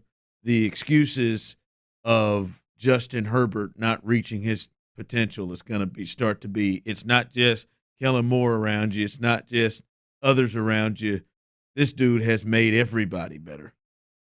He made Alex Smith. He got him paid. He got the best out of Kaepernick. Yep. He's got the best. I mean, he was great with Andrew Luck at Stanford. Hell, who's the journeyman that was the quarterback at San Diego? He's the one. He got a concussion for the Niners. He's around. Josh Johnson. He was the quarterback. Yeah. He had him in San Diego, and he's played in the league forever. J.J. McCarthy is going to get drafted. That's a big move, and not just for a team like me who roots for the AFC West. This is when you start to thinking about the Texans. This is now the AFC. The Chargers have a ton of talent. I think they got a great coach that you can see them turning that around quickly. He was 44-19-1 in his years with the Niners and went to 3 NFC Championship games and a Super Bowl. Yeah, no, I mean, look, you got that. To me, that's the best coach that was available, if indeed he was available, which now we know he is. That's if I were an owner and that guy was available and everybody this hiring cycle was available, Jim Harbaugh is the one I would go get. I would say as far away as I could. From Bill Belichick, I would hire Jim Harbaugh immediately if he would agree to something. And then on the next tier down, you've got the Ben Johnson. You got obviously Callahan, who went to the Titans. Vrabel. Yeah. I don't know. Oh, you're not big on Vrabel either. Not big on him. I mean, I would rather gamble on a guy that comes out of the right system, that's going to handle the quarterback situation the right way, that's going to give me an advantage, offensively. And I'm not as, I wouldn't be head over heels. I mean, I like Vrabel, but I don't know that I would, if I sit down across the table from Callahan, Johnson, and Bobby Slowick, I'd be interested in Vrabel. Yeah. So if you just missed it, Chargers hired Jim Harbaugh. This to me is, I think, an AFC team. And so we're looking at the Texans. We're talking about, hey, they're going to win the division. We're looking at the Texans. We're looking at the conference that has the Ravens and the Chiefs right now, the Bills right now, and the Texans right now. We're the Final Four in this conference. But this is now another team. To me, you got to look at the Chargers different. I mean, they like the step up they just took in head coach, like the silliness that Brandon Staley would do and how he was. They are a much more serious football team in the AFC. You think he wants to clean house and start over? Or you think look, Justin Herbert. You think he rides with that big boy contract and tries to build around it? Absolutely. I think he makes them really physical. Like they got Slater, who they got at tackle, they really like, and has been really good. I'd be interested, Ron, to hear. He's going to make them very physical. But I don't know. Like, they had to do some serious damage to their cap and their because all those guys they were paying and I mean, he's got to be like in a tough spot in terms of building the roster, right? Yeah, but I mean, the thought is, like, what you think about what he does, have to build with, right? Joey Bosa is there, and Derwin James is there, and if they want to keep Khalil Mack is there, and they've drafted pretty well. He still has, as I said, Slater the left tackle, and Keenan Allen, and Herbert. They just drafted that big receiver out of TCU too. TCU, yeah. I think he's got some weapons, boy. He's got some things, and I think he wants to make them physical in the run game and as a physical. That's the one thing you notice with Jim. Wherever he goes, their team immediately becomes more physical. Everything you've talked about. Yeah. Like that, this isn't going to be the Niners. That's immediately physical. So it'll be that is one to watch. The AFC just got tougher. Just got tougher with Jim Harbaugh going to Justin Herbert. Hey man, congrats, Jim. Yes. Who's going to go to Michigan? That division, by the way, you got Sean Payton last year. Now you got Jim Harbaugh this year. Who knows what Pierce is going to do out in Vegas? Maybe a good time for Andy to win this thing and sell off into the sunset. Didn't have a protractor out there. What do you think? Quick reminder out there, all the fellas, tread lightly with the eggplant emoji, man. And another reminder that is a better reminder.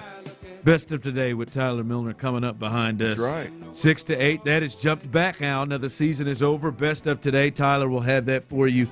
And he works pretty hard at that. So he'll have that for you. Hopefully the best of the week doesn't falter because of his added responsibilities. But coming up behind us, the Best of Today with Tyler Milner, who I'm sure will continue to kill it as he always does. Clint, great job. Tyler, great job. Big thanks to our guy, Brandon Scott, with his Texans report. I am Ron Hughley, as always, Houston. We love you, baby. When the day that lies ahead of me. Something made me a little uncomfortable today, boys. Is it okay for men to have a group text and for one of them to use the eggplant emoji? Big eggplant. I got it. Nailed it. That's exactly what I was going for. He wasn't thinking like, wait, do you hear this? Eggplant. I mean, it's been throbbing so long it's purple. With me.